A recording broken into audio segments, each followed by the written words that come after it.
This guy is our main character, a master who can wipe out an entire sect without anyone ever detecting him. But just a few months ago, he was just an ordinary street vendor kid. He was suddenly captured by an assassin organization and locked in a dark room. His body was paralyzed, which in turn awakened his incredibly powerful sense of hearing. Living in darkness gave him the ability to conceal himself to the point of near invisibility. When he got too hungry, he ate highly venomous snakes, developing a body immune to all poisons. Alright, without further ado, let's get started. The scene shifts to a marketplace bustling with people going about their daily lives. A voice rings out from a person holding a bowl of food. Is this all I got today? The kid Pyo-wol tossed an apple in his hand with a smug look. Guess opening the market was a good idea after all, huh? The young boy glanced around, silently calculating. Gotta find a place to sleep tonight. I'm Pyo-wol, 14 years old. My name Pyo-wol means drifting moon. I'm an orphan. No father, no mother, just a wanderer with nowhere to call home. No roots, no residence, just making my way through the world alone. Is it this way? Suddenly a tall figure blocked his path. The man was huge and intimidating, clad in black from head to toe. The terrified kid looked up. Who are you? But the guy didn't say a word. By the time Pyo-wol woke up, it was already too late. Being an orphan with no one to rely on, it's no surprise he was kidnapped so easily. The kid's eyes shot open as he tried to take in his surroundings. Where is this? Who am I? My eyes are definitely open. So why is it pitch black? It can't be a problem with my eyes. Is this place really so dark that not a single ray of light can get in? Where am I? Suddenly, something slammed into his forehead, making him cry out in pain. I can't move. His whole body trembled, but he couldn't budge an inch, completely drained of strength. Fear began to consume his mind. Tears started to fall. How did it come to this? He tried to remember the last things, food and a shadowy figure. I ran into someone on the street. Was it him? Me being here must have something to do with him, but I don't even know his name or who he is. Why would he lock me up here? Besides, I haven't made an enemy out of anyone. If that's the case, he must have some other purpose. Not to kill me, but for something else. He tried to find a reason for his miserable situation. I am Pyo-wol, 14 years old. My father is Bai-in, my mother is Lee Sun-han. Lying there, he still couldn't see a thing. It's so dark. Really, it's so dark. He asked himself, am I losing my mind or am I still sane? How much time has passed? I'm so scared and lonely. If I didn't keep reminding myself who I am, I probably would have gone crazy a long time ago. Every time despair set in, he would murmur, I am Pyo-wol, with no idea how much longer he'd have to lie there. His stomach started to growl. I'm so hungry. At this rate, I'm going to starve to death. The kid had no choice in this situation. Either starve to death or go insane. He couldn't help but think of the tall guy who kidnapped him. Does that guy want me to starve to death? His eyes filled with despair. Did I do something wrong? I never even begged him for food. I haven't done anything to anyone, haven't touched anything. The more he thought, the more he wanted to cry out in frustration. Then why? Even if I'm just a normal person, there's no reason for me to be thrown into a hell like this. His lips began to dry and crack, and bleed. Tears rolled down his cheeks. He struggled to move until finally he managed a slight twitch. First, his hand could lift just a little. Now his fingers were becoming nimble. I can move my hand. The feeling in his body was slowly returning.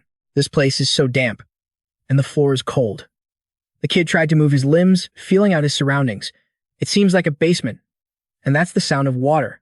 He heard the sound of each drop of water falling, and his whole body was instantly seized by thirst. I need to drink water. His body shook violently, forcing him to move to find water. I can do this. I have to try with all my might.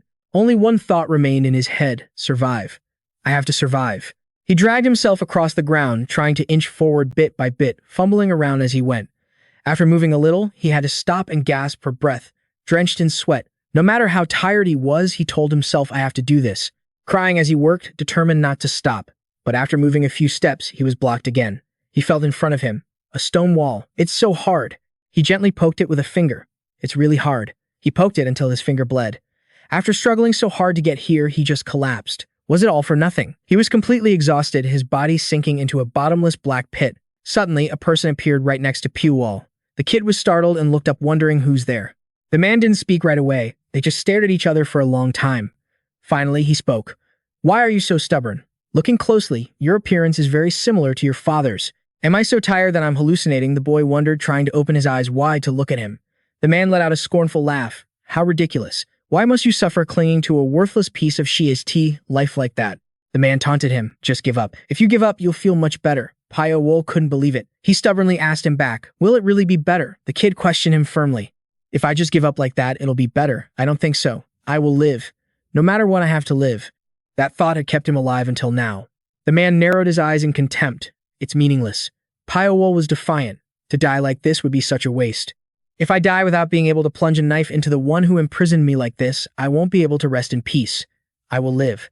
I will live a vicious life, and I will get revenge on every single person who did this to me. The man asked inquisitively, "You'll really get your revenge?" "Of course I will. I have to get revenge on the world." A light flashed in the man's eyes. "So you won't give up, I see. You definitely won't." "Absolutely not."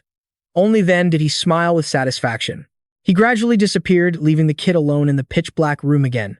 He jolted awake as if from a dream. "I can't see anything." He struggled to sit up, wondering, what was that dream about? Or am I really going crazy? He gathered all his strength. "I have to live. I can't just lie here forever." The kid started fumbling along the wall again. "This is where the water is dripping from." "Is this moss? I don't know if it's edible, but I have to eat it. I have to eat to live. Just eat first and figure it out later." But being able to eat it was one thing. The fact that it was absolutely disgusting was another. "I mean, it tastes like hell, but my body doesn't feel anything wrong. That's what's important." Pyo-wol's face lit up with joy and he started scraping more of the moss off the wall. "I can eat it. I have to eat."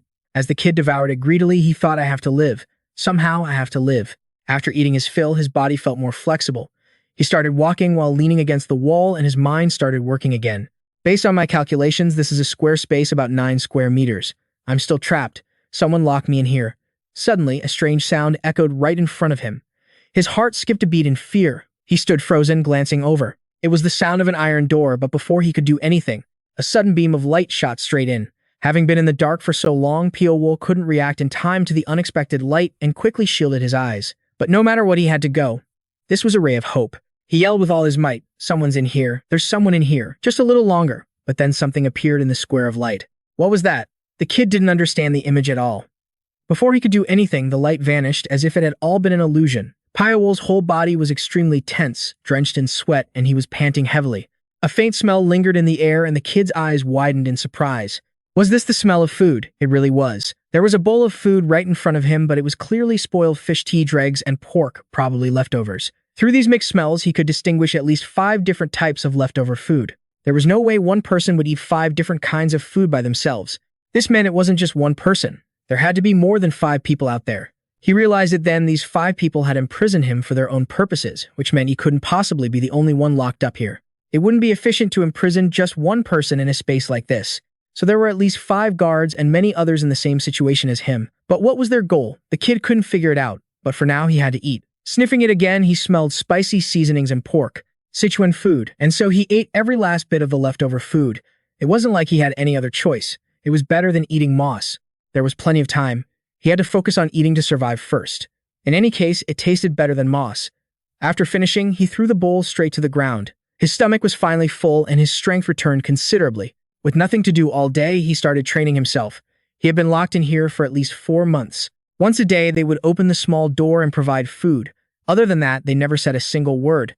They just kept imprisoning him in this narrow, dark space. He trained like a madman, spending most of his time doing push-ups, but his strength wasn't enough and he often collapsed from exhaustion. In this situation, he felt like he could go crazy at any moment. But he knew he wouldn't gain anything from that. It would just be a waste of time. He started to see his surroundings little by little. It seemed he had adapted to the brutal darkness and could now see things moving in the basement. There were many insects living in a place with absolutely no light like this one. He squinted, trying to get a better look. Is that a centipede? But something seemed wrong. No centipede was that white and long. It suddenly coiled tightly around the boy's arm. Startled, the kid looked over and saw a snake with crimson-red eyes flicking its tongue out at him. It suddenly sank its fangs into his bicep, a sharp pain shooting through him. Pyo-wol cried out in agony, his entire body trembling as he screamed. Ah! His body collapsed, unable to even sit up. The snake's venom was spreading fast. What's happening? His whole body felt like it was on fire. He clutched his chest in sharp pain, and the thought finally hit him. Could this be snake venom? He gritted his teeth against the pain. The back of his bitten hand was swollen and red. The snake opened its mouth wide, full of sharp fangs, and hissed at him, ready to strike again, but ultimately nothing more happened. The kid was still alive. He didn't know how much time had passed, but it was time for the food delivery and the kid had survived. He gripped the bowl of rice tightly. His body was still in pain, but he used all his strength to pull the bowl closer and eat. Veins popped on his face, his eyes rolled back, but one thought kept him going: I absolutely cannot die. The red-eyed snake was also still there, but it was much less aggressive now. Pyo-wol frowned, staring at it intently. Now that he was more accustomed to the dark, he could see it clearly and wondered, is that what it looks like? I almost died from its venom. The memory was both painful and bitter, but he also noticed that his body seemed to have undergone a transformation during the detoxification process. He frowned. His vision was brighter. He could see things in front of him more clearly than before. It was incredible. Curious, the kid reached a hand out toward it. Is it really because of you? Seeing him reach out, the snake immediately began to hiss continuously. But the kid wasn't scared anymore. He had heard that if someone survives being poisoned, they eventually become stronger. If I could develop an immunity. If I had a weapon. With that thought, the kid proactively offered his hand for it to bite again. His whole body still ached. As the venom spread through his arm, making blue veins pop out, he continuously monitored his body's reaction. Was just touching it useless? Should I be more careful? His body felt like it was on fire, sweat soaking him as he gritted his teeth to endure it. But he could clearly feel it wasn't as bad as the first bite. It seemed to be working. This could be interesting. Although the snake's eyes had degenerated in the darkness, it was a natural-born hunter from stalking its prey to controlling it with sound. Even so, it didn't show excessive ambition. After finishing its meal, it wouldn't make the mistake of threatening or hunting the insects gathered nearby. Only he and the snake were the intelligent beings in this darkness. Just then, the entire space seemed to shake. Pyo-wol quickly stood up, a secret hope rising within him. Could this vibration be? He understood. His eyes stared intently in one direction. The door. The door was open. He had to seize this chance and get out quickly. Outside was a long, pitch-black corridor. Pyo-wol moved step by step. He had to walk about 2 steps before another cell appeared beside him. So that was why he couldn't sense any trace of other people. And so he decisively opened those cells. He couldn't see anything yet, so he used his nose to take a whiff. The moment he inhaled, he was shaken. This smell. It was unmistakably human. The smell of rotting corpses. He couldn't identify them accurately. Judging by the skeletons, they were his age. Walking further, he saw a large iron gate blocking the way. He had been walking for a while and had seen no one but dead bodies, and now he was faced with a large closed door. The bolt had been removed. He decided to try pushing it. No sooner said than done, just as the kid guessed. It opened with a single push. He had finally found living people and not just one. He could vaguely see their forms and tried to focus all his senses to perceive them. First, he decided to stand still and observe for a bit. Looking closely, he saw 2 people, a boy and a girl around the same age. He immediately stepped forward, startling them both. He ignored them and continued to scout the surrounding area. This place was exactly the same. The girl couldn't help but ask, "Who are you? Where did you come from? He and I are the only survivors here." Hearing her, he knew she was looking in his direction, but she couldn't see him in the dark. It seemed as though only he was completely cloaked by the darkness. He decided to introduce himself. "My name is Pyo-wol. I was also imprisoned in a nearby cell." The 2 of them were shocked. "So you mean there are more places like this?" They were guilty of just sitting in one spot without trying to explore. The kid nodded. "Seems so." "What's your name?" she replied. "I'm Gon, and he's Song Che." "That's all you need to know. There's nothing else." He decisively walked past them. "Let's go." The other 2 stayed put. "Go where? It looks like there are more places like this." Both of them finally cried out in shock. "Oh my god." Pyo-wol just kept pushing open large doors, moving to other places. "Follow me." The other 2 stared blankly for a moment, thinking. Finally, the girl decided to grab the guy's hand. "It's too dark. Hold my hand."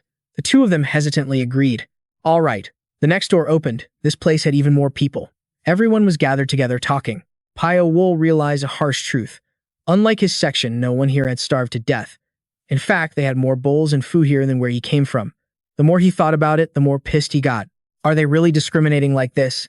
How could there be such discrimination between the different sections? Suddenly, that girl, Gon, called out to Pyo-wol. "These people were captured and brought here at the same time as us. Her name is Lee Seal-Y, and there are quite a few of them." They all followed his lead.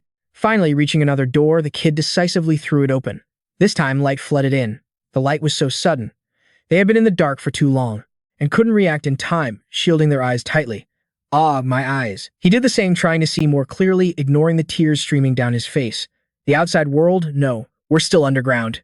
We've been underground for a very long time." The light they saw was just from a few torches, but even just the torchlight was enough to nearly blind the whole group. Only after their eyes gradually adjusted could he see clearly. It was a tunnel lit by torches on both sides. What appeared before them was a massive, gigantic house, but it was all built underground. The group continued forward, which was easier now that there was light. Pyo-wol opened the door to one of the rooms to investigate first, but there was nothing inside. No one was there. So Ahan, walking right behind the kid, asked, "You were right. What's going on?" It looked so flimsy. They must have built this in a hurry. The house was just for show. The furniture inside was sparse. He wondered why. Suddenly, someone called out, "You're Pyo-wol, right?" He looked over and saw a strange-looking girl with white hair and blue eyes. She introduced herself, "I'm Lee Seal-y, from From now on, I'll take care of you. The kid didn't understand at all. No one had asked her to. He stared at her with wide, unbelieving eyes. She suddenly moved closer and even reached out to touch his face. Has it looked like this from the beginning? He was shocked to hear that. What are you talking about? What she noticed were the kid's eyes. Your red pupils. They're beautiful. There were no mirrors in here, so he had no idea. He just instinctively remembered that white snake and asked anxiously, my pupils are red. Are they really red? He thought to himself, could it be because I was bitten by that snake? In a place like this, being different from everyone else was not a good thing at all. Luckily, the girl shook her head. No, the red fades when a torch is near you, but it's hard to see. It seems like you didn't know. Then it must be a phenomenon that happened because you came here. That's a relief. They didn't suspect anything. The kid let out a sigh of relief. Thank God. Seeing him just standing there blankly, she asked again, what are you so deep in thought about? Pyo-wol gave a vague answer. Just this and that. But before he could feel relieved, she hit him with another line. You look very different from the other children. This was what he was afraid of. He had to ask immediately. Different how? She tilted her head, her eyes crinkling into a smile. Well, it's just what I see. All of us look bewildered, but you're the only one who's so calm. While they were talking, So Ah-han walked over. What are you two doing over here? Lee Seol-wai replied, just talking. Nothing important.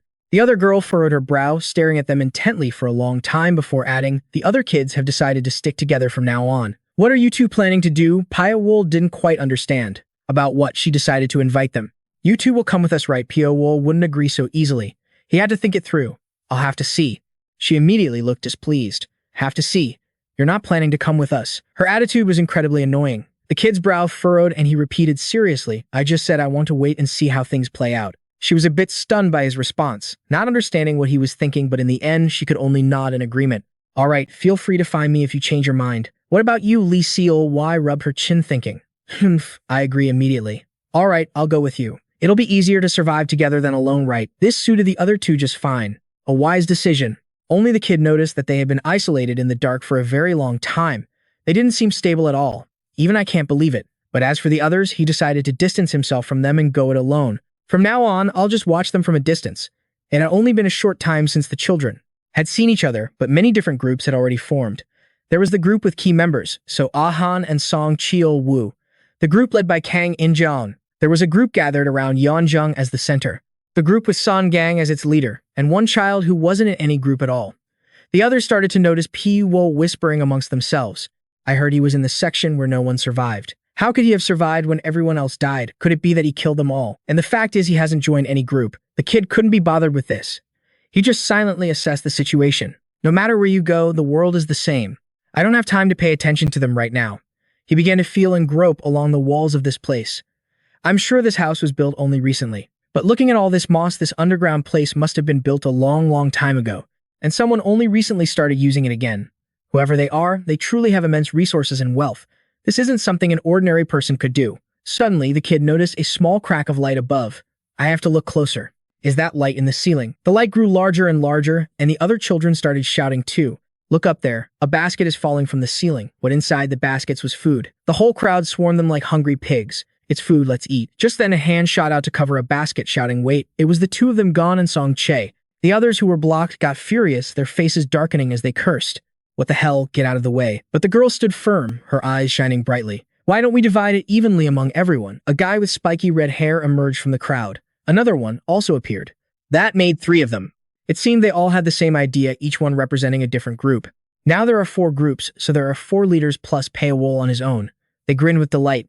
As the representatives of the leaders, let's distribute it. Wait before you do anything, you forgot about me. If you're not on any team, then you're the leader. His eyes widened as he declared, I'm taking my share too. With that said, he immediately reached into the basket to grab his food first, but the red-haired guy grabbed his wrist and forced it down. Pyo-wol was not happy about that.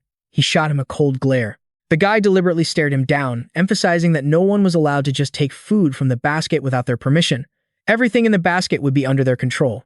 That really pissed him off. They were trying to use their numbers to bully the kid, but he wasn't someone to be trifled with. He decisively threw the guy's hand off, and without another word, he gouged out one of his eyes.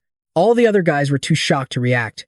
Pyo-wol was incredibly strong, pinning the big guy straight to the ground. His voice more menacing than anyone else's asked, What did you say? Say that again. He squeezed the man's throat tightly with his other hand. He was squeezing so hard the guy couldn't possibly speak, but Pyo-wol just kept asking. I said, say it again. The others seeing this rushed forward shouting, Let him go, you son of a bitch. Let him go now. Of course, he wasn't scared of anything.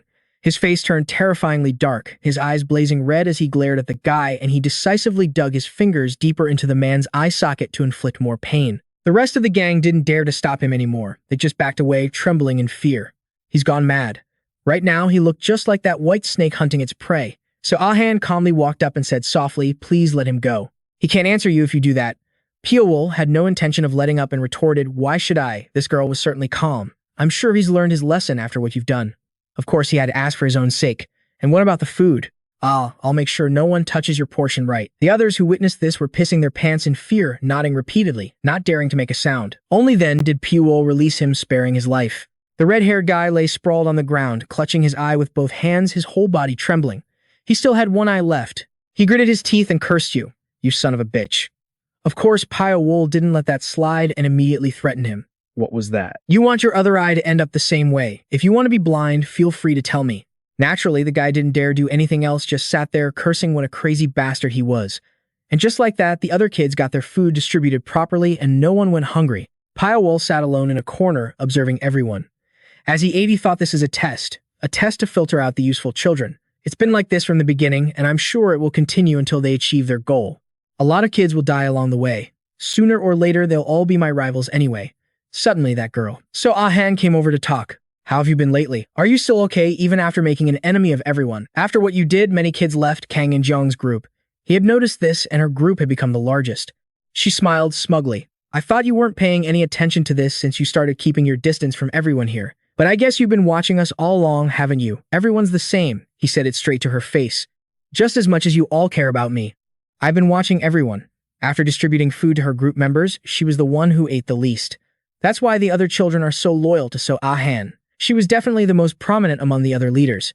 Now she was curious. "You still live in that gloomy room. Just because the other kids are wary of you, one person, one room, one basket of food. He never had to fight for it there. It was more comfortable." She nodded. "I see." He thought about the snake again. "It was also because I want to build up more resistance to poison." "Well, since the bite doesn't hurt anymore, I guess."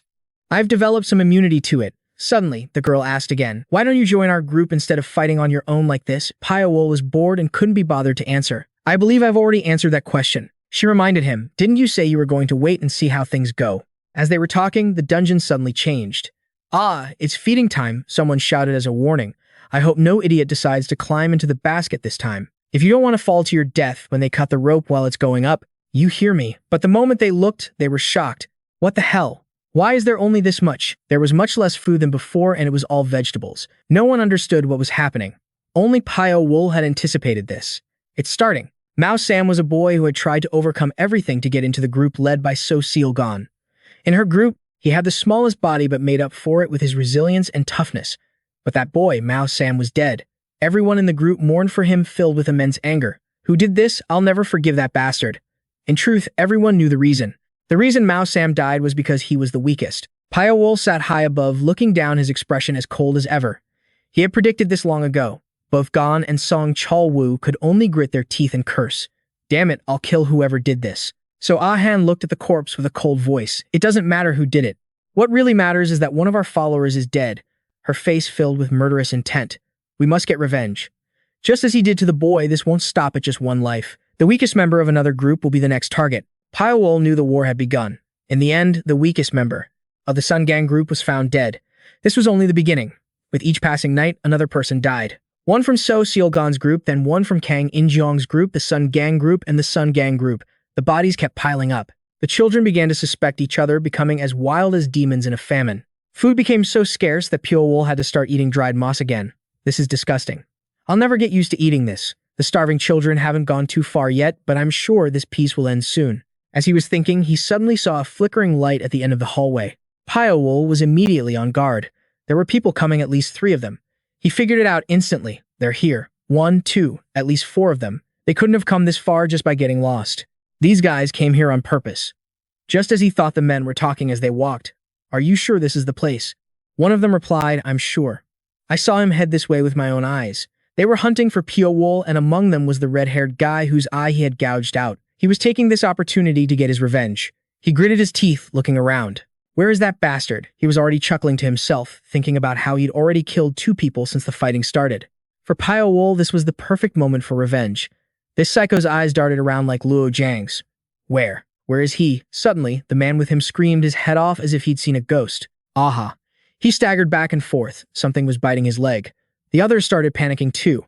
Hey, what's going on? What's happening? They had no damn clue. What had just happened when the guy just collapsed and dropped dead on the spot? The one-eyed man frantically shouted a warning. There's something here, you guys, watch out. But he barely said it when another man fell to the ground. The one-eyed man couldn't help but scream in terror. Holy shit, there were 4 of us. Now there are only 2 beyond the light of their torch. Everything was pitch black darkness. Where are you? You're about to die and you're still yelling your head off. Where the hell are you, you filthy rat? His last remaining comrade didn't sense a thing as someone appeared behind him in the darkness. In a flash, Pyo-wol's arm was wrapped tightly around his neck. The one-eyed man whipped around and what he saw was the kid choking the life out of his man. He looked absolutely terrifying, his eyes wide and glaring, his brow furrowed as he stared right at him. A jolt like an electric current shot up the one-eyed man's spine. He was frozen to the spot for a moment before he could finally scream, "You son of a bitch, let Tang Ha go now." The kid knew, didn't he? He looked at the man in his arms, gasping for air, his breathing growing weaker. If this continued, he would die and I'd become a murderer. He hesitated for a moment. Maybe I don't need to kill him just yet. But the kid knew that showing mercy to an enemy was a danger to himself. So without another word, he snapped the man's neck, killing him instantly. Sooner or later, I was going to have to kill someone anyway. Might as well just get it over with. The man saw red but could do nothing. He gritted his teeth and cursed. You bastard. You killed all my men, you vicious demon. The kid said nothing, just stared at him like he was prey. The man couldn't figure out his next move. So he just charged forward, roaring die. He attacked again and again, but Pyo-wol dodged every single blow. The bastard couldn't land a hit and was going insane. But as he kept fighting, something felt wrong. Since when had the kid disappeared? He looked around in a panic. Where are you? Where did you go? Stop hiding like a rat and come out. Like a silent snake, the kid appeared right next to him. This time, you won't just lose one eye. Hearing that the man was scared shitless and scrambled away, his heart pounding. When he turned back, of course, the kid was standing right there. The guy was cornered with nowhere left to run. He just stood there watching the kid walk towards him, step by step. Each footstep piled more pressure on him. A vicious, murderous glint flashed in Pyo-wol's eyes. The one-eyed man was sweating buckets, absolutely terrified. He knew he was about to get permanently booted from the server, and only now did he start begging. Wait, let's team up. You can't fight those other kids for long. Let's cooperate.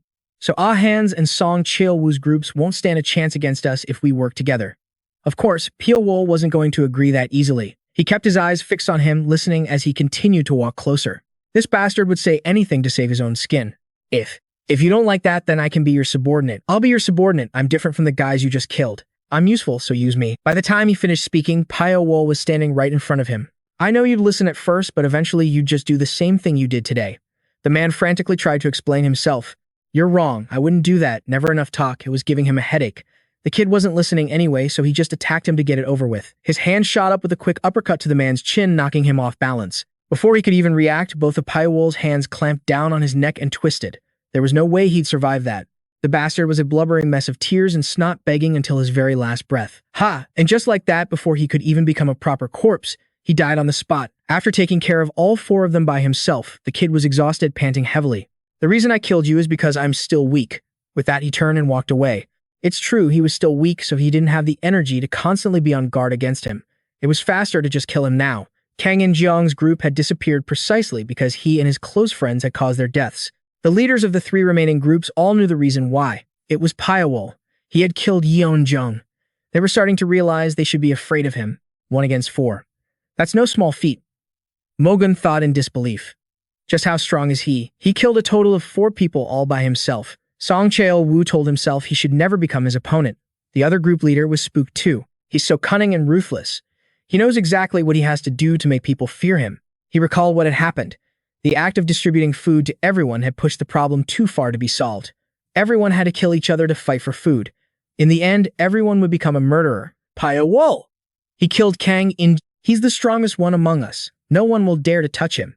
He couldn't help but warn his subordinates. Don't ever think about doing anything to Pyo-wol, and don't even go near him. Is there anything worse than someone with nothing left to protect? The others obediently agreed. All right, we understand. Just then, one of his group members came running back, calling out frantically, Boss, what is it? What are you in such a hurry for? The guy out of breath reported. There are 2 people in the red house to the north. I think they're the ones who got kicked out of So Seol-gon's group. The leader asked in disbelief, Are you sure positive? I checked multiple times. The leader's main concern was something else. What about their food? The guy urged him on. They have a potato in their hands. They're gonna eat it all if we don't hurry. The entire group immediately got excited. Boss, let's go potatoes. This is truly pathetic. Killing someone just for a single potato. Despite his thoughts, he helplessly agreed. All right, everyone, get ready. Sure enough, there were two people sitting and sharing a potato. Sun Gang's whole group was hiding behind a wall, peeking at them. Look. It's those two kids, and they've got food. The stalking group instantly turned into a pack of hungry wolves, their eyes glowing red. Potatoes, Sun Gang hadn't even given the order yet when the whole mob just charged forward. Kill them and take it. The two kids sitting there were startled by the scene and immediately jumped to their feet and ran for it, ignoring the crowd, chasing behind them, screaming, "Stop, don't let them escape. Stop, hand over that potato." Sun Gang stood there stunned, watching the chaotic scene. He had lost control of his men, but he was still clear-headed enough to notice something was strange. This position, it's really bad for us. The two kids ran into a house and whistled a signal.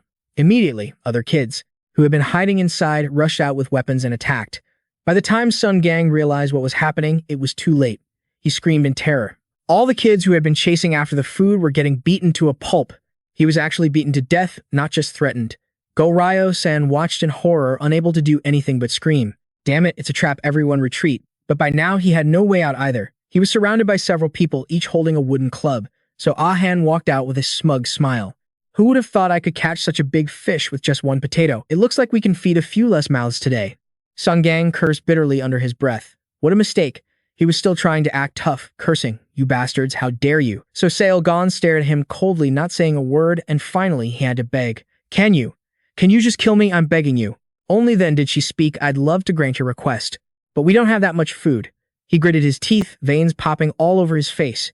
"Do you have to kill everyone to be satisfied? Is there any room for conscience now? If you were in my position, you'd do the same." The girl didn't say much more, turned sharply and ordered, "Kill them all." The group charged in without a second thought. Go-Ryo-san was definitely dead this time. He managed to hold out for a while, putting up a fierce fight. So Ah-han stood below, looking up to where Pyo-wol was sitting. He knows everything but says nothing. The kid men told himself that he'd seen how everything had unfolded. They fought using the terrain, taking advantage of many different shortcuts and tricks. They set up positions where a single talented guard could make infiltration impossible. It seems the kid learned quite a bit from watching this fight. This is a different version of a place that exists, or you could call it a replica. The people who made this place want us to get used to it and get used to killing. One day they'll lure us into terrain like this again. If a house like this exists, it means this place is the manor of a large Jianghu clan or someone with a lot of influence.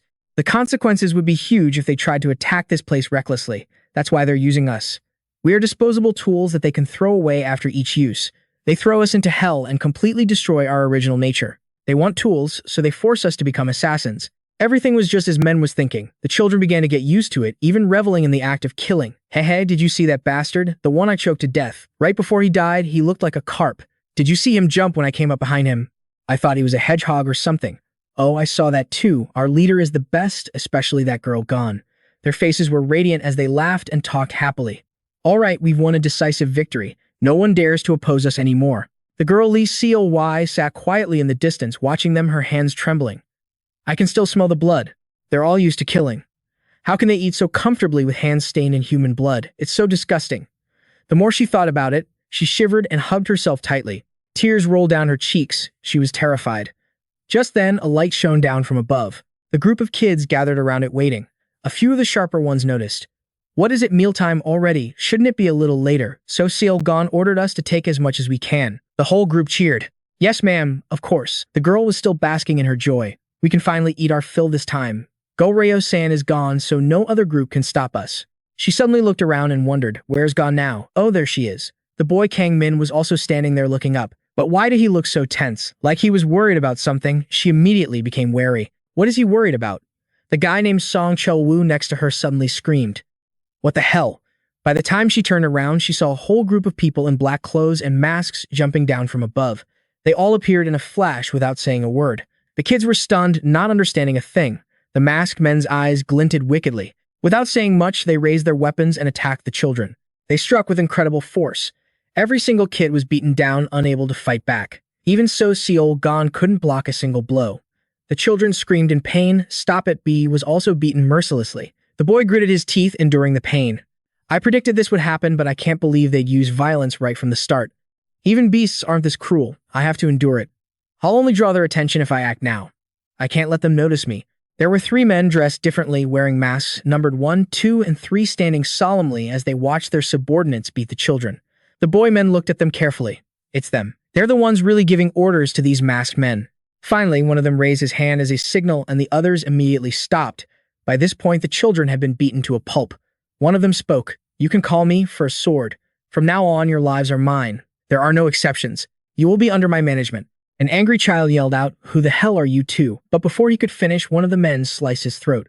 Blood splattered all over the ground. The other children were terrified, covering their mouths, not daring to make a sound. The man in the number 1 mask spoke. "I did not give you permission to open your mouths." Bygone's fists clenched as he glared at him, grinding his teeth. The scene changes to a brightly lit room. A voice is heard. "They are goo poison. When you put venomous creatures into a jar, they will eat each other until only one remains. The last one left will contain the most potent poison. That is the original venom." These masked men had calculated that, among countless children, only the smartest and the one with the strongest will to survive would make it out just as they wanted. Number 1 asked, "Which ones are worthy of our attention?" Number 2 mentioned a name. "Cecile gone as you expected. Because she leads the largest group, her influence on the other children is the strongest. If we don't completely crush her will, she will be very difficult to deal with in the future." Number 1 ordered pay special attention to her. "Make it so she doesn't even dare to think of rebelling." Understood. Song Cheo-woo and Sun Gang are also quite noteworthy. Although they were overshadowed by Cecile Gon, they are excellent in terms of martial arts. Of course, they also took notice of Men, the sole survivor of Area 1.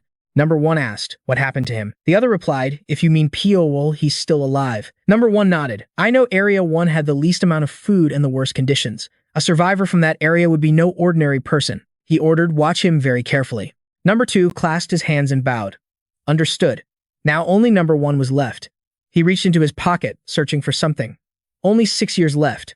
I have to complete the request before that deadline. The item he took out was a shimmering golden piece of paper. He wondered, why would the captain accept a request like this? It read, "Exclusively for the captain of the Blood Spirit Brigade, an assassination request. 7 years. The reward 500,000 taels of gold. The condition leave no trace connecting back to the Blood Spirit Brigade." Outside, a crowd of children gathered around the building looking up. Number 3 stood on the rooftop, his entire being radiating killing intent as he looked down. He pointed and issued a command. "That final pavilion is your target. Whoever gets there the fastest will be allowed to rest for 1 shichen. Conversely, the slowest among you will learn the true meaning of hell. A shichen is a unit of time equal to 2 hours. The reward was too tempting." The children swarmed forward like moths to a flame, marking the beginning of a brutal series of days. They were being trained, molded from young boys and girls into elite assassins. Failure to endure the process meant a meaningless death before ever leaving this place. To survive, they had to endure no matter what. And just as expected, Seo Yeon was the most outstanding. She quickly retrieved the flag. Her intellect, judgment, courage, and execution were all top tier. Meanwhile, the masked figures observed, evaluating each of the children. They looked over at Pyo-wol, whose performance was merely average. He didn't stand out at all. It seems that's his limit. Number 1 was a little displeased. "Hmph, was I mistaken? I had high hopes for the sole survivor of Sector 1. Still, just in case, let's keep an eye on him." Elsewhere, so Ahan furrowed her brow in confusion. The thunder-splitting heart art. She looked at Pyo-wol, who was absorbed in a book, and wondered aloud. "You're still reading that? You've already got the basics down. Besides, the instructors never told us to read it now." He looked down at the book and his hand flustered. It's just. I'm yawning my head off. Aren't you tired? You have some serious stamina." "Well, study hard. I'm going to sleep first." With that, she ran right off. But Pyo-wol knew something she didn't. Number 1 had once said the thunder-splitting heart art was a manual the brigade had acquired with great difficulty, and it was easy for beginners like them to learn. "I will give you 3 months to practice the thunder-splitting heart art, that's it." That was why Pyo-wol trained so frantically. If you master the first step, you will be reborn with a body that can accumulate internal energy and sense ki. Pyo-wol trained day and night pondering this. To sense ki, all the instructors say you just have to train hard. That's what I need to do. For the children, and even for many of the instructors, this is the very first step towards sensing ki. But it seemed none of them truly understood the thunder-splitting heart art. Thunder-splitting means to tear lightning apart. In reality, you can't rip apart a bolt of lightning with human strength. This mantra must refer to the speed of thought. In other words, perhaps its meaning is internal within the mind. If I practice with this interpretation in mind, then I'll definitely achieve a different result than before. This became Pyo-wol's life goal. Even if he mastered martial arts ahead of everyone else, he must never let it show. Live a life that is neither too strong nor too weak and never attract any attention. That's how I decided to live. Every day, the children were forced to train against each other with real weapons, and they played for keeps. A boy holding a sharp dagger lunged at him. Pyo-wol leaned back, dodging the blow, and the attacker just grinned maliciously. "Heh, you actually dodged that." Pyo-wol couldn't believe they were playing for real. He was actually trying to kill me, he thought, bewildered, and asked, "Why would you do that?" The other boy had lost all reason, laughing maniacally. Hee isn't a real fight. More exciting, Pyo-wol wasn't happy about this anymore. Is that right? Well, if you insist. They were really trying to kill each other. And the masked men said nothing. Pyo-wol glanced over at them. The instructors just taught them swordsmanship and pretended not to see. This is for the best, isn't it? The other kid had no intention of stopping and continued his taunts. So you better use your full strength or you're going to get devoured. He then charged forward, launching a frenzied attack. This guy was nimble. Anyone who had survived this long was no slouch. And he's not afraid to play dirty either, using hidden weapons. The deranged boy held 3 throwing knives in one hand and charged. He aimed right for Pyo-wol's back and threw the hidden weapons, fanning out in an arc with Pyo-wol at the center. Of course, Pyo-wol dodged them all without the slightest difficulty. While he was evading the projectiles, the attacker lunged in for a sneak attack from behind. Naturally, Pyo-wol leaped into action quickly, drawing his own knife to block the thrust. It was a flawless professional parry. Even number 3, who was observing from the sidelines, let out an ooh of interest. The fight was as tense as a drawn bowstring. The two were evenly matched. The other boy grinned, holding his knife. Not bad. You blocked all of them. He added a taunt. But it's no fun if you're only on the defensive. Let's make this a little more interesting. With that, he shot forward like an arrow. It looked like this wouldn't end until one of them was down for good. Pyo-wol sighed. The tree wishes for calm, but the wind will not cease. He was out of options. Decisively, Pyo-wol let the knife in his hand fall. The sharp blade plunged into the ground. Number 3, watching from the side, had no idea what he was planning.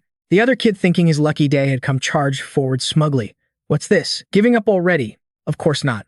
That word isn't in Pyo-wol's dictionary. He didn't waste any more words, immediately clenching his fists and landing a powerful punch straight into the boy's stomach. You could feel the pain just by looking. The kid coughed up a mouthful of blood, feeling like the punch had slammed his guts into his spine. The 2 masked men watched the scene unfold and began to talk. Their growth rate is faster than I thought. At this pace, it won't take 7 years. We might be able to capture him in just 5. Number 1 let out a derisive laugh. You're underestimating our target, aren't you? That man is so talented they call him the greatest master in Sichuan. To deal with someone like that, even our best efforts won't be enough. One single mistake and the entire Blood Spirit Brigade could be wiped out. Isn't that why the brigade leader captured and trained children with no ties to us in the first place? That way, even if they fail, there will be no repercussions for us. My apologies. I did not mean to underestimate the target. Number 1 nodded. I know. Even so, you must not let your guard down for a second. They were raising these children like tools, squeezing every last drop of potential out of them. How goes the instruction in the killing arts? There have been no obstacles. Push them harder. More children will die, but the ones who survive will become as strong as our target. Back in Pyo-wol's fight, his opponent finally collapsed. The 2 masked men stood by watching to see what would happen next. Pyo-wol had no intention of killing him. He just stared. Seeing this, one of the masked men approached. Is that all you're going to do? Killing intent radiated from them. It was number 1 and number 2. Pyo-wol hadn't sensed their approach at all, wondering in a panic. When did they get here? The man immediately pressed a long sword to Pyo-wol's neck. He had no idea why they were doing this. Cold sweat poured down his face. Why so suddenly? The sword moved so fast I couldn't even see it with my naked eye. How can anyone draw and swing a blade that unnaturally fast? His opponent wasn't dead, but he was groaning in agony. Pyo-wol couldn't understand. Did I make a mistake? Did I go too far? Ultimately, all they wanted was to control people, like their tools. If you made a mistake, you died. The kid understood their intentions perfectly. Suddenly, he lowered his sword, said nothing more, turned and left, only to toss back a cryptic sentence moments later. An assassin leaves no trace, no matter the circumstances. Breaking a wrist and leaving a trace like that is no different from telling others your martial arts style and your identity. Remember, you must absolutely never leave a trace. So that was the lesson. The other kids nodded tensely. Kang Min also shouted, yes, after a fight like that, you must be exhausted. Around here, there's never a single day of peace. Time flew by. 6 years later, this place was still the same. Pyo-wol and the other children were still training here. The masked men were still the same, training them without missing a single day. Suddenly, one of them kicked out in one direction and a child fell to the ground in pain. He warned the kid, if I were the enemy, you'd be dead by now. The kid could only nod in understanding. Only then did the man leave. This was yet another training exercise. Even though I've practiced, diligently using the turtle breathing technique without enough experience will get you exposed sooner or later. The turtle breathing technique is a skill for erasing your presence by feigning death. Many of the kids couldn't master this move and were all discovered. Disappointed, he muttered. Still a long way to go, and continued his search. Now only one person remained. He scanned his surroundings, not missing a single spot, but something fell off. I heard there were 5 people hiding here. Wasn't that right? There's no way they're not here. But no matter how hard I look, I can't sense the presence of a living person. How can this be? He slammed the staff in his hand to the ground, giving up on finding anyone. Let's go. Instantly, the ground beneath his feet shifted, something he never would have expected. Meanwhile, the one hiding was extremely smug. I was hiding this close to him. The man in the red cloak couldn't even see who it was. Who's there? The young man's voice rang out. Pyo-wol. So the master of hiding that he couldn't find was him. He looked all grown up now. Staring straight at the instructor, he asked, "The training is over. Can I rest now?" The man was completely flustered, stammering for a moment. Of course. The boy turned to leave as well. Suddenly, the instructor called out, "Hey!" The scene shifts to the young man with some others sitting around grilling food. A guy holding a skewer with a deranged smile asked, "Who's this?" His voice was full of sarcasm. Why would someone so noble come to a place like this? Pyo-wol glared at him with a warning. Your face is changing. Seal okay-san, isn't that Du Gangin's face? The man finally dropped his attitude, laughing as he bit into his meat skewer. Hehe, he's been 6 feet under for a while now, that's why I'm able to use it. Kang Min, at a loss for words, reminded him. If you do that, you'll forget your own face. But the guy argued back. So what if I do? It's not like I can ever get out of here anyway. But you should be able to confirm it, right? His face was one of idiotic disbelief. But the young man didn't bother answering him. The girl Gon turned from grilling meat and commented, "The quality of the food is getting better and better." The girl's expression was very serious. We'll be carrying out a plan soon. Of course, that was to be expected. No one would just raise them here for no reason. Pyo-wol, the day has finally come. An old man sat in a brightly lit room and let out a long sigh. On the table was the #1 mask. This old man was First Sword Im Sadu. He said to himself, over the past 6 years, 33 children have been raised to become assassins. After all, the Murim is an incredibly harsh place. Compared to starting from the bottom of society without even knowing how to kill, these kids are actually quite fortunate, aren't they? I'm getting close to the end of my rope. Why am I feeling this way? Suddenly, the door to his room opened and numbers 2 and 3 entered. They looked at the old man in surprise and asked, "Why did you take off your mask?" First Sword Im Sado chuckled and waved his hand. It just felt a bit stuffy. I've endured it for over 6 years after all. If you two feel stuffy, go ahead and take yours off. The other two were shocked and quickly looked at each other. This was a gift from the heavens. Of course, they were going to take them off immediately. These two were Second Sword Go Shin Hang and Third Sword Sang Wai Shin. The three of them sat gathered around a round table. At times like this, even a single cup of wine is enough to make one feel wistful. Wine. Once we get out, we can drink to our heart's content. The time for our release is almost here after all. The old men's faces lit up with joy. The 7th year is almost upon us. If nothing special happens, the children will be sent out on assassinations and will be freed from this place. Old man Im Sado asked, "How are the children?" "They're better than expected. A few of them have already surpassed the standards of a squad leader. It would be a real waste to use them just once and then throw them away." The old man in charge was helpless. There's no other way. The contract was like this from the very beginning. Now we must begin the final step. After speaking, he took out a book and placed it on the table. The 3 old men brought the books before the children. Of course, they put on their masks every time they went out. They began to issue the mission. 3 of you will have to master this martial art. The remaining 27 of you will have to secretly attack and kill the 3 who have mastered it. All the children grew uneasy. No one wanted to be in the minority targeted by the majority. Murmurs and whispers spread through the crowd. Does this mean we have to kill each other again? Damn it, it still comes down to this in the end. Old man Imsado continued, "This will be the last time. After this training ends until you leave this place, you will not have to undergo any other training." The children fell silent, asking each other in disbelief. Really, can we really get out of here? The sharp-minded Gon was already cooking up a dirty scheme. If those 3 are sacrificed, the remaining 27 will be safe. Can the rest of them really rest comfortably until they get out? Pyo-wol also realized this was clearly bait, laced with poison. Those who learn the martial art will become targets for the other children. The level of that martial arts manual must be very high. After all, it's the very reason for the assassination attempt. It's worth aspiring to. After thinking it over for a moment, he finally raised his hand to volunteer, declaring to the crowd, "I'll learn it." Of the 3, one had now volunteered, and he was the only one to do so willingly. So Al-Han looked over worriedly. "Are you planning on becoming a sacrifice?" The young man had it all figured out. He wasn't afraid. Sacrificial lamb or hungry wolf time will soon tell. She warned him beforehand, "You'd better be careful. Everyone here will be targeting you. So what I've always been on my own. Just you wait and see." Very quickly, the other 2 who had to learn from the book were killed. The first killer was Song Chio-woo. After the kill, he even said, "Forgive me." This guy learned the martial art by drawing lots. It might be unfair, but it can't be helped. Only one of the 3 who learned the martial arts from that book is left now. Big Pyo-wol, that Snail-san, was grinning cheekily as always. What a deadly scene. My mood is getting more and more hyped. Lee Sail-Y is also in this fight, so that just leaves Pyo-wol now, right? It's been a while since I've seen him. Could he have escaped? Su Aohan immediately denied it. No way, Pyo-wol is still in here. We just haven't found him yet. She thought to herself the last time she saw Pyo-wol was a few days before he started his training. Back then, she told Big Pyo-wol maybe you should throw that sword away. Strangely enough, you don't seem to be afraid of swords, do you? You've just been blocking my attacks this whole time. Thinking back on it now, it's pretty embarrassing. My advice was completely useless, wasn't it? In any case, he's a bit hard to deal with. Unexpectedly, that snail Saiyan had a thought out of sheer boredom. Why don't we just kill the instructors? That seems a lot easier than killing Pyo-wol. Song Chuwu nodded in agreement. I think so too. But those guys won't just let us do as we please without any preparations. They've obviously placed some kind of restriction on us. Su Aohan also chimed in. That's right. For now, let's just focus on finding him first. There was no other choice. After they left, a figure appeared next to the corpse. It was our guy. Who knows how long he'd been standing there, but he had heard their entire conversation. Kill the instructors, huh? He was even kind enough to close the eyes of the man who had been wrongfully killed. The instructors are probably busy monitoring the kids who are looking for them now. After all, they can't just neglect to supervise those with such thoughts. If that's the case, now is the perfect opportunity to dig up their true purpose. He immediately put his plan into action. He stealthily hid outside a house. This was the instructor's temporary residence. The security was too tight.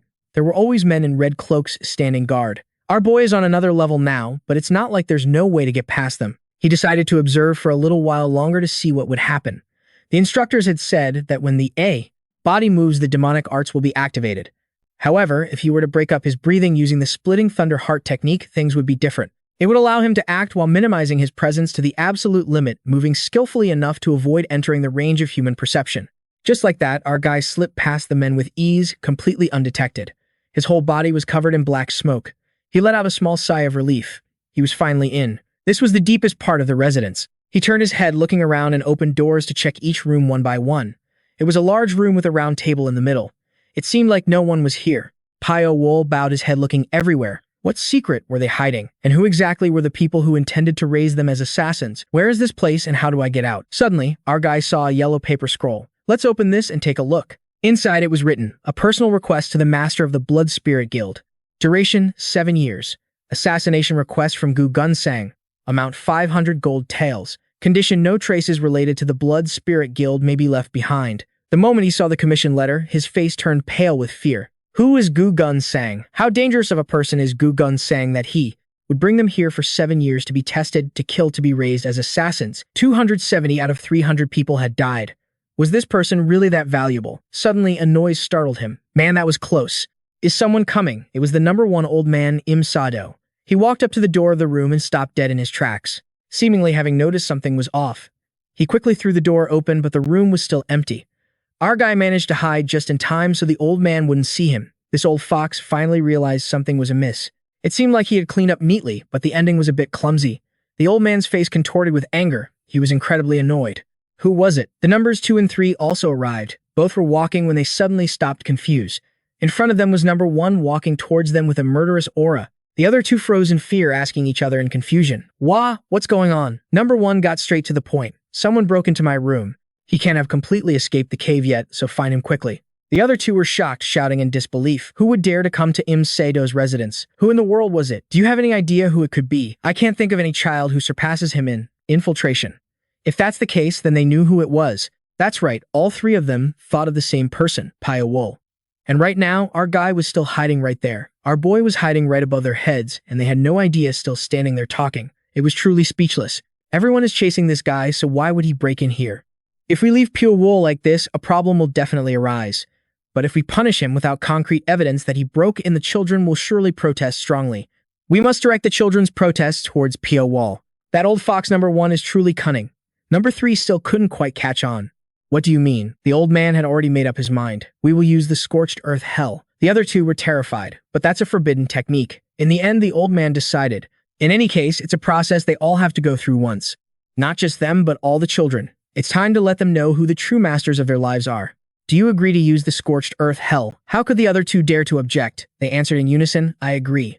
We will show them what hell is like. The old man wasted no time holding a flute and standing on the highest point. The other children were walking around, going about their business as usual. They were searching for our boy. Where the heck is he hiding? A few of them started cursing. You, little rat, not even showing your face. What a coward. Su Aohan thought to herself, even the kids who pride themselves on their tracking knowledge can't find a single trace. He's not in the training area and he's not here either. Where in the world is he? Suddenly, a sound echoed everywhere. She quickly realized it was a musical instrument. Anyone who heard the sound immediately collapsed on the spot, crying out in pain. Ah! Even she was the same. An unbearable pain stabbed at her chest and she couldn't stay on her feet, collapsing to the ground as all the children writhed in agony. Ah, help me. It hurt so much Lee Seol-Y's eyes were filled with tears. What is this? It felt like her entire body was being eaten alive by insects. Pyo-wol arrived at her side just in time. He understood. They had finally activated the curse, but our guy wasn't in such a bad state. He just felt a slight pain in his ears. He sat down and gently patted the girl. Why am I the only one who's fine? I have to find out why. He places his hand on her back to test it out. Transferring internal energy is a very dangerous act, but Lee Seol-Y has also learned the same thunder-splitting heart art as him, so there shouldn't be too much of a conflict. I get it now, it's not a problem with the internal energy. So what makes me different from them? We have the same food, the same environment, the same type of martial arts. Besides those things, what else is there? Poison. The only thing that's different about me is that I've been bitten by that snake countless times. If the restriction is related to poison, that could explain why only. I seem to be fine in this situation. Because I was bitten by snakes for so long, I built up a tolerance to toxins. But how do you awaken the latent poison in everyone's bodies at the same time? You can't activate poison with just a sound. What if the thing inside our bodies isn't poison, but a poison worm? What if they mixed a goo poison with our food and water, made us consume it, and then stimulated the goo with that sound? That has to be it. Just then he heard people screaming over there. They were all collapsing to the ground. A group of soldiers in red cloaks headed straight for him. Everyone was gathering here. The kid realized they were coming. What should I do? Should I run? Luckily, his mind worked fast. If I do that, they'll find out I have a tolerance to the poison. I can't let them see that I'm different from these other kids. With that thought, he quickly fell to the ground. Just as they were passing by, one of them recognized him and stopped to look. It's Pyo-wol. Pyo-wol is here too. He was even acting his part, writhing on the ground as if in real pain. The old man saw, furious and radiating killing intent, walked straight over and drew his sword, probably planning to finish him off. The old man didn't say much. He swung his sword without hesitation, but instead of taking his life, he just plunged it straight into his shoulder. The old man asked bluntly, "What did you see in my room? You've been hiding your achievements very well all this time. A standout thorn like you can't be dealt with normally once you grow up. It's better to just kill off troubles like this now." A second man rushed forward to stop him. "You can't do that," he urged, trying to hold him back. Pyo-wol's stealth technique is exceptional. It's truly necessary for this commission. But the old man was still adamant about killing him. "The other children are enough," the man argued fiercely, preventing the old man from striking. "You know, that's not possible." But the old man was still furious about being hit in his weak spot, and controlling him wasn't an easy task. The second man tried his best to persuade him with reason. "We have the soul-reaping thread, so we can control him at any time. You can also see that. The goo poison is making it impossible for him to move." Hearing this, Pyo-wol, lying on the ground, had to act even more convincingly, with tears and snot streaming down his face. They stood there watching him for a while longer before finally giving up and turning to leave. "Give the children the antidote." The red cloak subordinates shoved a pill into each person's mouth. The children gradually recovered and sat up confusedly, wondering what had just happened. The cunning old man, just as planned, announced to the children, "You all received this punishment because of Pyo-wol. If that guy hadn't infiltrated our quarters, something like this wouldn't have happened." He threatened the kids. "If I ever see anyone acting on their own again, you will all suffer the same torment as today. Remember that." After that incident, the kid returned to his room and continued his martial arts training. He recalled what the old men said earlier. You can also see that the goo poison is making it impossible for him to move. Right. The kid understood now. It was indeed a goo poison. If that's the case, then the snake venom can suppress this goo poison. I'm so lucky I can escape the restriction they placed on us. Suddenly, there was a noise outside the door and a faint voice called out, "Is Pyo-wol really in here?" It was. So Ah-han's group carrying torches and searching for him. She seemed very annoyed, muttering constantly, "It's been so long since we had a break, yet we have to train every single day." So Ik-san, her companion, looked around with a sly grin.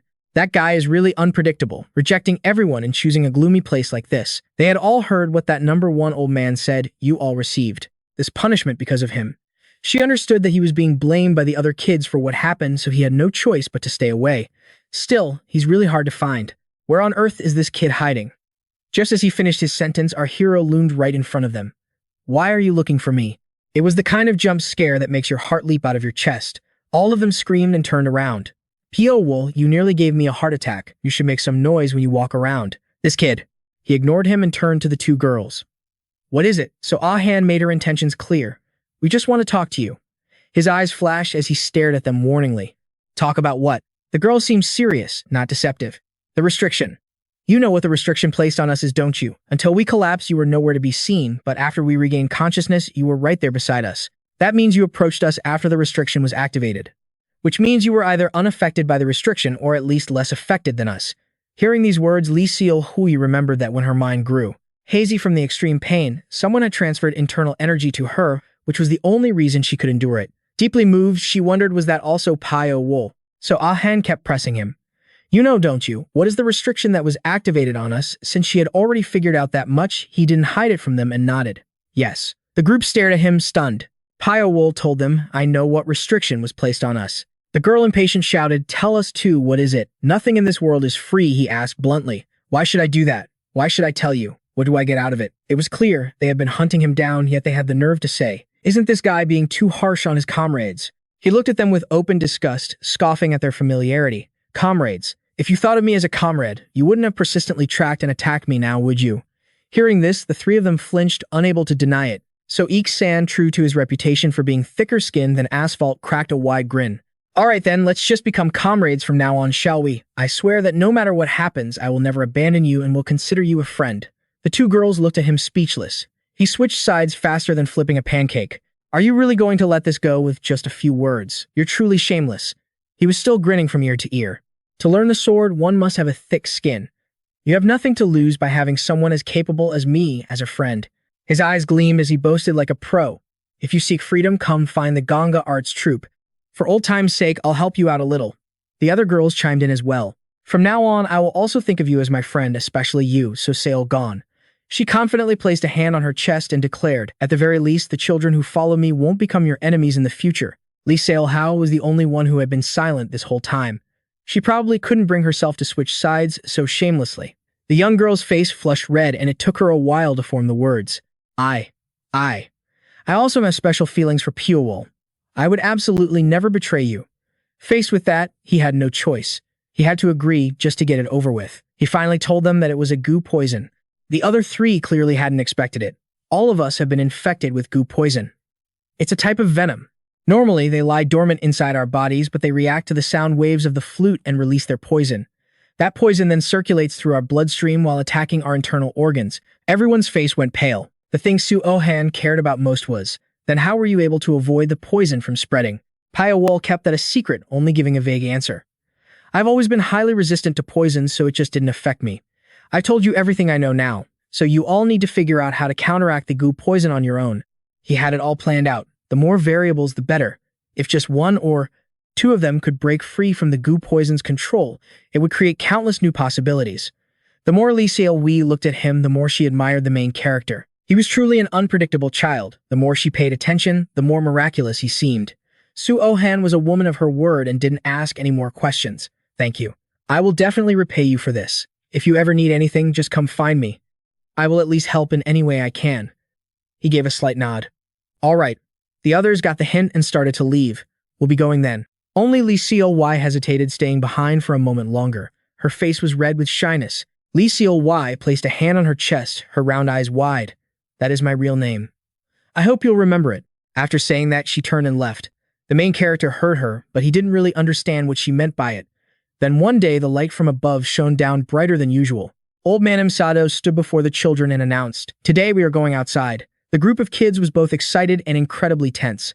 Finally, the old man suddenly called out, "So Seol gone." The girl raised her hand and answered immediately. Here, he gave her a task. The disciples will go out first, then it's your turn. You are responsible for leading them out. The girl, feeling trusted, was visibly overjoyed. I understand. A large basket was lowered from above. He turned to look at the children lined up waiting nervously. Only a few of them would survive. The children had gotten stronger, but their potential opponent was a supreme expert. It would be hard to survive. That was his thought, but he didn't care either way. After all, it had nothing to do with him. His responsibility was over. Now he would leave this tiresome life of an assassin behind and retire. The three old men went up first, and only then did the group of children dare to explode with cheers. We can finally go outside. Su-oh-han began to organize them. Since the basket isn't that big, half of you go up first. You go first. Trio Pyo-wol, Jin Salmon stood below, looking up in disbelief. Are we really going outside now? Finally, Gon suddenly walked up to him and asked, "We're about to go on a mission, right?" He nodded. Probably. He took the chance to probe her as well. What about the goo poison? To his surprise, they had done even better than he expected. A few people have already detoxified. Lee Seol-wee knows a lot about poisons. Lee Seol-wee, that name reminded him of the little white-haired girl. They were the only ones left who hadn't gone up. The girl walked past him. That's right. It's time for us to go out now. Let's go. Suo-han grabbed the handle of the basket with a smile. Hurry up. We're the last ones. The basket was slowly pulled higher and higher. Pyo-wol stood and looked down one last time. Has he been in a cellar this deep? It wasn't just like hell. It was literally hell. After 7 long years in a place like this, Seol-ok-san shouted excitedly, "We're here. It's the outside. We're finally outside." The light shining down grew stronger and stronger. Pyo-wol was suddenly jolted to his senses and quickly ripped the shirt off his body. Everyone, if you don't want to go blind, cover your eyes quickly. Only then did the others realize and scramble to follow his lead. Damn it, hurry up. What a disaster. He didn't know if the kids who went up before him had already gone blind. After so many years living in a dark dungeon, normal light was now no different to them than staring directly at the sun. It hurts. The light is so hot, the terrified screams of the children echoed loudly. Once outside, they saw they were being pulled up from a giant well where several men were already waiting.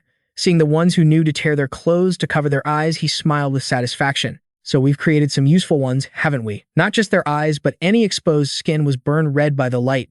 The main character had never heard this voice before and wondered who was that. The old man stared at them, smiling with sinister satisfaction.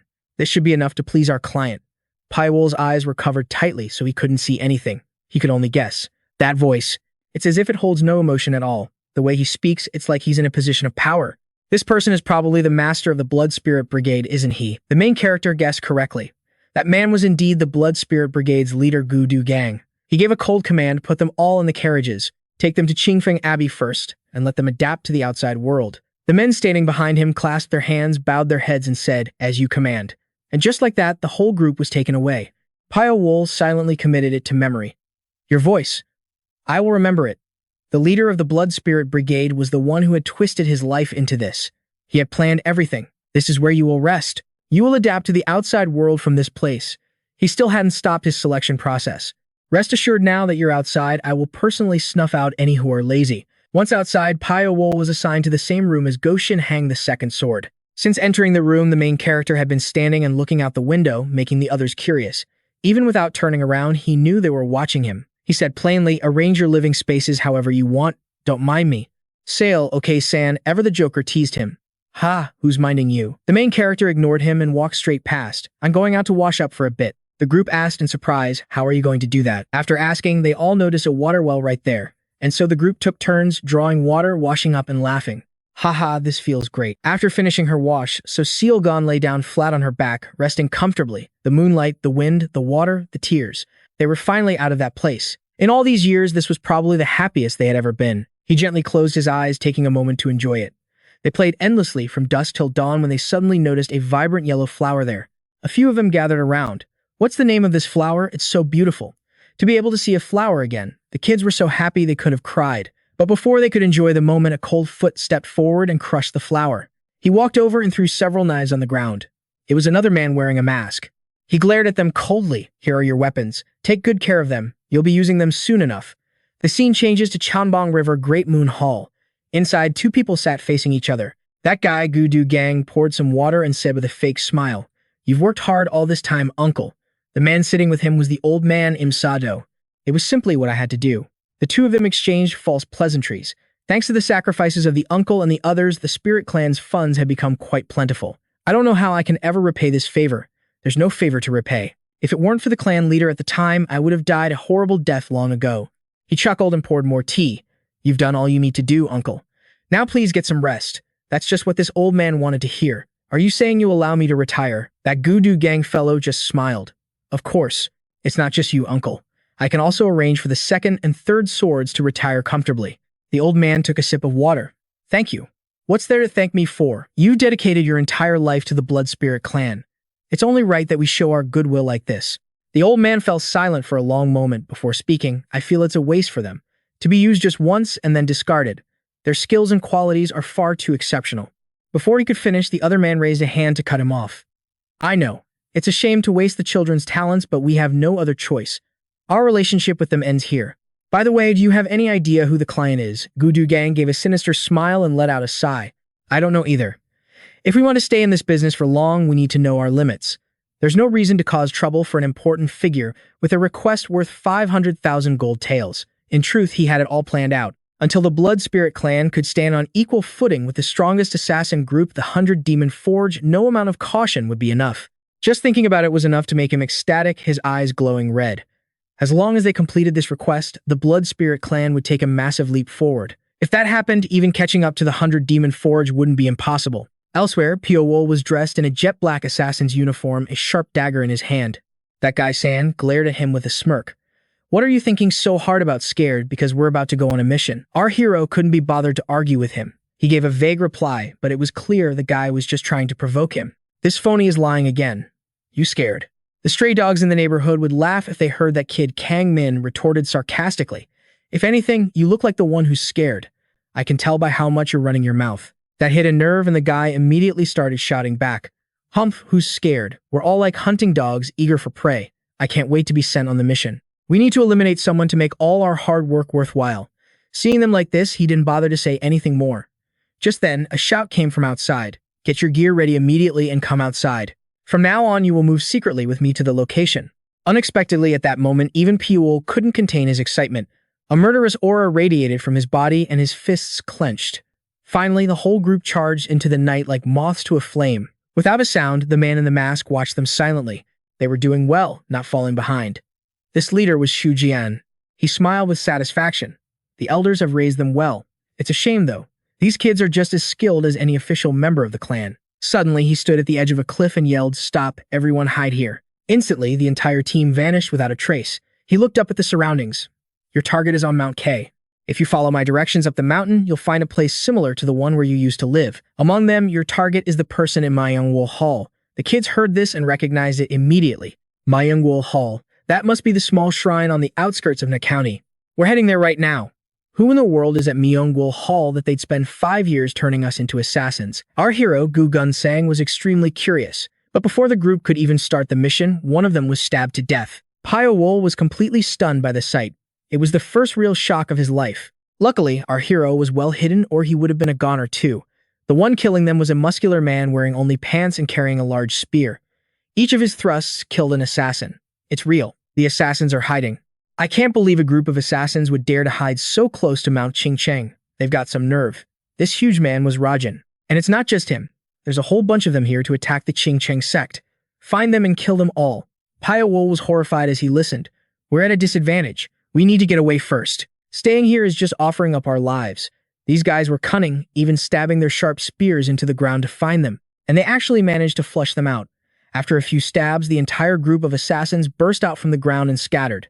Break through the encirclement and regroup. The assassins moved like lightning. The other group just stood there stunned, unable to react. It took them a moment before they finally yelled to each other. Where'd they go? After them? That guy Rajan watched this, grinding his teeth in anger.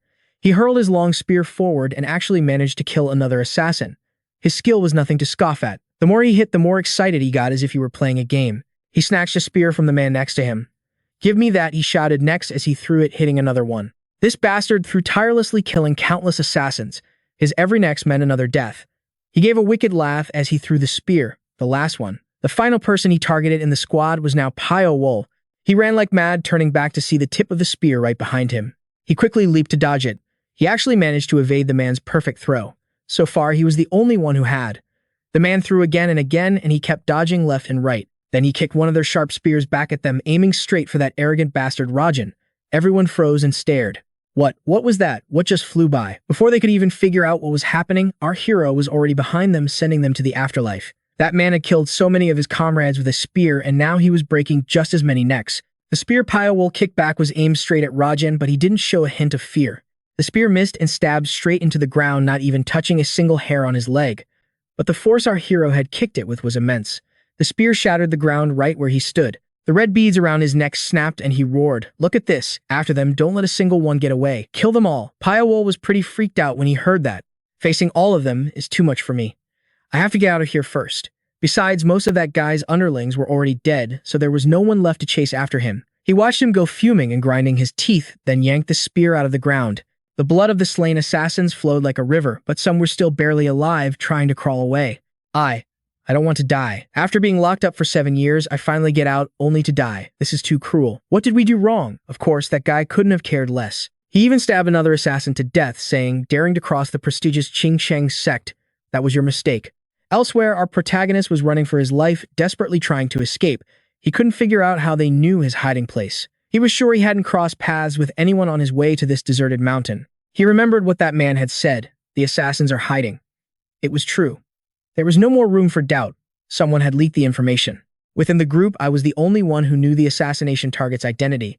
Who in the world could have leaked the information? Come to think of it, I haven't seen First Sword or his men at all. It's obvious they withdrew right before the surprise attack. So, that's why they abandoned me and let me be attacked.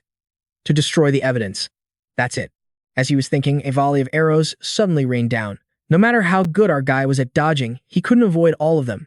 In the end, 2 arrows slammed into his body, sending blood flying. Our protagonist was hit by 2 arrows in the same spot. He couldn't understand the reason why. Is this a problem with the Blood Spirit group? Or did the client change their mind? For now, one thing is certain, the Blood Spirit group has abandoned me. If that's the case, Pyo-wol must survive no matter what. Those men gave chase with their arrows, but by the time they caught up, they only found a pool of his blood. Our guy had been cornered. There was no other choice but to fend for himself. With a single slash, he cut that bastard Wen in half. But just as he killed one, the entire group spotted him. Over there, he's over there, get him. Things were getting intense. He had to think of a way out. The only option was to take a leap, straight down the cliff. After jumping, he saw a sign left by a comrade. 200 paces north, then into the forest. So a comrade had left a sign. But after going a little ways, he saw a massive blood-stained boulder with 400 paces northeast written on it. With so much blood, the person who wrote the code must have been seriously injured. He was clearly wounded badly, and just as Pyo-wol started to run, he saw the entire group chasing him. Right on his heels. He's got to be around here. Search every nook and cranny. The men quickly glanced around. He couldn't believe they had set up such an inescapable net just to catch a single assassin. Looking at the warrior's attire, at least 7 different sects were participating. This wasn't just a problem with the Blood Spirit group anymore. Just as he was lost in thought, something flashed before him. That familiar white hair was both recognizable and startling. It turned out to be Li Seal-hwai, and she looked terrified. Their eyes met, and she somehow managed to tackle him to the ground. Li Seal-hwai, it's you, he realized.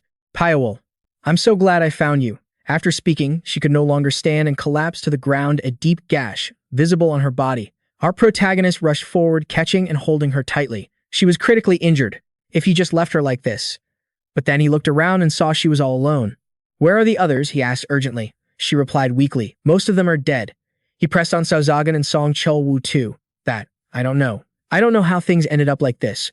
We all got separated. She recalled the moment her group was ambushed and had to scatter. So Aohan had even said, you go on ahead while he and 2 others stayed behind to fight. Li Seal-hwai could do nothing but cry endlessly. Now filled with regret, she told him. They stayed behind to fight to the end, as long as one person could survive. After saying this, she fainted completely drained of strength. Pyo-wol laid her gently on the ground. Looking at her condition, he guessed she would die soon too. Li Seal-hwai looked so weak, yet she seemed to have accepted her fate. How can someone who's about to die be so calm? He frowned, his gaze hardening. Aren't you scared? Don't you want to live? The girl looked up, her eyes glistening with tears. I want to live. Can you save me? He couldn't. He couldn't even save himself, let alone a girl. He told her plainly so she wouldn't hold on to false hope. Her eyes fluttered closed as she gave a faint smile. That's why I've given up. I know how bad my wounds are. Still, I'm glad I don't have to die alone. Will you stay with me until the very end? That our protagonist could do. The more he thought, the more hopeless he felt. For everything to end like this, everyone had fought so hard until now, just to live only to die like this. Our lives were so meaningless. Who did this to us? Our fates were dependent on someone we've never even seen trampled on without any way to fight back. I hope they feel the same way I do. This disgusting humiliation. It's all because of Gu Gunsang. He was certain it was him. The man behind their 7-year imprisonment. But Li Seal-hwai didn't know anything. The person we were supposed to assassinate was someone from the Qingsheng sect named Gu Gunsang. Someone commissioned the Blood Spirit group to kill him. That's why we were kidnapped and raised as assassins for the past 7 years. And they're trying to eliminate us. We're no longer necessary for the plan they're concocting. As long as we're alive, we will find the person who turned our lives into this mockery. He declared flatly, I will definitely make that person pay. In her final moments, Li Seal-hwai understood. So that's how it was. I thought so too. Pyo-wol, if it's you. Using the last of her strength, she placed her hand on his cheek. Pyo-wol, I hope you survive. It was like a final blessing before she died. Can you call my name my real name? Our protagonist quickly called out before she passed. Lee Coy. Just hearing that was enough to bring her peace. Thank you. I really wanted to hear you say it. With those final words, she closed her eyes and was gone. Witnessing his comrade's death, Pyo-wol was filled with an immense rage. I don't know who caused this, but I will wipe every single one of them out. His eyes burned red, his face darkened. So you just watch. Watch what I do to them. The scene changes. That man Gu Gun Sang held a piece of paper as he listened to a subordinate's report. The search perimeter has been expanded.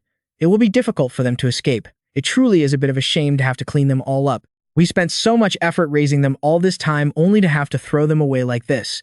I always knew this was a disposable card, but I never thought I'd have to discard it before even using it. Won't this place be in danger as well? Because of the client, the fourth sword reported, I don't know the exact reason, but they have chosen to destroy everything. If they want to maintain absolute secrecy, wouldn't it be much safer for them to eliminate all of us as well? Your words have merit, but they will never find this place. We just have to wait here for this blood rain to pass. Saigyun asked, who's our client really? The man replied, if we wanted to, we could find out any time, but we need to respect our boundaries. They've at least sent a warning like this, so there's no need for us to cross the line. As he spoke, Gudugang waved the paper in his hand, and Saigyun immediately recognized it as tracking scent. Someone had embedded tracking scent into the letter. Tracking scent is a special fragrance created to follow a specific target. Just as he finished speaking, one of the subordinates, standing closest, collapsed backward dead on the spot. Everyone in the room was instantly shocked. Everyone get back. We can't fight him head-on. Wipe them all out. Don't leave a single one of these filthy assassins alive. But the other men were already swarming in from outside, roaring as they began the slaughter. Now the two of them were surrounded by a horde of bald men. Gudugang's face turned purple with rage, veins popping on his forehead. Saigyun, your words came true. Saigyun quickly shouted, clan leader, get out of here, but there's nowhere to go. He gritted his teeth and asked, go where? Do you really think they won't chase us, no matter where we go? Annoyed, he turned and snapped at his subordinate. Don't you get it? They came all this way for me. Do you think they'll just let me escape? He looked absolutely furious, his eyes shooting daggers. You dare cross the line, I'll show you, he roared, drawing his sword. With that, he took the initiative and charged forward to attack. The bald men looked on in horror, their hearts pounding. With a single swing of his sword, he cut down several of the men in front of him. If you dare to bite us, see what happens to you, he shouted to his comrades. Everyone just hold on a little longer. If we stand our ground, we can win this. But then a figure appeared, and with a flick of their hand, a golden light enveloped the area. You won't get that chance. This person's power was immense. Gudugang's eyes widened as he watched the old man's attack transform into a massive colossal sphere of energy hurtling straight toward him. The man could do nothing but slash forward with all his might. The two streams of red and yellow energy collided, sending sparks flying. The room was filled with thick billowing smoke. Gudugang was injured and coughed up a mouthful of blood. The power was too strong. Gritting his teeth, he wondered, who is that? The one who beat you into this state is a woman. How dare a low-class assassin like you utter my name so casually? As he got a clear look at her face, he immediately recognized her. You're the Tang Hai. Then does that mean the client is? Before he could finish his sentence, she yelled, cutting him off. That's enough, she threatened him, startled. If you say one more word, I'll cut that tongue out of your head. Now the fool understood. Could it be? The client is the Imai sect. It was too late by the time he figured it out. He should have realized they were involved sooner. He regretted respecting their boundaries and not investigating the client's identity. His misjudgment had brought this disaster upon them. He pointed his sword straight at the young woman and threatened, even if this Gudugang dies, I won't die alone. She glared back coldly. How dare a mere assassin? The two fought back and forth like mad, their power evenly matched, neither one backing down. The woman was surprised. For just the leader of an assassin group, he was incredibly powerful, truly skilled. It's a good thing I'm fighting him head-on in broad daylight. If he had ambushed me at night, I'm not sure I could have won. This man and his assassins won't let me go easily. She made up her mind. I must eliminate them. Die. She decided to use her deadliest move. This move is something else, isn't it? A massive storm-like gust of wind shot forward, sending him flying. Gudugang had no way to block this attack. Is this the end of the Blood Spirit clan I have always hidden in the shadows, killing countless people to build the Blood Spirit clan to what it is today? I even thought that soon I would capture Bijan, a man even the masters of the Jianghu feared. He couldn't believe it was all ending like this, but his desire to live was too strong. He roared, I am Gudugang, leader of the Blood Spirit clan, I will survive. All by himself, he raised his sword to face the tornado. After a flurry of frantic slashes, he was thrown backward. He realized something was wrong. Who would dare interfere? Fei, distracted for just a few seconds, he was ambushed by Tang Hai. This time, he couldn't react in time. The swirling vortex slammed into him, splattering blood everywhere. Gudugang's disciples looked at the newcomer in terror and screamed, clan leader, clan leader. After taking down the leader, the bald men turned to finish off the masked underlings. Gang lay flat on the ground covered in blood, but somehow still alive. He still managed to cry out, "No." The figure of an old woman holding a staff appeared behind Tang He. The woman clasped her hands, turned and bowed her head. "Disciple Tang He greets you, master." The two of them bowed to the woman who held a long black staff, with a crow carved on top. She glanced around. "Just a bunch of lowly assassins. What's taking so long?" The young woman quickly explained, "Please forgive me, master. They resisted fiercely, so it took some time." Watching this scene, Gang went berserk, roaring Abbas Jiuhua. He screamed at the approaching old woman. "Why would you do this to me? Why would the MA sect do this to the Blood Spirit clan? We trusted you. You're worse than animals." His head was about to fall off, but his mouth remained stubborn, spewing curses without missing a beat. Traitors. The more he cursed, the more he enraged the old woman. A murderous aura radiated from her. "I don't know what nonsense you're spouting," she said, turning to her disciples. "Deal with them." At her command, even the old man. Imsado, the first sword was struck straight through the chest, collapsing in agony. After Abbas, Jiuhua became the sect leader. She expanded her influence and strengthened her power. The old man stared at his killer. "Your name is?" The one who killed him was a young woman in a green dress with long black hair. Surprisingly, she answered, "A dying man like him. Tang So-ran." The old man's face turned pale as death approached. "Among Abbas Jiuhua's disciples, I heard there was one with the beauty of a fairy, an outstanding talent. So that person is you." The young woman shook her head modestly. "It's just an exaggeration." Sado looked up at the sky in bitterness. "I've been an assassin for 10 years, and it was all for nothing. I can't even defeat the first disciple of the MA sect." With that, he died on the spot. It was only fitting for this man who had committed evil his entire life to retire to the 18th level of hell. Seeing that he was dead, Tang So-ran turned to walk toward the old woman only to be immediately scolded. "You're so slow. Why waste so many words on that thing?" The young woman still bowed her head meekly. "Forgive me, senior sister." Just then, two bald men brought a man forward. This was the one who trained the new assassins. He was also the one who had gotten close to Mount Qingqing. That old woman got straight to business. "How many assassins did you bring with you?" The dying swordsman was still stubborn. "Ha, why ask that? You don't need to know, just answer me." Every time she said something, he'd talk right back. "I don't know either," but the woman was already furious. "You dare lie to my face." The swordsman was just pushing her buttons, his face a silent, defiant challenge. "Even if I knew, I wouldn't say. After what they did to me, you think I'd answer you?" His words were enough to make the woman's blood boil and her power flare. "So you're an assassin trying to act tough." Her hand tightened in his hair. Just standing there, she radiated danger. She glared, her voice a low growl, giving him one more chance. "I asked, how many are there?" Before he could even speak, blood splattered everywhere, and his head felt like it was about to explode. At this point, even a man of stone would pass out. 28, in total. The pain was so intense he begged for death. "Kill me now." Of course, as soon as he finished speaking, the woman sent him to meet his maker. She then turned to her disciple and asked how many had been killed so far. 24. So there are still 4 left. The old woman gave a firm order, "Leave no loose ends." With the order given, she turned her particular attention to the beautiful young lady. "Tang So-ran, you have a very important role in this, you know that.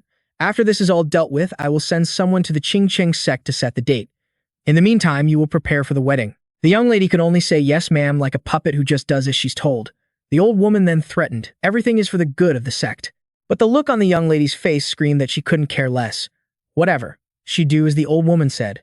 The scene changes to a dense forest. A murderous aura moved as fast as the wind from tree to tree without making a single sound. He stopped on a large branch to observe the situation below. It was the great Pyo-wol. He noticed they had reinforced their defenses. "If that's the case, I'll have to sneak inside." He was all alone now. "All right, if you want to be killed by the martial arts strategy, then I'll grant your wish." When he said this, he looked more bitter than a chili pepper, his eyes blazing red, his teeth clenched tight. The next day, at the headquarters of the martial arts strategy, a servant boy with a basket on his back was heading out. 2 guards at the gate stopped him and asked, "Are you going to gather medicinal herbs again today? You went yesterday too." The servant boy could only reply, "Yes, I don't know what's going on, but he said prepare a lot in advance." The 2 guards were kind enough to warn him, "It's probably nothing, but the atmosphere is very chaotic right now, so you need to be careful." The kid was still quite optimistic, smiling cheerfully as he replied, "Who would dare mess with our Qingqing sect?" He skipped off into the forest looking around. "Let's see, I'll start with the nearest Taoist temple." In a moment of carelessness, Pyo-wol, like a starving demon, lunged straight out his arm, clamping mercilessly around the boy's neck. The boy was on the brink of death, yet he still didn't know who was attacking him. Who? "Who is it?" Pyo-wol didn't say a word, just squeezed his neck tighter until he started foaming at the mouth.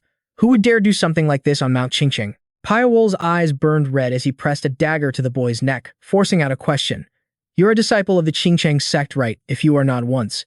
The guy was so scared he nearly wet himself, tears and snot running down his face as he nodded like a chicken pecking grain. Pyo-wol then tried to coax him, "I'll let you go, so answer my questions honestly. And don't get any funny ideas. Whatever you're thinking of doing, I can take your life much faster." The guy was as timid as a rabbit, terrified, sitting slumped on the ground, not even daring to cry out as the blade cut into his leg, drawing blood. Letting him calm down a bit, he began a series of questions. "Your name is Du Jin, a third-generation disciple of the Qingcheng sect." Pyo-wol then asked, "Do you know who Gu Gunsang is?" The moment he heard that name, he jumped in fright. "You don't mean Grandmaster Gu Gunsang of Goseong Cheonsong, do you?" This Pyo-wol did not know. Goseong Cheonsong. The guy spilled everything he knew. Grandmaster Gu Gunsang is the most brilliant prodigy the Qingcheng sect has ever produced. From a young age, he learned most of Qingcheng's secret techniques and reached the highest level of mastery. I heard that even the previous generation's masters of the Qingcheng sect took a great interest in him and came to teach him personally.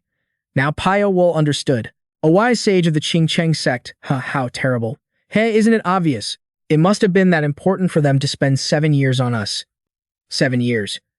After speaking, the boy quickly begged, "I've told you everything I know, please let me go." Just then, he realized something was wrong. His body wouldn't move as he willed it. Pyo-wol was right behind him, yet he dared to think, "I have to get out of here quickly." Pyo-wol, standing behind him, was performing a secret art on his own face. What is he doing? By the time the guy turned around, Pyo-wol's face looked exactly like his. He didn't understand anything, still stunned that he was looking at himself. On close inspection, one might notice a certain stiffness, but at a glance they were indistinguishable. What in the world is he planning to do? If even the original person was this confused, then Pyo-wol's disguise was perfect. And just like that, he had a new identity to enter that godforsaken place. One of the gate guards recognized him. "Oh, is that you, Du Jin? Why are you back so soon?" Pyo-wol and his new identity made up an excuse. "I forgot a few things." They just grumbled a bit. "Is your head in the clouds? Get it together." He just mumbled, "Yes, sir," to get it over with. Once he was through the gate, he had successfully infiltrated. Yes. Inside, the streets were bustling with people coming and going. The young Pyo-wol and the other man's form blended into the crowd, and not a single wolf-eyed guard noticed a thing. The deeper he went, the thicker the murderous aura emanating from him became. Finally, he reached a set of stairs and wondered, is this the place? The residence of Gu Gunsang. This be it. This vast courtyard was the Sangcheng Palace of the Qingcheng sect, with at least 2 guards always stationed at the gate. Several old men sat around a study table. The sect leader of the Qingcheng sect, Master Wu Riong, spoke up. "Has the situation outside stabilized?" One of them turned and replied, "It seems the search for the assassins has concluded." The old man immediately flew into a rage. "How dare those assassins cause trouble in our sect? Junior brother, do you think this makes any sense?" The second in command of the Qingcheng sect, Jegel Bao Qiuing, immediately declared, "Of course not. I think this is likely someone's conspiracy. We still lack enough accurate information to draw a conclusion. Therefore, I have already dispatched disciples to gather information." Every old man's face was tense as they shouted, "No matter whose scheme this is, we absolutely cannot forgive them." The first sword of Cheonsong, Master Mu Myong, turned with a slight smile. "Our sect is currently walking a very important path. We must uncover the truth so that this never happens again." Another old man turned to reassure him, "Don't worry, senior brother. I will definitely see to it." The Great Demonic War. A martial artist rarely seen in this world, Li Ga has established the heavenly will. To take part in these places that have broken their seals and join the battle, the Wudang and Mount Hua sects have built up their power and reclaimed their former glory. But our sect and the MA sect cannot break our seals to join the fight, only receiving the empty title of the Supreme Celestial Body. In reality, our power can't even compare to those sects. Elder Wu Riang has made up his mind. If we want to catch up to them, we can't waste any more time on this. We have to pull ourselves together quickly. Those guys talk a big game, but don't you worry. If we stick to the plan, we'll definitely catch up to them within 10 years. The elder chuckled with satisfaction and slammed the table. "You're so dependable. Having you here makes me feel much more confident. You're incredible, a true role model for the disciples. These other old geezers are all so dramatic, senior brother." Another elder changed the subject, asking how Gu Gunsang was doing these days. It seemed he wasn't even aware of the situation outside. In his mind, the elder silently thought, "I've heard he's in seclusion, cultivating as a way to atone for his sins." He stood up and bowed his head to apologize for not being able to raise his own son. "It's all right. He's a man after all. It's normal to be full of vigor at that age. You don't need to apologize for that. After all, the matter was handled smoothly. The other elders aren't pursuing it anymore." The other elder even asserted that no matter what the world says, Gu Gunsang's talent and natural gift are undeniable. He was still filled with hope that if they trained him well, he would surely be on par with the rising stars of the other sects. The other elders silently nodded in agreement, none of them objecting. Suddenly, Elder Wu Riong remembered to ask, "Brother Han, did you say he accepted the marriage proposal from the MA sect Marrying someone from the MA sect isn't a bad thing. On top of that, the other party is the youngest disciple of the 9 flowers. Abbess isn't she? The other elder nodded. That's right. Rumor has it that the girl is very intelligent. Marrying someone like that isn't bad at all. Even with such an excellent daughter-in-law, the old man still seemed critical. But no matter what, he still felt a bit uneasy. The others didn't need to be told to guess it was because of the 9 flowers Abbess's situation. That's right, the 9 flowers Abbess of ME is trying hard to catch up to the Qingcheng sect. The marriage of Gunsang too, her youngest disciple, could put us at a disadvantage. That's why I've been hesitant to refuse until now. The other elder felt that, but there's no other choice. We can't live in this cramped land of Sichuan forever. Gunsang is the Qingcheng sect's only hope, so please pay close attention to this matter. Elsewhere, Pyo-wol was still standing hesitantly before the tall wooden door. He had to calculate his moves carefully. This was Bright Moon Hall. It was his first time here, and it was quite spacious. Although the main door was closed, getting in wouldn't be too difficult. With that thought, he vaulted onto the roof in a single leap. Just then, he heard 2 people below gossiping. Did senior brother bring a girl inside? He immediately flattened himself against the roof to eavesdrop, using seclusion as an excuse to bring a woman in. Keep your voice down. Who is it this time? A lay disciple. The 2 of them were being so sneaky, afraid of being overheard and getting into deep trouble. But thanks to their gossiping, he realized the guy had brought a woman inside. It seemed the Qingcheng sect was quite used to his behavior. I know, let's just go in. There are people everywhere inside and out, He just lay there on the roof, carefully thinking things over. He ended up lying there until midnight before returning to his normal form, putting on his assassin's gear and preparing to get to work tiptoeing inside. He walked for a while without seeing a single guard, which felt wrong. Is there no one outside? There are no upper floors. If I think about it, there's an air vent. That would be a suitable place for me to hide and observe. Below in the guy's room, swords were stuck everywhere, and there was only a single thin mattress on the floor. He was lying there, sleeping soundly with a girl in his arms. He looked like he was enjoying himself. Pyo-wol practically drooled with envy just looking at him. That must be Gu Gunsang. He squinted, observing him closely. He looks quite different from the blood spirit lord, doesn't he? He seems very strong, but he's still human. He thought optimistically if he gets stabbed or loses enough blood, he'll die just like anyone else. He lowered a transparent wire, tying it into a noose and letting it down right in front of the man's face, sweating bullets with tension. Finally, he managed to slip the wire around his neck. But just when he thought he'd succeeded, the man's eyes shot open. Pyo-wol was scared out of his wits, his heart leaping into his throat. Luckily, he was still clear-headed enough to yank the wire upwards with all his might. The girl sleeping next to him shot up immediately. Senior brother go, quick as a flash, the assassin jumped down from the air vent, violently pulling the man off the ground and up toward the ceiling. Even being choked so tightly, his neck didn't break. He even managed to reach up and sever the wire. He succeeded. This was going to be trouble for Pyo-wol. The 2 stood facing each other, their 4 eyes locking. An assassin came to kill him, and he had the nerve to ask, "Who are you?" Why would the assassin reveal his identity? He drew his sword to get down to business. In a flash, he charged forward, attacking relentlessly. The man wasn't scared in the slightest. He calmly raised 2 fingers toward the ceiling, his aura flaring brilliantly. He was even faster than the assassin. In a matter of seconds, their faces were about to collide. A single strike from him was enough to send the assassin flying straight into the ceiling. His hand chop was no different from a giant flaming sword striking down. To block that move, the assassin had to grit his teeth and use every ounce of strength he had. The exchange between them was so intense, just watching it would make you want to pull out a pen and paper and write your will. It was the first time he'd ever faced such a monstrous opponent. Just defending was draining all his energy. How can he do this with just his bare hands? Defending like this isn't a good strategy. I have to get out of this situation quickly. No sooner had he thought it than he acted, thrusting his sharp sword straight forward. But surprise, surprise, the man caught the blade between just 2 fingertips, offering a praise that sounded like a joke. Not bad. But it's nothing more than a desperate struggle. He didn't rush to attack again, instead, holding up the assassin's blade and asking, "Who sent you?" Of course, the assassin didn't answer. The man broke into a wide grin as if he'd won the lottery. "Ah, don't tell me. Was it that girl's father who sent you?" The assassin had no idea what he was talking about. Who knew anything? That girl? He had to rack his brain guessing games like this while in the middle of a fight. Looking back on this guy's life, learning martial arts was too easy for me. He was always surrounded by cheers and praise.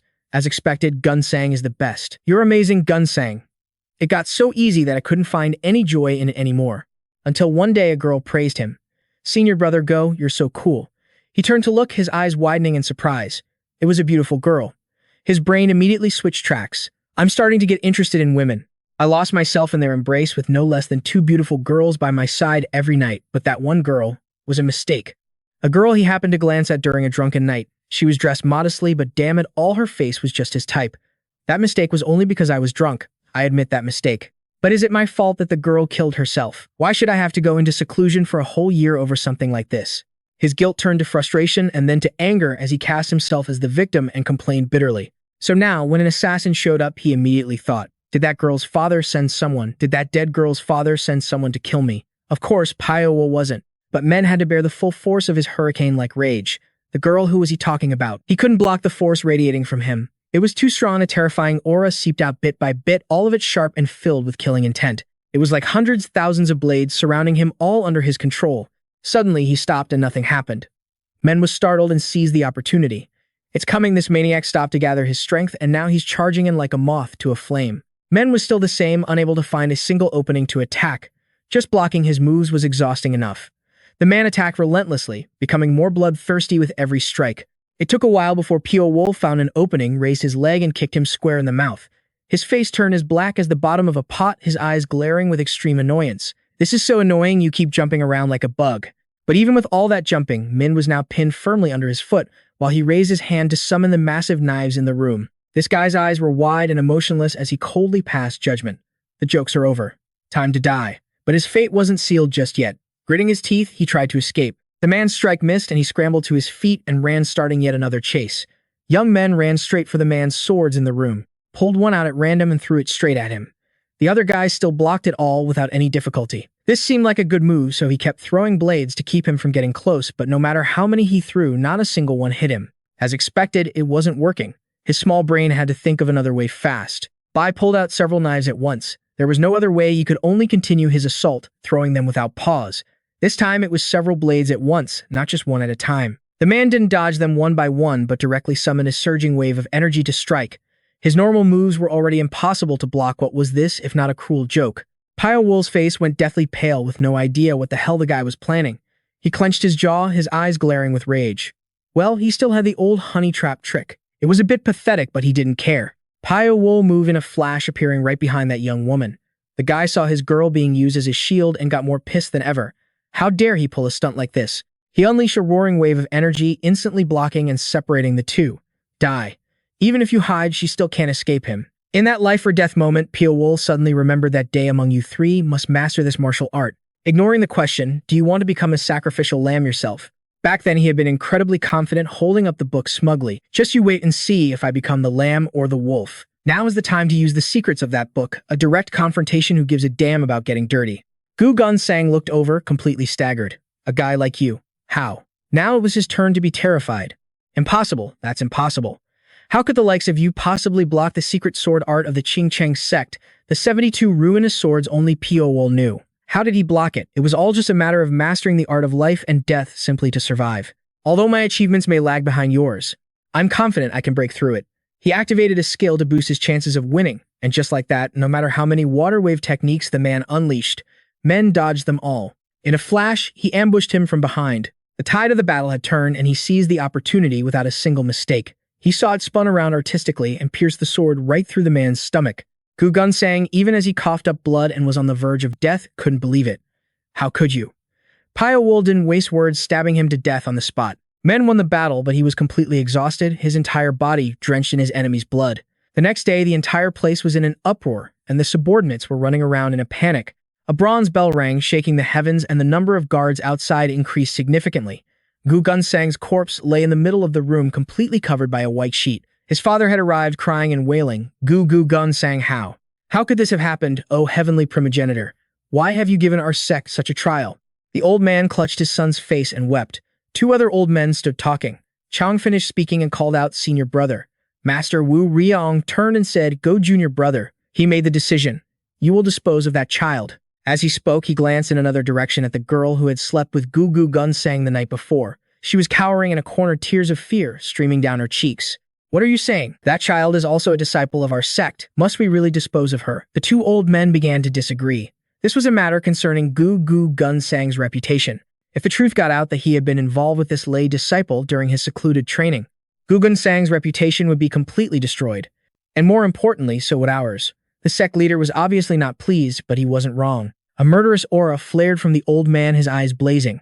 He had already lost one disciple, and now he wanted to kill another. He couldn't accept it. Chang was resolute, sticking to his decision. There's no turning back from this. Gu Gunsang is already dead. The sect's reputation will soon plummet. That is if we do nothing. The two old men began a scheme. There was surely someone behind that assassin pulling the strings. If Gu Gunsang's and the Qingcheng sect's reputations are both ruined, they will certainly benefit from this. We must prevent that from happening. These words finally enlightened the old sect leader. He withdrew his killing intent and reluctantly nodded. Just then, someone ran in shouting to stop them. Senior brother, you can't do this. No matter how important the sect's reputation is, it can't be more important than a human life. Besides, isn't that child a lay disciple of our sect? Chiong, being opposed, seethed with anger and looked coldly at the girl. Do you all share the same thought? If this continues, not only will we fail to catch up to Shaolin or Wudang, but the gap between our sect and theirs will only grow wider. The crowd fell silent at his words, their faces pale, unable to argue. The sect leader couldn't say anything either, silently resigning himself. So be it. Gu Gunsang's father was the one to act. As a way to vent his anger over his precious son's death, he decisively took a long sword and walked up to the young woman, putting on a show of false righteousness before killing her. I'm sorry, don't blame us. This had to be done. What could that weak girl do anyway? Her face soaked in tears, trembling as she begged for help. But none of the old men standing there reacted at all, looking like hungry ghosts ready to eat her alive. Finally, with a decisive thrust of his sword, Master Wu Riang couldn't bear it anymore and rushed over. Junior brother Gu, he couldn't stop it, so he could only ask, what on earth are you planning to do? The old man, still in shock, didn't know what to do, his eyes bloodshot, his voice trembling and stuttering. Then what do you want me to do? Gu Gunsang wasn't just the hope of the Qingcheng sect, he was my everything. How can a father just stand by and watch his son's Gu Gunsang's reputation be destroyed? He fell to his knees in despair. You can scold me if you want. Call me short-sighted, I don't care. As long as I can protect my son, I'll endure the rumors. Meanwhile, the matriarch of the Huashan sect received the news of Gu Gunsang's death. The old woman flew into a rage, cursing. This can't be. She gritted her teeth and glared as she cursed. An assassin killed Gu Gunsang. That's impossible. The female disciple standing next to her turned pale. Master, was young Master Gu really assassinated? The old woman couldn't stop cursing, her fury unabated. To catch them, we've already laid out an inescapable net, and yet Gu Gunsang was killed while hiding in the moon palace of the Qingcheng sect. But they had already agreed to this marriage. Victory was in our grasp, and we let it slip through our fingers. If this marriage had been completed, my 10-year plan to control the Qingcheng sect would have succeeded. The woman Tang Hai chimed in immediately. We cannot forgive the assassin who killed the young master. We can't let this secret get out. We must eliminate him. The old woman quickly calmed herself down. A cool head is needed for plotting dirty schemes. Regardless, I've already requested help from the Qingcheng sect. You quickly lead the disciples and join the inescapable net formation. The woman accepted the order, clasping her hands and bowing. Leave it to me, your disciple. But she didn't forget to take a jab at Tang Soran. This marriage is off now. You must be very happy. The old woman stared scrutinizingly at the younger girl. Of course, she didn't dare show any joy, putting on a deeply serious expression. That's impossible. My husband is dead. How could I possibly feel happy? After hearing that, the old woman's face twisted like a dirty rag, her eyes flashing. Husband, you say? Before turning to leave, the girl delivered an irrefutable final line. Since the marriage was approved, he was my husband. The old woman was completely speechless. The scene changes to a golden rice field radiant under the sun. A young man walks along singing cheerfully, full of life. He looks up at the blue sky and down at the golden fields, a peaceful and prosperous life lacking nothing. But just as he was enjoying the moment, his mood was shattered. Two gleaming swords blocked his path. The soldiers blocking his way shouted halt, and the young man's face turned ashen with confusion. Whoa, what is this? What's going on? The two men glared at him, their voices stern. We're hunting a fugitive. Identify yourself now. The man pointed ahead, putting on an honest expression. I'm Jiang Che, on from that village over there. I'm on my way home after finishing my work for the day. The two soldiers asked doubtfully. It's still early. You've already finished your farm work. That's right. My only job today was pulling weeds and I'm already done. Hearing this, the soldier turned to ask his captain just to be sure. What do you think, sir? The captain glanced over, seeing nothing suspicious, and nodded. Let him pass. The young man bowed repeatedly before them, exclaiming, thank you, thank you. But as he walked past the captain, the man's eagle eyes suddenly lit up. He noticed something was wrong and quickly stopped him. Wait a minute. You said you were pulling weeds, so why are you so clean? If you were pulling weeds, your clothes would surely have grass stains on them, and there should be traces of grass on your sickle. The young man was speechless. Just like that, the entire group was instantly on alert. He's highly suspicious. Let's get him. He's the assassin we're hunting. With that, a signal flare was shot into the sky. It was all too fast, too dangerous. And they weren't wrong. The cheerful young man was none other than Pyo-wol gone. Even our main character couldn't deny it. The soldiers, numerous and swift, rushed him before he could react. The captain was certain. This bastard. He pretended to be a farmer, but he's actually the assassin. As the story goes, black signal smoke spread across the sky. Our hero had no choice but to reveal his true self and fight. He sent the leader flying with a single strike. Before the man could do anything, our hero's numerous threads had already wrapped tightly around him. His hands were full of wires, binding the man like a pig for slaughter. His eyes blazed red as he interrogated him. Who was behind this? The man was scared out of his wits and immediately confessed. Abbess Jiuhua, the sect leader of the MA sect. He was telling the truth, no joke. Seeing how easy it was to get information, our hero pressed on Abbess Jiuhua of the MA sect. Did she give you the order directly? The man confessed everything. It's not just me. All the disciples of the MA sect have been mobilized to help the Cheng sect hunt down the assassin. Are the MA sect and the Cheng sect that friendly? The man didn't miss a single detail even about this. Not really. They were never on good terms, which is why I also found it strange. You found it strange? Yes. All of his other comrades had already been killed by our hero, so it was no wonder he was being so cooperative. But this cunning man was also secretly scheming. If he could stall for more time, the martial artist who saw the signal would arrive. The one who knew Gu Gunsang best from when he was a nobody. The one who patiently invested in him for 7 long years, and also the one who could afford that investment. So it was her. Now our hero finally pieced everything together. Abbess Jiuhua, that vicious old hag, will be my next target. Just then, the others arrived shouting, "We found him, it's that punk." By the time they arrived, our hero still hadn't killed the man he captured. Not knowing his place, the man laughed smugly and taunted him. Hey, they're here, aren't they? You're finished now, if you want to live. I don't know if our hero wanted to live, but that guy was certainly dead. And it was a gruesome death, his entire body sliced into 100 pieces by the threads. After all this, his hatred for her was absolute and he made a vow. Abbess Jiuhua, even if I die, I won't be dying alone. On the other side, a bald underling clasped his hands and bowed to report. It's rumored that the assassin has broken through the encirclement of the Cheng sect's martial artists and escaped, ma'am. Hearing this, Tang Hai felt a headache coming on.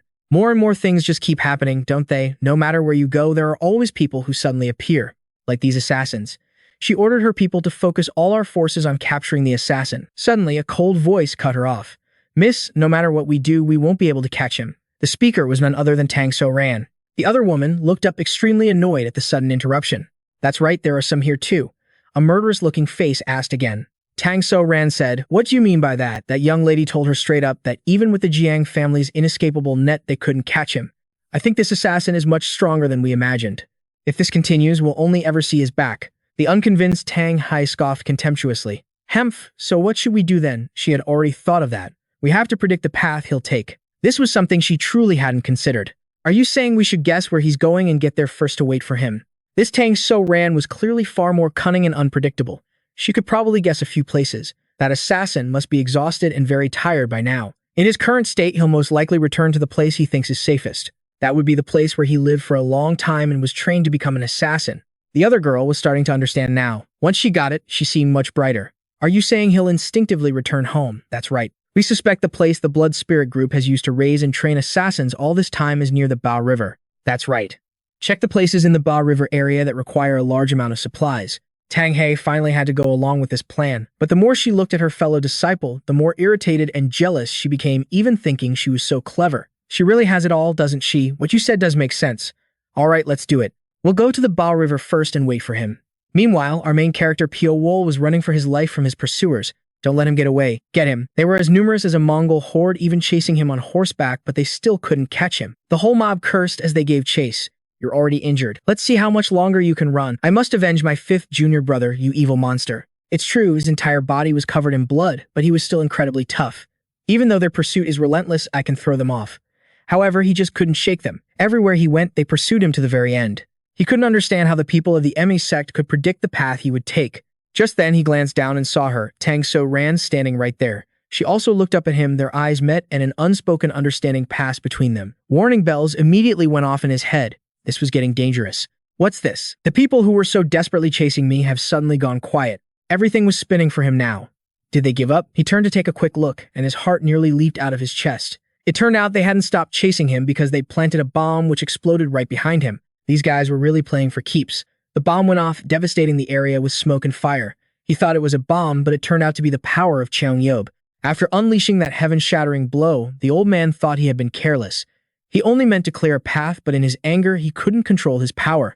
I have to keep that guy alive so I can find out who's behind all this. The old man roared out an order, go after him, he might still be alive. That was the Cheng sect. As for the MI sect, Tang Hai also made her move. The moment she saw him emerge alive from the smoke and flames, she gritted her teeth in fury and unleashed a palm strike. Die. The blow was so powerful it sparked with brilliant golden flames. This entire scene was witnessed by Cheong-yub. He was lucky to escape death, but she attacked with the intent to kill him. The people of the MA sect were determined not to let him live. Everyone after him. We absolutely cannot forgive that villain. Search every nook and cranny for me. Just then, someone shouted, "Found it. There's an entrance here that connects to an underground tunnel." The whole group gathered around the mouth of a well, looking at each other in disbelief. A place like this exists. I think this is the only way he could have gone. Everyone repelled down there. We must catch him. Tang He also quickly dispatched her people. We're going down there too. We must find and kill him first. The disciples started lighting torches and prepared to descend into the well. It was pitch black inside. Chong-yo went down first.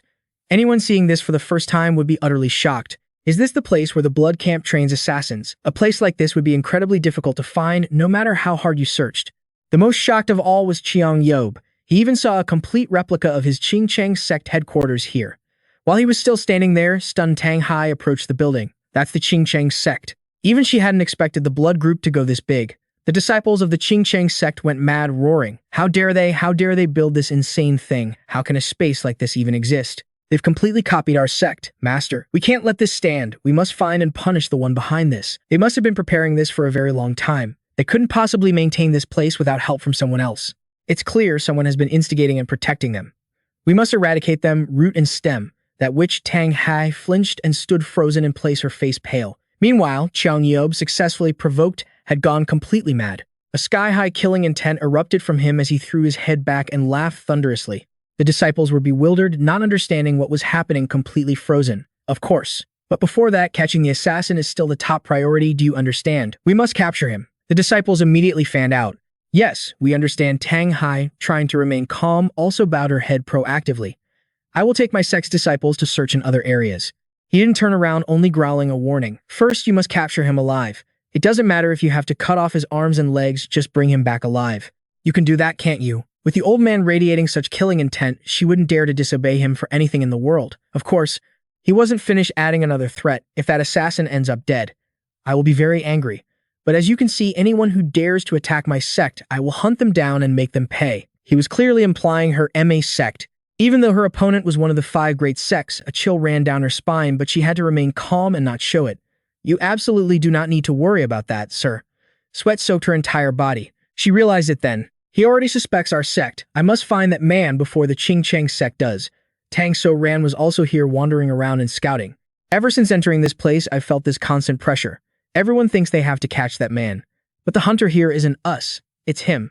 Of course, she was right. Pyo-wol was hiding right near them, but no one had noticed. Cheong-yob took a torch to get a better look at the fake Qingcheng headquarters. A massive place like this. I can't believe it was built just to assassinate one person. The central combat pavilion seems to be a replica of our Qingcheng sect. Even he had to admit the quality of this place wasn't bad at all. Did they really go to all this trouble to build it? Could their clients have used this place before? But who could it be? What kind of power could create a cave system like this? This was the last room. The old man hadn't missed a single spot, naturally searching everywhere for clues. It was the room with a round table and 3 chairs. This old man was very experienced. He quickly found a hidden mechanism in the wall. His eyes widened in shock, gleaming like a predator's as he looked inside. A golden scroll with a mission written on it was still there, on which it was written very clearly, a request for the Gudu Gang clan leader to assassinate Go Kunsang for a reward of 50,000 gold taels, leaving no trace behind. A single old piece of paper was enough to expose everything. The old man was seeing red, his face contorted with rage as he crushed the paper on the verge of blowing a gasket. These bastards. They dare use 50,000 gold taels to gamble with the future of our Qingcheng sect. I will definitely not let this stand. His explosive rage shattered the wall, leaving a huge hole. Only then was he startled enough to look over. A hole in the wall. This old man was truly lucky, stumbling upon one thing after another. Nothing escaped his notice. Inside the secret room was a terrifying pile of red-eyed snakes. A pit full of snakes like this. What in the world was this place used for? In the middle of the room was a book which he recognized immediately. The 9 Demon Sect. The 9 Demons. Isn't that the sect that vanished long ago during the Blood Heaven Great War? If I hadn't chanced upon it in an old book, I might not have even known. Outside, the disciples were also searching urgently, showing each other what they found. Look, there are tracks here. He's clearly somewhere not far from here. A cautious disciple warned the others. He's an assassin. We don't know when he'll attack, so don't let your guard down. The group couldn't get their eyes adjusted to the darkness. It's too dark. Even a tiny sliver of light would probably be enough to brighten this whole place, huh? Of course, they had no idea that Pyo-wol was right above them. With a single flick of a wire, he took care of the one at the back of the line. The man was killed before he could even gasp, and his comrades up ahead knew nothing. They were still talking amongst themselves. Do all those assassins live here? How could anyone live in a place like this? We have to catch that bastard, no matter what. He clearly used some cowardly trick to kill our senior brother, otherwise there's no way he would have died so pointlessly. A coward like that can't possibly stop our Ching sect. That's right.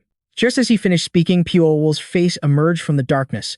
Two glowing red eyes were right in front of his face. All he could manage to say was, "Ha," then his head was sliced clean off. He had no time to call out to the others ahead of fitting end for someone talking trash. The others suddenly felt something was wrong and turned around. Only then did they see their comrade was already dead, covered in blood.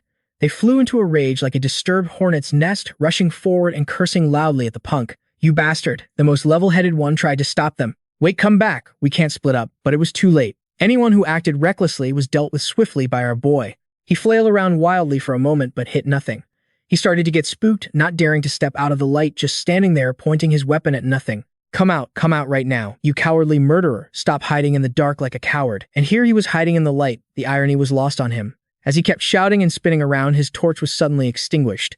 Now he was so scared he could piss his pants, trembling uncontrollably. No way. A while later, another group of people passed through. The footprints on the ground were a mess, making it incredibly difficult to follow the trail. The one who looked the smartest observed intently. "I see. This is dangerous." He was Chang Yub of the Ching sect. If his goal was simply to escape, he would have found a way to evade pursuit by now. But instead, he's luring all of his pursuers into an area he knows best. Is he really thinking that? He's decided to end this all in a place he's most familiar with. I have to catch him. If I can just catch him, my status in the Ching sect will rise. The mere thought of it was thrilling. He stood up straight and began to command with a loud, imposing voice. "From now on, all of you will do exactly as I say. Form groups of 2 and always be aware of your partner's position. If you show even the slightest opening, he will strike without mercy. Don't give him any chance at all." The group followed him, replying in unison. "Yes, sir." But their so-called soaring morale didn't last. After taking just 2 steps, he himself stepped on a hidden trap and screamed his lungs out in fear. The whole group scattered like a disturbed beehive, quickly drawing their swords to defend themselves. Countless arrows shot out from the trap. The leader managed to survive, but he had no idea what was happening. What kind of trap was that? After saving his own skin, he finally remembered to ask about his men. Is everyone all right? Some are injured, but not seriously. But one disaster had barely passed when another arrived. A sound came from above. It seemed the trap was still active. "Calm down. We need to find a way to deal with this. Be careful." He was thoroughly panicked now. How can anyone live in a cave filled with traps like this? From high above, Pyo-wol watched the entire scene unfold. "I'll kill them slowly one by one." Meanwhile, the old man Chang Yub picked up the book in that room to examine it. Snakes, poisons, death arts. These snakes must have been collected for research. There had to be at least 1,000 of them in the pit below. The red eyes stared up at him. He guessed to himself, I can't believe this was a base for the 9-demon sect. After they left, this group of assassins must have started using these caves. The 9-demon sect, I'll look into it as soon as I return to headquarters. Outside, the disciples were drowning in a sea of blood, their screams echoing through the caves. "We've secured Changzhou, but we can't find Li Hao anywhere, ma'am." One disciple was driven mad with fear, tears streaming down her face as she screamed, sword in hand. Where did he go? Suddenly, a hand wrapped around her neck. All right, it was her, Tang Hai. She hugged the disciple tightly to calm her down while the others reported, "We can't see anything, ma'am. We have no idea where he is." She yelled at her people, "Everyone calm down, don't panic. He's injured, so it's difficult for him to move. The longer this drags on, the more of a disadvantage he'll be at. Don't split up, gather here." Pyo-wol heard every word. She's right. If this drags on, I'll be the one at a disadvantage. So this time, our boy aimed straight for the group. I'll end this now. The first target was, of course, the leader, but she was no pushover. The moment he crept close, she sensed him. Where is that bastard? She attacked in one direction with lightning speed. In your dreams, she had guessed his position perfectly. The two immediately lunged at each other, ready to tear each other apart. Our guy was injured and his ability to dodge was severely weakened, but there was no way he let that witch have the upper hand. If she hit him once, he had to hit her back 10 times. As he ducked to dodge her strike, he stabbed straight into her eye, a direct hit. This time, if she wasn't blind, she'd at least lose an eye. Blood splattered everywhere. She screamed in agony. "Argue, bastard." Pyo-wol was covered in her blood. She'd only lost one eye. That wasn't nearly satisfying enough for him. Suddenly, a voice rang out from right behind him. "Nice block. How lucky." Hearing that really pissed our guy off. Lucky, that was instinct. 7 years of training aren't a joke. He didn't forget to mock her either. Your instincts are pretty sharp, aren't they? The newcomer was that witch Tang So Ran. I've heard many people say that. Surrender. What do you think? The word surrender had never been in his vocabulary. Enough talk. Let's fight first and figure it out later. He flung his thread wire and charged forward, attacking immediately. Yet somehow she managed to dodge it. Their eyes met, and he looked at her with contempt. Surrender, and you people would spare me. Of course, there was no way in hell that would happen. She froze on the spot at that. See, you have no intention of letting me go. If you were going to spare me, you wouldn't have hunted me down just to silence me. She couldn't argue with that. So you know where we're from. Pyo-wol didn't just know. He hated them to the very marrow of his bones. Master Kyo was involved in all of this. She was the real devil. That wench Tang Hai, even after he'd taken her eye, still had the gall to run her mouth. What's with all this nonsense? Tang So Ran restrain him now. The woman fell silent for a moment, then finally decided to act. Although I'm not exactly pleased with our master. Nominally, the young master you killed was my fiancé, so I must get revenge. Her strength was a real challenge for someone as heavily injured as he was. Facing her head-on right now would be nothing short of suicide. His brain worked fast. First, he had to retreat. But before he could take more than a few steps back, a massive explosion erupted right next to him, sending him flying. This incredibly powerful strike was clearly not in the style of the Manhwa sect. With just one blow, fire rained down like lava and Pyo-wol's entire body was slammed against a stone wall. No one understood what was happening. Their jaws dropped as they watched a figure approach. The stunned Tang Hai looked over at Pyo-wol. After that blow, he was nearly burnt to a crisp and had no strength left to even run. She couldn't let him live a second longer, or the Manhwa sect's conspiracy would be exposed. The witch rushed forward to attack him before anyone else could. Die. He just sat there, squinting at the approaching fireball, momentarily having no clue what to do. But the old man stepped forward and blocked her. Stand back. The woman went ballistic, screaming, Master, we have to kill him. If we let him live, who knows what will happen? The old man paid her no mind. He walked up to Pyo-wol with his greatsword in hand. I'll be the judge of that. Now he had a chance to get a good look at his face. So it's you, the one who killed Gu Sang. Why? Why did you kill that boy? Pyo-wol replied weakly, because I am an assassin. The old man pressed on. Even if you are an assassin, you should still be able to distinguish right from wrong, shouldn't you? For the first time, our guy voiced all his pent-up resentment. I've been locked up in this place since I was 14. The ability to distinguish right from wrong is a luxury I can't afford. The old man seemed to understand a little. Are you saying you had no choice? Pyo-wol laughed sardonically. How could you? You were raised to be an assassin. It's unclear what the old man saw, but he told him I don't see the will to live in you. That's what his mouth said anyway. But the old man secretly felt a sense of regret. This look in his eyes so full of wickedness. If he were properly taught, he could become an outstanding talent. When Pyo-wol wouldn't talk, the man directly took the item from his chest pocket. Pyo-wol was surprised. You're pretty good at finding things to even find that letter. The old man handed it to him. It seems you knew from the very beginning. Still, I need to confirm something. If so, you must know who the client is, right? Who is it? I have someone in mind. Hearing the old man say this, Pyo-wol felt a sense of vindictive pleasure. His eyes widened as he said bluntly, aren't you stopping them from finishing me off precisely because you suspect that same person? Hearing that the old man understood, but without evidence, he couldn't do a damn thing to them. His sharp gaze turned to glare at the group from the Qingcheng sect behind him. They were so startled by his searing look that they practically jumped out of their skins. Just then a few disciples ran up. Martial Uncle Master, are you all right? The old man looked at the leader of the group. Why are only a few of you here? They quickly explained. We're sorry we were caught in that bastard's trap, so. Just hearing that was gut-wrenching. It turned out Pyo-wol alone had significantly reduced the numbers of the Qingcheng sect. The old man let out a long sigh.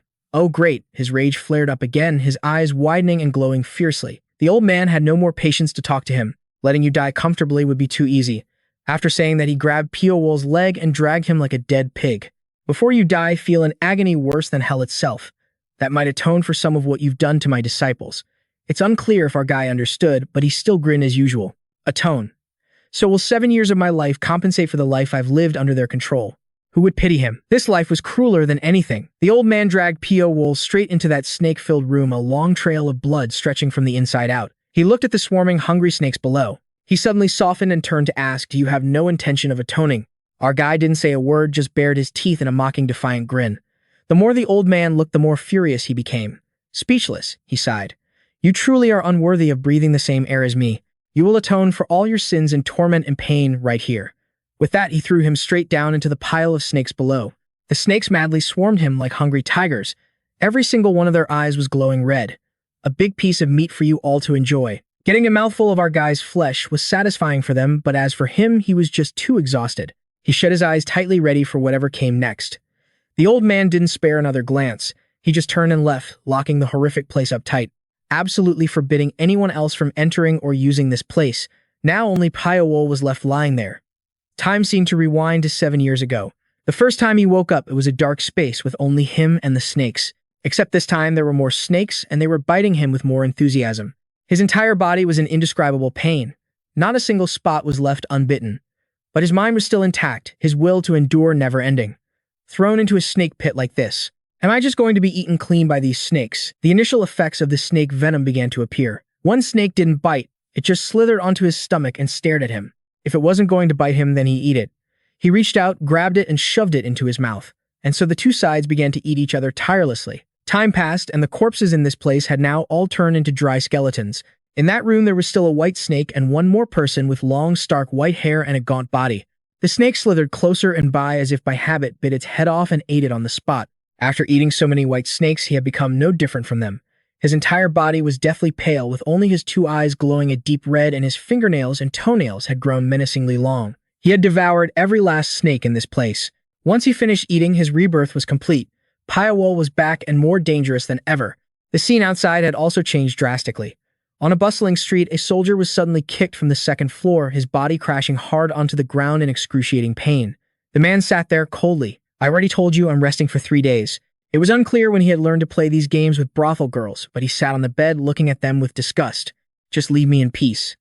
Don't get physical at the slightest provocation. The other men stood there utterly humiliated, boiling with rage but unable. In the end, they didn't dare get any closer. What kind of death art did this guy use? A big guy in red cursed, clenching his fists. Hey you. Do you think you can just walk away unscathed after messing with the warriors of the Cheong-ok Guan? Pyo-wol couldn't care less as several threads glinted at his fingertips. Cheong-ok Guan, you say? First time I heard of it. The moment he finished speaking, the other two men were also sent to meet their maker. The remaining woman stood there, her face pale with fear. With just a flick of his wrist, he could control the warriors of the Cheong-ok Guan.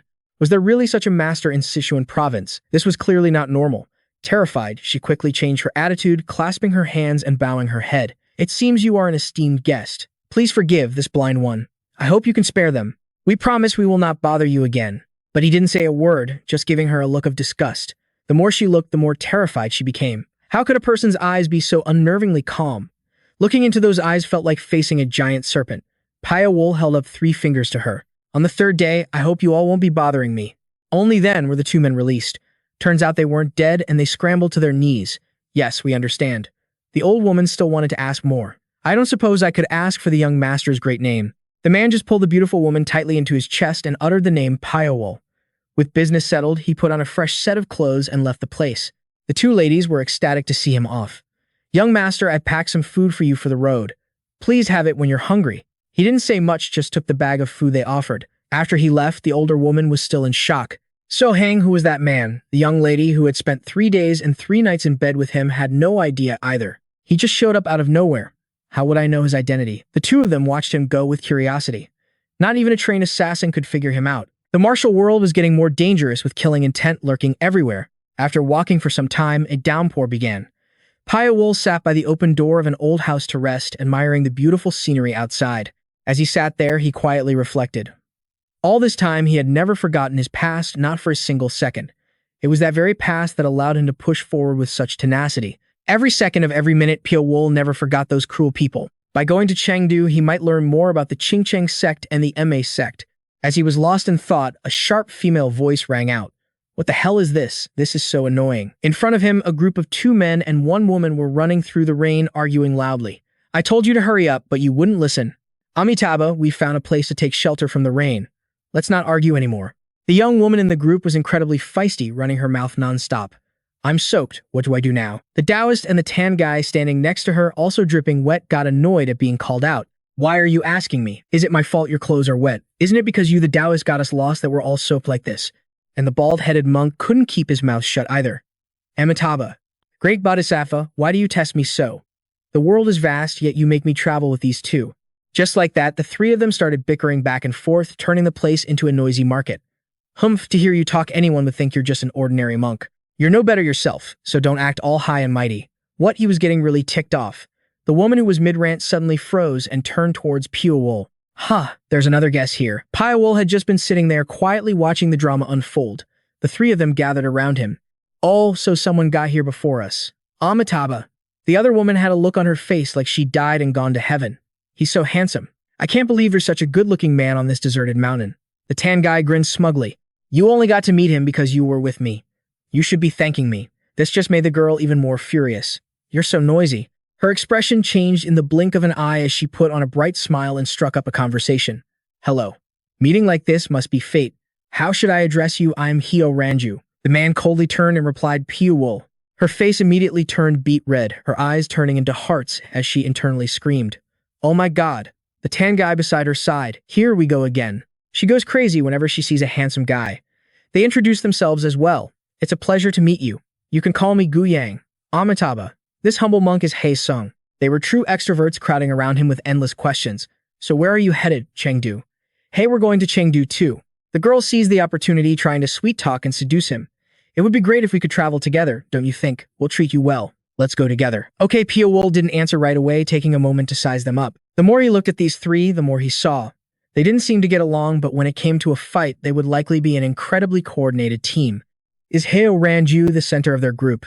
But she doesn't really seem like a leader. Still, they didn't seem like bad people. More importantly, he could take on all three of them by himself. After weighing the pros and cons, all right. He couldn't help but wonder what exactly brought these three together. He was too curious, so he decided to go with them just to satisfy his drama-loving brain. Of course, let's go together. When the rain stopped, they all headed to the dock to board a boat. Lucky us, the rain stopped early so we can leave right away. The moment Hyo Ranju stepped on the boat, she started complaining. Traveling like this is so inconvenient. Old Gu Yang couldn't take it anymore and started arguing with her. Honestly, you talk way too much. They talked to each other like they were butchering cattle, but whenever they turned to Pyo-wol, their tone became gentle and sweet. By the way, why are you going to Chengdu? Pyo-wol gave a vague answer. To meet some old acquaintances. The group immediately gathered around him, eager for gossip. Who? Maybe I know them. Of course, Pyo-wol wouldn't give them a straight answer. I just have a debt to settle with them. A debt you owe them. No, they owe me. You're asking too many questions. The man had to deflect their attention by asking them a question instead. And why is the young lady heading to Chengdu? She was just as evasive, only giving a superficial answer. We're going there to do some business. You don't have to be selling things you can see with your own eyes. Looking at them, they don't have any goods on them, and with that attitude, you'd have to be a fool to believe them. The two men asked again, but what about your sect, young Master Pyo-wol? You don't have anything like that, do you? You've been all alone in that cellar for years, haven't you? He answered honestly, I don't have one. In the martial world, that's hard to believe. Did you just say you don't have a sect, young master? Is there a problem? No, it's not that. But before Gu Yang could finish his sentence, his expression suddenly changed, his brow furrowed. Pyo-wol looked away, no longer bothering to talk to them. The boat continued to cut through the waves and no one said another word. He sat in a corner observing the people there.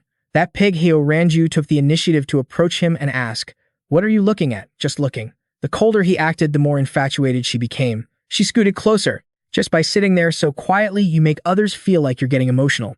It was enough to make him sick. If you keep spouting nonsense, go somewhere else. Did this shameless woman really think her pathetic clinging could move his heart? Those guys over there are staring.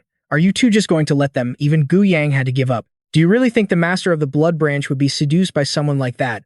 Every action must be carefully calculated.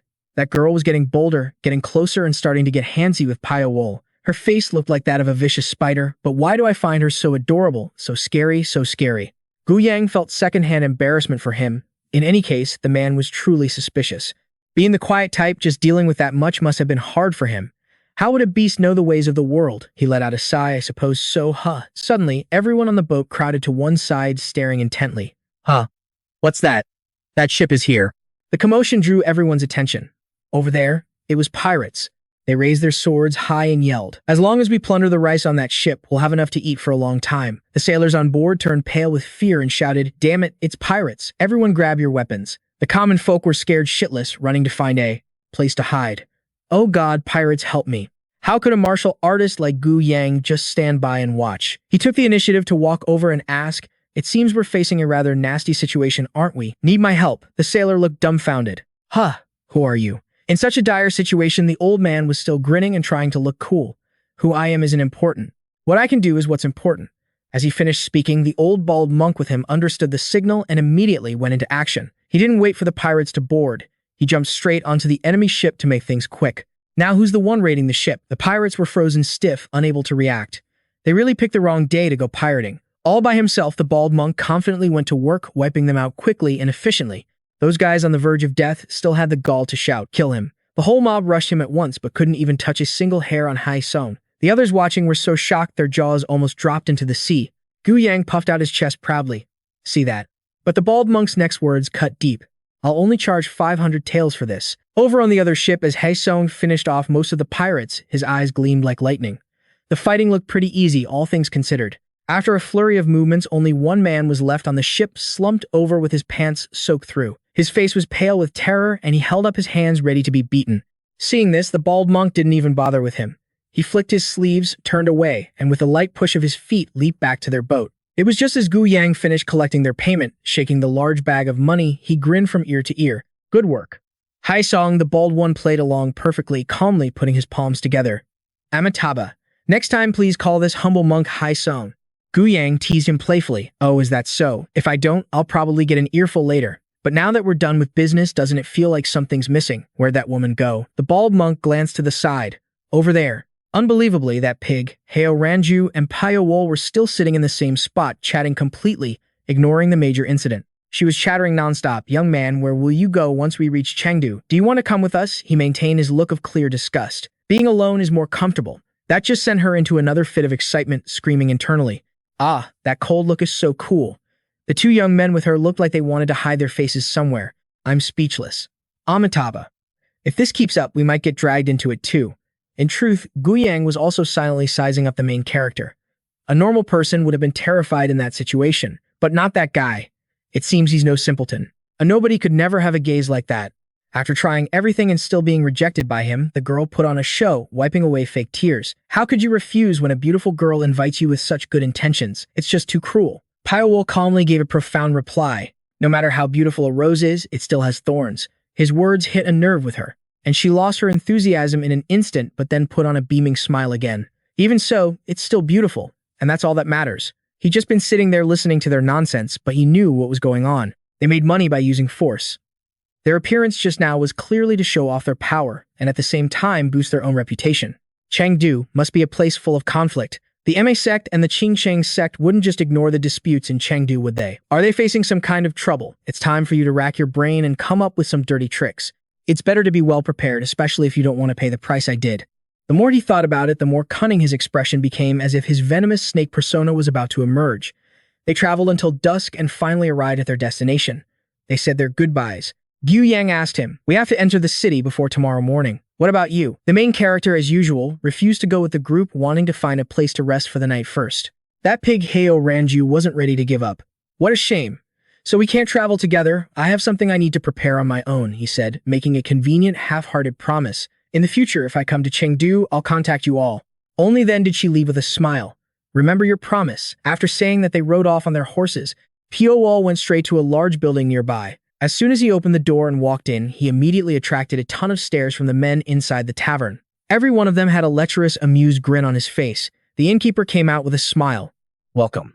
Are you looking for a room, or would you like to order some food?" "Both.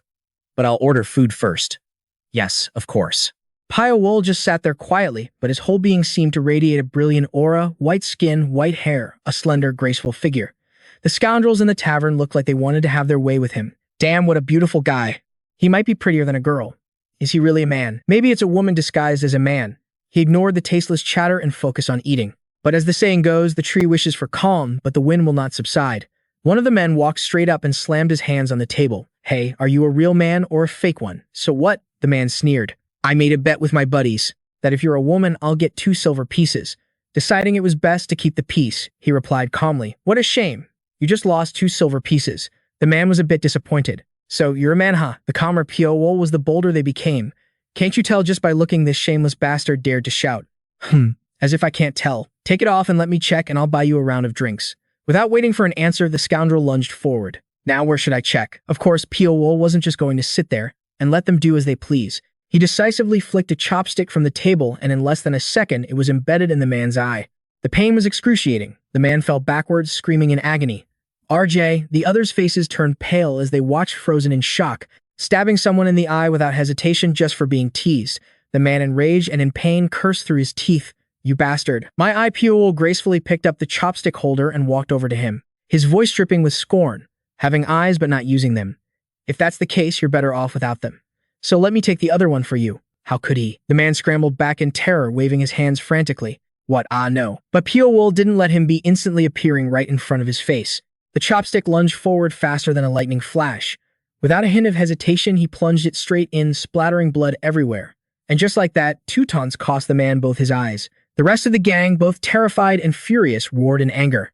What the hell? This entire group of loudmouths had been asking for it. He grabbed several pairs of chopsticks in one hand and in a flash threw them all at the group. The entire gang was left writhing and groaning on the floor. So fast, a cold, murderous intent radiated from him. You have to take responsibility for your actions, don't you? The scene shifts to the street outside where people are walking about as usual. Heo Ranju's group is also here looking relaxed and cheerful. Wow, the atmosphere here is really lively, huh? Half the people on the street are carrying weapons. This is a great opportunity for us, isn't it? Other people's misfortune is our opportunity. How tragic. Amitabha, don't say such things. They continue to bicker as usual. Why not? Who's the most sentimental one among us? It's obviously that Taoist. Stop talking nonsense, we're here. The young woman led them inside. All right, let's see. Suddenly, her eyes widened in delight and she cried out. Whoa, she ran straight ahead and threw her arms around a man from behind, shouting, Leader, it's been so long. The man laughed and turned to answer her. Ah, Vice Leader, you're right on time. This was Jiang Mu-riang, the leader of the Black Cloud Mercenary Corps. Gu Yang and Haisong also clasped their hands and bowed. It's been a while, Leader. Xingxiao has been eager to see you. He laughed heartily as well. It's been a long time since I've seen you too. The 4 of them sat around a table talking. We've been on break for a while, so our pockets are getting empty. Is that why we've gathered like this? But do we really have to get involved in this matter? Jiang Mu-riang's eyes crinkled into a smile, but his voice was full of hidden meaning. What's wrong? Feeling pressured. Then you can just leave. A chill ran down Gu Yang's spine. He quickly waved his hands and changed his tone. Hey, Leader, you're saying that again. Who would do such a thing? Heo Ranju chuckled, understanding his meaning. It's because of the Qingqing and Ma sects, right? Doesn't everyone know that those 2 sects have been rivals for the past 7 years? Although no one knows why, there have been conflicts between them both openly and in the shadows over the years. Since they are the 2 top powers in Sichuan, a fight between them will inevitably lead to a shift in the balance of power here. It could very well turn into a great war. But why are those 2 sects rivals in the first place? Jiang Mu-riang calmly reassured them. It doesn't matter. The reason for their rivalry is unimportant. What's important is that the opportunity for us to achieve our dream has arrived. Among this group, he was the most sinister. Meanwhile, Pyo-wol was still staying at the same inn. As soon as he saw him coming downstairs, the innkeeper immediately turned his eyes, sparkling with excitement. He's here. The innkeeper was now like a huge fan. To think such terrifying cruelty was hidden behind that beautiful appearance. Please just let me quit my job. He startled when Pyo-wol called him innkeeper. He didn't waste words and got straight to the point. Who here knows the most about the internal affairs of Sichuan? The innkeeper froze and stammered. Sichuan's internal affairs.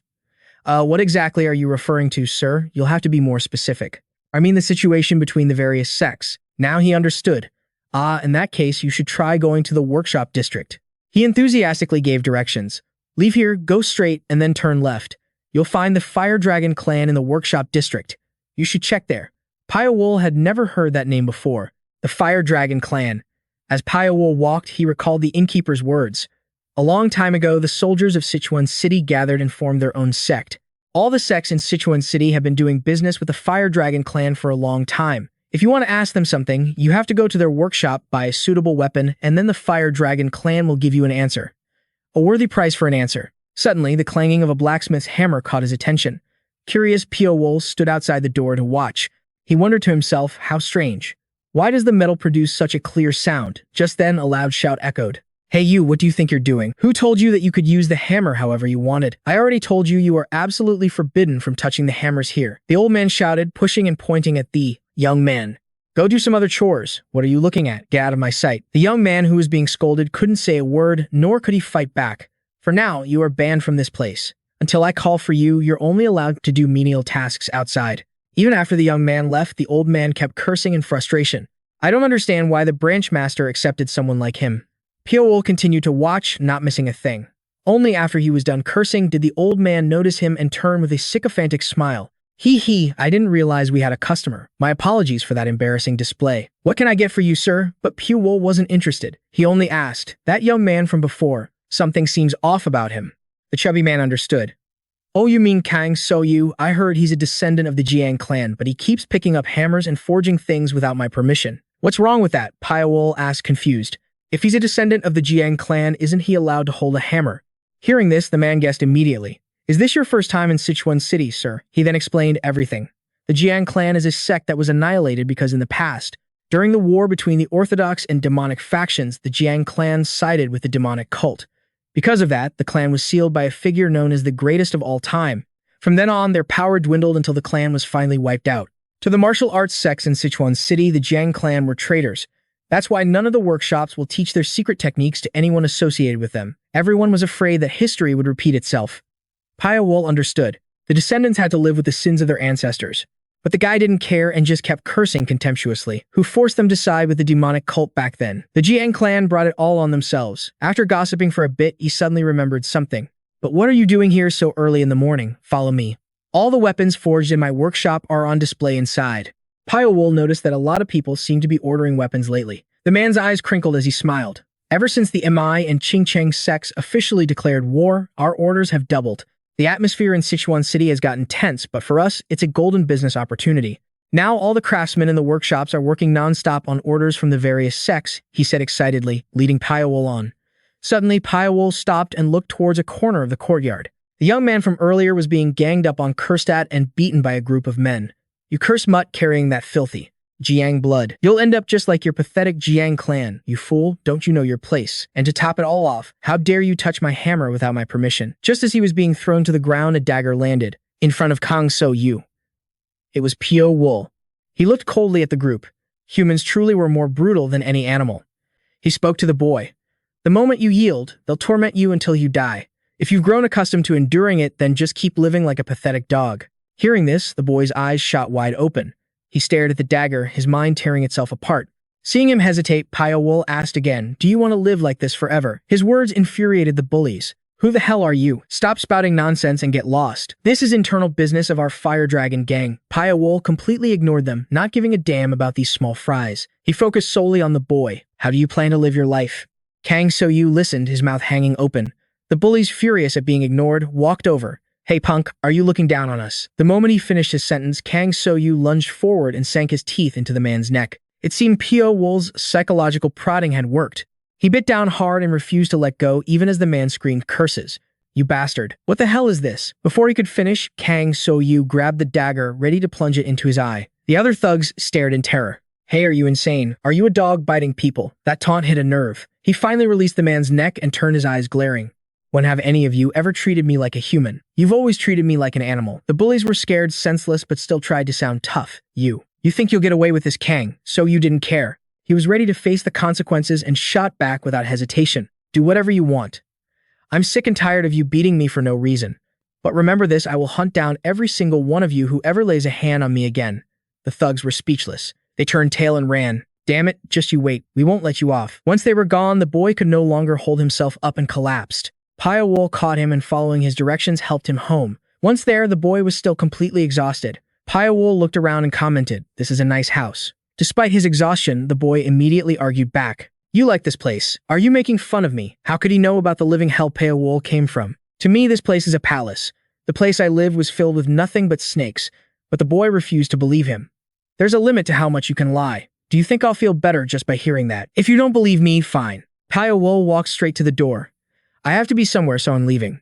The boy tried to stop him. Where are you going? Pyo-wol didn't answer, instead asking, since when are you so interested in other people's business? To his surprise, the boy was quite bold and cheekily replied with a grin. Being nosy is just part of being human. Pyo-wol couldn't help but laugh. Is that so? Of course. So Pyo-wol decided to tell him. There are people who owe me a debt. People who used me, abandoned me, and even tried to kill me. The boy immediately understood. So you're out for revenge. Who are they? Just thinking about them made Pyo-wol want to tear them apart, his eyes burning red. He stated their names, the Qingcheng sect and the Ma sect, and all of their vassal clans. Hearing this, the boy's smile vanished, his brow furrowing in shock. You're insane. You plan to fight against all the major powers in Sichuan by yourself. Pyo-wol's expression hardened. Maybe I am insane. Then his eyes fell on something. Let me borrow that small blade. Actually, I need it for something, so I'd like to buy it. The boy looked at the knife in his pouch, surprised. Huh, this blade, I didn't expect that. Pyo-wol looked at him like he was an idiot. A blade. You mean this? If you try to get revenge with this, you'll be killed instantly. But the boy didn't change his mind and tossed a few to him. Pyo-wol caught them immediately. Pyo-wol inspected one of the blades. The sharpness, the balance, the weight. Everything was perfect. He was thoroughly impressed. You made these yourself. It must have been difficult. The boy puffed up his chest, smiling proudly. Difficult, not at all. I made them in secret, so it didn't take much time or effort, but Pyo-wol had to ask, are you sure you can just give these to me? The boy seemed genuinely invested in his quest. You said you're going to get revenge on the Ma and Ching sects. Now he finally revealed his own connection. They're the reason the Jiang clan fell. I don't know all the details, but I will never forgive the people who destroyed my clan. And besides, the bee added clearly, admiring him, you're the first person who ever told me not to take it anymore. Pyo-wol's eyes crinkled into a smile. He nodded and immediately began to test out the weapons. The throwing blades in his hands began to glow and fuse with his energy as they hovered in midair. The entire room was suddenly filled with luminous razor-thin threads.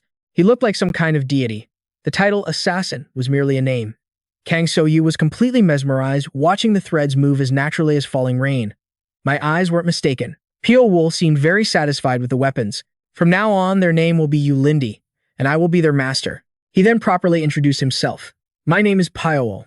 Whenever you hear that name, you should think of a relentless phantom. The boy was filled with admiration and clasped his hands together and shouted with excitement, Pyo-wol, I hope your name becomes famous throughout all of Sichuan. The scene changes to another room where a beautiful woman pushes a teacup across the table. I sincerely thank all of you for accepting my humble invitation today. She was truly stunning, captivating the hearts of all the men gathered around her. Model, when a lady with a smile brighter than a flower invites us, of course, we have to come running, right everyone? We're always ready to be by your side. The pretty girl placed a hand on her chest. Due to the pressure from the Qingcheng sect, the situation at the 100 Flowers Pavilion hasn't been very good, but thanks to all of your enthusiastic help, I think I can finally breathe a sigh of relief. Thank you all so much. The lovesick crowd roared. We will protect the 100 Flowers Pavilion. No matter how strong the Qingcheng sect is, they can't possibly overwhelm the entire city of Chengdu with force. That's right, miss. You don't need to worry about a thing. The girl's cheeks flushed as she smiled. Sweetly. Thank you all so much. Inwardly, she thought, are all men the same? Just a bunch of arrogant fools. Suddenly, she sighed. Honestly, because of the Qingcheng sect's unusual movements lately, the main headquarters has ordered me to return, so I might not be able to appear here next time. The crowd saw another chance to impress the beauty, slamming the table and raising their hands to volunteer. Is that so? I wonder. Could we join the Ma sect? I climbed to the peak of Mount Ma for you, miss. The girl had tears rolling down her cheeks, putting on a deeply moved performance. Oh, all of you. But inwardly her smile was brighter than any flower. A bunch of fools who can only stare at my beauty. I'll lead them like a beautiful, radiant flower. She was so pleased with herself she was practically drunk on her own power. On the day she was to mobilize for both Ma and Qingcheng, she led the large group away. It's truly an honor to be by your side. A man walking beside her flattered her. Today was truly a meaningful time. As they were walking, she suddenly froze. It turned out her eyes had landed on Pyo-wol, who was eating nearby. Just as he looked up, their eyes met. The moment she saw our protagonist's face, she was stunned. Oh my, how can eyes that red be so beautiful? The other men quickly called out, Ha, Miss Guo. She ignored the entire group and walked straight ahead, heading directly for our protagonist without a second thought. It seems this is the first time I've met you here, sir. She put on her most beautiful expression, her eyes glistening. This is a place where people from all over gather, so we should introduce ourselves to get acquainted, shouldn't we? I am Guok Hyang No of the 100 Flowers Pavilion. May I be so bold as to ask for the young hero's name? Our protagonist couldn't care less and just said his name, Pyo-wol. For some reason, the man knew the name, his eyes lighting up in admiration. So you're the young hero Pyo-wol. Are you a martial artist too? He immediately became wary, his red eyes staring intently at her. Think whatever you want. She looked openly disappointed. What's wrong? Is there some reason you can't answer? He asked back coldly. Do people who've just met for the first time usually ask each other such detailed questions? Another man couldn't stand it and rushed forward. Hey, what kind of way is that to talk to Miss Guo? Hurry up and apologize to her now. So what if he was handsome? He wasn't stupid. He widened his eyes and tilted his head. Apologize, relying on their numbers and trying to impress the girl. They pointed a finger at him. The man yelled, get on your knees and apologize sincerely right now. If you don't, I won't let you off easy. This guy must have a death wish. Our protagonist stood up straight, his face colder than ice. Won't let me off easy. What exactly are you planning to do to me? Even if you're completely blinded by infatuation, you should at least know when to pick a fight and when not to. The guy who was just trying to show off was getting verbally slapped around by our protagonist. He grit his teeth in frustration. He roared, holding his hand out to a subordinate behind him. Gangdu, bring me my sword. The other man quickly handed it over. Thinking he was all that, he raised the sword and shouted, you dare insult me, unforgivable. As he spoke, he swung the sword at him. But Pyo-wol wasn't scared in the slightest, his cold gaze looking up at the blade. The men behind him panicked and screamed, no damn it, young Master Wu. Pyo-wol waited until the sword was close before tilting his body to dodge it in one smooth motion. Moves like this were nothing to him. But when the guy saw him dodge, he seemed to think he was something special. He's avoiding my attack, but he only moved a few steps. He kept slashing, but couldn't land a single hit, getting furious. This is outrageous. How can this be happening? The onlookers recognized his technique right away. That's the Thunder Wind Sword style of the Qingming sect. I think that's the 7th form, the most vicious one. It looks like he's trying to kill his opponent. He unleashed his most powerful move, and since he clearly had killing intent, Pyo-wol obviously couldn't let it slide. It might have been his strongest move, but for our protagonist, a simple tilt of his body was enough to dodge it beautifully. Filled with rage, he thrust forward, but ultimately missed. Incredibly frustrated, he frantically turned and attacked several more times, but our protagonist was like a phantom appearing and disappearing right in front of him. He couldn't touch him at all. Not only that, but Pyo-wol was casually walking straight towards the girl while dodging just as his opponent swung down for a final blow from behind. He'd had enough of toying with him. His eyes glowing red, he turned and growled, "Is that all you've got?" In a flash, without even looking back, he reached behind, grabbed the man's neck, and with lightning speed slammed his face into the ground, shattering the floor. The man's body went limp as if he had no bones. After a hit like that, nobody would want to claim they knew him. The room finally fell silent again. The girl took the opportunity to step forward. "Please calm down, young hero Wu." Her followers, seeing her staring at the guy without blinking, quickly shouted, "Miss Guo." She spoke up for the downed man. "This man isn't a bad person. He was just worried about me and acted a bit too rashly." Our protagonist didn't say much. The one who strikes first is the one who starts the trouble. People must always take responsibility for their own actions. She put on her innocent act, placing a hand on her chest. "Yes, of course. That's why. I think I should take responsibility on his behalf." Our protagonist's mind started working. She's going to take responsibility for him. The group of men behind her started clamoring. "You can't do that, Miss Guo. We'd rather fight to the death." But he actually liked her style. Not bad. She knows how to use everything she has. She just stood there, tilting her head with a little smile. "It'll be all right, won't it?" The two of them made eye contact and instantly understood each other. In a room lit by flickering flames, Miss Guo took responsibility with her body for a few rounds. As Pyo-wol got out of bed, she suddenly reached out to stop him. "My humble self needs your help with something. With your abilities, I'm sure you can do it." This was the real reason she had approached him. "I'll listen and then decide," he said. She put on a pitiful expression. "Nan Huishan. Please kill Nan Huishan, the young master of the Thunder Sound Gate. Not long ago, the master of the Thunder Sound Gate appeared and pressured me into an engagement. If I refuse the marriage, they've threatened to help the Qingqing sect. Because of that, the 100 Flowers Pavilion and the MA sect have been put in a very difficult position." He countered, "So even if I fail, it has nothing to do with the 100 Flowers Pavilion, right? You've thought this all through, haven't you?" She moved closer to him. Hey, if you can kill Nam Hoa-sun, my master from MA will surely reward you handsomely. She is the head disciple of the MA sect and the top disciple of Abbess Jiu Hua. Tang He, the sect leader, is my master." Brother men seemed quite surprised too. "It's a small world, we keep running into people we know." "Is that so? This is a job I have no intention of refusing." The scene changes to Mount MA. The voice of that sly girl, Xu Ru, can be heard.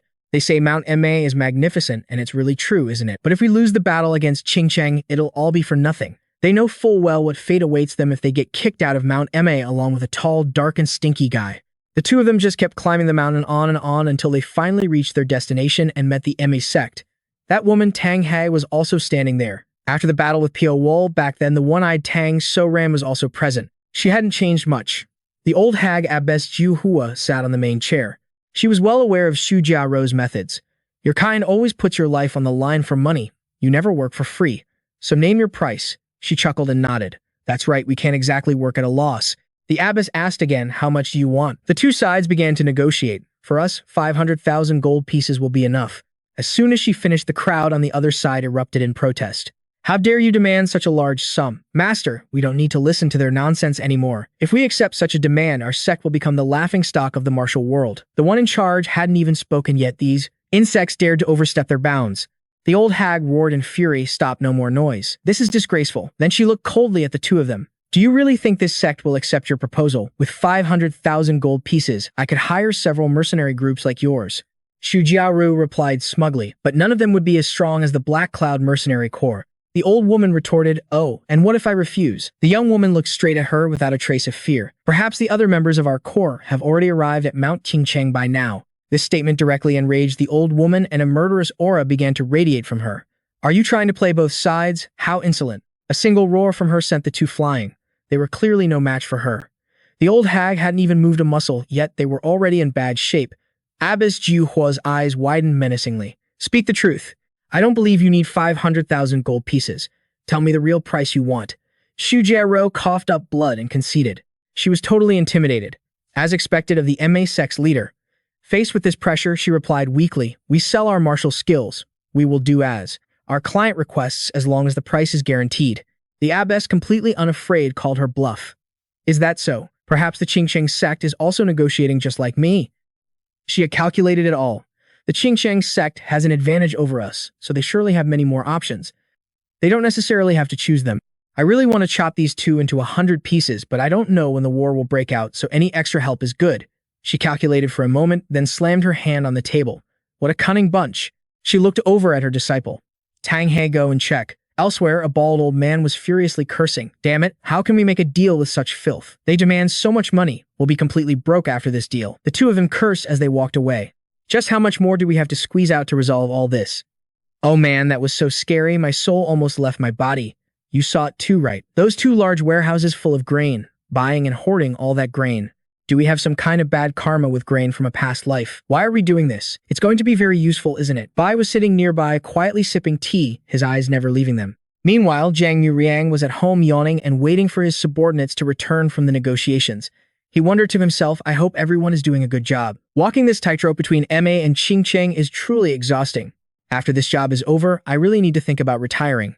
Just then, a man ran in and called out Leader Gu. He looked up and asked with a smile, "Why are you back?" "Well, I was planning to come back yesterday, but I ran into someone." Leader Gu remembered what he'd said about brother men.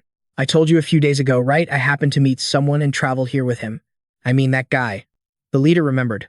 "Ah, you mean the one who didn't seem normal, right? You ran into him again here in Sichuan. What about it? You seem concerned. What's the big deal?" "It's nothing special. I'm probably just on edge. Dealing with both Imei and Qingcheng is so tiring, it's easy to get overly sensitive." Master Gu frowned deeply. "If that's your intuition, then it's not something we should dismiss so lightly. After all, that guy really isn't normal. I'm quite curious about him myself." Jiang Miriang didn't seem to care, just nodding faintly. "Yes, I understand." Just then, the voice of that sly girl, Su Jia Ro, rang out from the door. Leader Big Brother, her face was blooming like a flower as she led Tang He inside. "I brought our guest." Tang He and Tang So-ran entered together, their expressions as cold as ice as they looked at the men. Jiang Muriang had to stand up to greet them. The leader of the Black Cloud Mercenary Corps greets the distinguished guests from the MA sect. The two women introduced themselves. Tang He from MA. "I am Tang So-ran, the head disciple of MA. Coming here in person means you've accepted our terms for the deal, correct?" "Of course not," she answered bluntly. "I will decide after we negotiate." They hadn't even started talking, but Tang He was already grinding her teeth, making a preemptive threat. "If you dare to deceive us, you better be prepared to pay a heavy price." Jiang Muriang remained calm and simply smiled. "I am prepared for anything. So shall we discuss the terms now? Please come inside." By noon, they barely warmed their seats when Tang He was already yelling insults. "How dare you demand foreign trade rights? What's the reason for that? You should be negotiating for money, not being so excessively greedy." Jiang Muriang clasped his hands and smiled. "I don't think it's excessive at all. If MA were to fall here in Sichuan, that's something that could very well happen, isn't it?" "Of course not." She didn't say much more, just slammed her hand on the table, releasing an explosive burst of power. But no matter how furious she got, the man's face remained completely calm, as if he were chanting scriptures in his mind. "Don't be afraid, don't be afraid."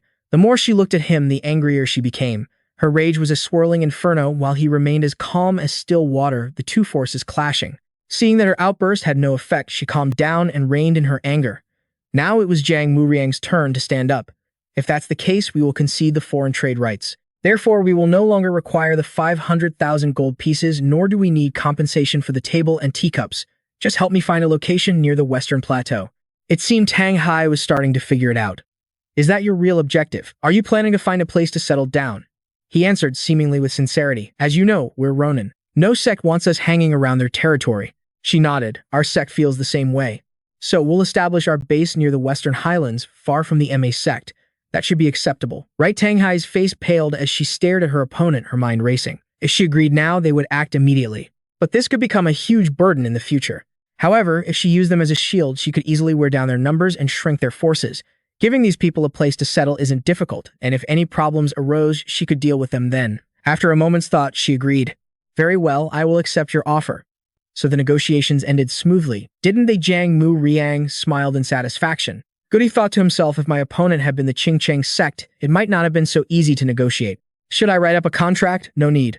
I will guarantee it with the honor of the MA sect. The young woman Lan, who sat beside them, hadn't said a word the whole time, but it seemed she was secretly calculating something. As they saw each other off, someone asked, "Will you two be returning to MA right away? If you stay, we'd be happy to prepare a room for you. We'll be staying at the 100 Flowers Pavilion. The young mistress of that pavilion is our niece." Just then, the vice leader suddenly burst out shouting frantically. "Leader!" She kicked the door in and ran inside. "Leader, urgent news." For the first time, Jang Murim showed a flash of anger and yelled, "Vice leader, no matter how urgent it is, you shouldn't act like that." She didn't say much, just delivered the news. The young master of the Thunder Sound sect has been assassinated. He was caught completely off guard. How could? No, has the assassin been caught? It seems they haven't. What's more, the Thunder Sound sect believes the Qingcheng sect is responsible. The scene shifts to the Qingcheng sect, where several old men are standing under the sunset, their faces tense. Those who didn't know what was happening turned to ask each other, "What's going on?" The Thunder Sound sect is visiting without any notice, and they're all fully armed. The long-bearded old man spoke up. "Now tell me, Sect Master Tay, what do you intend to do?" The one who stepped forward was Master Wu Riong. The other man shot back. "That's what I want to ask you." The two sides glared at each other tensely. "Explain the whole story from the beginning. Why did you bring this coffin here?" Sect Master Tay's face was ashen. "Inside this coffin is the body of my disciple." The Qingcheng sect was baffled. "I express my deepest condolences for your student's misfortune, but I don't see what this has to do with our sect." Sect Master Tay grew angrier and exploded on the spot. "You really don't know?" "I know exactly what happened." Master Wu Riong was truly at a loss for words. "I truly don't know, which is why I'm asking. Can you please tell me what happened?" The man's face turned beet red, veins popping on his forehead. "Fine. In that case, I'll show you myself."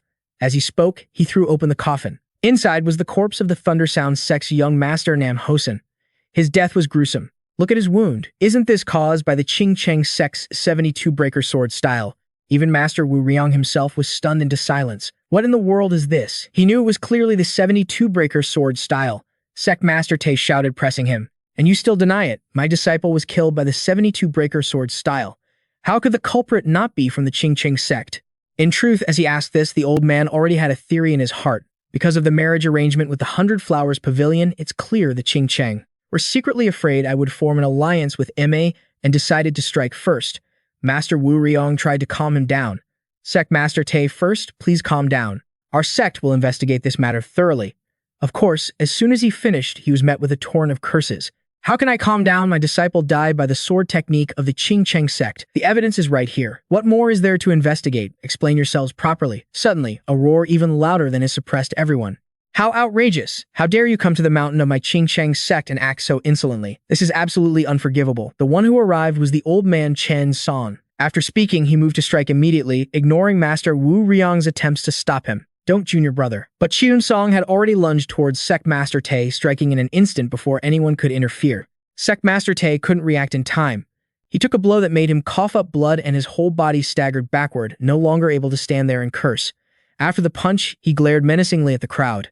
"Does my sect look like a joke to you? How dare you put on a circus act here, Master?" Wu Riong, unable to control his junior brother, scolded him in frustration. "Junior brother, why did you attack him?" Cheun Song didn't even care, turning his back and walking away. "They didn't even let us examine the situation before they started jumping to conclusions. It's not too late to investigate after we get them under control." The other old man couldn't understand. He turned to look after him, wondering, since when did my junior brother change so much? He's become more ferocious and ruthless. He was cold before, but never this violent. On the other side, the men gathered around their sect master. "Sect master, are you all right?" After being punched, he was much more subdued. In a weak voice, he asked, "Is this the true intention of the Qingcheng sect? To suppress people with force so they can't offer any rebuttal?" Master Wu Riong didn't know what to say. In the end, he could only give an order to a disciple. "Try to talk to my junior brother as soon as Sect Master Tay recovers. We can offer them lodging for a while. Should I call for Cheon Reo? Go to Chengdu. The current situation is anything but normal." The man accepted the order and left immediately. "I understand, sir." That night, two men walked down a long, dark corridor, talking amongst themselves. Did the Qingcheng sect really kill Nam Hosan? It's just a martial arts trace. Could it be a fake? What's the right way to put it? The more advanced the martial art, the more unique the traces it leaves. So it's absolutely impossible to replicate the traces of a technique like the 72 breaker sword style. So, is the Qingcheng sect really the culprit? At this rate, the entire city of Chengdu might be shaken by blood and bones. Pyo-wol, sitting in his room, heard everything they said. Just as Gu Sanho walked in, she asked, "How did you do it?" Pyo-wol feigned ignorance. "Do what?" she clarified. "I'm talking about the death of Nam Hosen from the Thunder Sound sect. What trick did you use to frame the Qingcheng sect for it?" He neither confirmed nor denied it. "Let's see." She grew impatient. "Didn't you kill him?" He tilted his head and stared at her intently. "Who killed him isn't important. The important thing is that he's dead, he said, lifting her chin. Isn't that right? Their faces were inches apart, and she became mesmerized, asking no more questions. All right, you're right. Just as he was about to kiss her, she suddenly pulled away and turned around. For the time being, it'll probably be difficult for me to see you. I can't be absent, we have a distinguished guest. Only a fool would believe her after she pulls a stunt like this. A distinguished guest. She ignored him, giving a brief explanation. I told you before, didn't I? She's my sworn sister, a disciple of the MA sect. She brought one of her junior sisters to the 100-Flower Pavilion with her. She has a rather difficult personality, so I have to meet with her directly. Pyo-wol was a little curious. Why would Master Zhonghua come all the way here? She told him what she knew. I heard she's here to hire a group called the Black Cloud Corps. They say their forces are quite strong and their leader seems very intelligent too. So another one of his enemies had appeared. So they're at the 100-Flower Pavilion now. When will they return to their main headquarters? She opened the door to leave. They'll probably stay at the 100-Flower Pavilion for a while. It's good that I get to meet them, but I really don't want to see even a hint of that charm of hers. Well, I'm off. See you later. Pyo-wol's mind turned to Zhonghua's junior sister, Seal Ran. So it's her, cold and dangerous. If she's staying in Chengdu, I'm bound to run into her eventually. The sudden death of Nam Hosan from the Thunder Sound Gate would surely throw the Qingqing sect into chaos.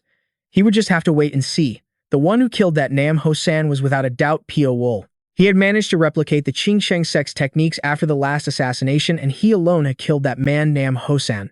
The scene shifts to that deadly room where Chang Yab is investigating. The young master of the Thunder Sound Gate was killed here, correct? Yes. It's more brutal than anything I've seen before. But this is clearly our sect's 72 breaking swords. He looked at the blood splattered around the room and asked, could an outsider have disguised their technique as ours? His companion found it plausible. I'd like to think so too. But in this case, it's impossible for an outsider to know the secrets of our sect's rare martial arts manual. But he knows that a copy was leaked before. The other man disagreed. That copy only contained the sword forms. Without our sect's internal arts, you can't unleash even half of its power.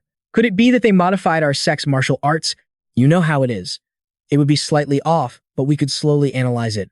Besides, in terms of efficiency, it would be better to create a new martial art from scratch. The two agreed that drawing conclusions at the scene wasn't appropriate. So why don't we try to find out how that assassin managed to escape? Good idea. Let's try to follow the trail. Chang Yo couldn't help but sigh as he surveyed the scene. That assassin is ruthless. He suddenly remembered Pyo-wol. Could it be the same assassin I met 7 years ago? Probably not. After all, that man is clearly dead. The group started to leave. Are there any inns for us to stay at around here? An inn, you ask. Maybe Mugun or the Golden Sky Gate. They should be able to provide lodging. Ah, I see. As the group was walking, they suddenly stopped in astonishment. It was the people from MA. They never expected to run into Tang Hei's group here. The men from the Qingqing sect quickly drew their swords. It's the MA sect. Are they planning to ambush us? Only Qiang Yeo remained calm and walked forward to speak. It's been a while, Master Zhonghua. The woman looked at him mockingly. Did you come all the way down here to scrounge for a living? I thought you were a crane who only ever stayed cooped up on the mountain.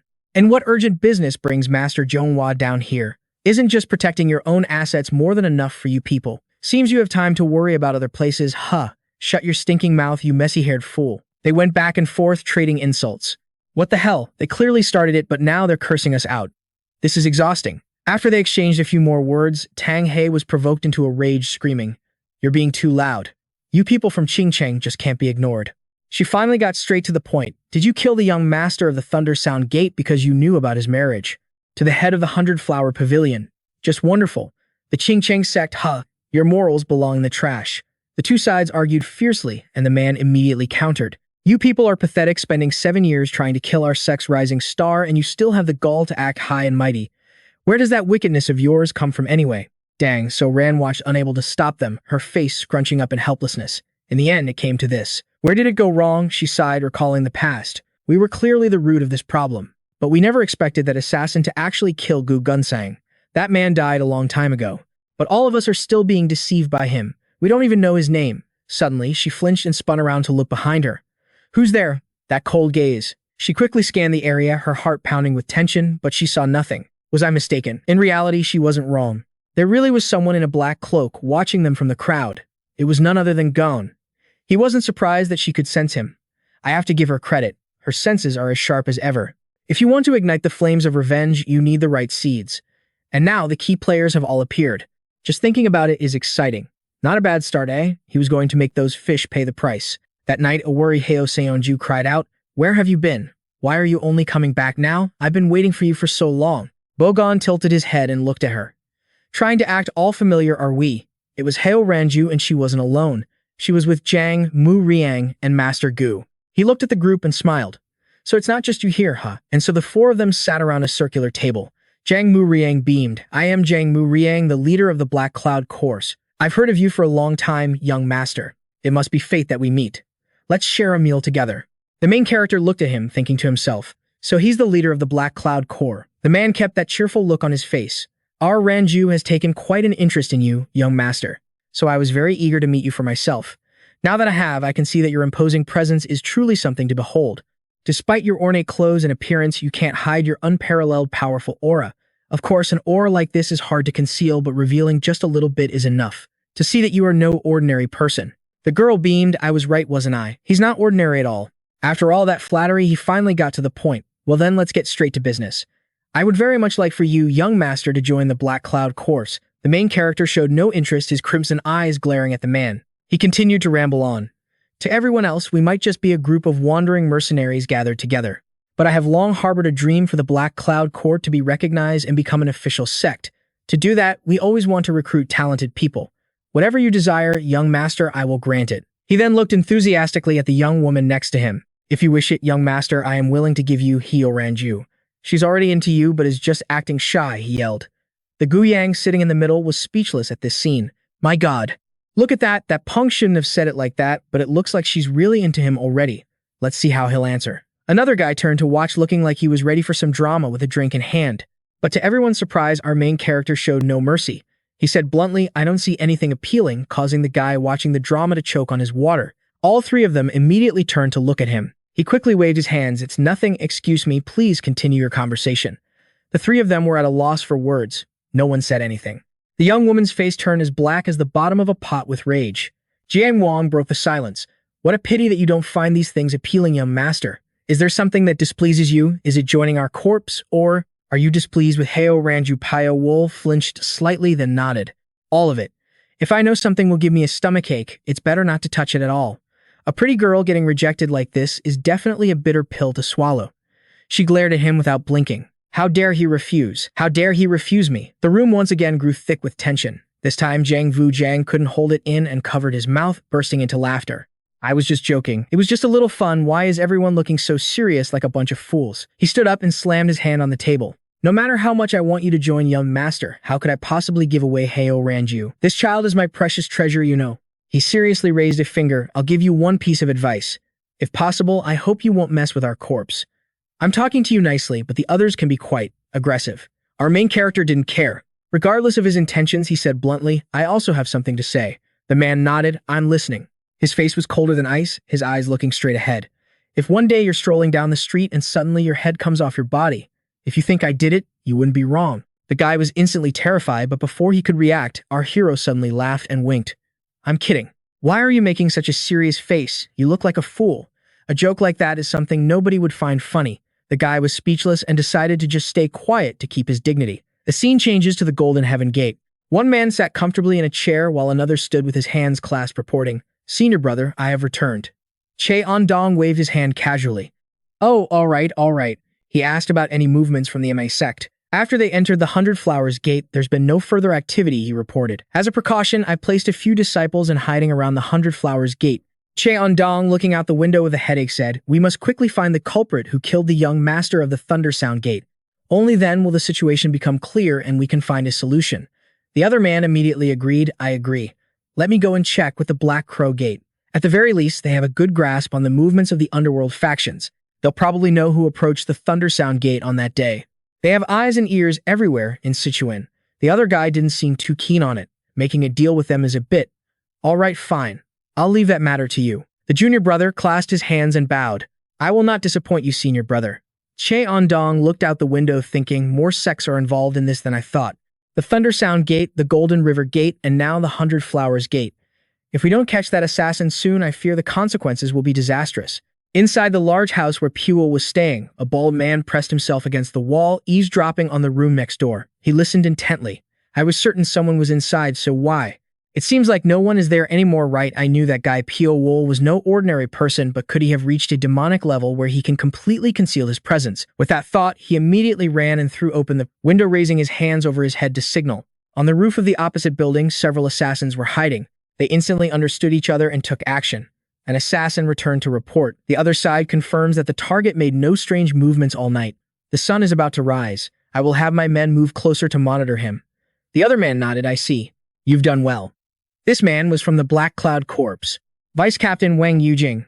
Our captain seems quite interested in him. Even so, don't take your eyes off him for a second. We must watch his every move. The assassin accepted the order and left immediately. I will relay this command right away. Sigh. And I have to get back to what I was doing. He turned his head to look at the map on the table, tapping a spot. The problem is that there are 3 passes to enter Mount Qingcheng. None of these city gates are within the Black Cloud Corps territory. If we want to charge in with 200 cavalry, we'll have to lead them all around the base of the mountain. What should I do? He wondered for a long time. Humph. Suddenly, his brow furrowed and he stared intently ahead, immediately throwing several darts. The knives flew straight into the ceiling, but there was nothing there. He thought in confusion. Am I just being too sensitive? I could have sworn I felt someone watching me just now. Am I mistaken because I'm too stressed? But when he looked down, he saw a black shadow had appeared.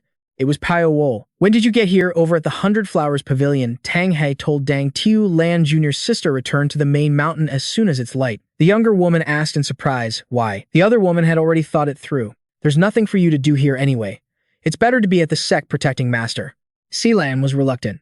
But Master already gave me my orders. Goha wanted to get rid of her, finding every excuse. We've already signed a pact with the Black Cloud Corps, so it's fine for you to go back. Dang Tiu Lan refused every time. I can't do that. Here in the city, we might have to confront the Qingcheng sect, so I must stay here. After going back and forth, Goha's face turned black with anger.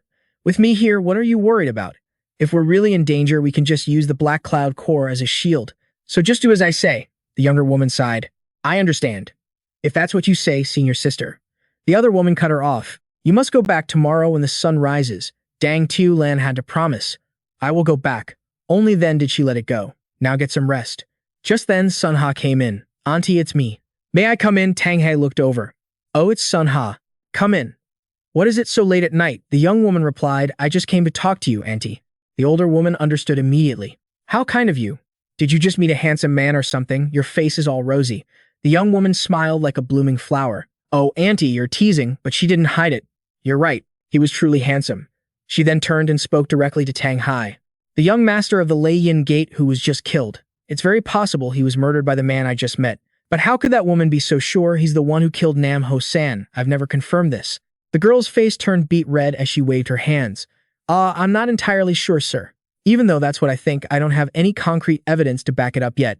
Himph, I'll investigate him myself. Once I'm sure, I'll bring him to meet you. Tang Hai immediately agreed. If that's the plan, then very well. No matter who that person is, at that moment, a loud commotion erupted outside, startling them both. They rushed out of the room. What happened? A man turned to answer. This is clearly the work of the Qingcheng sect. They murdered our Gong Qion. He was killed and he died with his eyes wide open. Looking at his dead subordinate, Tang Hai went berserk, roaring, Gong Qion, word of this. Incident reached Jiang Muriang. He seemed surprised. A disciple of Li Jiagong had been killed. As a direct disciple of Rong Hua, he must have been an important figure in the MA sect. How could someone like that be assassinated right inside the 100 Flowers Pavilion? This is giving me a headache. I wonder if we picked the wrong side. The man next to him calmly reassured him, what's done is done. The more chaotic the situation gets, the more likely we are to be drawn into it. But it's truly strange. To think there's an assassin of that caliber here in Sichuan. Really? Yes. For the past 7 years, ever since the Gu Dugang Brigade collapsed, no assassin has managed to set foot in Sichuan. The two men wondered, so who could it be? The Qingcheng sect is a prestigious, righteous sect. They would never hire an assassin. Could a third party be involved? The mention of this sent a chill down Ziyang's spine, reminding him of something Pyo-wol once said. If one day you're walking down the street and see something thin as a hair fall, you can just assume it was me. Ziyang felt a sense of dread and quickly asked, are there any unusual reports about the target? Regarding the target, his door hasn't opened in 4 days. And leader, you know how skilled the men assigned to watch him are. Jiang Muriang lost his composure. Are you certain it wasn't him? Wang Yujing nodded firmly. That's the situation as of now. All right, then I understand. Tell them to halt surveillance on him for the time being. For now, concentrate on monitoring the Qingcheng sect's movements. As Jiang Muriang entered, he found Tang Hai waiting for him, her face dark and gloomy. Leader, a disciple of my sect has been murdered. The man bowed his head. You must be devastated. She stood up. I called you here because I want you to see the wound on my disciple's body. At first I thought it was just a simple sword cut, but if you look closely. Jang Muriang leaned in for a serious look and immediately saw something was off. What is this? This weapon was incredibly thin and sharp. It couldn't possibly be a sword or blade. A chakram. But even a chakram couldn't create such a clean wound. Tang Hai asked from behind him, have you ever seen a wound like this? He was stumped. Frankly, I haven't. She scoffed, I can't believe it. Even with all your experience, you're clueless. Can't you even guess who did it? His mind immediately jumped to Pyo-wol, but he instantly rejected the idea. It can't be him. His expression grew grim as he bowed his head. I'm sorry, I cannot provide the answer you seek. She then changed the subject. When will all the troops enter the city? He replied. They will all be gathered within 2 days. But the moment the cavalry enters the city, our enemies will be on high alert. She, being far from calm, flew into a rage at his hesitation. So what if they are? We just need to crush them in an instant, Jang Muriang shouted in alarm. You can't possibly mean you want to launch an all-out war right now. She was practically radiating fury. I already told you I'd give you the payment you desire, so what's the issue? Are you scared? She was absolutely livid. I swear on my life, I will not rest until the Qingcheng sect is destroyed. Her rage filled the entire room, and the man dared not say another word of protest. Bowing his head, he said, we understand. But her hurricane of rage was nothing compared to our hero's own plans for revenge. And Jang Muriang's ordeal was far from over. He had just returned home when he was met with bad news. What on earth happened? He stared at his subordinate who was lying in bed, with both eyes bandaged and seethed with rage. How did this happen? The young woman, Su Jianyu, sat to one side, her head lowered. I went to find that man. Pyo-wol gone. But then this bastard showed up and ruined everything. His face flushed with fury, he slammed his fist on the table and roared, Stop rambling and give me the details. She grew tense, her body trembling as she remembered what happened. At the time, Pyo-wol was eating noodles in a restaurant and she approached him. With a coy smile, she asked, enjoying your meal. She even gave him a seductive wink. The handsome man just looked at her. He looked at Su Jianyu with open disgust. Looks like I won't be eating in peace. What is it? She stood by his table, speaking nonsense. I just came to see how you were doing. Can I even do that? Of course, he wasn't foolish enough to believe her and asked back. Is that all? She put on a cheerful act. We were a bit disrespectful the other day. You must have been quite shocked, right? Our hero shook his head. There was nothing to be shocked about. Outwardly, she kept her smile, but inwardly she scoffed. What? Nothing to be shocked about. How incredibly rude. But she only dared to think these thoughts. At that time, I suggested I give you a week to consider my offer. So what have you decided? The two of them talked while seated. You're referring to your offer for me to join the Black Cloud mercenary group, aren't you correct? Wouldn't it be wonderful if you joined? Suddenly, a large brutish man approached with a sneer. Su Jianyu, you just left without saying a word. So this is where you've been. She slapped his hand away, glaring. Get your hand off me. Oh, you ba, since when have you been following me? He just kept grinning widely. I'm not following you without a reason. These are the leader's orders. The brute mocked as he sized up our hero. So this is the guy they call Pyo-wol gone, huh? He bared his teeth in a disdainful smile, his eyes gleaming with a predatory light. Just like I heard. He's quite a looker. The young woman shot him an annoyed glare. What kind of stunt is this guy trying to pull? She snapped. Get over yourself. But he deliberately kept provoking them. What delusion? The girl cried out in horror. Oh, Yuba. He stared at Pyo-wol as if he were a tasty meal, licking his lips. I'm not the one who's delusional. Why are you jumping down my throat? Our hero was disgusted by his words, but didn't bother to engage. I will spare you if you avert your gaze before I count to 3. When I reach the number 3, if you still refuse to look away, you will never get to use those eyes again. The shameless bastard deliberately taunted him even more. What's this? Is the pretty boy trying to start a conversation with me? Our hero wasted no more words and began counting. 1, 2. He had already infused his chopsticks with power, preparing to act. The moment he said 3, a murderous intent flooded the room. The brute quickly raised his hands to defend his face, and the chopsticks shot straight through them. Enraged and humiliated, he went berserk and attacked. You bastard. With one punch, he smashed the table to splinters. He ground his teeth and roared, What the hell do you think you're doing? Hyo Ranju rushed forward to intervene. Don't. But there was no way Pyo-wol would let him escape. He leaped high into the air and unleashed a powerful attack. His eyes glowed red as he struck ruthlessly and instantly. The man's body was hit before he could even react, blood spraying everywhere as Pyo-wol's threads tore his flesh to shreds. The big guy collapsed on the spot, unable to block a single move from start to finish. Pyo-wol then continued to wrap the threads around his head, yanking his neck back as his fingers moved to gouge out his eyes. Hyo Ranju screamed in terror. Woo-do-ba. Pyo-wol ignored her. A barrage of daggers flew towards him with lightning speed. The girl couldn't stand it anymore and rushed forward, shielding the man. She was actually going to face Pyo-wol to save that oaf. He had no choice but to dodge, leaping backward. Well, you get to live another day, you fool. Seeing Pyo-wol's killing intent, the girl fearfully tried to speak. "Well, I don't want to interfere. Please just stop here." He didn't care. His killing intent only grew stronger. She tried to de-escalate the situation. "I didn't come looking for you to cause this scene. Besides, this man has paid a high enough price. There's no need for more bloodshed, right?" Fine, he let it go this time. He stopped pressing the issue and turned to leave. Seeing this, she finally let out a sigh of relief. She was already in the wrong, but she just had to run her mouth. "Humph, but you really didn't have to beat my comrade to within an inch of his life like that." Then she even dared to warn him, "You should be careful too. If you keep acting without thinking of the consequences, you might just run into unexpected trouble one day." As if Pyo-wol had ever known fear, he completely ignored her. "I'm more concerned about my clothes. They're ruined. This was an outfit that Seo Hang really liked." Jang Mujang heard the whole story and looked at his subordinate with pity. So that guy was the one who did this to him. He was speechless. Truly unbelievable. Still, his own man was the one who started it. He gritted his teeth. How could this happen at such a critical moment? Even after seeing him beat that man, she still had the guts to talk back. "I won't let this go. This is a clear slap in my face." The mere thought of Pyo-wol made Jang Mujang shudder, let alone having to deal with him. "Think carefully. We have to resolve the Qingcheng sect matter first." She stubbornly cut in, "I know." He turned and reminded her. "The cavalry is about to move out. Prepare everything thoroughly." Elsewhere, an old man with white hair peered through a crack in the door and asked, "So you want to find the culprit who killed the young master of the Thunder Sound Gate?" The man named Chang Yeb nodded. "Yes." With only the trace of Qingcheng martial arts as a clue, their conversation was like trying to find a needle in a haystack. "Is there anyone of note in the city right now?" The old man crossed his legs, stroking his chin in thought. "If that's the case, then there is one person. His name is Pyo-wol." This old man was Osan Kyung, the branch manager of the lower 5 gates in Chengdu. He recalled Pyo-wol, a man so beautiful he could make birds fall from the sky. But behind that beauty, rumors say he is as cruel as a venomous snake. Is he connected to the death of the Thunder Sound Gate's young master? The old man had to think again. "I don't know. But he is the closest match to the conditions you're looking for." Cheong Yod finished his questions and placed a bag of money on the table. "His name is Pyo-wol." "All right." The old man accepted it with satisfaction. "Thank you for coming. If you need any more help, feel free to stop by any time." After the man left, the old man wondered to himself, but who was the killer? Could it really be him? He picked up a book to check. The file on Pyo-wol was incredibly detailed. First appearance was at the Hongqiang Pavilion in western Sichuan province. Identity and purpose unknown. Rumored to have extremist tendencies. The old man himself wasn't sure if he was really the one who killed Nam Hosan. He gave a wicked, calculating smile. "If I send this information to the main headquarters, they'll know how to judge the situation. Let's just have headquarters monitor him for now." As he was busy scheming, he failed to notice a pale hand reaching for him from behind. By the time he realized it, it was too late. His entire body was bound by hundreds of threads, unable to move. His brain screamed danger. Trembling sweat pouring down like rain, he turned his head and asked, "Who are you?" Pyo-wol didn't say much, simply flipping through the pages of the book. "Impressive.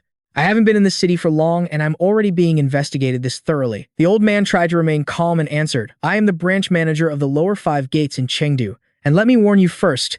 If anything happens to me, the lower 5 gates will never let you go." Pyo-wol let out a mocking laugh. "I know. That's precisely why I'm here." Seeing that his threat had failed, the old man panicked even more. "You knew, and you still came." "But why?" Pyo-wol replied in a cold voice. "Because I despise having my information spread without my permission." Now the old man understood who was standing before him. "So, it was you all along." Pyo-wol saw no reason to hide it from a dead man walking and admitted it directly. "Yes." The old man's body stiffened in fear. He couldn't understand. How could he reveal himself so casually? Did he intend to silence him permanently? Fear finally set in and he began to beg, "Please spare me. Besides me, no one else knows about this book." The more scared the old man got, the more Pyo-wol wanted to toy with him. "Amused," he said, "just a moment ago you were saying my name so confidently." The old man shouted with all his might in desperation, "No, please believe me." He clenched his fists, trying to find a way to survive, feeling his spiritual energy gathering. There he unleashed the soaring spirit hand to burn the threads and escape. A flame erupted, illuminating Pyo-wol's crimson eyes as his body remained shrouded in darkness.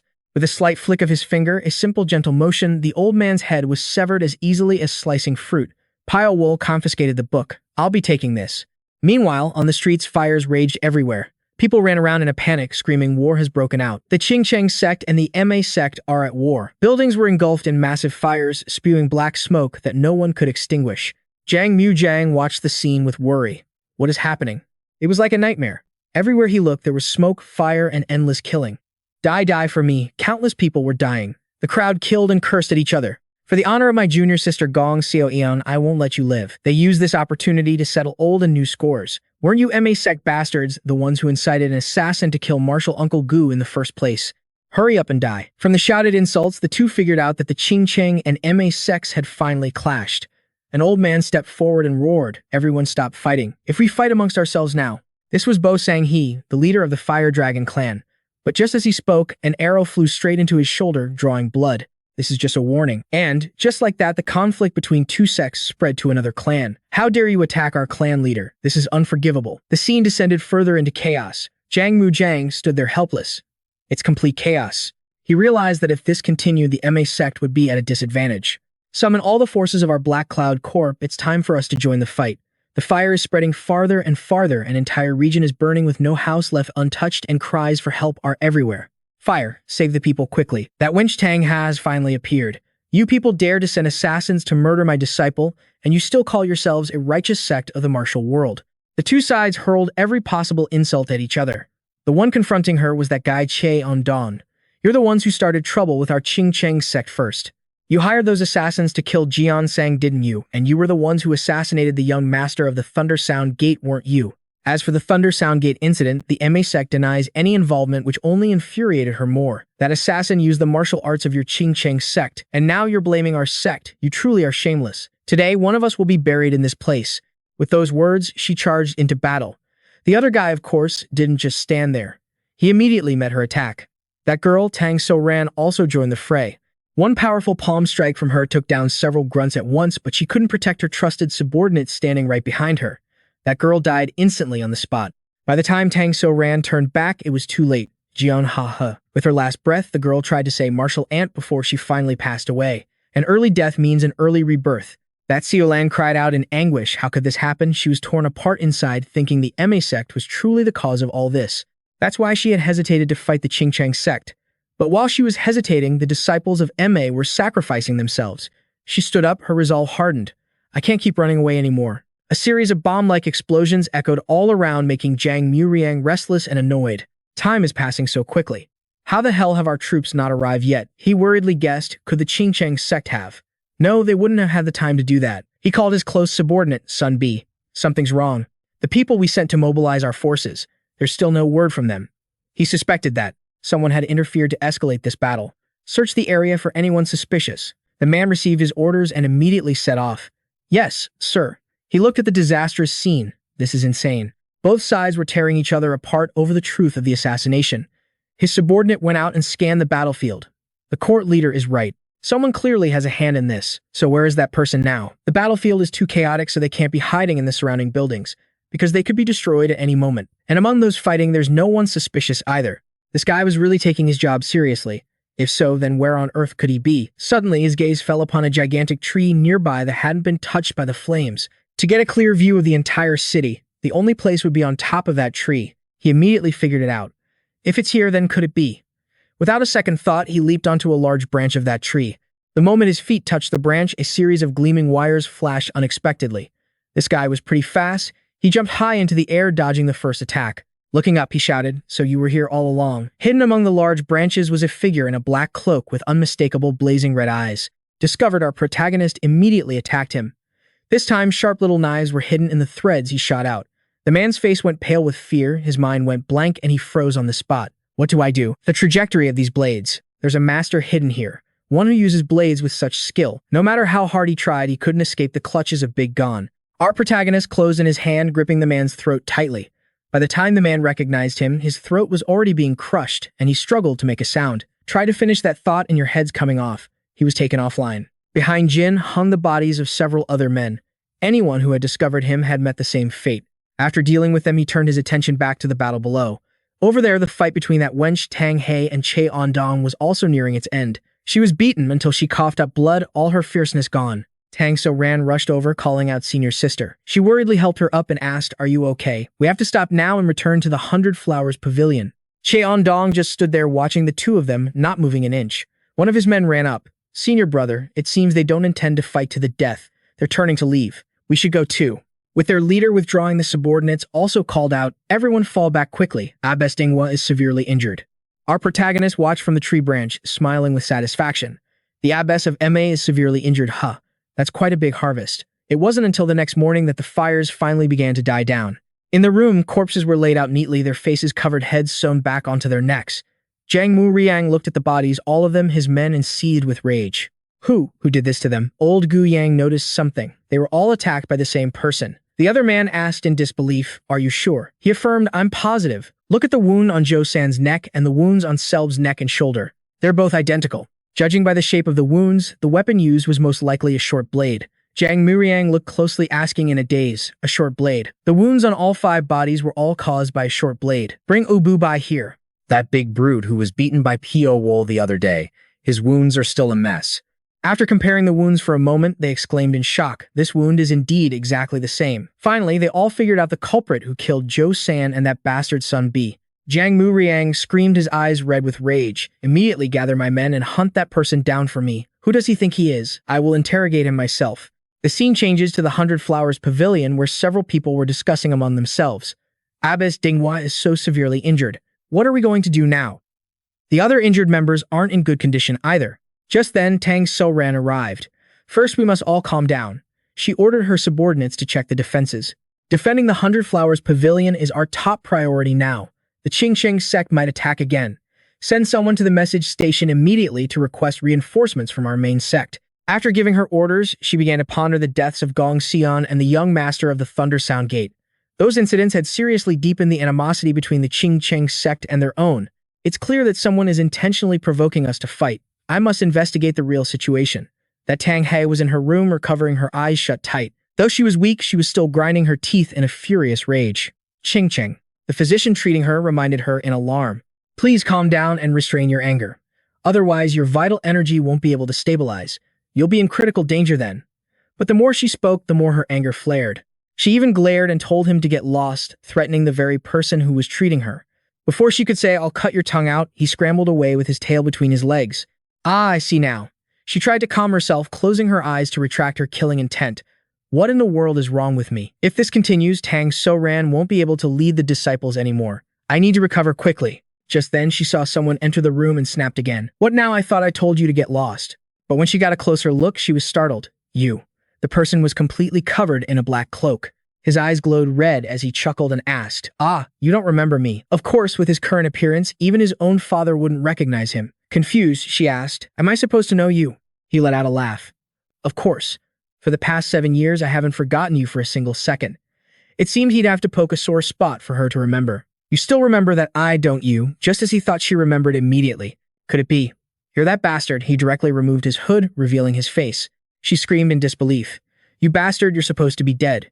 You were thrown into the snake pit. How is this possible?" He glared and laughed. "That's right. I was indeed thrown into that place. Surprising, isn't it?" Mentioning this drove him mad with rage. He told her straight. "Oh, by the way, the one who killed your disciple Gong Seoan and the young master of the Thunder Sound Gate was actually me."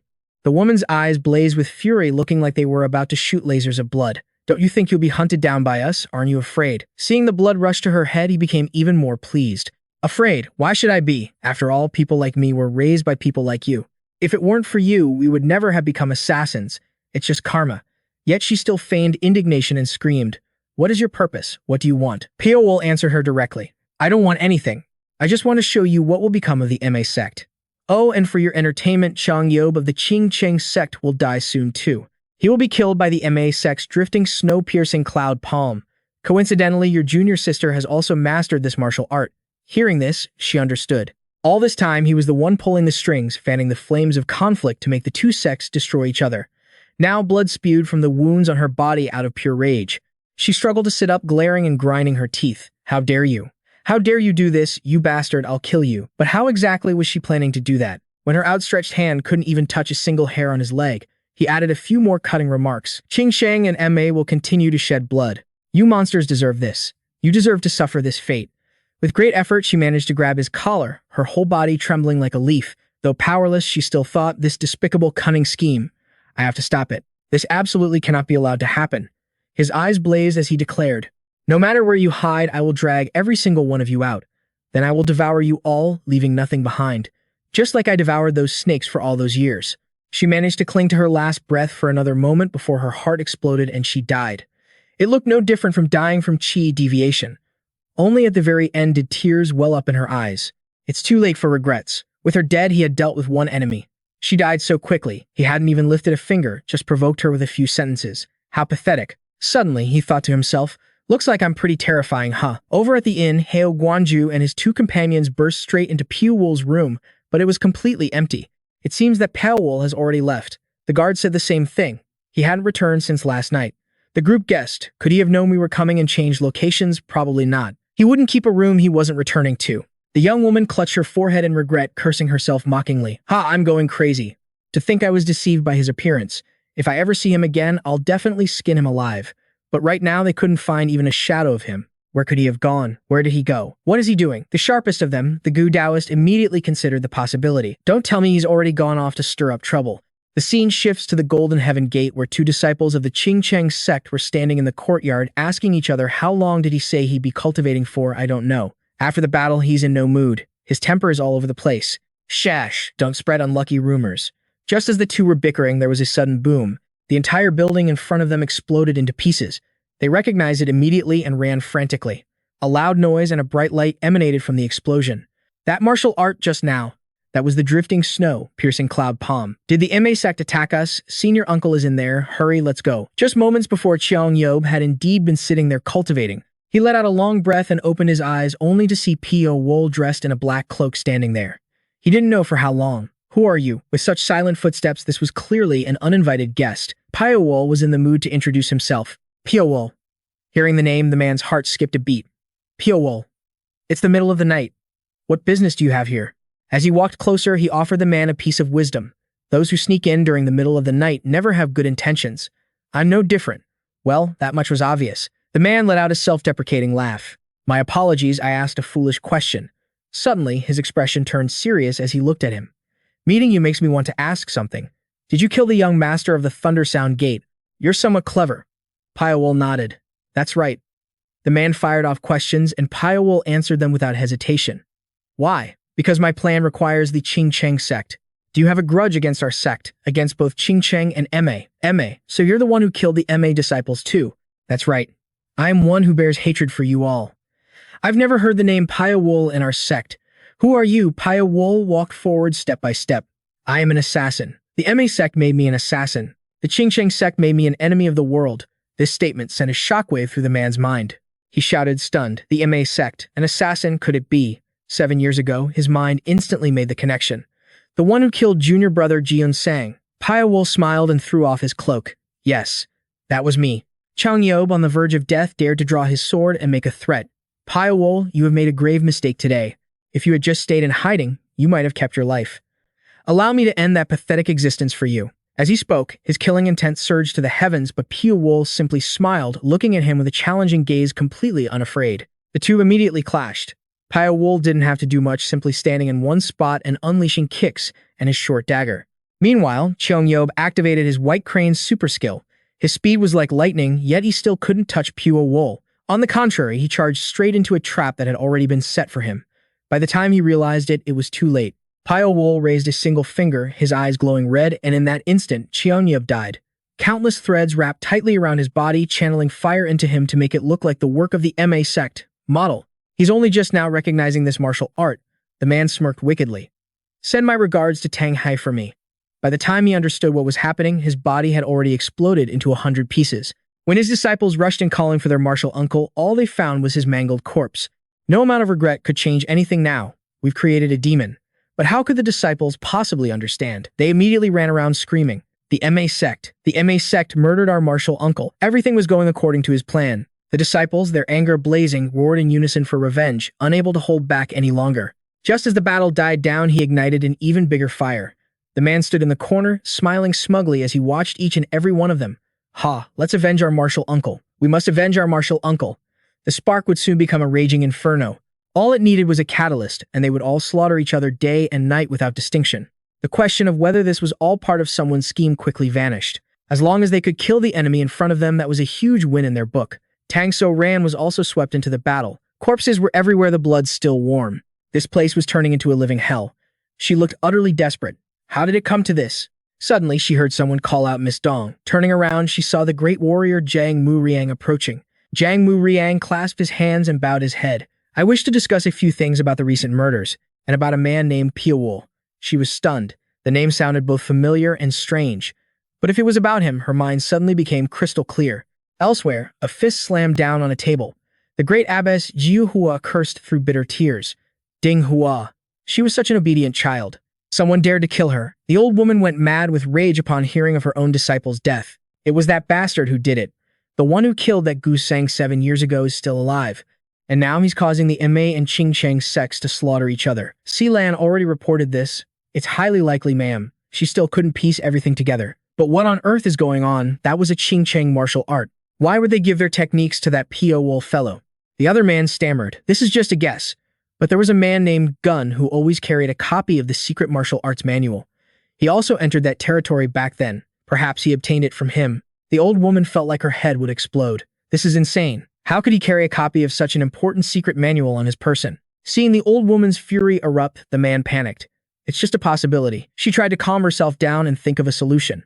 The Qingcheng sect won't listen to us. In that case, the only option is to capture that damn assassin. A disciple immediately volunteered, let me, but the old woman didn't want any more of her disciples to die. No. I will capture him myself. I will personally deal with the one who dares to disrupt the MA sect. The scene shifts to the Beggars sect in the territory of the Fire Dragon clan. Pyo-wol snapped an opponent's arm with one hand. He single-handedly took down several men, then looked down contemptuously as they writhed on the ground. Nothing's changed here, has it? Still, just tools for killing. Those who exploit others consider themselves noble. The reason he was here was that his underling Jiang Sodu had been getting bullied again. He let the man choose. What do you think I should do? The man was completely subservient, voluntarily saying, I will do whatever you wish. He then dared to suggest, how about we kill them all? This suited Pyo-wol perfectly. His eyes lit up with an amused smile. All right. That's your choice, isn't it? As he spoke, he held out a bundle of sharp daggers. Now watch closely. The man used just one hand, and with a light toss, he finished them all off. Witnessing this scene, Jiang Sodu's eyes turned crimson, filled with both terror and extreme excitement. Just like before, the man helped him up and walked on. Wherever they went, bodies littered the ground. White threads surrounded the two of them, and not a single person could touch them. Pyo-wol asked him smugly, well, what do you think of the weapon you created? The man couldn't believe it. His face lit up. Amazing. It's absolutely amazing. The weapon I created can unleash such power. With this, I can finally get my revenge. Will you need my help in the future? He dropped to his knees, his hands trembling with ecstasy as he looked up at him. What do I need to do to help? This obedient puppy-like submission was incredibly satisfying to the man. Meanwhile, the old man Chan Ok Song was chasing down and killing the sect leader Tae. The difference in power was obvious. A terrified old man screamed, Senior brother, why is the sect master? Regardless, Cheon Ok Song killed Tae. The old Taoist master Wuling rushed over and held him up. How could this be? How could this be? But his words fell on deaf ears. The old master roared, Junior brother, what in the world is going on? Cheon Ok Song, having nearly lost his mind, replied, you know the reason. Cheon Ok Dong died because of him. The other old man wasn't blind. The death of Cheon Ok Dong had nothing to do with the Thunder Sound Sect's master, but the raging madman insisted on placing the blame. But he was the one who caused it. The two began to argue loudly. This isn't a personal matter, Junior brother. But by now he was acting like he owned the world, ignoring everyone else. Let me make this clear, Senior brother. I won't let anyone involved in this live. The old Taoist master Wuling was stunned, unable to comprehend. His bloodlust has reached its peak. What on earth happened in that cellar 7 years ago that made him like this? As if reading his mind, Cheon Ok Song roared, 7 years ago we lost Gu Gun Sang because of the Imei sect's scheme. And now, it's Cheon Ok Dong's turn. At this rate, the future of the Qingcheng sect will be destroyed. He wasn't entirely wrong. The other old man was speechless, not knowing what to say. Junior brother. He had nearly lost all reason. I can't take it anymore. All this time I've just stood by and listened to you tell me to endure it. But what was the result? He declared, don't try to stop me. From now on, I don't care what anyone else thinks. With that, he ignored the old man, calling out Junior brother Ok Dong, and he shot off. The youngest disciple looked up after him worried. If Senior brother Mudong joins forces with Senior brother Gu Biong on this, things are going to get out of hand. The old man thought of him. It's been 7 years since Junior brother Gu's memorial service. With the situation this chaotic, how can he not have made any particular move? The other man guessed. Because of Gu Gun Sang, he probably harbors a grudge against the Imei sect that can't be reconciled. If those two meet and combine their strength, it will cause a terrible disaster. Across this land of Sichuan, the Taoist master Wuling was helpless. Unexpectedly, the other man placed a hand on his chest and proposed, I will take action. The old master asked in disbelief, you? Looking at him, he seemed too weak to even throw a proper punch. The old master couldn't believe it, but the man continued. There are too many suspicious details in this case that need to be answered. I will go and uncover the truth. Since there was no one else, the old master had to agree. If that's the case, then you should go. Try not to involve any innocent people. Model, if necessary, use force to subdue junior brother Mu Dong. Why did Mu Dong succumb to his inner demons? We must find the cause. He bowed his head low. I understand. I won't disappoint you. The old man looked at the corpses before him and sighed deeply. How did things ever get to this point, junior brother Mu Ha? The fate of the Ching Cheng sect rests on your shoulders. Elsewhere, angry shouts could be heard. Can you believe this? We have to stay in this old place for 5 whole days. There's no other choice. We can't just stay on the streets. All the shops are closed. The inns are only renting rooms for double the usual price. Because of the Ching Cheng and Ma sects, all of Chengdu is in a panic. Be quiet. What if someone hears you? Pyo-wol was in his room at the inn flipping through the book. One name caught his attention, the Black Cloud Corps leader Zhang Mujang. Persons of interest, a Taoist, and the Blood Monk. The intelligence gathering of the lower 5 gates is truly terrifying. They not only have records of all the factions, but also detailed files on every single person throughout Sichuan. I'd better remember this. It's bound to be useful. He looked off into the distance where a blazing fire lit up the sky. I bet a lot of people are dying slow, painful deaths there right now. I don't regret what I've done. All feelings of guilt vanished back when I was still in that cellar. The only thing that mattered then was survival. It's too late for things to go back to how they were. Once you start down this path, there's no stopping. I know I'm living like a bloodthirsty Ashura right now, but even so, I won't give up. That old hag Grand Mistress Jiu Hua was riding down the mountain like a madwoman. If she wasn't fast enough, her disciples would be all but wiped out. That guy Cheong was also rushing over like a maniac. I made up my mind. I'm not going to stop. Even if I collapse from exhaustion, even if I fall, I will crawl my way to the very end. I know this fate might end somewhere in those flames where so many have died. People were shouting to each other. Quick over here, anyone who isn't injured, come and help. We're out of medicine. What do we do? Can we even save anyone in this situation? Tang So-ran reassured them, don't worry, the medicinal herbs will arrive around noon. So stop worrying about supplies and just focus on treatment. Zhang Muriang and his men discussed among themselves how amazing it was that she could ensure a steady supply of materials even when backed into a corner like this. But it was strange that someone so talented wasn't famous. Rumor has it, she's the most gifted disciple Ma has had in 100 years. Perhaps she wasn't noticed because she was hiding her abilities. Now is her time to shine. She knows how to put everyone in the right place. Her management skills are truly outstanding. If she became this sect leader, Ma could leap back to its peak. Just then, a chill ran down everyone's spine. Startled, they whipped their heads around as Taoist Ji shouted, someone's coming. This aura clearly belonged to a top-tier master. The doors burst open and in walked the old woman, Grand Mistress Jiu Hua, crackling with thunderous rage. Everyone was terrified by her fury. It was Grand Mistress Jiu Hua, the sect leader of Ma. The crowd knelt and clasped their hands. Greetings, sect leader. We welcome the sect leader's visit. Zhang Muriang thought to himself, I can't believe she came here directly. This is getting more and more serious. Tang So-ran also clasped her hands and bowed her head. Disciple greets master. The old woman stared at her, her eyes burning. Just then that girl Xiu Ha ran over beaming as she bowed. Welcome, sect leader. Gu San Ha of the 100 Flowers Pavilion greets the sect leader. But the old woman's face grew darker, as black as the bottom of a pot as she stared at her without emotion. The girl's smile vanished instantly, her face turning pale as she wondered, what's with that look? The old woman's eyes flashed red. All of you get inside. The crowd trailed after her like a line of dragons. Only Zhang Murang's group stood watching, but unexpectedly the old woman stopped, turned her head slightly and coldly told them, you two get in there as well. Taoist Ji sighed in exasperation. We're caught up in this now. There's no other way. We have to go in. The two of them pushed each other. You go first, Sku Yang. Why do you always push me to the front in these kinds of situations? Still in the mood to joke around, everyone wants to live a little longer, even just a bit. I have to live a long life so I can lead the Black Cloud Legion to greatness. Inside, Tang So-ran was giving her report. This is the information about the case that our disciples have uncovered. Grand Mistress Jiu Hua muttered the name. Pyo-wol. Pyo-wol.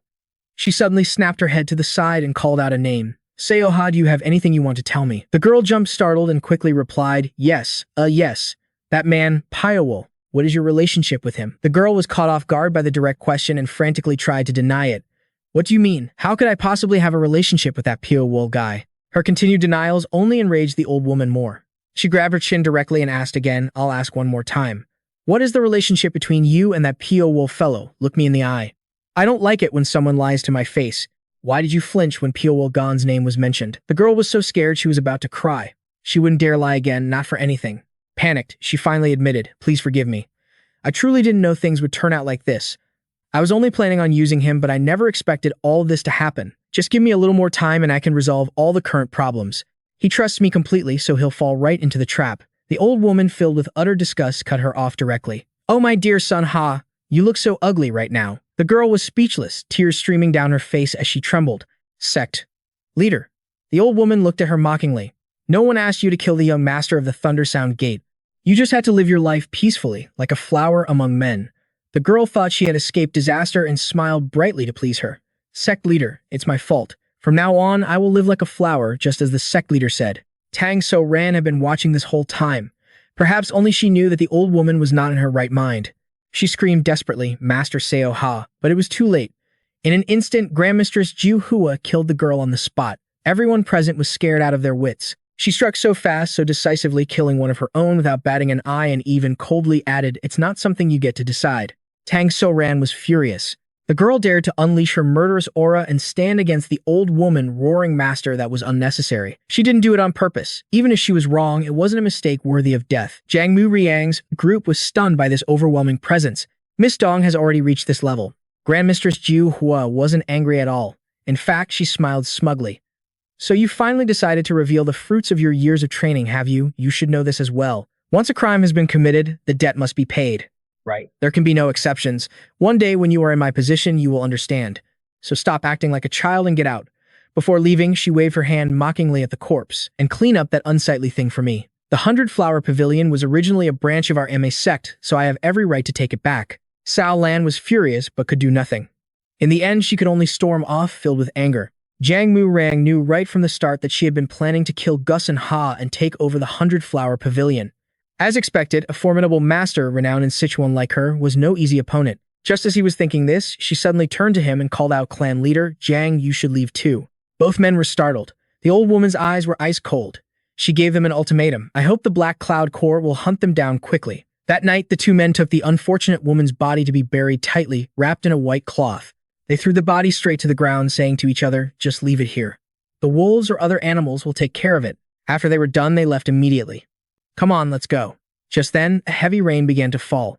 A person appeared and gently pulled back the white cloth, revealing a beautiful face. It was Bai staring at her with an expressionless face. After all, they had once shared a bed and she had paved the way for his revenge plan. He decided to at least arrange some large stones to form a grave. He sat by her grave for a while. I won't apologize. After all, our relationship was just one of mutual use. Even so, I will definitely avenge you against those who treated you this way. I'm a man of my word. There's a word called chamchok. It's a word used to describe the most terrible anguish in this world, the sorrow of a parent who has lost a child. In the peaceful countryside, a group of people stood outside knocking on a door. An old man opened it. Who is it? A man named Muha greeted him with a bright smile. Are you well, steward? The old man recognized him immediately. Ah, to be knocking so early in the morning, it must be Master Mu. What brings you here? The two spoke. Is my senior brother inside? Yes, he is in there. Please tell him I've come to visit. I know he's still in great pain, but our Qingqing sect is now facing a great crisis, and we desperately need his help. The old man agreed at once. Yes, please wait a moment. Muha stood outside, lost in thought. After Gu Gunsang was assassinated, his senior brother had gradually grown listless. This house has slowly fallen into disrepair, just like his spirit. He waited for a long time until someone finally came out. It was the old man Gu Jin Piao Yu. He looked much older. He smiled and asked, Junior brother, you've come. The two spoke politely. Senior brother, have you been well? I'm sorry I couldn't visit more often. I'm just living day by day. You must have been waiting for a while, haven't you? Come in. Inside the room, the old man asked bluntly. How is that possible? The killer of the young master of the Thundersound Gate used the 72-breaker sword style. Muha couldn't understand it either. I was surprised too. This matter is difficult to clarify. The old man guessed immediately. I know why you've come. This is just like the ones who killed Junsang, isn't it? Muha cautiously probed. If it's really the same person who killed Gu Gunsang 7 years ago, what will you do? Senior brother Gu Jin Piou's expression darkened. You know the answer, junior brother. What else can a parent who has lost a child do? Of course, I must avenge my son. As he finished speaking, the killing intent that had been building up inside him for so long erupted. He had waited 7 years to avenge his son. On that day, Gu Jin Piou's grief turned into a burning rage, a thirst for revenge. Piou was now being targeted by more and more people. He was training when he suddenly heard a noise and stopped standing still as he glanced towards the source of a familiar voice. Hello, handsome, long time no see. You're looking even cooler than before. It was that shrew Shu Jianu waving her hands wildly. I was wondering where you were, and it turns out you were here. I can't believe you were right in front of the 100-flower pavilion. His face was cold enough to freeze the air as he asked, "What is it?" With so many of you here, I doubt this is just a social call. The Gu Yang and the man with him didn't hide their intentions and spoke directly. Indeed, he is no ordinary person. After all, he's a cold-blooded killer. Amitabha, only that woman was smiling from ear to ear. This is the last time we'll make this offer. Join the Black Cloud Corps. Why would I join some group when I'm on a path of revenge? And if I refuse, Su Jianu's smile vanished, her face becoming emotionless. Then we'll have no choice but to follow our orders. And those orders are to kill you. The other two men got ready, surrounding him in formation. Amitabha, if you wish to live, you should accept Jianu's offer. Oh, really now? Who do you think we came here to kill? Bai feigned ignorance and asked, "Kill me? Why would there be such an order?" The Gu Yang laid his cards on the table. "We know exactly who you are and what you've done. Stop playing dumb. You killed someone from the MA sect, didn't you? Later, when our organization grows stronger, we won't have to fear MA anymore. Wouldn't it be better to join us? Besides, our client is the MA sect, as you've probably guessed, so that's how it is." He stood his ground, scoffing. "Is it really okay to betray a client so easily? I thought you Ronin were supposed to value trust." The man laughed heartily. Who in this world actually holds onto something like that, especially here in Chengdu? His eyes lit up as he tried to softly persuade him. "I don't dislike you, so I don't want to fight. So please join the Black Cloud Corps." But who was he? Nothing could make him change his mind. "Of course I refuse, because to me, trust is the most important thing." This sentence caught Su Jianu's attention. She quickly picked up on the key word, trust. "So does that mean you're acting this way because you accepted a request from someone? Who is this person?" Outwardly, he remained calm, but inside, his heart was heavy with sorrow. "I wish they could feel what I'm feeling right now." This gut-wrenching resentment, as if being crushed by an irresistible force. He thought of Lin, the image of the dead girl, and the promise he had made. Somehow that shrewd Su Jianu deduced it. She gritted her teeth and demanded, "Is it a woman? A man would only throw himself into a sea of fire for a woman, right?" The Gu Yang tilted his head, teasing him. "A woman, is that so? You're more emotional than you look." But the woman pressed him for an answer. "What kind of person is she? Hurry up and tell me," she roared, nearly losing her mind, and attacked him without warning. She was clearly blinded by jealousy. She actually dared to attack him. Of course she missed. Bai wasn't scared in the slightest. In fact, broken roof tiles flew back at her. She quickly raised her hands to shield her face from the fragments. The other two men rushed over to check on her. "Jianu," she replied weakly, "I'm fine. It was just a cheap trick." But when she looked up through the dust and smoke, he was gone. "Where is he?" Jiang Muriang's voice rang out. "All this talking is just a waste of time." He chuckled, pointing to a nearby roof. "You can see him perfectly from there, can't you?" That guy was furious with him now. His eyes blazing, he ordered his underlings, "Kill him." Immediately, a horde of assassins appeared behind them. But our hero didn't just stand there. A flurry of glowing threads wrapped around his entire body. Standing perfectly still, he snapped his fingers lightly and instantly blood rained down from the sky. The matrix of threads shredded the men who charged at him. Pyo-wol looked at them sarcastically. "You brought an awful lot of people just to catch me, didn't you?" This Jiang Muriang guy was clearly determined. "That's because I have no intention of letting you escape." It seemed he meant every word. The number of men he brought was as vast as a Mongol horde. Our hero could only shrug. He warned them with a single sentence. "You will all regret meddling in my fight." On the other side of the city, a few men who were just talking suddenly heard a loud bang as something fell straight through a roof. What was all that noise? "What's going on? Sounds like there's a fight happening somewhere. Hey, that person."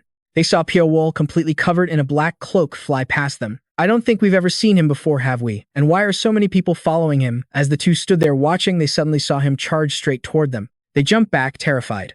What the why is he coming this way? This is what they get for gawking while titans clash. They were about to pay the price with their lives. He didn't waste words, landing a single punch straight to the man's head. The old man collapsed out cold as a crowd gathered around. "What the hell is going on? Someone's been killed." One man, though terrified, saw the injustice and dared to confront him. "You bastard, who are you? How dare you just show up and murder someone in broad daylight?" Pyo-wol didn't bother to answer. With a slight movement, that man dropped dead too. The survivors watched, their faces twisted in horror, sweating absolute buckets. The crowd surrounding Pyo-wol was in a complete panic. Just what is happening? Jiang Muriang's group arrived just in time to see him kill a civilian, and they froze in shock. What the hell is he doing? Zhu Yang immediately stepped forward. "This has gone too far. We have to stop him." The citizens were now surrounding all of them, shouting, "Who are you people? Why are you killing innocents?" Su Jian, who finally realized something was terribly wrong.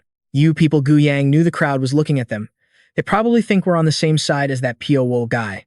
That bastard. The moment he attacked a bystander, I knew something was wrong. So this was your plan all along. To make us fight this mob." Pyo-wol didn't say another word, decisively throwing down a smoke bomb and vanishing. The crowd was in no position to understand what had just happened. Where'd he go? Where did that bastard disappear to? Since they couldn't catch him, they decided to capture the other group first. They're all part of the same gang. If we catch them, they'll rat out the other one. Shu Jianhu's group heard this and panicked. No, that's not it. Damn it, we're screwed. Suddenly, they saw the bald man step forward without a word. Blood monk, we can't get pinned down here. We have to move now. And with that, the two of them dashed off, leaving the bald man to handle the mob. I know. Just make sure you get out of this safely. That's an order. The bald man grinned in agreement. If Lady Jianhu gives an order, I have to obey, don't I? Well then, gentlemen, shall we begin? The crowd, their eyes red with rage, charged forward. The bald man calmly faced them. Let's just clear up this little misunderstanding of ours. Meanwhile, on the main battlefield, the Ma and Qing Cheng sects were locked in a furious bloody battle. You bastards, all of you die. We can't let a single one of these flies survive. Defeat the Qing Cheng sect. Brothers of the Ma sect, let us lead the charge and show you how it's done. Look, a fire. It's on fire. Zhang Muriang watched in horror. Has the battle already spread across the entire capital? And this was all caused by a single assassin. The three of them finally caught up to him. Do you have any idea what you're doing? All around them were raging fires and piles of corpses, but Pyo-wol was extremely satisfied. Looks like everyone is finally getting to work, huh? Even the ones who were hiding have started to crawl out. This is different from what I imagined, but thanks to that, things have turned out even better. He couldn't help but smile. This battlefield is going to be glorious. The most impulsive one, that wench Su Jianhu, charged forward. You vile creature, how dare you? Just like before, she attacked him rashly without thinking. But no matter how hard she tried, she couldn't land a single blow. Gu Yang immediately rushed in to help, but even 2 against 1, they were getting nowhere. The old man drew his sword, his eyes wide with determination. This ends here. With that, he unleashed a flaming slash, but Pyo-wol instantly leaped onto the very threads he had strung up earlier. His sword only managed to sever the threads, never even coming close to the man himself. Gu Yang looked up in horror. Daggers. All this time, he was just running and dodging, as he finally decided to fight back. But no matter how much he slashed, he couldn't cut through those threads. The trajectory of these daggers. By the time he realized something was wrong, Pyo-wol's daggers were slashing at him relentlessly. Their attacks collided violently. He was starting to feel real fear now. He could die at any moment. In a matter of seconds, one of his arms was completely severed. The bone-deep pain sent him screaming to his knees. The wench Shu Jianhu rushed to his side, yelling, "Gu!" As she was distracted by her fallen comrade, she failed to notice the swarm of daggers that had appeared right behind her. In an instant, they plunged into her back without a shred of mercy. How can this be so fast that I can't even see it clearly? It's completely different from before. These daggers are way too unpredictable. She can't even fend for herself yet, but she still tried to look over at Gu Yang, screaming desperately. No, Pyo-wol was now standing right in front of him, looking down at the glowing threads that surrounded him. Zhang Muriang desperately shouted, "Stop it now." If he wasn't fast enough, his teammate was about to be permanently logged out. He gritted his teeth and threw a knife, his only hope of saving him. The knife tore through the air, aimed straight for Pyo-wol's face. Our hero's eyes lit up. He saw it coming clearly, but instead of dodging, he grabbed Gu Yang by the neck and lifted him up, using his body as a human shield to block the incoming blade. That was it. This is what you get for trying to kill me. The other two's faces turned deathly pale. Not only had they failed to save their comrade, they had made his death even more tragic. And just like that, Gu Yang was impaled and killed on the spot by the very weapon Zhang Muriang had thrown. Shu Jianhu was devastated, wailing uncontrollably. Gu Yang, no. Pyo-wol ignored their grief and vanished in a flash. She lifted his body, pleading, "Gu Yang, wake up. Don't die, please. You can't die." Even at death's door, he tried to act tough, stammering out his last words. "What are you talking about? I'm not going to die." Her face turned ashen as she clutched him, crying. She looked up. "Leader, go after that brat." Hatred consumed her. "You have to catch him and tear him to pieces." Zhang Muriang was also seething with rage and instantly took off after Pyo-wol. Only the two of them were left weeping over the body. Gu Yang sobbed. High above Abbess, Jiuhua and Tang So-ran were also watching the fiery spectacle below. "What in the world is this hellscape?" she reported. "Master, we have 1 hour to find allies and resolve this chaos." The Grandmaster nodded. "Yes, the situation is indeed more serious than we expected." The Grandmaster channeled her internal energy and roared in order. "Everyone follow me into the Fire Dragon clan." Instantly, the entire group of assassins moved as one. The other clan's gatekeepers looked at the newcomers in horror. Clan leader, it's people from the MA sect. Their Grandmaster is leading them here personally. What the Grandmaster of MA is here herself. The old man was sweating bullets in fear. If this continues, we'll be at a serious disadvantage. Before he could even come out, the Grandmaster smashed through a gate and entered. The old man's knees were knocking. Grandmistress Jiuhua was annoyed by what she heard. "What nerve? Clan leader Bo, you dare call me that?" The old man got straight to the point. "Hurry up and withdraw your troops. This is an internal matter between the Fire Dragon clan and the Fan Kangmin clan. The MA sect has no right to interfere." The old woman snorted, irritated. Everyone knows the state of relations between Ma and Ching Cheng by now. And yet, clan leader Bo, you still cling to such a foolish way of thinking. The old man was about to protest, but before he could say a word, the old woman charged straight into battle. The two of them immediately started fighting so evenly matched that neither could gain the upper hand. The other old man gritted his teeth, straining with all his might, cursing her silently 1,000 times over. Even though he had anticipated this, he never imagined she would be this powerful. Her martial arts were truly terrifying. The old man lasted exactly 3 seconds before he was sent flying. The old woman's strike was like a bolt of lightning from the heavens. The old man was knocked back, spitting blood in agony. Seeing he wasn't dead yet, she charged forward again. It's time to end this. With this 10 deaths, 1 life technique, the old man should have been wiped from the face of the earth. But unexpectedly, his fate wasn't sealed yet. Chono Sung of the Ching Cheng sect arrived just in time. The old woman stopped her hand, glaring as she asked, "Are you looking for a fight?" She stared at him intently. It's been a while. She still remembered his name, Muin. His entire body radiated killing intent as he glared back at Grand Mistress Jiu Hua. It's a real pleasure seeing you like this. The two faced off, their conversation dripping with murderous intent, but I'm not very pleased. I waited 7 long years for you. How could I not be happy? The mention of it sent Cheon O Sung into a rage. 7 years ago, if my senior brother hadn't rejected the proposal to eliminate the Ma sect, perhaps we would have met a little sooner. The old woman felt something was off. What is this aura I've recently attained in new enlightenment? It's something miraculous that I've never experienced before. He scoffed at her. Enlightenment. Learn something new, have you? The Grand Mistress taunted him smugly. We could even fathom the vastness and depth of your Ching Cheng sect's martial arts. I pride myself on understanding your techniques, but I never expected them to emit such a dark energy. Chao No Sung's brow furrowed in warning.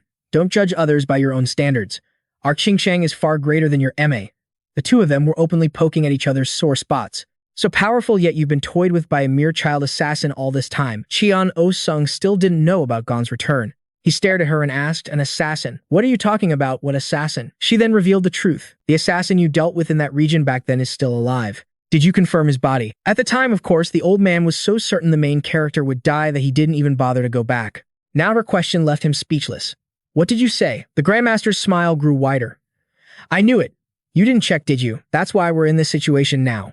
He couldn't believe it, his face as dark as the bottom of a cooking pot as he asked again. Is it really true that he's still alive? Grand Mistress Jiu Hua had already investigated everything. He's the one who killed the young master of the Korean sect. He's the cause of this crisis. He killed our Ding Hua as well as your Cheon O Rio. Learning this truth was a massive shock to the old man. We're being played by a single assassin. The two went from a standoff to an immediate temporary truce against a common enemy. That's right. Therefore, let's you and I settle our grudge after we've captured him. The situation is chaotic enough already. However, this old man wasn't about to compromise so easily. His eyes flashed. I refuse. He was even more ambitious than the old woman. The mastermind behind all this is right in front of me. How can I possibly miss this golden opportunity? He drew his sword and advanced. The 7 swords of Ching Cheng will help the Fire Dragon clan drive out this Ma rabble. He wasn't alone. All the disciples of the Ching Cheng sect also rose to their feet, ready for battle. Seeing that words were useless, the old woman's attitude changed. As expected of the Ching Cheng Taoists, you refuse a toast only to be forced to drink a forfeit. Cheon Sung furious cursed. Pay for your sins, you old crow of Ma. The two stood facing each other, glaring daggers. Not far away, Pyo-wol was being chased by Kang Mujang. He chased after him, yelling, "Stop." Just then, a brilliant red light attracted Pyo-wol's attention, and he stopped. Pyo-wol's eyes lit up with fascination, and he stared wide-eyed. His plan had just taken another step in the right direction. He smirked with satisfaction. So you've arrived. But just as he stopped to watch for a moment, he had to start running for his life again. The men on horseback were right on his tail, but they only had this chance because he had stopped. Kang Mujang knew full well that even on horseback, they couldn't catch him. He couldn't believe it. Could it be that he's using internal energy for his lightness skill? A vicious glint appeared in his eyes as he gritted his teeth. It doesn't matter what tricks you use to escape because I will definitely catch you. Thinking back made his blood boil. He dared to kill Taoist Go, a man I looked up to as a master. The more he thought about it, the more enraged he became. He let out a heaven-shaking roar and ordered everyone attack. The entire group immediately hurled a volley of spears toward Pyo-wol up ahead, but for the 1,000th time they couldn't understand it. Our heroes suddenly turned around and charged straight toward them. Caught completely off guard, they all screamed. What, he's charging toward the spears? The man whose head was full of dirty tricks couldn't understand it either. Someone who was running away is now charging headfirst into danger, but as he got closer, their spears still hit nothing but air. He had vanished again. They looked around in confusion. Where in the world is he? One of the men who was wondering suddenly turned to look behind him.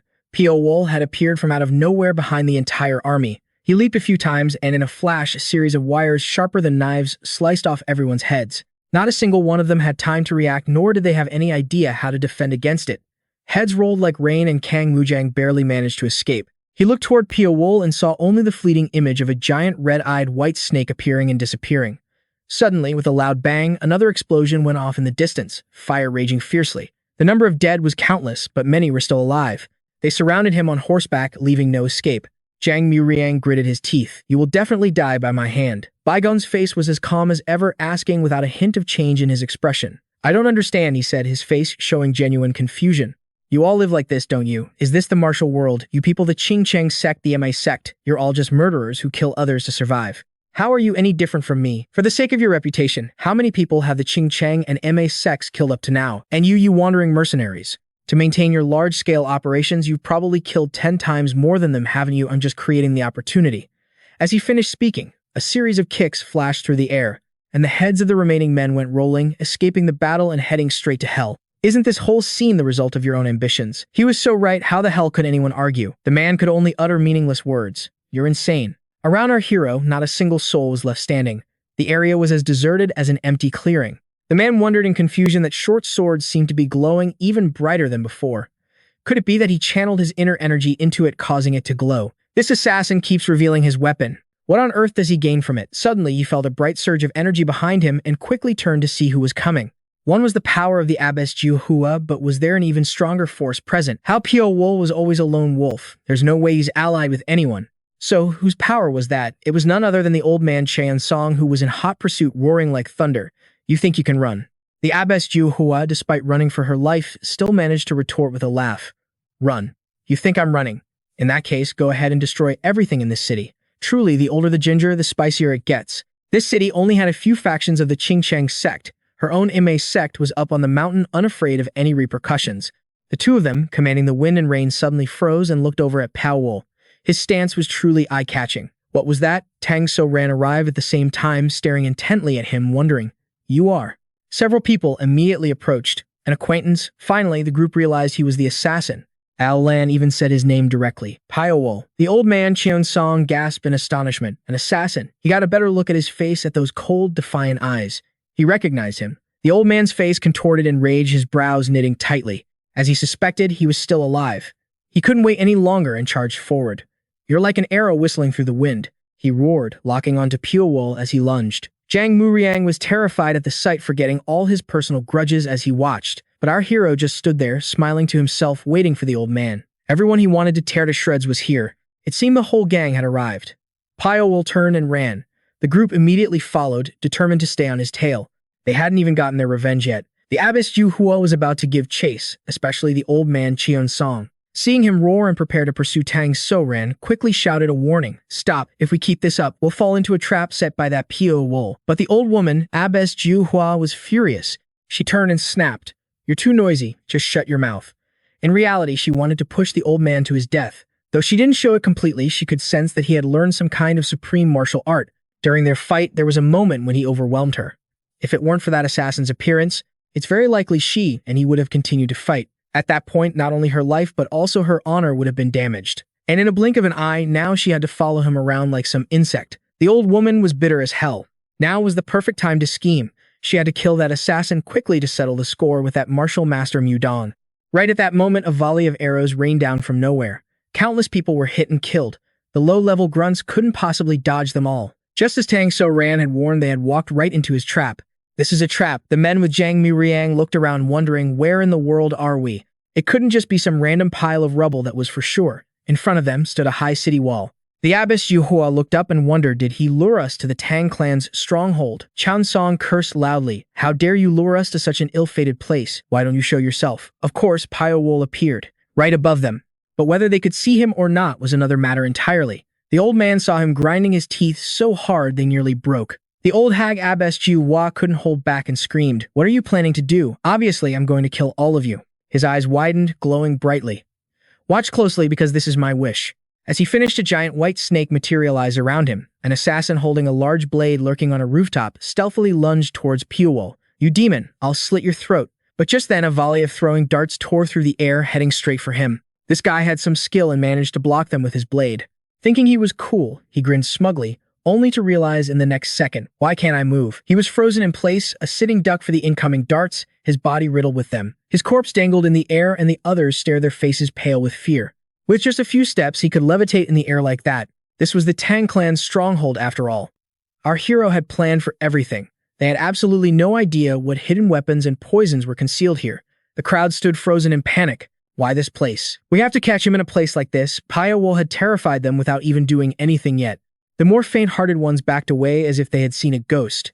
Anywhere but the Tang clan's stronghold, anywhere else would be fine. Seeing the situation was bad, Tang So Ran quickly yelled, "Wait," but before she could finish, she was shot dead on the spot by a volley of arrows. The others met the same fate as arrows rained down. It was impossible to dodge. The crowd grew more frantic. "Dodge quickly," Sealan tried to calm them down. "Everyone stay calm if you move around recklessly here," but they were too scared to listen, they just ran. Help me." Those who weren't shot by arrows inhaled the poison smoke, clutching their throats with both hands. It's poison, help me." Every one of them died a horrible death. On the ground, swarms of white snakes appeared, slithering everywhere. Snakes, that bastard knows how to summon snakes. The crowd scattered like a disturbed beehive, screaming and shouting in chaos. The old hag Abbess Ju Hua stood there, unable to do anything, her face as black as the bottom of a pot. She glared her eyes, wanting to eat him alive, and growled, "Get down here right now, I will personally tear your throat out to satisfy my rage." The two stood facing each other, their eyes locked. Pyo-wol showed no fear. In fact, his eyes gleamed with excitement, challenging her directly. "Just you wait. The final blow is reserved for you." The scene was one of utter devastation. The old man Xiao's song was on the verge of madness. His eyes shot fire, ready to burn anyone who came near. Lightning crashed down wildly, shattering the space around him. He cursed through clenched teeth. You are the one who destroyed the wings of my Qing Cheng sect. You will pay for it with your life." Old Detson knew the old man is demanding I pay for everything right now, but I'm not afraid of that. I stared right back at him and shot back. "Pay the price. With my life, didn't I already pay that price 7 years ago?" The old man had nothing to say to that, so I decided to piss him off some more. In this rotten world, there's no price higher than the one I've already paid. After so many years living in the shadows, I'm the one who's come to collect. A debt's a debt, right? With that, I charged straight into fight. Why wait? Veins bulged on the old man's forehead as his expression went completely dark. He grit his teeth, watching my attack. Humps, such a big mouth. He tightened his grip on his sword. But I was truly strong, not just all talk. When did I go from charging straight ahead to plummeting down on him from the sky? The two of them clashed in an earth-shattering battle, perfectly matched. Neither one would give an inch. Even Xiang Song had to admit this new version of Pyo-wol had truly changed a lot. But those eyes were the same. His eyes glowed red as he smiled at the old man. "You've changed too, except for that look in your eyes. You must regret failing to kill me once. This time, I won't be so careless." With that, he unleashed a flurry of strikes, activating his Azure Cloud Galaxy Sword. Pyo-wol also unleashed his White Snake technique. His body seemed to fly through the air, flawlessly dodging all of the old man's attacks. Their weapons collided, sending sparks flying everywhere. It had probably been a long time since the old man had faced an opponent as formidable as him. Hey, not bad. "You don't have the air of an assassin anymore." He said that, but his insides were churning. Was 7 years really that long? How had his martial arts grown to rival the famous masters of Sichuan in just that amount of time? He couldn't hide his excitement. "It's been so long since my fighting spirit has been this fired up." Just what did he go through during those 7 years in the dark? Suddenly, the old man's heart skipped a beat, his eyes widening in disbelief. For some reason, he saw the shadow of someone else in Pyo-wol, and all the hatred, bitterness, and regret from the past came flooding back. If he couldn't get his revenge today, he didn't deserve to live. It was time to unleash every bit of skill he had. The old man held a massive blade, issuing a blatant challenge. "Let's see if you can dodge this one." His whole body lunged forward like a moth to a flame. Pyo-wol, however, could handle anything. His eyes widened, glowing a fierce red. His pupils contracted into venomous snake slits. The two fought so fast that onlookers couldn't keep up, they could only see space itself exploding. The old man felt it clearly, but his heart was still filled with confidence. There's no way he could take the 13th style of the Azure Cloud and be unharmed. He must be in pieces by now. But his wish didn't come true. Pyo-wol stood there like a god, and even more terrifyingly, he had stopped the old man's sword with just 2 fingers. The old man froze solid, his jaw dropping wide enough to fit a chicken egg. An attack that the old man considered godlike was like an ant to Pyo-wol. The huge sword that the old man was so proud of shattered into pieces. The protagonist let out a triumphant laugh, looked the old man straight in the eye, and activated the secret art of the hungry ghost prison break. In an instant, the sword shattered into 100 fragments. Cheong Song staggered back and forth, speechless. His master's sword, passed down from generation to generation, had been through 1,000 battles without ever getting a single scratch. Even his ancestors rising from their graves wouldn't be as shocking as this. How could you do this? Before he could finish, he spat out a huge mouthful of blood. The protagonist himself was startled. He hadn't done anything. He hadn't even touched the old man. Turns out it wasn't him. The one who'd stabbed the old man into this state was that treacherous old crone from the IMMORTAL sect. That backstab was a painful one. The old man collapsed right on the spot. He turned his head in disbelief to look at the old woman. Grand Mistress Ju Hua. Pyo-wol had seen through her. He could smell a dirty trick like this a mile away. She delivered a fatal blow and said, "You've worked hard, Master Mudong. Now just let me handle this guy for you." But the old man managed to get back up, glaring and cursing at her for stabbing him in the back. How cowardly. This old woman was more shameless than the dirt on the road, yet she dared to justify herself. A sneak attack. So what? Isn't victory the only thing that matters in this martial world? You should blame yourself for not being able to avoid or prevent it. Chang Song, flushed red with fury, cursed. And someone like you is the Grandmaster of MA, do you have no shame when others see you? It was true. Even her own disciple Xiao Lan was staring at them with her jaw on the floor. She never thought the head of her sect could be so despicable. The old woman didn't care. She pointed a single finger to the sky, gloating. The only thing others will see is the glorious victory of MA, which will finally rule over all of Sichuan. As for everything else, you can take it all to the next world. A fire of rage lit up in the old man's eyes. His goal of killing Pyo-wol was replaced by the desire to kill that godforsaken old woman. He had no strength left in his body. He could only fight with words. What happens now? MA will eventually be ruined because of you. The old hag let him curse all he wanted, then got down to her treacherous business.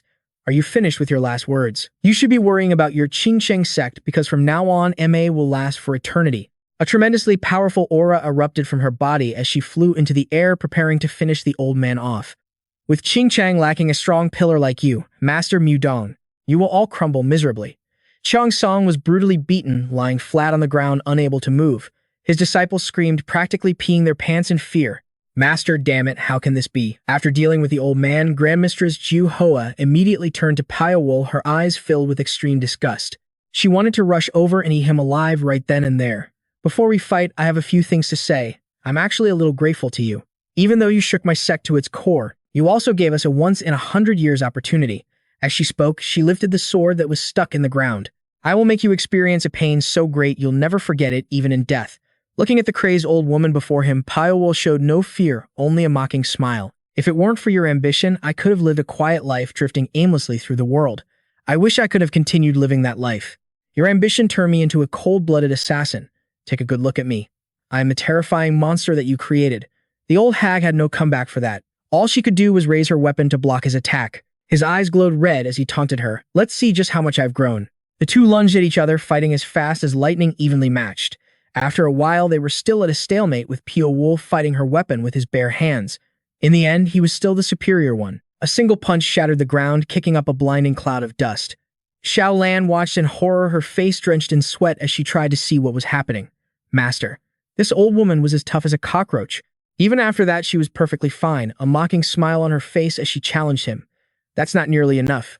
She charged in to fight again. This time, the explosion from their collision was even bigger than before. He stood unharmed in the middle of the massive fire, his hands beginning to control the shimmering threads which shot out instantly towards the old woman. What was even more terrifying was that he could strike his opponent just by standing still in one spot.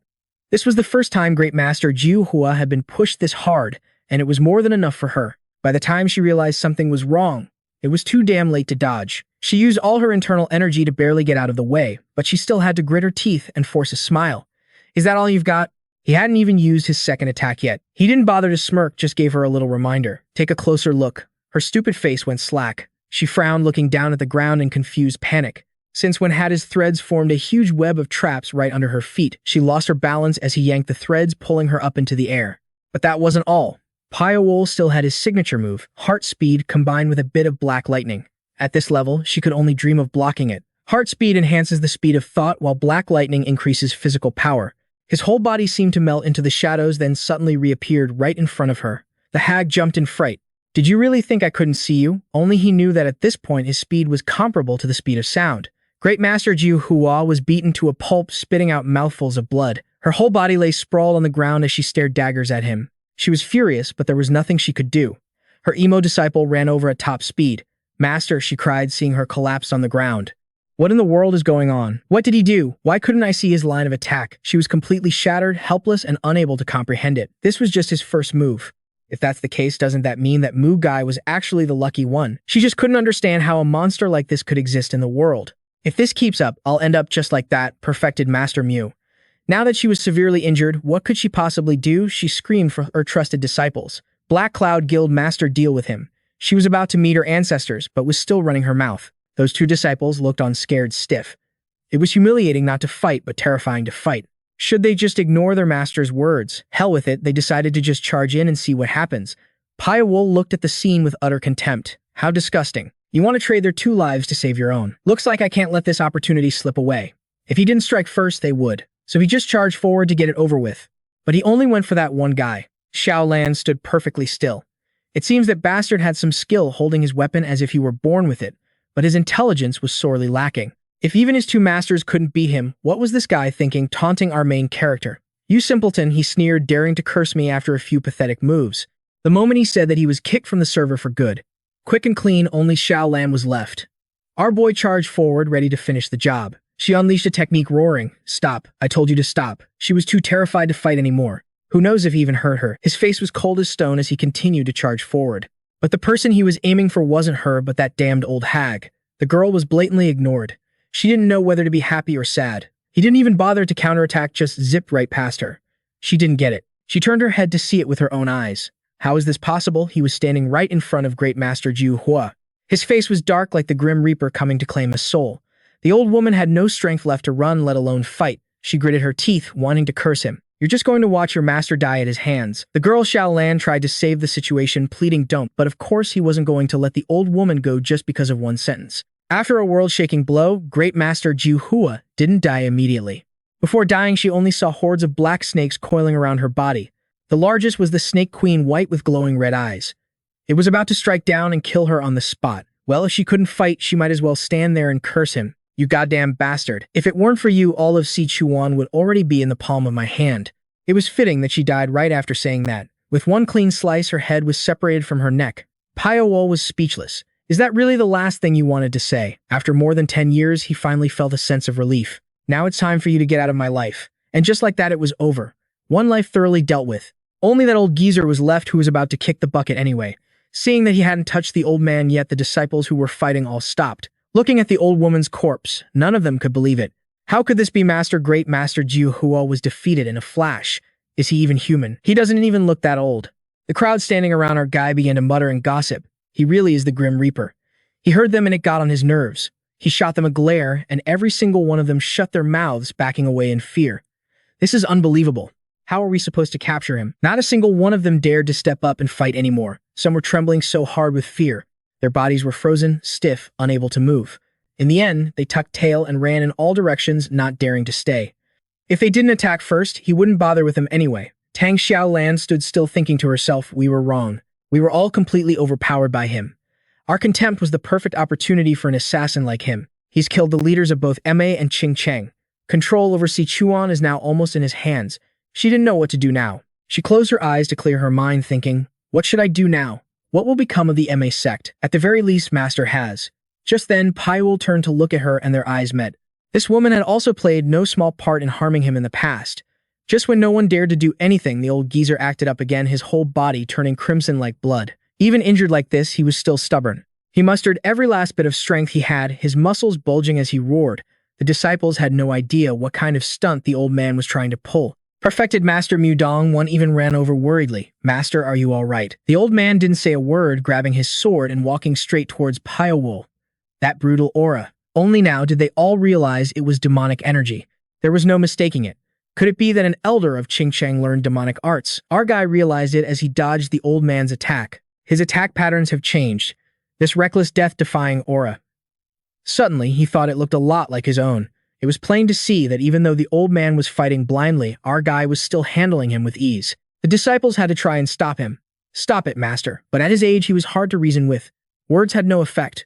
He was still like a raging bull, charging straight into hack and slash. Die much faster than before.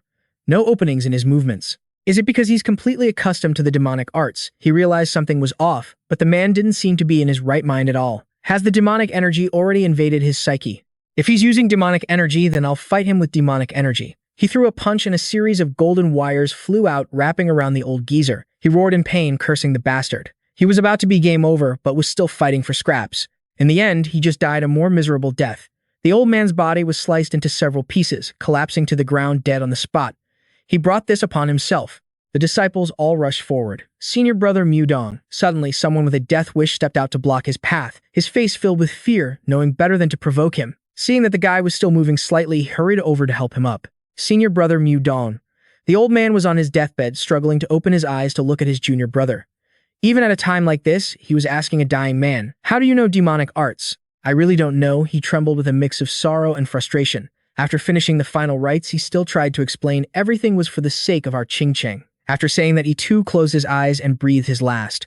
Everyone watched them in stunned silence. "Senior brother, you are such a fool. Did you do this for the lost honor of our Ching-Cheng master?" Wu-dong of the Ching-Cheng sect had learned demonic arts, while Abbess Jiu-hua of MA had backstabbed the Ching-Cheng sect. But in the end, they still couldn't take down that assassin. Everyone understood in their hearts that from this day forward, the order of Sichuan would undoubtedly be changed by this man. The handsome man named Pyo-wol stood amidst the completely destroyed area after the battle, and no one dared to step forward and cause trouble. That woman Tang So-ran suddenly walked up to great hero Pyo-wol. Her attitude was sincere, and she knew her place, her hands clasped in front of her as she bowed her head. "If the great hero permits, MA, we would like to take our sect leader's body back to Mount MA." She was quick-witted, but the others were not. A lesser member dared to shout, "Impossible. We cannot negotiate with the one who killed our sect leader." The clamor was getting on her nerves. She shot a murderous glare back at them, and the entire crowd fell silent at once. She knew very well that in the current situation, revenge was no longer important. Survival was the top priority. Pyo-wol looked at them with a cold expression. Should I spare them? He hadn't even considered it yet. The old man from the Ching-Cheng sect sighed helplessly. He too stood like Shaolin with his hands clasped, bowing his head sincerely. "We also wish to take our senior brother's body, and then we will retreat. We sincerely hope you will agree." The entire martial world watched this scene with wide eyes. The leaders of both the MA and Ching-Cheng sects were humbling themselves and bowing their heads. If the battle continued, it would surely be very difficult for both sects to recover their strength. Would the assassin agree? Our man was obviously not a fool. There had to be a price first. "If I let you go and you dare to harbor thoughts of revenge, don't blame me." As he said this, his body emanated a terrifying killing intent. Who would dare to object now? They became as meek as lambs. "I swear on my honor, MA will absolutely not seek revenge against great hero Bai." The old man also gave his assurance. "We of Ching-Cheng do not wish for any more bloodshed, so we hope to end our feud here." Anyone can make promises like these. "How can I trust you?" Tang So-ran quickly added. "I will definitely make the great hero trust me. My actions will prove everything." The old man also put on his most trustworthy expression. "For us, there is no such thing as breaking a promise." Bai silently sized them both up. "Well, saving a life is a great virtue. In that case, I will take a step back."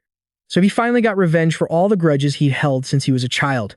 After this event, Sichuan entered a period of stagnation. Both MA and Ching-Cheng stopped their power struggles, and the other sects also closed their gates, focusing on recovering from their losses. Many people had suffered heavy losses after the battle, but no one dared to dream of taking revenge on Bai the Reaper. The scene changes to a river flowing peacefully through a forest. A person is sunbathing on a wooden boat, letting the waves carry them wherever they may. Suddenly, someone ran to the shore, waving and calling out, "Brother, I'm here." The man on the boat took off the hat covering his face, looked and smiled with satisfaction. "This little brother of mine is pretty good." However, time passed and Sichuan began to change again. What will be the future of the martial world in Sichuan province? In a certain room, a man who seemed displeased growled. What Sichuan was shaken by a single assassin. "It seems I'll have to go to Chengdu myself." Elsewhere, an uncle and his nephew were traveling the martial world. "We're almost at Chengdu. I'm really looking forward to it, aren't you?" "Yes, uncle." After that earth-shattering battle, this land has been completely renovated. The bustling sounds of trade filled the air. To celebrate the renovation of our shops, we are offering a half-price discount. We are back in business. Esteemed customers, please come visit. Welcome, welcome. A large man with white hair and a red robe burst through the door of a building. The hostess tilted her head and beamed. "Welcome, esteemed guest. How may this humble servant help you, sir?" The man paid her no mind. "Let's get straight to business. I want to see the master." The hostess was startled and quickly stammered an explanation. If you don't have an appointment, it will be a bit difficult to see the master, sir." He immediately showed her his credentials. "How about now?" As soon as she saw the item in his hand, a hostess quickly covered her mouth. That thing. Now she knew who he was. The captain of the supervisory team. This man was the captain of the Xia Wu sect's supervisory team, Hong Yushin. He quickly raised a finger to his lips. "Shooch, be quiet. There's no need to shout like that. Quickly bring the master here. Also bring me all the records regarding recent movements in Chengdu." The hostess was terrified and quickly turned to run. Yes, sir." He stood there watching her retreating figure, his expression growing more and more sinister and rigid, his eyes boring as if they could see through space. Could the death of the Sichuan branch leader be related to the assassin who caused chaos in Sichuan? The scene changes to a city street. Suddenly, with a crash, a pile of jewelry went flying. Everyone stopped in their tracks, stunned. A tall, hunchbacked man growled, "You dare to sell this fake junk to me?" His body was wrapped in black iron, menacing the other person. His eyes bulged with rage as he asked, "You look down on me because I'm a hunchback, don't you?" The other man was frightened to death, kneeling and crying. "Sir, no, that's not it at all. How could that be?" He clenched the bracelet in his hand. "And you sold this thing for 3 taels of silver." The vendor was drenched in sweat, unable to speak. This bracelet's original price plus the labor cost is already high. 3 taels of silver is already very cheap, sir. The two of them argued heatedly in front of everyone. "It's too noisy. 1 tael. That would make things very difficult for this humble one, sir. So you're refusing to give his count, is that it? Who wouldn't be afraid of a hulk this big?" The old man prostrated himself, not daring to lift his head. "This humble one has only just reopened for business. I hope the esteemed customer can be understanding." The big man got angrier the more he heard, grinding his teeth. This bastard. This scene was too over the top. Someone couldn't stand it and spoke up. "Oh my, it's the old man with the little girl. What business does the world-renowned Iron R-Hat Wei Tuo have being so loud here? Great hero, please don't make things difficult for this man," the old man said with a relaxed smile. "If you're short on cash, I can pay for you." The big guy listened, looking pissed. "Are you the shadowless monk Liu Shenfeng? Why are you here?" This old man and his granddaughter were indeed the shadowless monk Liu Shenfeng and Li Shaoxia. The old man chuckled, his eyes crinkling with amusement. "Haha, my disciple and I were just traveling and we happened to end up here." He then turned to his granddaughter and introduced the man. "This is the great hero Wu Jingyou, also known by the moniker Tai Gong Wei Tuo, from the 7-Star Party, famous in the southern martial world of Hunan. Go on, greet him." The granddaughter obediently cupped her hands and bowed. This humble girl Li Shaoxia pays her respects to the great hero. "Himph, let's see about this." The big guy walked closer to the two of them. The old man repeated himself, "If the great hero desires that bracelet so much, I will pay for it on your behalf." The other guy was speechless and couldn't do anything about it. Looking utterly annoyed, he turned away with a click of his tongue. "TC." He threw the bracelet back at the shop owner. "Forget it, I'm not some beggar." He then kicked things around and cursed at the onlookers. "Damn it, what are you all staring at?" The old man, Liu Shenfeng, found the sight of him irritating. If Tai Gong Wei Tuo is already here, then the other warriors from the 7-Star Party will be here soon enough. Wherever the 7-Star Party goes, trouble is sure to follow. Things are about to get more complicated. Elsewhere, in a cool, serene spot, Piao Yu was sitting by a lake, leisurely fishing. Suddenly, the water's surface rippled slightly, and our guy immediately reeled in a huge fish. Just as he held the fish, a white egret flew high into the sky from the forest behind him. This place was truly beautiful and peaceful. His gaze softened considerably, and he released the fish back into the water. "All right, that's enough recreation for now." Our guy stood up and headed back. He returned to an inn and was enjoying a hearty meal. The leader of the Xiaowu clan, Hong Yushin, approached him and asked, "You're Piao Yu, aren't you?" "That's right, isn't it?" Our guy nodded. "That's me." The man, like the others, leaned in to stare at him. "My, you're much more handsome than the rumors claim. Look at that face." Finding this incredibly annoying, our guy didn't even look at him and warned coldly, "If you're just here to spew nonsense, then get lost." The man quickly pulled up a chair, his tone changing as he smiled. "My apologies. This was so sudden that I forgot my greetings. I went to great lengths to finally meet you, Master Piao Yue." He proactively introduced himself. "I am Hong Yushin." Only then did our hero deign to glance at him. "I've never heard that name before." "That's understandable," the man replied. "This is the first time I've revealed my identity to someone outside the Xiaowu clan." Piao Yu asked while continuing to eat, "What does the Xiaowu clan want with me?" The man had a very smug look on his face. "Are you really asking because you don't know? Well then, I won't beat around the bush. Did you or did you not kill the Chengdu branch leader Sanqiang?" Since our guy really did kill that old man, he admitted it outright. "Yes, it was me. I'm the one who killed your Xiaowu clan member." Hong Yushin's expression changed, his face turning pale. It took him a moment to stammer out, "Why? Why would you kill him?" He calmly continued eating and explained bluntly, "Because he was collecting and selling my information." The man shot to his feet, his jaw dropping in disbelief. "For that reason alone, do you have any idea what kind of organization the Shiwu clan is?" he challenged. "Do you really think you can live outside the reach of the Xiaowu clan? If I give the order, every Xiaowu clan agent in Chengdu will be trying to kill you." Our guy wasn't scared at all. He finished his meal, put down his chopsticks, and said, "So what?" Piao Yu looked him straight in the eye. "Because before that happens, the first one to die will be you. The next will be the leader of the Shiwu clan." The man's face, now lowered, turned grim as he let out a sinister laugh. "Ko, ko, ko." Hong Yushin's eyes were bloodshot with fury. Should I just eliminate him right here? But the moment that thought crossed his mind, our hero's eyes flashed, and in an instant, a series of glowing strikes lit up the air. The guy sat there stunned, not understanding what had just happened. A cut had appeared on his cheek, dripping blood. Our hero warned him. Before your head falls off, don't release your killing intent in front of me. I'm quite sensitive to it. Hearing this, Han Yushin was terrified. He had no way to escape. He was completely intimidated now. The Xiao clan, I don't care. It has nothing to do with me. Before leaving, our hero didn't forget to remind him, if you people continue to hover around and bother me, I will take every single one of your lives. In the smithy, the sound of a hammer rang out endlessly. Jiang Xiaoyu was panting and scratching his head when he suddenly looked over and saw that Piao Yu had come to his place. Seeing him working so hard, he figured he must have a lot of commissions. When Jiang Xiaoyu saw him, his expression relaxed into a happy smile. You're here. Our guy stood leaning against the door, smiling. I didn't want to disturb you since you seemed so focused. Looking at the pile of newly made weapons, he commented, these look pretty good. The blacksmith immediately boasted, I've been getting a lot of commissions lately. Thank you, brother. If it weren't for you, how could I keep this forge running? What brings you here? Is your ghostly flight dagger broken? Piao Yu shook his head. No, I'm here to place a commission. He held up his arm. I need a bracer to protect my arm. It was the first time someone had asked him for something like this, and his face went blank. A bracer? Jiang Xiaoyu was bewildered. A bracer, huh? It seems simple enough. The gears in his head started turning. I've got it. I'll make something both light and sturdy. It will probably take 5 days. Come back then, he said, and our hero agreed immediately. I'll leave it to you.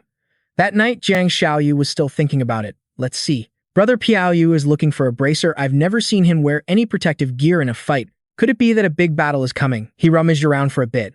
Found it. Great, there are still some useful materials left. Suddenly, something moved in the corner of the room. He realized it immediately, his whole body freezing as he grew wary, his brow furrowed. Is someone there? Quick as a flash, he flipped over a sack and yelled, Who's there? It was a child. The kid sat silently in the corner, hiding his face in fear. Jiang Xiaoyu's face was a picture of shock. Looking at the child, he was sure he didn't know them. Who was this kid? Nothing happened that night. The next morning, as soon as the sun was up, he went to that room holding a plate of rice in his hands. He spoke towards the inside of the room. I'm leaving this here. Eat when you feel like it. The kid remained completely still, not moving an inch. He wondered to himself, how many days has it been? This one doesn't seem like a bad kid. He called out, I don't care who you are or how you got here. Don't go hungry. Hurry up and eat. Before closing the door, he added, I have to go out today, so I'll be back tonight. I'll bring you something tasty when I return. Only after he had closed the door and left did the little boy dare to lower the sack and peek out. The look of fear had still not left his face. The scene changes to Piao Yu, who was sitting by a window looking outside. Jiang Xiaoyu entered with a wide grin. I brought what you needed. This was exactly what our hero wanted. He tried it on his arm right away. Since it was masterfully forged, it's very comfortable to move in, not cumbersome at all. And if you channel your internal energy into it, you can easily block blows from certain weapons. Just from trying it on, our guy seemed quite pleased. Excellent. You're a skilled blacksmith. Being praised, he puffed out his chest, tilted his head back, and grinned from ear to ear. Of course, I poured my heart and soul into that. Suddenly, he seemed to remember something. Oh, that's right. He fumbled around in his clothes. Brother, take this. Our hero looked at the long thread in his hand and asked, Silver thread. The blacksmith showed it off proudly. I used the leftover materials from forging the bracer to make it. It's very elastic and sturdy, so it should be useful to you. If you're giving it to me, I'll gladly accept. I will make good use of it. After giving him the item, the man waved and left immediately. All done. I'll be on my way then. Pyo-wol was surprised he was leaving so soon. This guy was being so secretive and mysterious. I have a guest at home. I have to see if they're still there. The man stared at him, seemingly understanding his intentions, but since he was hiding it, Pyo-wol didn't bother asking. On the street, a few men were talking amongst themselves. Still haven't found them. I'm sure they entered Key, but we ended up losing their trail. Oh, this is so annoying. Entrusting this to the lower 5 clans is so difficult. What a pain. I told you we had to keep it a secret. Those crafty scoundrels from the lower 5 clans can't be trusted. Just then, Jiang Xiaoyu happened to walk past them. The men were still talking. Have the other brothers arrived yet? Iron Duke Wei Tuo has probably arrived. Jiang Xiaoyu didn't care, looking around and wondering to himself, should I swing by the market before heading home? At the market, a giant iron ball came crashing down. Everyone who saw the scene was terrified. It was Wu Jingyael who had been beaten to a pulp by someone. His face was bright red, his eyes glaring as he ground his teeth and cursed, You goddamn bastard. Turns out the person who beat him into this state was Pyo-wol. The ignorant guy even tried to stand up and challenge him. Do you know who the hell I am? Pyo-wol looked at him with blatant contempt and asked, Am I supposed to know who you are? Being disrespected so openly in the middle of a crowded street, he was furious beyond words. You damn brat. But he didn't know what kind of move Pyo-wol made. The crimson chain wrapped around his body like a tangled mess. Damn it, this is so annoying. After saying that, he picked up the huge iron ball and threw it straight at him. Pyo-wol stood still, waiting to see how far he would go. But right at that moment, a woman's voice cut in, yelling, "Stop!" Wu Jing-yol actually stopped. He angrily whipped his head around to see who it was. The newcomers were the two people who were talking on the street earlier. The woman was a member of the Seven Stars sect, the Bloodflower Demoness Rose Xiao Long, and the man with her was the master of the Seven Stars Hall, the Swift Wind Fire Dragon, Sa Hekdong. He stepped forward. "I'll take care of this guy. He's about to die and he doesn't even know it. But Hall Master, I have to kill him." Sa Hekdong warned him. "Iron Duke Wei Tuo, look carefully in front of you." Only now did the big-headed pea-brain oaf notice the thin white threads. "If you take one more step, your body will be sliced into 100 pieces. Pyo-wol had almost killed him. He let out a click of his tongue. "What a shame." They warned each other. "I don't know what happened between you two, but this young man strikes a heavy blow." He also sent a warning killing intent towards Pyo-wol. "If you touch my sworn brother, you're also touching the Seven Stars sect. If you don't give me a satisfactory reason, I will absolutely not let you go." Pyo-wol wasn't afraid of these guys in the slightest. His eyes were still filled with contempt and annoyance. The two men glared at each other. The woman behind them spoke up. "Sir, please stop. Can't you see just by looking? He clearly started this trouble, which is why this happened. He must have acted recklessly to make someone that angry. It seems she has a good head on her shoulders." But the big, dark, and stinky guy was obviously still pissed and snapped. "Junior sister Joseo," she calmly retorted, "am I wrong? Look, he's finally shut his mouth. His face is pale and he can't argue back, can he?" She cheerfully stepped forward with a smile and said, "I apologize on my brother's behalf. Allow me to introduce myself. I am Joseo Dong. May I ask for the young master's name?" Seeing their reasonable attitude, Pyo-wol finally deigned to answer. Pyo-wol. Her eyes lit up, her expression clearly that of a girl who was head over heels. "What a wonderful name. Young Master Pyo-wol, we will compensate you for today's incident. Let's both just compromise a little, shall we?" He gave him a good look over, and without another word, he flicked his sleeves, turned, and walked away. The three of them stood there stunned, not knowing what just happened, but the atmosphere in the capital was very grim. Her eyes lit up as she glanced at the other two with a warning. "Until we understand the situation, we shouldn't cause any trouble. We still have a mission to complete." That evening at Jiang Xiaoyu's house, the young boy was eating heartily while Jiang Xiaoyu himself stood by the door watching. Meanwhile, the Water Lily Pavilion was brightly lit with lamps. Pyo-wol asked directly, "I want to learn about the Seven Stars Hall." The person he came to ask was Hong Du-shin. He looked at Pyo-wol confused. "That place where they kill each other at the drop of a hat. You want to learn about that place, but why the Seven Stars Hall? There's no reason. In that case, I can't tell you. Do you have a death wish?" Just a few sentences in and the air was already thick with tension. The man wasn't scared at all. He threw his head back and laughed loudly. "It's useless. The lower 5 clans isn't a place where I can just do whatever I want. It's procedure." Suddenly, his gaze turned sharp. "Ah, but there is one more thing I'd like to ask. If you answer, I'll investigate for you." A little give and take. Having no other choice, Pyo-wol agreed. "Go ahead and ask." The man himself was surprised, his face brightening up. "I didn't expect you to agree so quickly." "Very well. I want to ask about your ultimate goal after learning such powerful martial arts." "This is simple. I have no goal." How could the man believe that? He still wanted to press for details. You don't even care about the title of the undefeated of Sichuan." Pyo-wol was telling the truth. "At first I was kidnapped and forced to learn. Now I just learn martial arts to survive. I lived diligently to get revenge, and now all my grudges have been settled. There is nothing left weighing on my heart, except for reading books because that's somewhat interesting." Hong Du-shin breathed a sigh of relief internally. Luckily, a powerful figure like this wasn't openly showing his ambitions, though he didn't quite believe his words. He wanted to know more. Revenge? How interesting.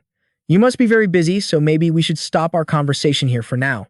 Now it's my turn. So what are you curious about regarding the Seven Stars Hall?" Remembering those three, Pyo-wol's blood began to boil again. This man didn't seem to know their purpose for coming here. He just made a promise.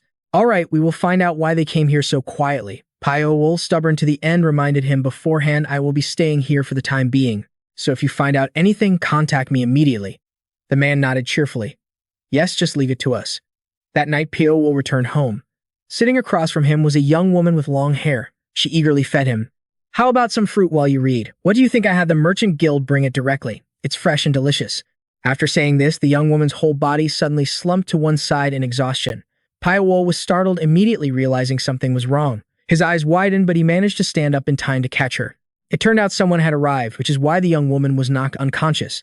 "This place has quite a natural feel to it, doesn't it? How can you live in a place like this?" Pyo-wol turned around and replied with disgust. Doesn't living deep in the mountains and forests put one at ease? The intruder let out a loud laugh. Ha ha ha, that's true, isn't it? You feel that way too. A peaceful life like this is truly paradise in the eyes of some. By the way, do you know who I am? In his entire life, he had made countless enemies. How should I know? But you seem awfully calm. If you meant me harm, you would have struck by now. That's why I haven't made a move either. He stepped forward. Ha ha, how reckless. No wonder Mudong is so obsessed with you. Now I see. As I thought, you're from Qingcheng. He told him that the old Taoist was Mudong's martial uncle, Qingcheng's #1 sword Taoist master Wu Ye. Seeing that the man had no killing intent, he decided to get straight to the point. You don't seem to be here for revenge, are you? Then what do you want? He recalled the sight of the city burning to ashes. The old man said bluntly, because of you, Qingcheng is now a pile of ruins. You know that, right? P-Gun immediately argued back. That wasn't my fault. The old man questioned him. Are you denying what you did? He recalled that battle. I'm not denying what I did, am I? They're the ones who tarnished the name of Qingcheng with their own hands. Did I incite or force them to do anything? The old man was quite surprised. Originally, I came here to kill you and restore Qingcheng's honor. I thought your actions were unforgivable, but I don't sense any evil aura coming from you. The old man sized him up from head to toe. More than that, he could feel an energy emanating from him as tough as rock, as calm as ink and as powerful as lightning. That's not the sign of an evil person. There's still a deep-seated righteousness within. It's just like the theory that nothing in the universe is useless. He smirked. All right, what happened to Qingcheng was partly fate. If a Taoist sect can't maintain its purity, it can't last long. Cleansing the trash like this is a good thing. In the future, we won't have to worry about these obstacles growing even bigger. He just looked at the old man, not bothering to say anything more. That was for him to figure out. If he wanted to fight, he was ready. Suddenly, the old man became serious. Can you promise me one thing? After the collapse of Qingcheng and Yimei, the two great powers in Sichuan, many other factions will try to intervene and take their place. If evil forces take control, then not just Sichuan, but the entire world will fall into chaos. I hope you will prevent that from happening. It had nothing to do with him, yet he was suddenly being asked to worry about the world's affairs. P-Gun refused. I can't promise that. As I said before, I have no intention of denying what I've done. I don't have the right. The old man still looked at him with hope, hoping that you possess a heart of compassion, not a heart of cultivated evil. We will meet again if fate allows. After saying that, he vanished. He sighed inwardly. There's no way I could have a heart of compassion. Meanwhile, a child was eating and talking with Jiang Xiaoyu. My name. It's Nam Xin Wu. He looked at the kid with amusement. Nam Xin Wu, that's a good name. Where are you from? This kid had good food. He'd answer anything he was asked. Hefei. Hefei. That's in Anhui province. It must be 1,000 miles from here. The boy shook his head while eating happily. I don't know. Jiang Xiaoyu guessed what was going on. Are you being chased by someone? At the mention of it, the kid panicked, his face turning pale. It's the people in black clothes. Just then, a green sword slash came straight down from the roof towards the kid. Blood instantly splattered everywhere so fast that no one could react. Even Jiang Xiaoyu was stunned, frozen in shock. The little boy had tears in his eyes, still in the middle of saying something. He watched the kid collapse to the ground and let out a horrified scream. Nam Xin Wu. Just like that, the kid collapsed at the assassin's feet. The killer, for his part, put on an innocent face and wondered aloud, did anyone ask for him to be taken alive? He was from the Seven Stars Hall. To Samchok of the Mad Wind Blood Mountain Blade. If I bring back a corpse, I'll only get half the reward. Suddenly, he saw the kid's finger twitch. He didn't understand and just stared. He thought Nam Xin Wu was dead, but who would have thought the kid would suddenly jolt awake as if nothing had happened? The assassin was terrified. What was this? The kid was slashed like that, but got up normally. Anyone would be terrified like they'd seen a ghost. The assassin froze for a moment, then quickly broke into a wide grin. I don't know how you survived that blow, but this is great. Now I can get the full reward. He even patted the kid on the head as he spoke, but the little boy suddenly grabbed the wrist of the hand that was grabbing his hair, veins popping as he squeezed with all his might. He unexpectedly spun around and threw him, sending the man flying in a perfect circle. The kid slammed his entire body onto the ground with incredible force. That looked painful. Jiang Xiaoyu stood there stunned watching the whole thing. But that one blow wasn't enough to finish him. The assassin got up as if nothing happened. What the hell was that? He stared intently at the kid. From what I know, this kid has never learned any martial arts. So where's this strength coming from? And what's more, where did his wounds from before go? This is truly strange. He gave a wicked smile, looking at the kid like prey. No wonder the reward was so high. There's obviously a reason behind it. It would be fine to just kill him and bring back the body now. But capturing him would be even better. He was both scared and angry. Let's see if you can survive after I cut off all your limbs. Just then, Jiang Xiaoyu came up from behind, wrapped his arms tightly around the assassin and yelled, Run, hurry up and run Nam Xin Wu. The kid finally snapped out of it, his eyes wide with shock. The furious assassin turned around. "What? You damn fly, let go of me." But Jiang Xiaoyu wasn't afraid and just held on tighter to create an escape route for the kid. Go on." The kid was still in shock and couldn't react, just standing there stunned. The man knew his strength was limited and he couldn't hold on for long, so he could only yell, "What are you still standing there for? Run!" His words infuriated the assassin. "You little brat." After saying that, he sent Jiang Xiaoyu flying with a single palm strike, but when he turned back, Nam Shenwu was also gone. He got away. How annoying. He pulled on his hat and immediately went to search for him, leaving Jiang Xiaoyu unconscious there. He was in pain but still tried to look out, muttering Nam Shenwu. Scene change. Hong Yujin had finished his investigation. The Seven Stars Hall is looking for a child. Pyo-wol asked in surprise. "A child, that's right. Recently, they've been searching for information on children around 6 or 7 years old. Why? That I don't know yet. Even though I've mobilized most of the lower 5 gates forces, it seems there's some mystery behind it." Just then a shout came from outside. "Let go." He immediately recognized the voice and looked outside, asking, "What's going on?" "A man is here looking for someone, sir," a guard reported. He immediately went out to see. Just as he guessed, it was Jiang Xiaoyu. He was being held tightly by 2 guards. As soon as he saw the protagonist, he shouted, "Brother." Only then did the guards let him go. The protagonist immediately asked, "What's wrong?" The man immediately knelt, a pitiful look on his face. "Brother, you have to help me, speak." He grabbed his sleeve insistently and asked, "You'll help me, won't you?" But Pigun was sharp and threw back, "If it's something I can do." Hearing this, he finally dared to explain. "A child happened to run into my workshop. Suddenly, a martial artist using a blade appeared and tried to take him away. That child was slashed through the shoulder." Recalling it, he himself found it absurd. "I thought he'd be in critical condition because the wound was so deep you could see the bone. But no, after a moment, he just staggered back to his feet." Suddenly, Hong Yujin, who had overheard, came out and interrupted. "That blade-wielding martial artist. Could that be the Crimson Mountain Storm Blade of the 7-Star Hall? And what about the child who was slashed through the shoulder?" he asked in surprise.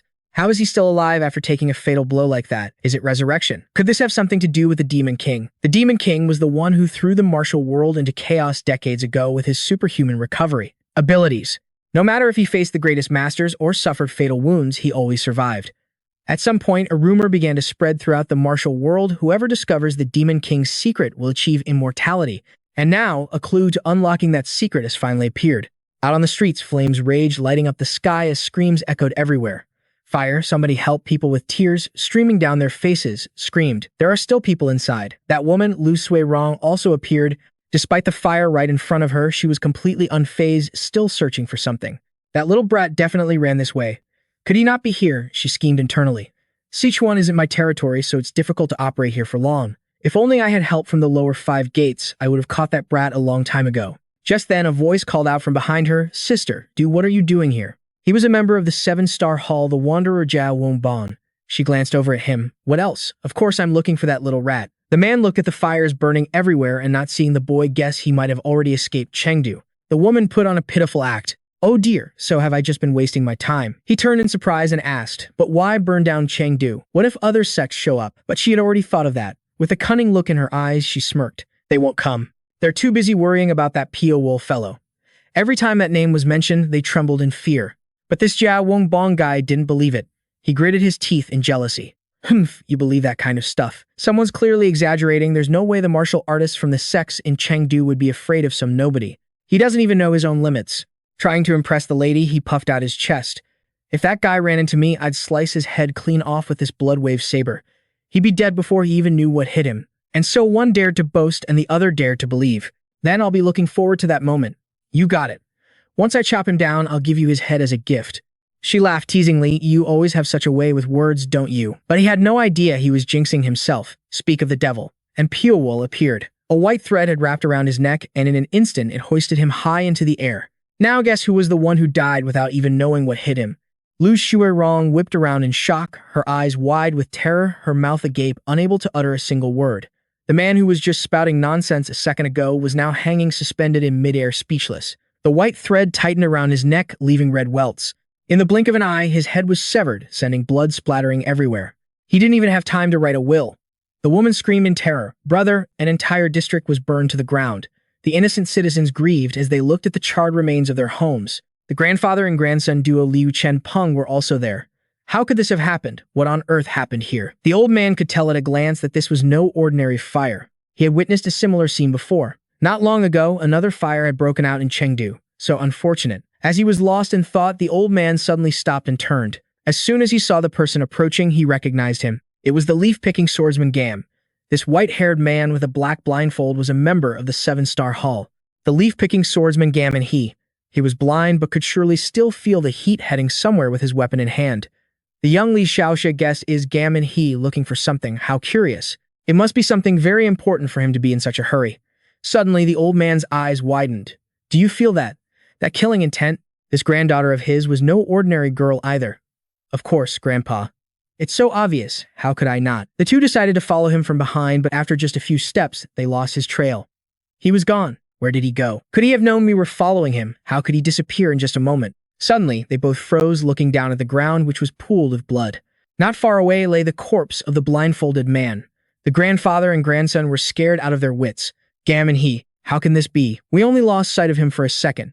The granddaughter was terrified, her face pale. Is this real? A master like Gam was killed in an instant. Looking at the state of the corpse, the old man couldn't guess who did it. He could only mutter in a daze. To think that such a terrifying assassin was hidden in this world. The old man had a vague suspicion. Perhaps it was him. Li Xiaoxia understood immediately. You mean the one who turned Chengdu upside down before? The one who single-handedly faced all the sects of Sichuan? At first I thought it was just an exaggerated rumor.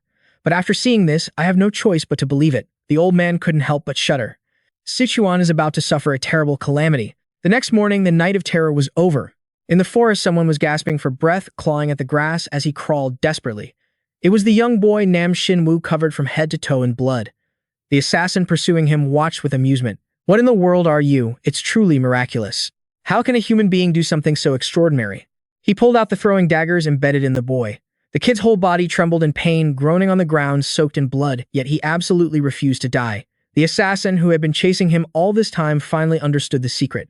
Just look at you. No matter how skilled a martial artist is, they could never survive after losing this much blood. No wonder they want to capture you so badly. The boy was scared to death, tears streaming down his face as he begged why. You're mistaken. Please let me go. But the cold-faced assassin ignored him, sneering. Mistaken about what? The martial world has never been about right and wrong. It's a place where people kill at the drop of a hat. Though I don't know how you came to possess such a body, my master will tear you apart piece by piece to study you anyway. From your blood vessels to the very marrow of your bones, we will dig out every last secret. Even if you are immortal, I doubt you'll be able to survive that. You will die for the dream of immortality that countless people crave. Just as he cornered the boy, another man ran up, shouting, Brother, brother, something terrible has happened. Brother Liu, he's been killed. The man's face went pale with disbelief. They said that the monk Mirong Do Hyun was the one who found his body. Over on the other side, the hulking Wu Jingyol was standing in the middle of the street model. Surrounded by burning houses, he gritted his teeth and cursed. How dare that bastard cause trouble? He dares to humiliate me. I beat him up just the other day, and he's still sore about it. He seethed, vowing to teach that guy some manners later. On the rooftops, that woman Lu Shuirong was running for her life, but a black shadow behind her was moving even faster. But this big bastard still recognized Pyo-wol. Is that him? Where's he going in such a hurry? And he's even climbing on the rooftops, trying to stay out of sight. Did something happen? What in the world is going on? I should probably follow him, right? But before he could even take a few steps, he was attacked. A series of white threads wrapped tightly around his neck. He had no time to react, painfully gripping the chain on his body and trying to throw his massive iron ball at Pyo-wol. But of course, there was no way it would hit. The imposing figure stood there, and the man stared in terror, his throat constricted, his eyes bulging with bloodshot veins. Seeing his attacker was our hero, he went ballistic, spewing curses. You damn bastard. All he got in return was a gaze as sharp as a blade. Before long, his corpse, lying in a pool of blood, was discovered. It was that same old man and young girl who saw it first. Uncle, look at this. Li Xiaoxia pointed at the body. It's him. The old man recognized him. This is the blacksmith. Was he the one who killed great hero Gam Nini? First the great hero, now him. Is the killer targeting the Seven Stars Hall? The two began to speculate. Does the Seven Stars Hall have a grudge with someone? Could it be the 100 Ghost Union? But the 100 Ghost Union has never operated in Sichuan before. It's highly likely the assassin's goal is to cause chaos in Sichuan. I'm not sure if he has a personal vendetta against the Seven Stars Hall. His killing methods are incredibly sophisticated. He's definitely no ordinary assassin. Just what is that monster's reason for killing? How cruel. He's truly a brutal, ugly monster. But then the old man recalled a rumor. The people who've seen him say he's very young and handsome. The young lady cried out in disbelief. How is that possible? Proud, handsome men don't commit such heinous acts. The old man couldn't explain it either and could only turn to leave. Let's go. He probably won't stop here. The young lady followed, asking nervously, Uncle, isn't getting involved in this case just a waste of our effort? The old man sighed. I can't help it. I've lived a life of righteousness. How can I just stand by and ignore this brutal massacre? Besides, even though some members of the Seven Stars Hall are a bit extreme, they are still part of the righteous faction, so I can't just pretend I don't know anything. The kid sighed in frustration. Yes, I know. Liu Shenfeng sighed helplessly, wondering just how far this storm would spread. In the forest, several men were running for their lives. One shouted a warning, everyone, be careful. We don't know when that guy will strike. He had seen Pyo-wol in action and was now filled with regret. It's my fault. The one who killed the blacksmith is a notorious assassin from Chengdu. I should have killed him long ago. I wanted to divert the attention of the Qingcheng and Mi sects, but I never thought it would lead to my brother's deaths. This situation is not good at all. Another man, unable to figure it out, asked curiously, why is he targeting us? Is it because of that previous battle? If that were the case, things wouldn't have escalated this far. They exchanged uneasy glances, certain it had to be related to that kid. They were scared, but they still had to reassure one another. Calm down. For a gentleman, 10 years is not too late for revenge. As long as we get the reward money, then killing that bastard Pyo-wol is just a matter of time. We just have to endure until then. Their thinking was quite optimistic and they all agreed with each other. That's right, we'll definitely repay today's humiliation in the future, the group clamored. We'll follow you, brother. The woman Lu Xurong, who was running in front, chuckled to herself. Men are so foolish, but it's also a little cute. After running for a while, the white-haired man suddenly stopped and looked around. Something strange. The young woman turned to him, puzzled. Huh, what is it? This guy was pretty sharp. He noticed the forest was getting darker. It was true. The whole group immediately became vigilant, but it was already too late. Death had already caught up to them. One member of the group was frozen in place, his face pale. Run. His legs were held fast, unable to move. In a flash, his entire body was dragged into the darkness. He had no time to react and could only let out a scream. The white-haired guy was the first to react, yelling, let's go. The guy in the hat saw what happened but didn't run. He just stood there stunned. Second, brother, what the hell was that? And of course he was the next victim. The swift survive. And the slow, like him, quickly become prey for the enemy. The others were so busy running they didn't notice his head getting lopped off as several others were dragged into the dark corners. The white-haired guy tried to save them, but it was useless. Quick, give me your hand. No, don't come here. No one dared to run anymore. They were trapped. Stay and die or run and die. Now only two of them remained standing there, terrified, silently pleading, don't come here. He gritted his teeth and asked Lu Xurong, what is happening? I've never heard of anything like this before. We have to get to the mountain peak quickly. But after saying that, he realized something was off. Wait, why are there only two of us? Where are our younger brothers? When he asked, she finally felt the fear biting her nails and trembling. Damn it, we were in too much of a hurry chasing after second brother earlier. The white-haired guy couldn't keep his composure either, his face turning red with veins popping. This can't be happening. How could this be? Wasn't it enough that our brothers were picked off one by one? And now even our youngest brother. Suddenly, a faint voice called out, eldest brother. The two looked up stunned. Eldest brother. In the air, one of their men was suspended, his head shrouded in darkness, blood dripping from his wounds. Before they could get a clear look, in the blink of an eye, his body was sliced to death by hundreds of threads. Second brother, both of them screamed in horror. Only then did Pyo-wol slowly emerge from the darkness. That woman, Lu Xurong, was scared out of her wits, but the white-haired guy was still spoiling for a fight. His anger and killing intent erupted as he charged towards our hero like a moth to a flame. Pyo-wol's expression didn't change, his red eyes stared back without a trace of fear. The man threw a straight punch, but the moment he raised his hand, he had already lost. Threads wrapped tightly around his arm while his punch merely grazed our hero's cheek. One punch didn't work, so he threw several more. But every single one was effortlessly dodged. The more he fought, the more bewildered he became.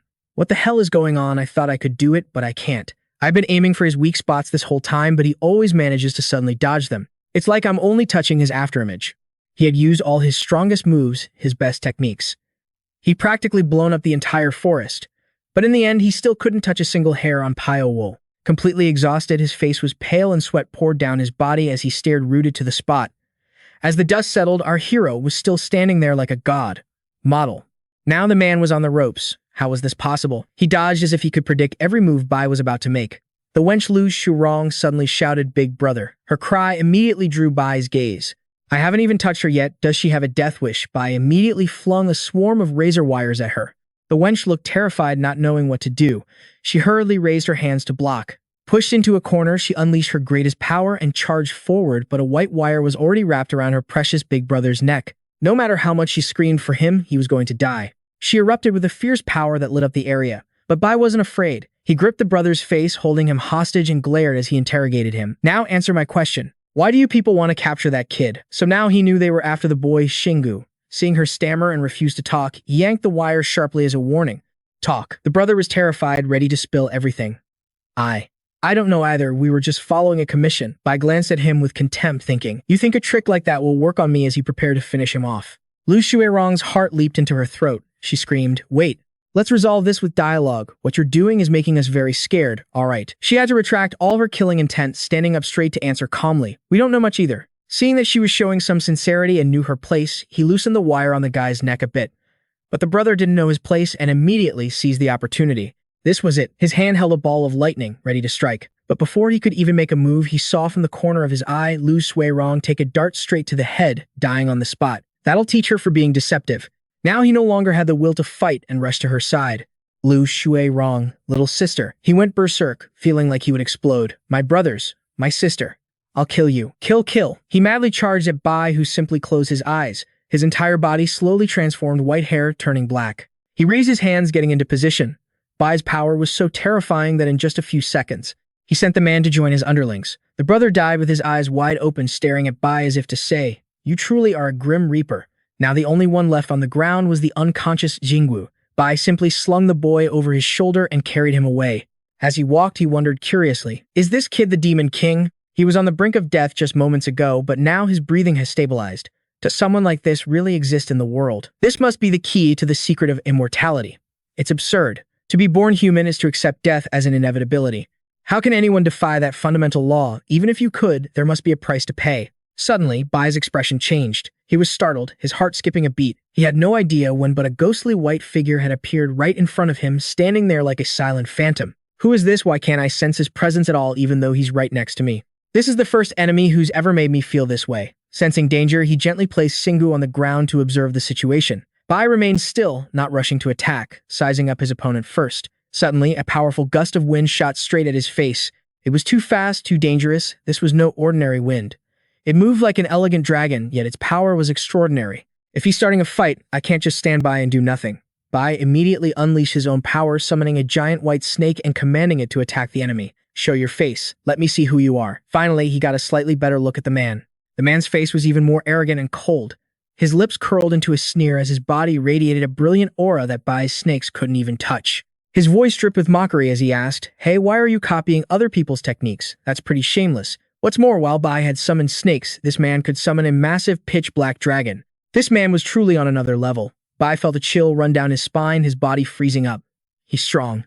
This guy is no ordinary master. If I can't kill him, then I'll be the one who dies. The man stood in one spot, his entire body tightly protected, making him incredibly difficult to attack.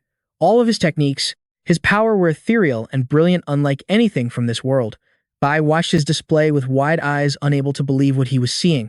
He had never witnessed anything like it. It had been a long time since he felt so threatened. Usually he didn't even have to break a sweat in a fight. But today he was getting beaten to a bloody pulp, even taking a hit to the face, and there was nothing he could do. No matter how hard Bai tried, it was like an ant fighting an elephant. After a while, the man finally stopped looking at him with an amused smile. Ha, so you withstood that blow. It seemed the man had no intention of finishing him off. In just a brief moment, you managed to break my technique and survive. Or rather, Bai seemed to have reached a new level. His aura intensified. The enemy started to sweat, his arrogant gaze softening. Did I unlock your potential? Intense heat radiated from Bai's body, melting even his iron gauntlets. Today, either he dies or I die. I have to win no matter the cost. Bai levitated in midair, spreading his arms and legs as he threw his head back and let out a mighty roar. The other guy still looked completely calm. He waved his hand and a storm of blue light instantly shot out to block Bai. He raised 2 fingers in front of his face and chuckled. Now, this is getting interesting. Following the direction of his raised hand, a massive black dragon appeared. Bai realized the man wasn't really spoiling for a fight, but if this drags on, I'll be at a disadvantage. The two clashed head-on, even match, with neither willing to back down. The entire forest was blown to bits. After the dust settled, the man was still standing there. Even he wasn't sure, wondering to himself, is it over? Suddenly, a golden light flashed. The man instantly became alert, his face turning pale as he quickly looked in its direction. Right beneath his feet, a blade-thin ray of golden light shot up from the ground. He was lucky to have dodged that. It was a close call. He frowned, gritting his teeth hard, and quickly flew high into the air to be safe. If he stayed on the ground, Bai could finish him off at any moment. From up here, he could see the whole picture, and it was truly astounding. Bai was still alive, sitting there. He looked pathetic, covered in wounds with blood all over his face, but his eyes were blazing as he stared upwards. The man frowned, staring intently at Bai. I can't believe you survived my attack, and can even counterattack, he thought in disbelief. This is the first time I've ever met an opponent like him. If I let him continue to develop, who knows what will happen in the future. Perhaps now is the best chance to kill him. There wasn't a hint of fear in those eyes. People like this will stop at nothing to tear their enemies apart. He had to think this through very carefully. If I try to kill him, I'm afraid I'll get hurt too. I'm old now, I have to take care of my health. For today, I'll just let it slide. Cha. He reached his hand towards Shu, who was lying there. They say heaven's will is hard to predict, and the human mind can never truly comprehend it. I don't know if my decision today was right or wrong. Seeing him about to take the boy, his eyes widened in shock as he yelled, "Stop!" He would never allow it, not even in death. To have the boy snatched away at this point was infuriating. He screamed desperately, "Where are you taking that kid?" The man held the child in his arms. It didn't seem like he intended to harm him, only saying it was to protect him. Big Go couldn't understand. Protect him? What are you talking about? The two stood facing each other, locking eyes. I'm sorry, but I can't tell you. And I have no obligation to tell you. Big Go gritted his teeth, refusing to back down, still determined to stop him. In that case, you can't take the boy. The other man wasn't scared in the least, throwing his head back and laughing boisterously. Who needs your permission? I don't know why this child is here. Because this is not where he's supposed to be.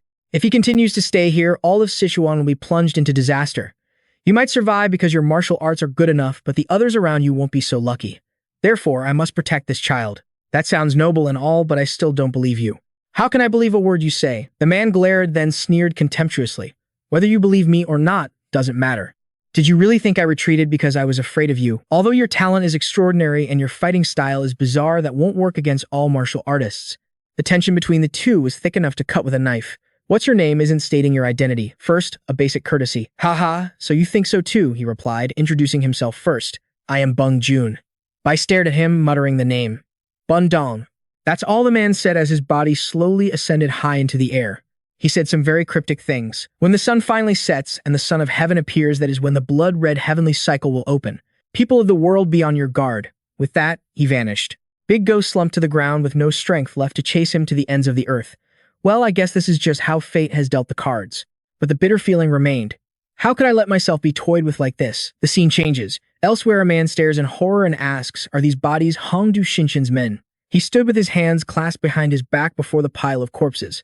All 7 of them killed in a single night. The 7-Star Hall is a very famous sect in Hunan. There must be a reason why this 7-man sect is so famous, right? Yet they were dispatched in a flash. How powerful must that person's martial arts be? No matter how strong someone is, there has to be a limit. How can someone be so absurdly powerful? With the appearance of such an extraordinary talent, I fear the martial world is in for a storm. Analyze the bodies and figure out the person's martial arts style. Yes, sir. The other person is at the workshop. The workshop. It's the workshop run by the descendants of the Tang clan, the old man accompanying him replied thoughtfully. He gave an order. Investigate the relationship between them. Don't miss a single clue. Although we can't control him completely, we can gather information on him to earn some extra money.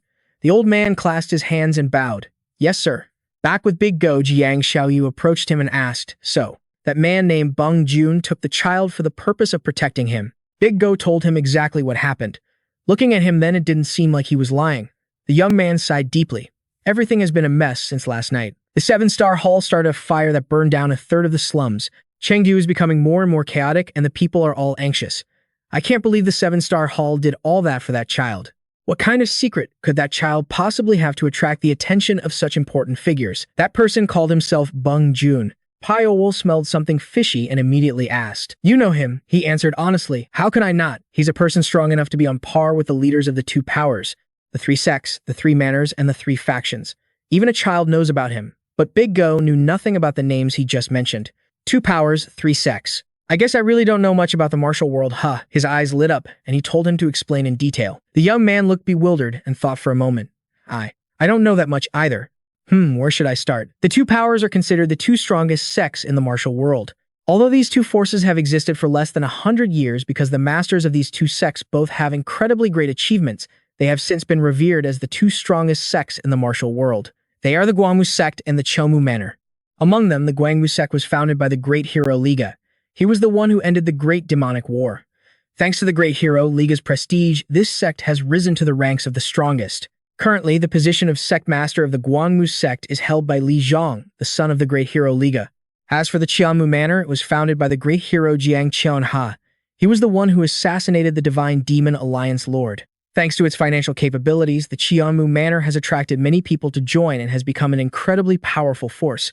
Next are the three sects, which include the Shaolin Temple, the Wudang sect, and the Huaishan sect. The three manors, as the name suggests, refers to three manors: the Divine Moon Manor, the Ghostly Sword Manor, and the Martial Sword Mountain Manor. Although their history is short, it is rumored that the power they hide is terrifyingly immense. The three factions consist of the Dragon Heaven Valley, the Martial Sword Alliance, and the Tuchin Society. It was supposed to be the 10 factions, but after the Great Demonic War, only the 3 factions remained. He told him everything without leaving anything out. The leaders of these 11 sects are considered the rulers of the martial world, and then there are those who have no faction, but their individual strength is no less than that of the 11 sects. They are the 8 constellations, which include the 3 sovereigns. The Wind Sovereign you met is one of them.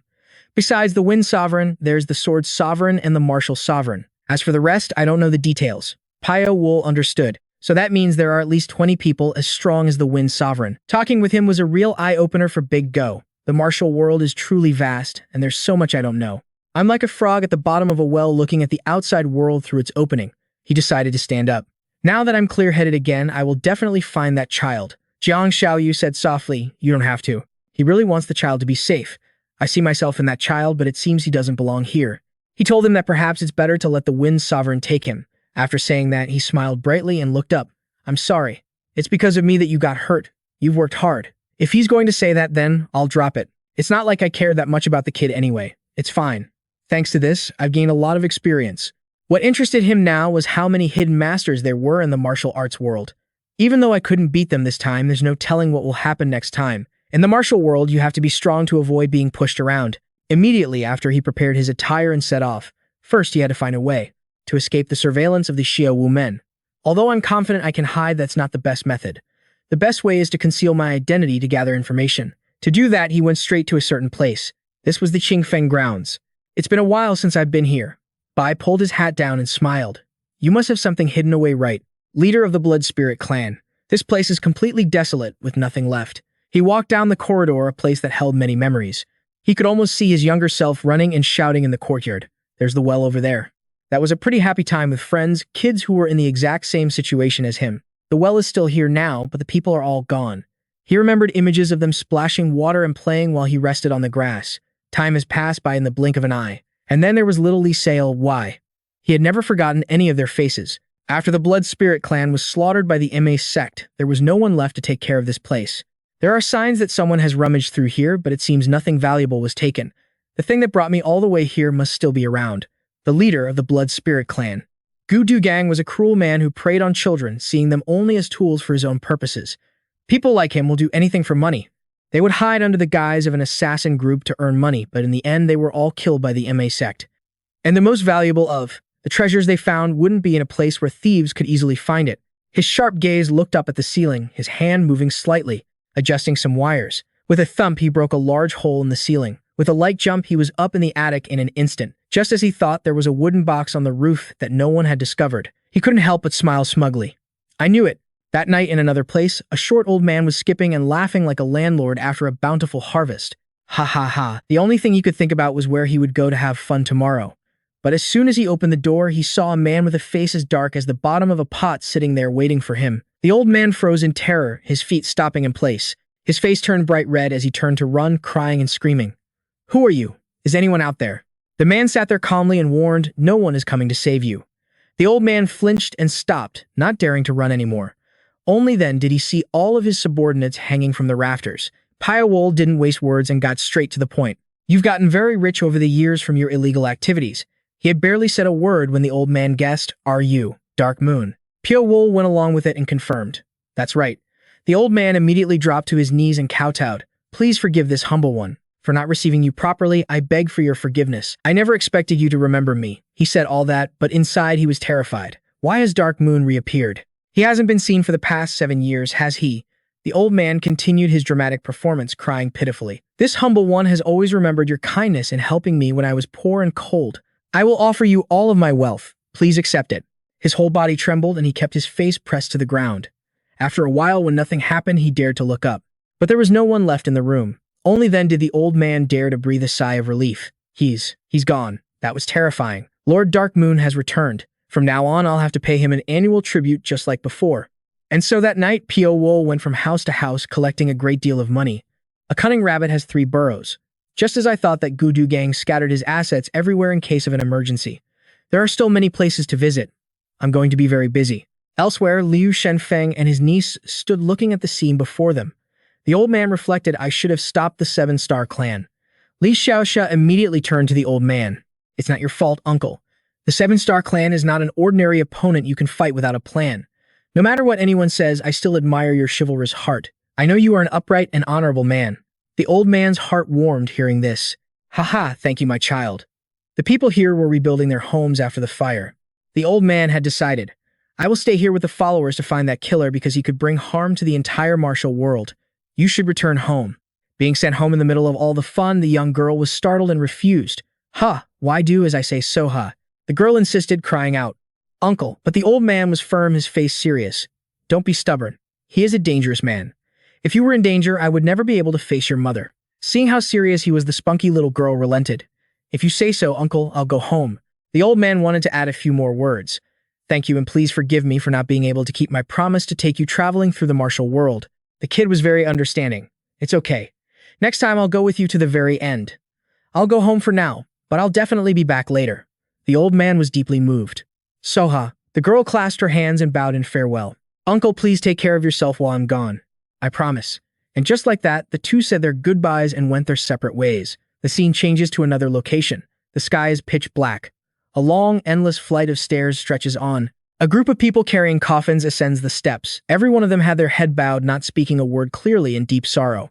Finally, they reached their destination. The main gate was already open. The leader had the coffins carried into the courtyard, then knelt and shouted, Heobun Dharma Master who oversees the worldly matters of life and death, your foolish and incompetent disciples have suffered this tragedy. We beg you to avenge this injustice. The people inside were startled, not understanding what was happening. A man fingering prayer beads spoke up. Who goes there? Aren't you the disciples who were sent to Sichuan City? He was the Dharma Master of the Little Layan Temple. Heobun, the men said loudly. That is correct. We are the disciples who received the previous Dharma Master's order to enter the martial world. Heobun frowned, confused, and asked, Why have you returned? The previous Dharma Master clearly ordered you to establish a base in Sichuan City. The entire group prostrated themselves. We beg you to understand. We, the disciples of the Layan Gate, have lost our Gate Master and our young Gate Master because of that Qingqing sect, and we were driven out like homeless dogs. The group wailed, begging him to avenge this injustice. Hearing this, Heobun's eyes turned red with fury and he gritted his teeth. What the Qingqing sect? He clenched his fists so tightly that his prayer beads shattered into pieces. He cursed in a rage. They dare to touch our little Layan temple. I will not let them get away with this. Suddenly, he mentioned a name, Xuan. I will order Xuan to handle this matter. He swore an oath on the spot. Qingqing sect, I will make you regret this. Time passed. On a busy street, 2 men were talking as they walked. The snow is really heavy this winter. Thankfully, it's gotten a lot warmer and the road outside has been cleared. People are lining up to get into the city in countless numbers. Now we can trade and not starve to death. The old man Liu Shenfeng happened to be passing by and let out a frustrated sigh. How can I not even catch a glimpse of his face? He wondered so much that he ended up saying it out loud. Could it be that he left the city after that day? Otherwise, how could it be so quiet? The old man didn't notice the young man passing, by who overheard these words.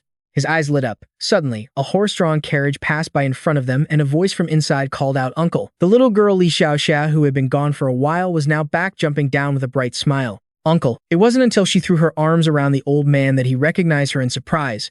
So, why are you here? The little girl replied sweetly, You hadn't returned yet, Uncle, so I came looking for you. I'm glad you're safe. The old man looked worriedly at the carriage. You haven't been back for long. Did you travel that road by yourself? The snow was so heavy, you know. The girl was very cheerful. She waved towards the carriage. Don't worry, Uncle, I came with a friend. The old man was curious when he heard that. A boyfriend or a girlfriend? Just then a girl got out, clasped her hands, and bowed. Junior Gongarang pays her respects to the shadowless monk Yu Shin Pyo-wol. The old man was stunned, freezing up before asking Miss Gu Yu, You know my niece. In his heart, he asked in disbelief, The illusory sword fairy. Aren't you the direct disciple of Sword Master Han Du Cheon? Why are you here? The girl answered, Honestly, I've known Soha for a long time. This is the first time we've traveled such a long distance together. So you came here because of my niece. I hope you can forgive her for any disrespect. Soha flinched at his words. The other girl quickly interjected, Sir. Besides, I have business here anyway. The Young Ladies Association will be gathering here in Golden Heaven, So City. Only then did the old man learn about this. The Young Ladies Association is here. Then many talented young prodigies will be appearing in this city. So Ha playfully added, not all of them, just a few from our group. That's why I can't have dinner with you tonight, uncle. The old man nodded. I understand. You know where I'm staying, right? When you're done with your business, come find me at the Jew family manor. Okay, I'll see you later, uncle. We'll talk more then. They didn't know that the young man from before was still secretly watching them. At a small diner, the kid inside waved frantically as soon as he saw them arrive. This was the little boxing king, So-mun, Pyo-wol. So-ha and the other girl also smiled and greeted him. Long time no see, young master So-mun. Gongarang teased him with a cold expression. I see you're still wandering around freely as ever. It seems you got here a long time ago and have already met up with them. The guy rested his chin on his hand and grinned lecherously, his lustful expression obvious. Haha, the courtesans here are unlike any other, aren't they? Anyway, the girl cut him off, clearly annoyed. Shut your mouth. Don't dirty my ears. So Ha looked around and didn't see anyone else, wondering, where are the others? You two are early. They should be here soon. Just as he said that, a young man really did arrive. See, there he is. This is the White Moon Sword Nung So Gun.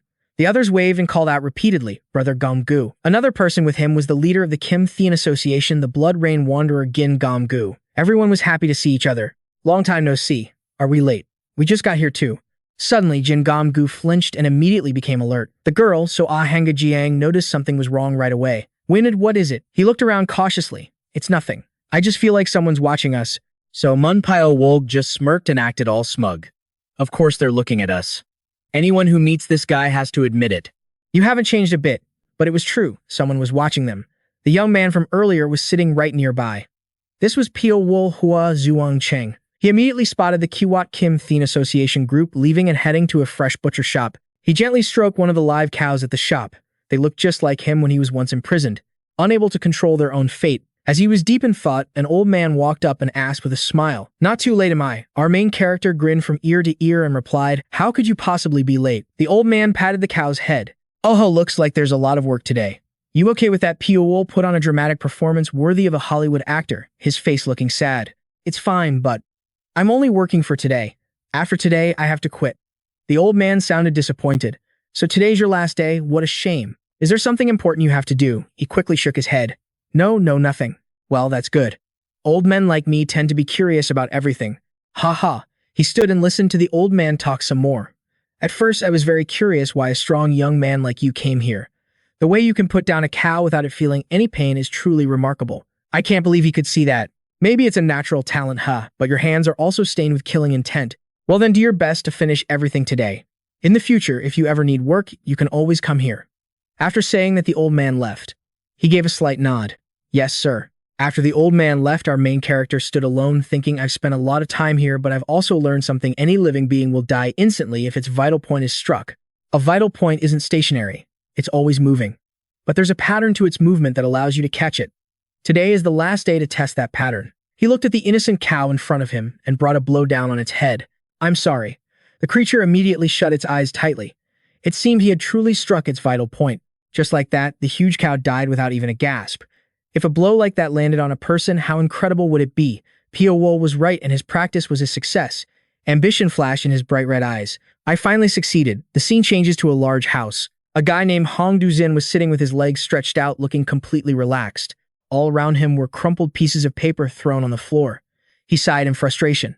Spending this entire winter cooped up here without getting anything done is so irritating. Wasting time so meaninglessly like this is unbearable. Suddenly, someone called from outside. Sir Chief, what is it? There's a guest here to see the branch manager. But the branch manager isn't capable of receiving him. So just when he was bored, a visitor arrived. His eyes lit up like stars as he sat up straight and smiled. Who is it? What important figure? His subordinate outside reported. It's the Iron Blood Martial Wanderer young master Jin Gung-gu.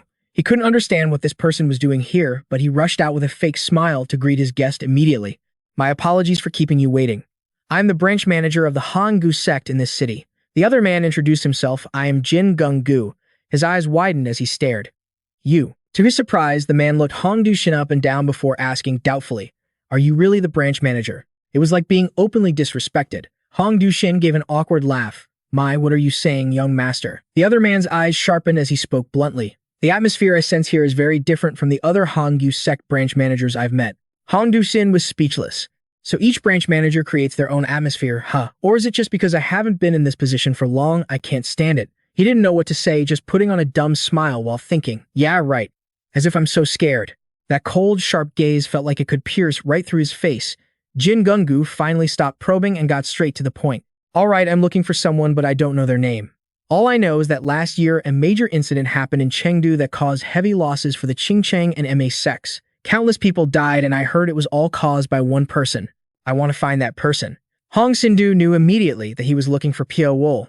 Why is he looking for him? But Pyo-wol's whereabouts were currently unknown. After annihilating the Seven Stars Hall, he had vanished without a trace.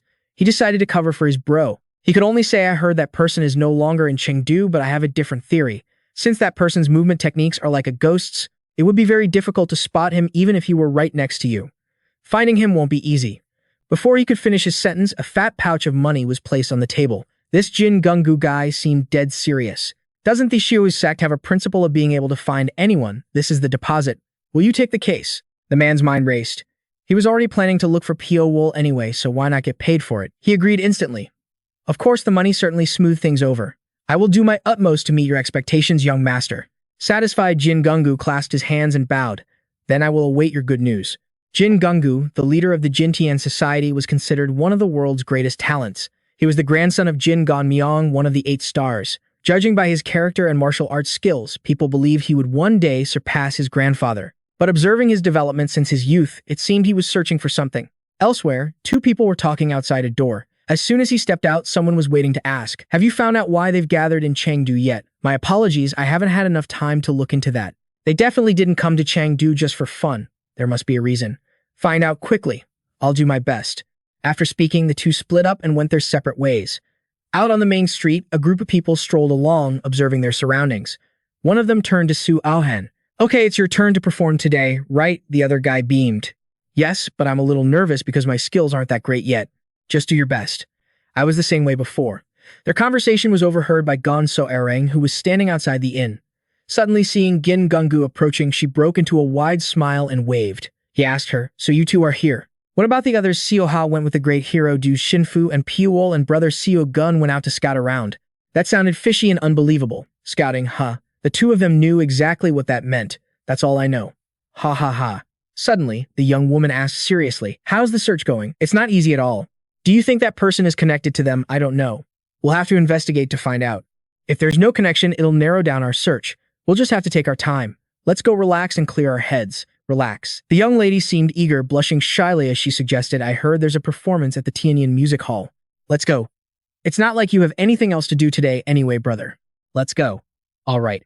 And just like that, the 2 started flirting, their affection on full display. They really did go to enjoy the show. Pyo-wol was also there, hiding among the musicians with a calm and composed expression, playing his part perfectly. The 2 watched and discussed. Although his technique isn't particularly special, the sound is incredibly vibrant and every note is perfectly precise. I can feel the strong will of the performer. Is that so? It seems like he only started learning the instrument recently. If he had started earlier, he probably would have become a brilliant master musician. What a shame. Jin Gungu in particular frowned deeply in thought. I don't know much about music, but this is strange. He couldn't understand it. That aura didn't feel like a musician's at all. It was more like a swordsman's. He suddenly pictured it. What if that arm was holding a sword? The mere thought made him restless, his inner energy flaring up. Gon So-erang glanced over, startled. Brother, what's wrong? He couldn't suppress the power surging within him. His eyes were wide and his face flushed as he stared intently at the man on stage without blinking. Do you know who he is? The young woman was stunned and confused. Why, is there a problem? He didn't blink at all. I'm just curious. She smiled, eager to please, and stood up immediately.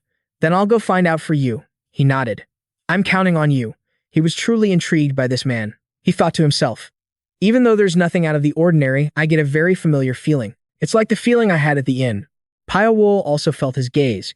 He slowly lifted his head, his eyes scanning the room as his hands moved faster and faster across the instrument with incredible skill. The music echoed throughout the hall, filling the air. The flute players struggled to take deep breaths to keep up with the rhythm. The audience was completely captivated, their eyes shining like stars. The audience applauded ceaselessly, but that one man remained frozen in astonishment. Just then, Gon So-erang returned to her seat. I found out who he is. His name is Im Su-han, and he's a native of Chengdu. He inherited a large fortune from his parents and with his own excellent business acumen quickly became very wealthy. After accumulating some wealth, he decided to pursue his passion, but Jin Gungu didn't seem convinced. Are you sure he's a native of Chengdu? She nodded firmly. I asked many people and double-check everything so I'm certain. He shot up from his seat. I'll know for sure if I meet him in person. The young woman watched him leave in disbelief. Meet him, right now. He walked straight over to Pyo-wol and bowed his head. That was an excellent performance. Allow me to introduce myself. I am Jin Gungu. The man also smiled politely and bowed, revealing no openings whatsoever. Ah, I am Im Su-han. Thank you. Jin Gungu expressed his admiration. I was so impressed by your performance, young master, that I came right over to greet you. Please forgive my rudeness. If you don't mind, would you allow me to treat you to a cup of tea? After their conversation, the man returned home. In his heart, he had a pretty good idea of what was going on. Even though there was nothing special about our conversation, the way his eyes observed me was incredibly sharp. Coming over because he liked the performance was just an excuse. What's the real reason he approached me? He recalled the moment how sincere Jin Gungu had looked when he said, I'm very glad I had the chance to speak with you, young master. If we get the chance, let's talk more next time. He thought to himself, I still have time to figure out what he's planning. It's better to let him get close and watch him. The door to the house he arrived at was already open, waiting to welcome him. An old man came out holding something in his hands and bowing respectfully. He looked at the old man in surprise and asked steward, Go, what is it? He took the wooden tablet the old man handed him and understood immediately. Is the Thunder Sound sect making a suspicious move? After both their sect leader and young sect leader were killed, the Thunder Sound sect had all but collapsed. And they're only making a move now. It seems I'll have to keep an eye on the Thunder Sound sect's movements. The scene changes to another location where a crowd of men gathered like an army. Every one of them held a torch illuminating the path ahead. One man's brow was deeply furrowed. Everyone thought the Thunder Sound sect could never be restored to its former glory. That man was Otang Hai of the Thunder Sound sect. The veins on his hand bulged as he trembled like a leaf. Even if I die, I will never kneel and admit defeat to the Qing Cheng sect. The sect leader's funeral couldn't even be held because of the pressure from Qing Cheng. That is something I can never forget. Even now, they refuse to admit their fault. The more he thought about it, the more he gritted his teeth in anger. He had to repay this debt. It was for this very purpose that he had invited this person into the martial world. That person was Hukam. He looked anything but normal. He wore a mask that only revealed his eyes, one red, one black, which was truly terrifying. He declared, in 3 days we will set foot on Mount Qingcheng. Tang Hai turned his head in surprise and asked, Just us. What have you prepared? You have to tell me, so I know how to act right. The other man walked right past him, his voice cold. You don't need to know. The man wanted to argue that he couldn't. But just then another man interrupted, shouting, Stop talking such nonsense. Do you think we traveled 1,000 miles to the Shaolin Temple to bring you back? Just to hear you say such meaningless words. His words clearly enraged this Hukam, whose eyes widened as he turned to look. In a flash, he vanished without a trace. It was too fast, too dangerous. No one had time to react. And then he appeared right behind the man who had just spoken. He grabbed the man's head with one hand and in an instant twisted it, snapping his neck. The guy couldn't even get a word out before he was executed on the spot, tormented until he went mad. He couldn't live, but he wasn't allowed to die. After dealing with him, Hakam leaned in close and warned the entire group. To insult me is to insult the Dharma sect. And those who insult the Dharma sect will never be forgiven. From that moment on, not a single one of them dared to defy him again. The scene changes to a bustling street. The members of the Seo Moon clan were sitting and playing Go in a tea house. He laughed excitedly. Excellent, excellent. As expected, playing a few games after a long journey was the best way to unwind. An old man lifted his teacup and inquired, Young master, what brings you here? He was the very picture of a playful young master, answering casually, I'm here for an appointment. Today is the last day I can relax and enjoy myself. Just as he was having fun, a graceful figure walked past his table. This beautiful black-haired young woman who could capture anyone's heart was an employee of Pyo-wol. Her captivating beauty drew stares wherever she went. The young master Seomin Haebong was instantly smitten. A bald old man at his table praised her. Seoran is especially beautiful today. Have you never seen her, young master? She's the owner of this celestial fragrance pavilion. The moment he finished speaking, Seomin Haebong shot up as if possessed and brazenly grabbed Seoran to stop her. Miss, are you the owner of this place? The young lady jumped in fright and replied, Yes, I am. He then started using his cheap pickup lines. You're not like the others, you're very beautiful. The young woman, clearly uncomfortable, pushed his hand away. You're too kind, young master. Please let go of my hand. But he refused, pressing her further. Have a drink with me today. Young master Seo Moon, please don't do this. He was practically forcing her now.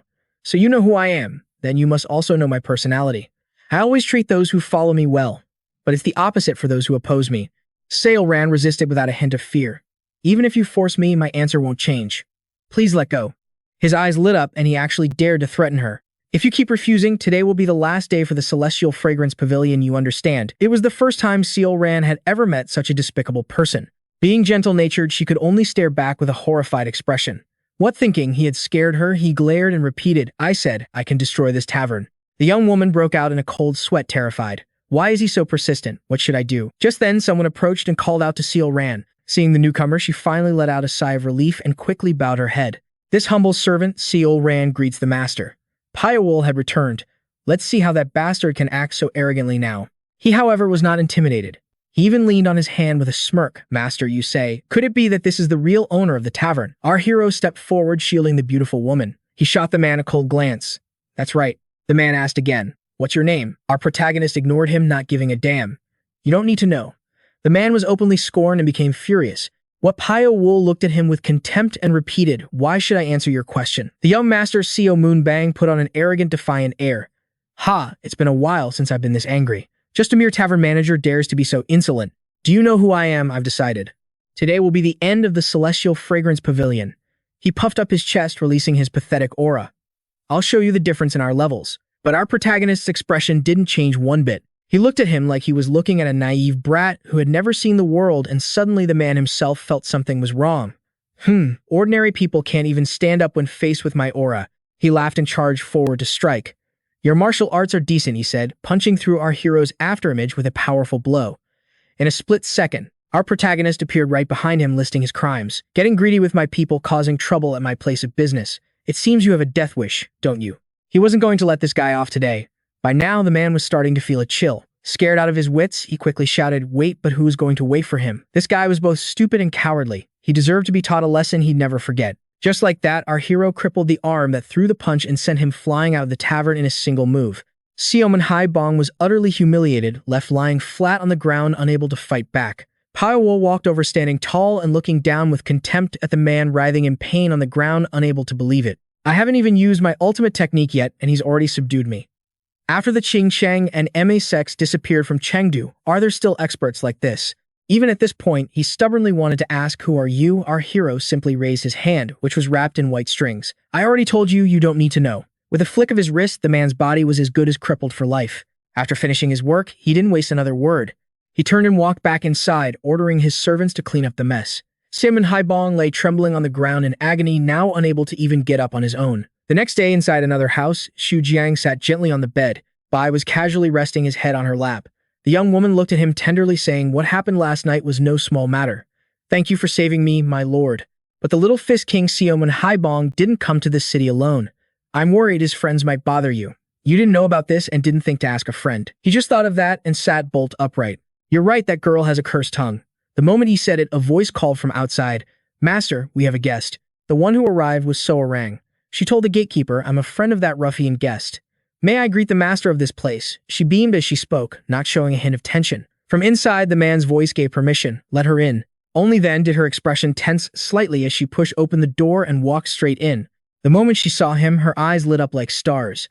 Pyo-wol sat there, the lower half of his face covered by a black cloth, but her first impression was of a colossal white snake, and she felt a little bewildered. What is this? Why does this person's aura feel exactly like a ferocious great serpent? She thought, but still greeted him politely. Are you the owner of the Heavenly Fragrance Pavilion? He didn't say much, just coolly offered a seat. Please sit. Seo Ran is the true owner here. I'm just helping to manage the place for a while. She sat down.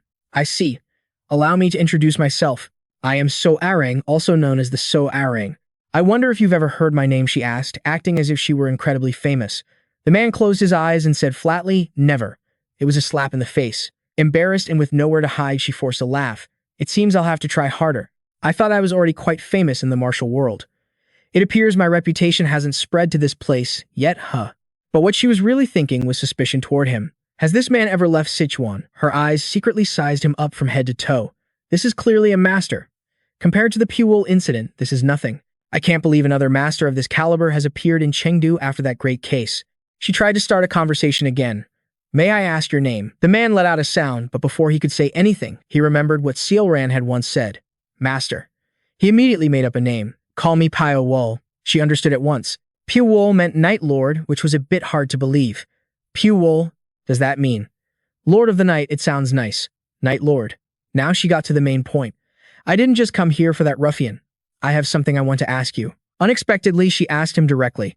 Are you the one who caused the great disaster in Sichuan province last year? What was so great about that incident? His eyes flashed. Why do you want to know about that? They began to exchange words. It's just something I'm curious to know. What is it? I can only say it when I meet that person. If you're not him, then I have even less reason to say anything. The man made it clear that if she wouldn't talk, she could leave. If that's the case, then we have nothing more to talk about, do we? He closed his eyes again. She was out of options and couldn't negotiate further. After thinking for a long while, she finally chose to stand up and leave, vowing to meet again someday. Meanwhile, at the Qingshang sect, a small disciple ran hastily into the hall, shouting, "Big trouble, big trouble." The two old men sitting leisurely inside were startled and turned their heads. Master Wu Riang glared. "What's with all the noise?" The young disciple stammered, unable to speak clearly. "It's the people from the Thunder Sound sect. A large group of them are coming." The two sects stood facing each other. The man on the other side clasped his hands and bowed. "I am Wu Tangha, the new sect leader of the Thunder Sound sect." The old man with the long white beard also introduced himself with a smile. "Immeasurable Life Buddha. This humble Taoist is the sect master of Qingsheng." Wu Tangha still didn't understand Heo Am's plan and was now tense as a wire. What's the next line? I have no idea what to do now. All he knew was that the man named Heo Am had said, "In 3 days I will climb Mount Qingcheng." Why haven't I seen him yet? What should I do to stall for time? He was so stressed that his vision blurred and he felt dizzy. He said one sentence and then fell silent. The old master Wu Riang, not understanding, asked sect leader, "Are you all right?" At that moment, Wu Tangha was thinking about the gruesome corpses of his sect's members, but his face was ashen and he didn't know what to say. "I am the new successor of the Thunder Sound sect." It took him a long time to utter a sentence that carried no weight at all. "I want to demand that the Qingcheng sect take responsibility for the death of our former sect leader." The old man Mu Dong, standing behind him, suddenly yelled. "The one who should be responsible has vanished without a trace." Master Wu Riang quickly stopped him. "Stop it, junior brother." The old man, always the calmest and gentlest, stroked his beard and asked, "How do you want us to take responsibility?" The other man didn't even need to think. "Our sect has lost a great leader. Therefore, we want Qingcheng to pay the price with a person of equivalent rank. Take your own life, sect master." The old man never expected them to demand such a steep price. "Take my own life." "What did you say?" "Take my own life." The disciples of the Qingsheng sect couldn't stand it and burst into an uproar. "How dare you be so disrespectful to our sect master?" 1,000 curses surrounded him.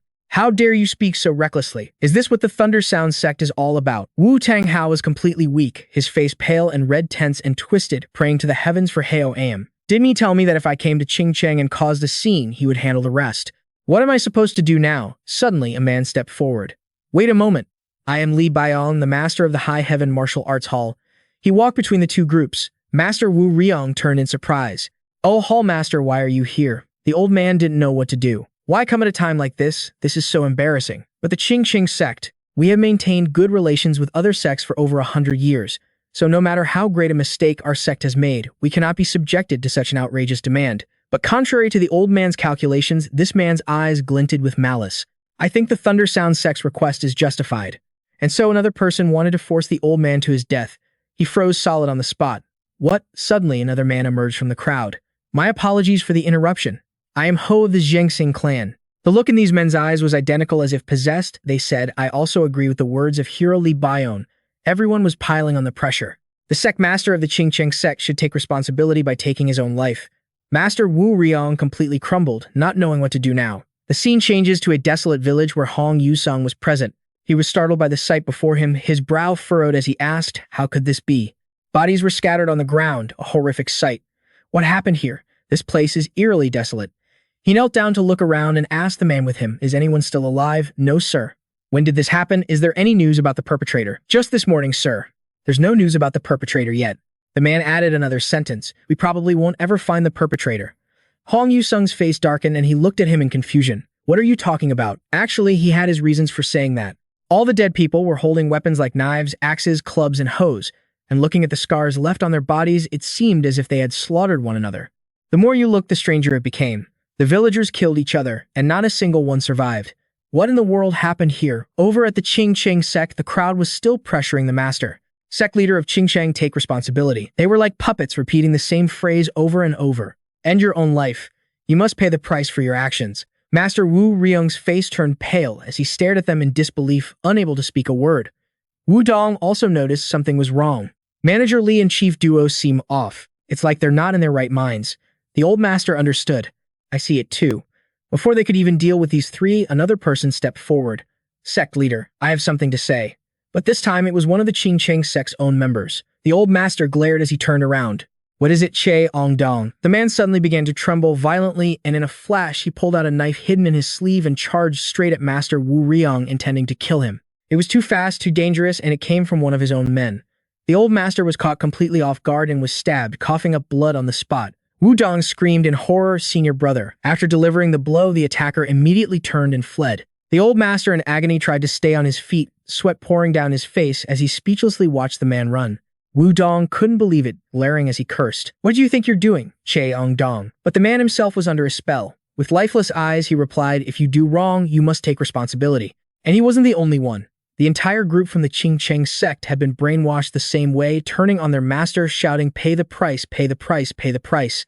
Now things were completely out of control. What's wrong with them? They weren't targeting any one person, but were just attacking each other in a frenzy. Those who were still sane immediately rushed forward. "Martial uncle, what's happening? Protect the sect leader." The two hypnotized men also roared out commands. "Disciples of the Gaoxian Martial Arts Hall attack the Qingcheng sect for me. Disciples of the Jiangxing clan charge for me." The scene was now one of indescribable chaos. Countless people died, unable to distinguish friend from foe, simply slashing and killing. Wu Tang-hei looked around in a panic. What's happening? Has the situation been reversed? Suddenly, Xu An's voice rang out, urging him on. "What are you hesitating for? You fool, attack now." Only then did he see that Xu An was standing on the rooftop right in front of him. His figure flickered in and out of sight as he watched the slaughter below his eyes glowing bright red. When there's internal conflict, even a great sect will crumble. Qingsheng will be no different. It was true, Master Wu Riong was severely weakened, and the disciples within the sect were killing each other. Meanwhile, Jin Jian Guai's group was standing in the forest. Suddenly, they saw birds flying chaotically in the sky. Not knowing any better, they complained, "These birds are so noisy." Jin Jian Guai was the first to react. "I have a bad feeling about this. We need to hurry." The three of them immediately took off running.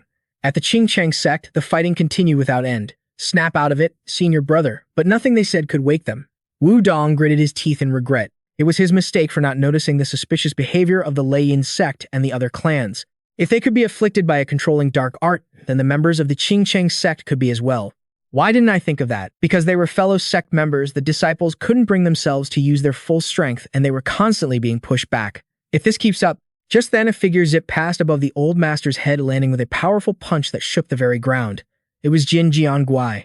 He glanced at the old man Wu Dong, who was on the ground holding Master Wu Riong. The three of them clasped their hands and bowed.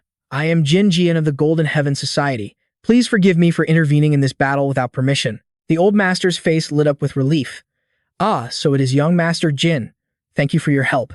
He quickly asked, "What's going on?" The old man could only sigh. "We don't know either.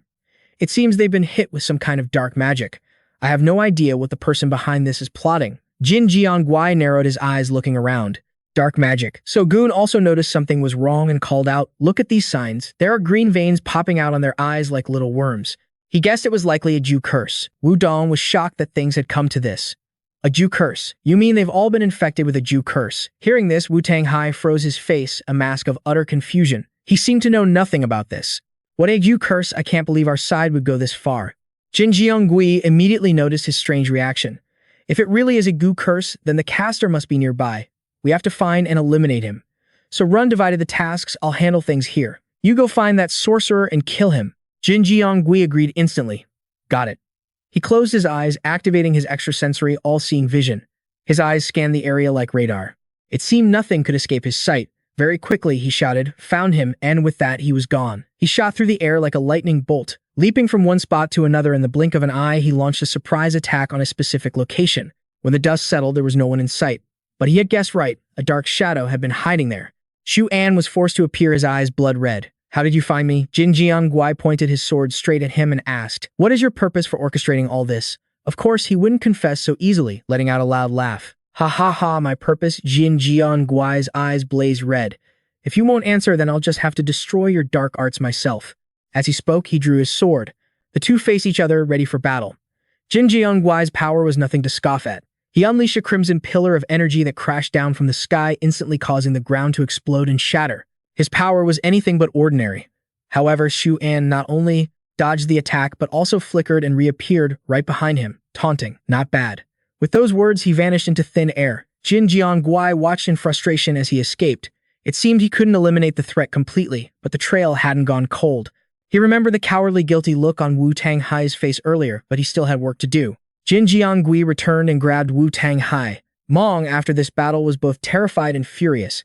This damned Gu curse, Jin Jian Gui glared at the man and demanded, "Who cast the Gu curse Wu Tang?" Hai was in a difficult position. He stubbornly refused to talk, shouting, I don't know him. Of course, no one would believe that.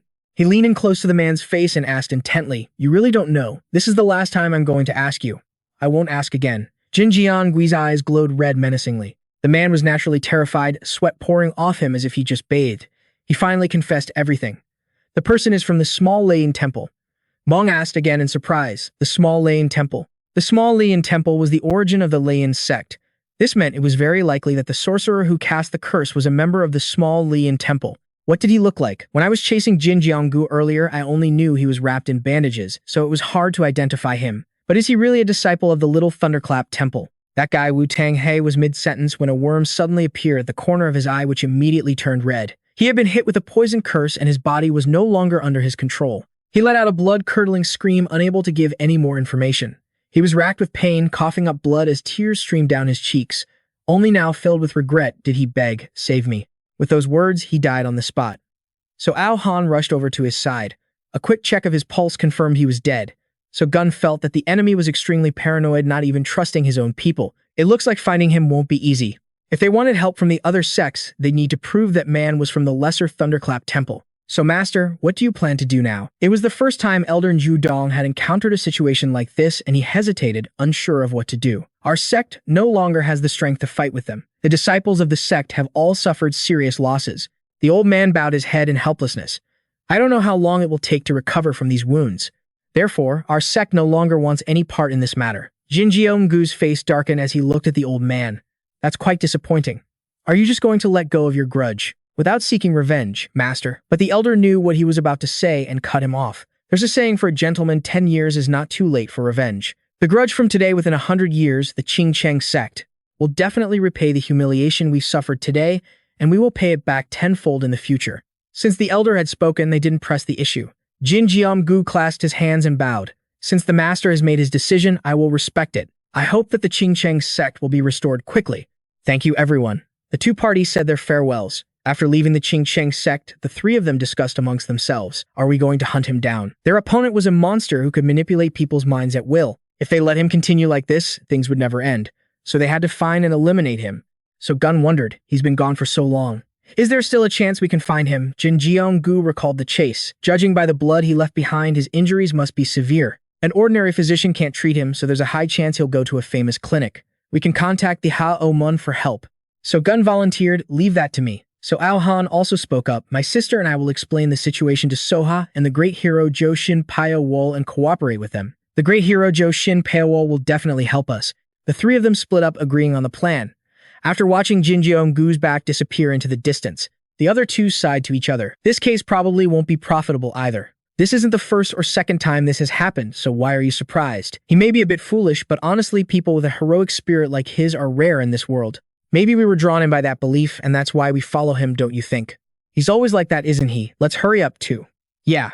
Despite what they said, both of them truly wanted to see this through together. Elsewhere, so Jiang was managing the Qing Shang house as usual, greeting a customer with a bright smile. Please travel safely. A man in a veiled hat bid her farewell. So Jiang, let's meet again next time. The young lady blushed. I'll always be waiting for you, my lord. It seemed they had taken a liking to each other, though neither had said it out loud. As the man was walking down the road, he suddenly stopped. It was Jin Jionggu blocking his path. The man recognized him instantly. Jin Jiom. He clasped his hands and bowed. I am the iron-blooded martial artist Jin Jionggu. I wonder if you are the master of the Tianshang House. Pyo-wol asked coldly. What is it? He didn't expect the man to get straight to the point. Actually, I have a matter I'd like to ask for your help with. Suddenly, Jin Jionggu flinched, his eyes widening as he stared intently at the man and asked him directly. We've met before, haven't we? But I don't think that was your face at the time. This guy is sharp, not someone to be taken lightly.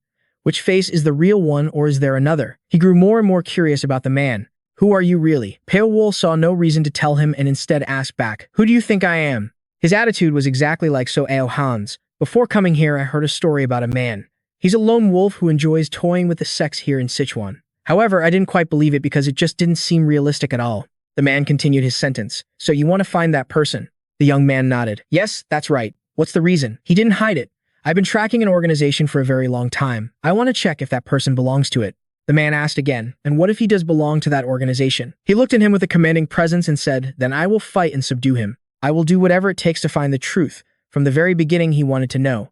Can you answer me now? He asked once more. Who are you? The musician Lim So Aohan, the master of the Tianxiang house, or he already knew all of his past identities. The killer who plunged Sichuan into a storm. Which identity is the real one? Well, his attitude wasn't bad and he knew a lot. Pyo-wol directly removed his hat. The man stared without blinking, trying to scrutinize every pore on his face. Is this your real face? The man nodded. Yes. It's a rare occasion that I show it.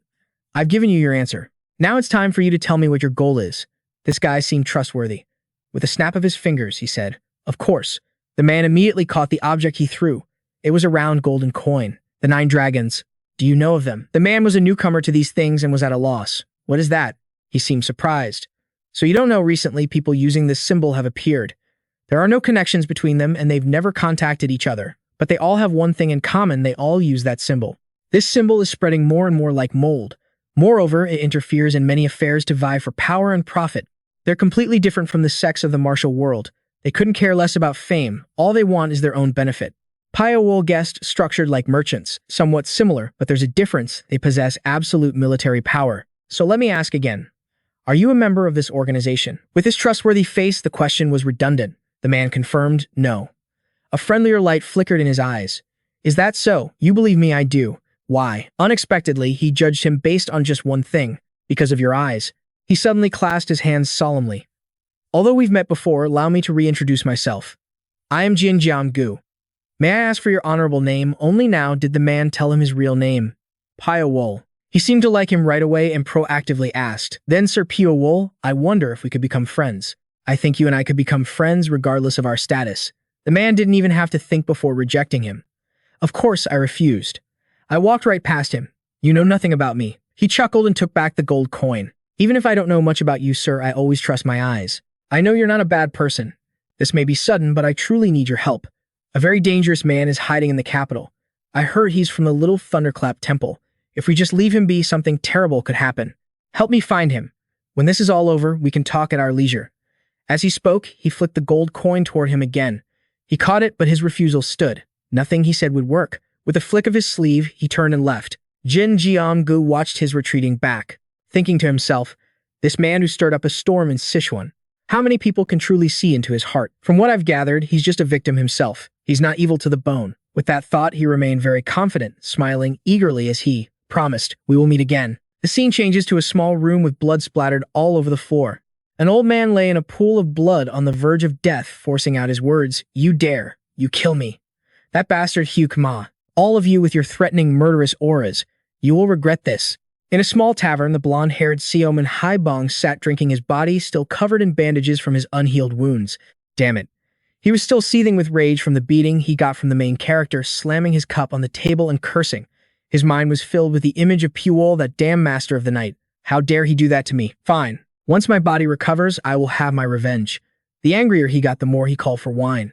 He was on edge, seeing everyone as an enemy. He was cursing up a storm. Aren't you going to get it? Are you all mocking me? At that moment, Hokam appeared right behind him. He tilted his head strangely and without a word suddenly grabbed Seomun Haibong by the head. He whipped around in shock. What the hell? Who are you? His hair was pulled so tight it brought tears to his eyes, but there was nothing he could do. Hokam took a pitch-black pill out of his own mouth. The other people who saw this didn't dare come near. Just like that, Seomun Haibong was forced to swallow the pill. The moment it went down, he was instantly brainwashed. His eyes changed and worm-like marks appeared on his face. Now he was nothing more than a puppet, and Hokam left immediately. Seomun Haibong, having lost all reason, muttered revenge. I will get revenge on the one who did this to me. The other people in the tavern quickly transformed into moving puppets as well, laughing in a grotesque manner. Hee, that's right, revenge. In an instant, the entire crowd surged into the streets, fighting and destroying everything. Civilians screamed in terror. Help me. What in the world is wrong with them? What did we do wrong? At least tell me the reason. But no matter how much they screamed, the people who had been poisoned with the curse wouldn't snap out of it. They killed without mercy, striking down anyone who looked at them the wrong way. Just then, Jin Jiang-gu and his group appeared, fighting back against the frenzied people. This is already happening. He immediately realized it was him. It had to be him. It couldn't be anyone else. Weren't the puppets at Mount Qingcheng enough? Now he dares to cause chaos in the capital, so Jian wondered why he still hadn't shown himself. Clearly, this riot wasn't his real objective. He probably had another purpose. The net is closing in. He's probably getting impatient, which is why he's acting like this. We'll handle this situation first. As he was talking, Gong Ga Rang ran towards them like she'd seen a ghost screaming at the top of her lungs. Brother, we have a huge problem. They both turned towards her. What is it? She was so panicked she could barely speak. Sioman Hei Bong. He went to the Heavenly Fragrance Pavilion again. Just then a shout echoed from the distance. Fire! There's a fire. The Heavenly Fragrance Pavilion is on fire. Flames were shooting high into the sky. Jin Jeong-gu's face turned pale with fear. Could it be? They all rushed over to see what was happening. Inside, the women were shouting frantically. What do we do, sister? Bring more water, sister. So Hyang still hasn't come out, sister. The inside was about to be completely consumed by the fire. A figure was coughing violently. It was Sioman Haibong pinning So Hyang down and yelling. How dare you refuse me? He had completely lost his mind, screaming even though the woman beneath him had passed out. How dare you defy me? The other three arrived just in time, shouting his name. Mun Pyong. He froze and looked over. They all recognized his appearance. It was exactly like what they had seen at Mount Qingcheng. That bastard obviously used his technique on Mun Pyong. Gong Ga Rang screamed. The fire is spreading. We have to get Sioman Haibong out of here now. But he realized the woman was already dead. What do we do about Mun Pyong, he thought, trying to figure out a plan. The priority right now is to rescue Mun Pyong. He calmly called his name over and over. Mun Pyong, calm down and come here. Just leave the woman there. Only then did he seem to snap out of it. He glanced around and was horrified when he realized what he had done. This... He scrambled to his feet and backed away, but he was still ranting and raving like a madman. This is all his fault. It's him. The one everyone looks down on. He became more and more insane, completely beyond saving. Jin Jeong-gu said, there's no way to save him anymore. From behind the raging fire, a figure emerged. It was Pyo-wol, and he looked absolutely enraged. His eyes were blood red, his face colder than ice as he walked out, iron guards already on his hands, brandishing several white threads. Instantly, dozens of threads tightened around his neck, and with a single jerk, his head was torn clean off. No words were needed. A death like this was still far too merciful for his crimes. The others stood watching, unable to even try to save him in time. Sioman Haibong's head rolled to a stop right in front of their shoes. The whole group was frozen stiff with terror. Sioman Haibong. Sarjian acted as if he were blind to the situation, daring to question him despite the obvious. Who are you? How dare you attack Sioman Haibong? He didn't waste his breath on them, quietly kneeling down to pull the dagger from So Hyang's chest. He remembered just last night when the two of them were together and she had called to him softly, Master, do you have a wish? He had looked at her, confused, and asked, a wish? The girl had whispered gently in his ear, Master, you always listen to our wishes, but you've never told us your own. For the first time, he confided in someone else. I've always dreamed that I could create a world where there is no more darkness and gloom. And you still haven't told me your wish. The girl's expression grew somber as she looked at him intently. My wish is so big that even I don't dare to harbor it. So if I can see your dream become a reality, I'm sure I'll be very happy. It was obvious that she had already fallen for him and he didn't dislike her either. Yet today, she was nothing but a cold corpse. Even Jin Jeong-gu was at a loss for words. His eyes turned red. He didn't even bother to look at him, his gaze fixed on the woman in his heart. Did you say you wanted to watch over my dream only to disappear before the world I dreamed of could even appear? Don't worry, I won't let you leave alone. A series of darts and wires floated in the air, aimed at the other three. It seems he has no intention of letting anyone escape today. So Gun quickly drew his sword. He held it close to his own neck, activating his power. White Moon's 18 forms. That guy deserved to die, and for defending him, this one should die too. Pyo-wol was a man of his word. The darts instantly shot forward like lightning, fanning out in all directions. Pyo-wol alone was more than enough to handle all three of them. So Gun charged forward alone, but that Gong Ha-rang girl couldn't just stand by and watch. She leaped in and quickly sliced through several darts that were plunging down from above. The two of them teamed up with their swords to face him.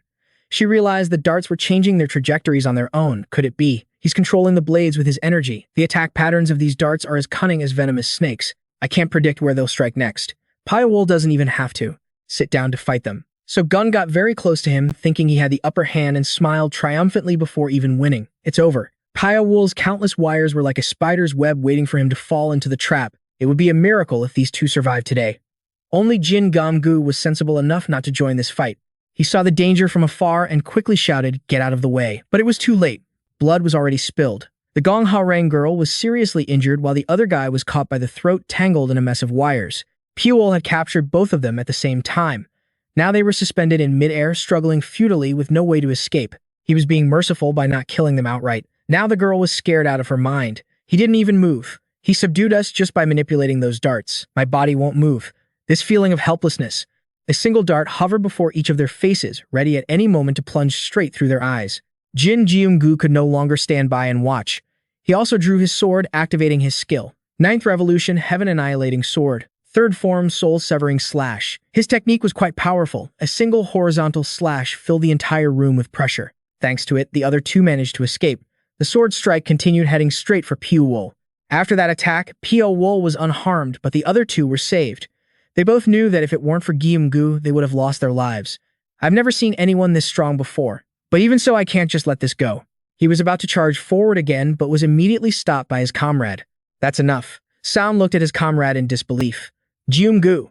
His friend had already thought it through, repeating again. Stop. We have to endure it. This idiot almost died once and was still spoiling for a fight, roaring Jeong-gu. What do you mean endure it? Are you saying we should just retreat like this? We have to avenge the Pyo-wol sect, don't we? How can you say that? So Engao Han Garang couldn't stand it anymore and cut him off coldly.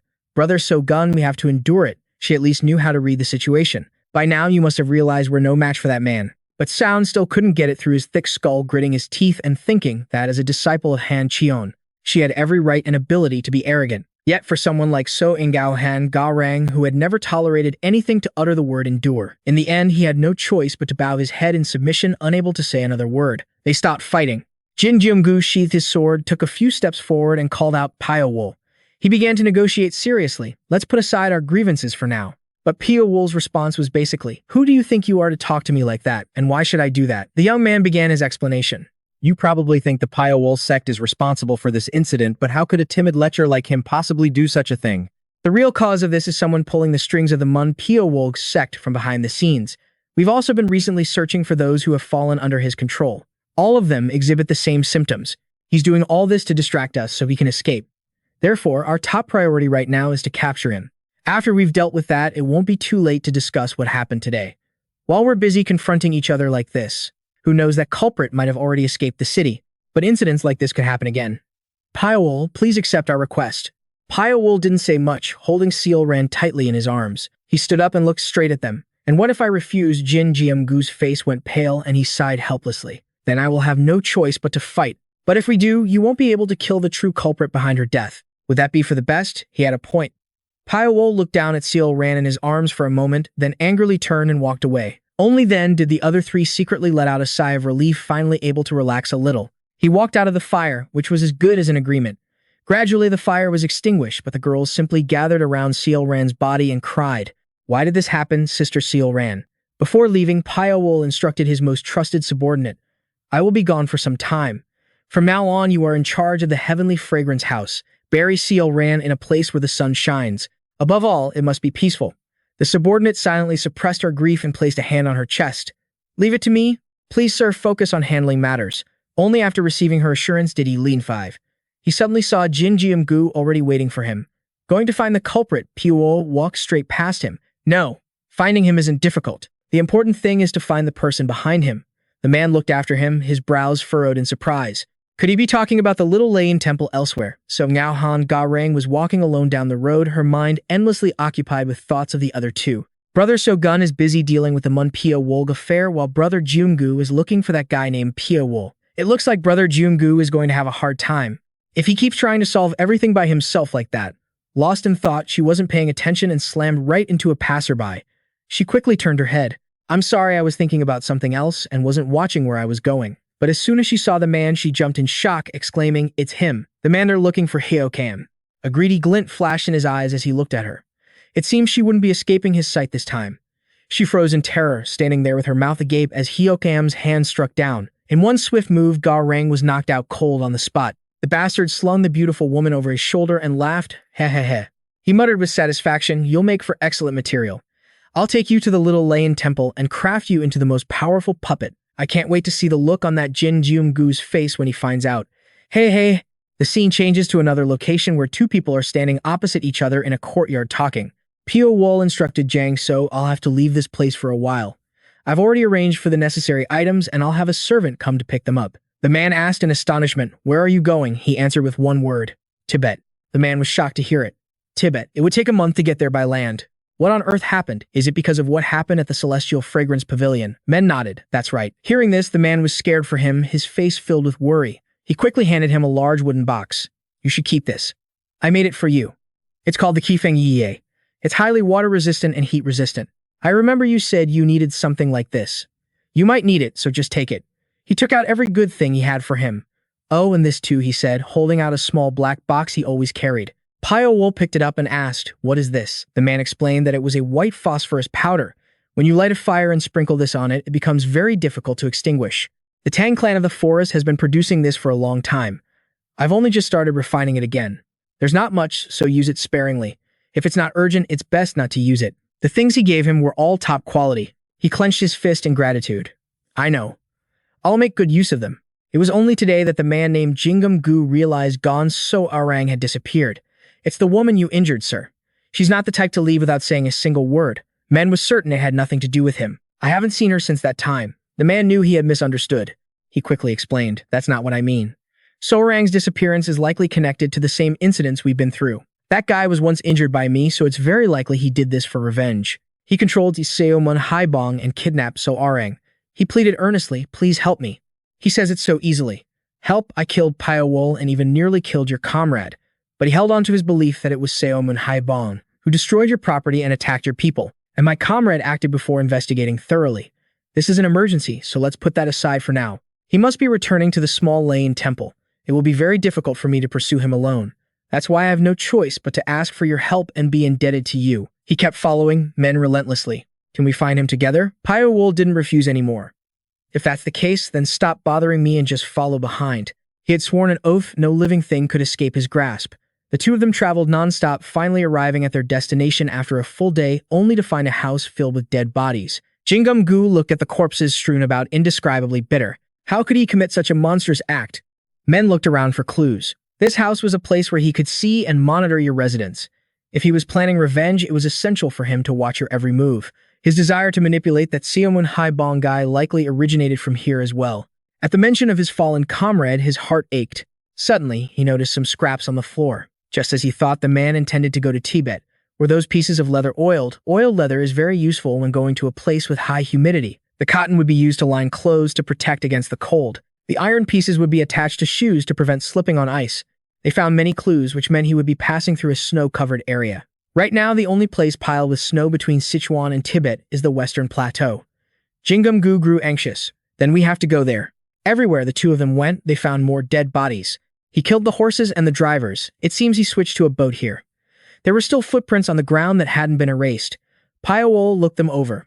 There's good news and bad news. The good news is that Gon So-arang is still alive. The bad news is that he's discovered we're chasing him. Suddenly, men stopped and handed him the coat he was wearing. Wear this. It'll be essential when crossing the snow plain. The man asked in surprise. If you give this to me, what about you, Riang? So-do made me a new one, so I don't really need this. I have something else. After speaking, he immediately put on a new cloak because the path ahead had drastically different weather. Meanwhile, the man named Hayukem had already reached a place thick with ice and snow. He kept glancing behind him. They're closing in fast. The person following him has incredibly skilled tracking abilities. Who could it be? Is there someone like that in Chengdu? He wondered. Could it be? That guy, his plan to use Mun Bong to make Jingum-gu's group walk into their own deaths had completely failed. The master of the Celestial Fragrance Pavilion hiding himself behind that perfect face is extremely dangerous, always seeming to blend into the shadows. It would be even more concerning if he went into hiding. The more he thought, the more terrified he became. Did he realize I exist? He glanced at Gon So-arang on his shoulder. If it were just me, I could have escaped whenever I wanted. But unfortunately, now I have to carry this dead weight. Pyo-wol and the other man also arrived at the snow-covered plains. He eagerly urged, we just have to cross this place and we can return to the small Layan temple. He felt a little less worried. We're finally here. I can't believe I managed to endure the cold to get this far. If it weren't for you, I would have never made it. Jingum-gu glanced over at men, thinking about the time they'd spent together. I've only discovered one thing we have in common, and that's that we both know martial arts. Other than that, we're completely different, especially our auras. He's much sharper and more dangerous than I am. Is this the special quality of the peerless assassin who devastated the Qingcheng and Ma sects? He must know many more ways to kill than the ones I've seen. I want to know what methods he uses to kill in the future. I'm both looking forward to it and afraid. Suddenly, men warned something's coming. Just as Pyo-wol finished speaking, a large group of people on horseback charged toward them holding sharp weapons. He stared at them immediately, recognizing the curved swords. Those must be the Tibetan horse bandits. They are the biggest threat to merchant groups that have to cross the snow plain. They not only plunder goods, but also kill innocent people indiscriminately. The danger they pose could arise at any moment, but Pyo-wol had a plan. He turned and told him, "You deal with them." The man's face went blank. "Huh, just me." Men didn't allow him to refuse and moved ahead. The snow plain is very windy and the weather changes quickly, so tracks get erased easily. I need to keep tracking, as fast as possible. I'll leave a trail for you to follow, so don't worry. This is the best plan.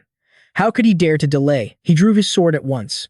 Got it. I'll follow right behind you. Men took a different path to continue chasing that bastard. Meanwhile, Jin Gong-gu stayed behind to stop the bandits, drawing his sword in preparation. Come on, bring it on. Back in the city, Sound was still bandaging his wounds. Thinking back to his fight with that man, he seethed with rage. I couldn't do anything to help. Nothing at all. Just then, someone arrived at the door. "Young Master Nung, may I come in?" He was startled and looked out. "Of course. Please come in." It was So-ha and his grandson. "How are you feeling? We came to see how you were doing." Just as he said, "I'm feeling much better," a sharp pain shot through his shoulder, making him wince. The other two quickly said, "Oh my goodness, just focus on recovering, don't try to move too much." "Actually, I came here because someone told me about your situation." It was Hongdu-sin, the manager of the Lower Five Gates City branch. He was also present, clasping his hands and bowing. "I am Hongdu-sin." Nung also bowed politely. "It's a pleasure to meet you. Master Hong, please forgive me for coming here so suddenly, but I have something I need to inform you about." Nung didn't understand. Something important. Hongdu-sin didn't beat around the bush and got straight to the point.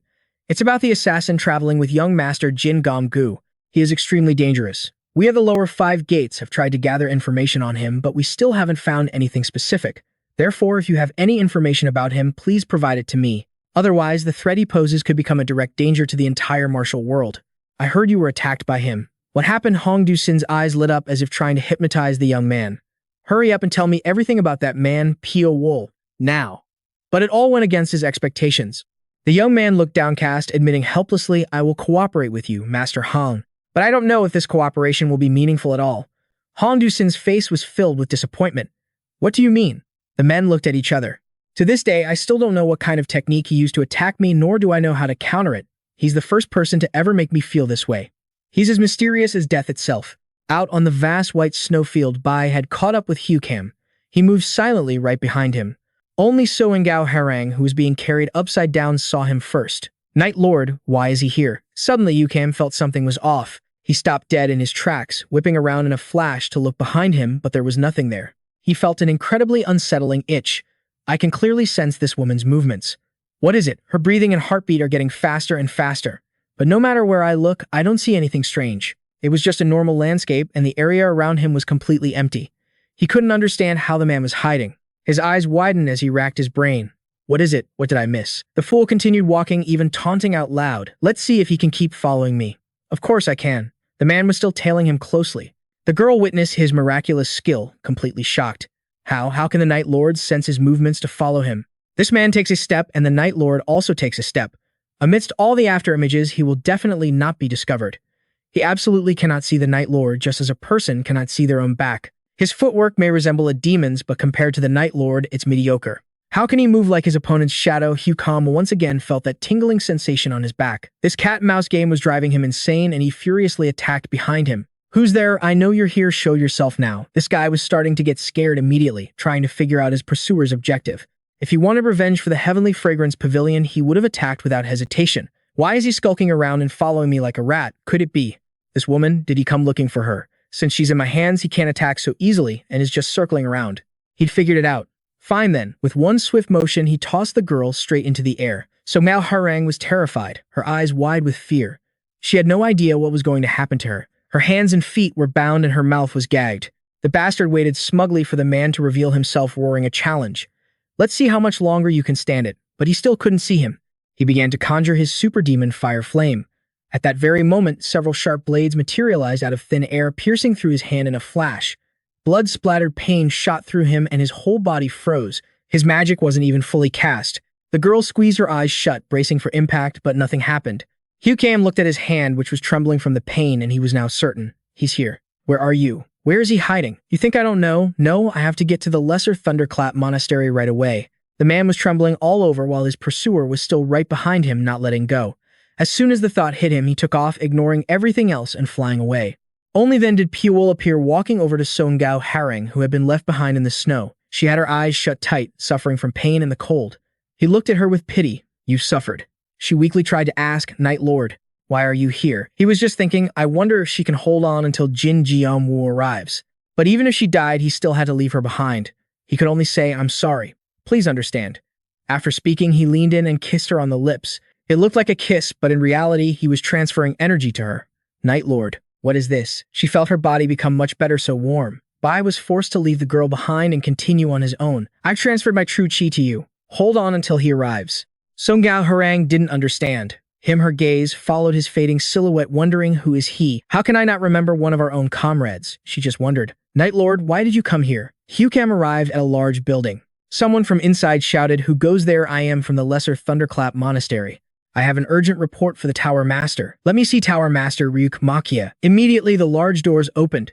A tall, dark, and imposing woman inside the tower heard the news and gave a faint smile. He says he's from the Lesser Thunderclap Monastery, her servant reported. He calls himself Hyukam. The woman's eyes lit up. Ah, I've heard that name before. The hunting dog raised by the Dharma monk. Even when she saw him kneeling before her, she maintained a contemptuous expression. What does a hunting dog like you want with me? The man was terrified now and blurted out everything. Someone is following me and he will definitely come here. He possesses incredible martial arts and stealth techniques, so I must be on guard. The woman's contempt was obvious as she burst out laughing as if she won the lottery. Haha, a hunting dog being hunted. How ridiculous. Don't worry. Without the tower's permission, not even the Dharma monk himself could step foot in here. The Dharma monk doesn't seem to like being indebted to others, but it looks like he'll have to owe me this one. Don't worry, you can stay here. The man bowed his head obediently. Then I shall be in your debt for one day. And just like that, he was safe for one night. He slept soundly in his room with his head on a high pillow, knowing there were guards posted outside. Suddenly, he felt something bloody next to his head. He groggily opened his eyes to see, and the moment he saw it, he shot up, his heart pounding. He suddenly remembered the items, the jewelry that woman was wearing. He never expected to see it out here. Pyo-wol had finally arrived at the tower. As always, a voice from behind the door called out, Who's there? But there was no answer. The old man furrowed his brow, confused. What the hell was that? Another guard walked over. Did someone else show up? A moment ago, someone was definitely at the door, but now they were gone. The two of them wouldn't have believed it if they died. The door hadn't even opened yet, our guy was standing right behind them, and they had no idea since when. After seeing those two items, the dark follower couldn't sleep a wink and got up to scout the tower. He paced back and forth, feeling like something was off. Why was it so dark and so eerily quiet? He couldn't sense anything at all. What happened to the tower? Did the hallway shrink, or was it always this narrow old man? That's not important right now. What's important is the safety of the Tower Master, the owner of this bracelet. He clutched the blood-stained bracelet in his hand, and suddenly his back went rigid and he froze on the spot. His eyes widened in terror. In the dim light, he saw someone's silhouette. The man suddenly staggered and then collapsed. His entire body burst into flames, burning brightly like a human torch. And it wasn't just one. The entire hallway before him was lined with 2 rows of standing corpses. That's why the hallway felt so narrow today. The sight was so gruesome it made the dark follower want to puke. In a flash, the fire spread to his feet, and he turned and ran for his life. But everywhere he went, all he saw were dead bodies. Here and here too. Everyone. They were all dead. Not a single person in the entire tower was left alive, and there was no one who could save him. By the time he realized it, it was too late. That brat. He already got in here, if so could it be. While he was still thinking, he suddenly froze solid and the blood-stained bracelets dropped to the ground. In front of him was the corpse of that wench hanging upside down from a beam. At that point, he was scared shitless. But why? Why did he kill everyone in Zimmu Tower and leave the Tower Master's bracelet behind as if he wanted me to witness it? Why not just kill me, Guo? What are you planning to do after cornering me like this? Zimmu Tower has fallen. He was so terrified he jumped straight down from the tower and fled as fast as he could. He had no idea that behind him Pyo-wol had already spotted him. With a gleaming short blade in his hand, he took aim at the silhouette of the dark follower running below, and with one throw it pierced through his arm, drenching it in fresh blood. The man was gravely injured, but our guy didn't kill him. He just let him run to the very end. His only hope now to cling to Xiao Lei in temple, his only chance of survival. Pyo-wol watched from a distance as his silhouette fled, following him closely into the deep forest. But he suddenly turned, and just like that, the man was gone. He's gone, I can't see him anymore. Never before had he let his prey slip through his grasp like this. The distance between him and me was just a few steps, yet he vanished right before my eyes. I can't sense any signs of life like his breathing or body heat. Is this for real? If he was really that skilled, he wouldn't have been chased to his wits' end by me. Pyo-wol circled the forest for a while but still found nothing. Ziyang felt something was off. He'd been in here before, but the fact was he'd lost him. He stopped wandering around and decisively walked to the edge of the forest. This forest seemed to have a hostile attitude towards me, trying to push me away. There are constant tremors occurring within this forest, and it's even filled with mazes and illusions to deceive the senses. Is this a formation spell set up to hide the headquarters of the Shaolin Temple? The influence of the Shaolin Temple in Tibet is incredibly formidable, so it will be very difficult to find them. However, as long as I have time, no matter what it is, I will find it. That's how it's always been. He hadn't given up yet. He'd just leave for now and figure things out. After walking for a long time, he came across a desolate village. This village is near the Shaolin Temple. I wonder if there's anything special about it. It's strange. I can sense gazes and breathing here, but no one is coming out of their houses. It's clearly a time for daily activities. Are the people in this village that wary of outsiders? And there's a little brat with a rock in his hand sneaking up behind me. He suddenly ran out and threw it at him. It was obvious he posed no threat at all. He was a complete civilian. That's why our guy caught the rock as easily as flipping his hand. Before he could even understand what was happening, he heard the kid cursing. "Get out of our village!" An old man ran right after him, screaming at the top of his lungs. "Oh my God, among my lord!" A crowd of people rushed over, pushing the boy's head down as they pleaded. "Please forgive my son's disrespect. Please be merciful and let it go."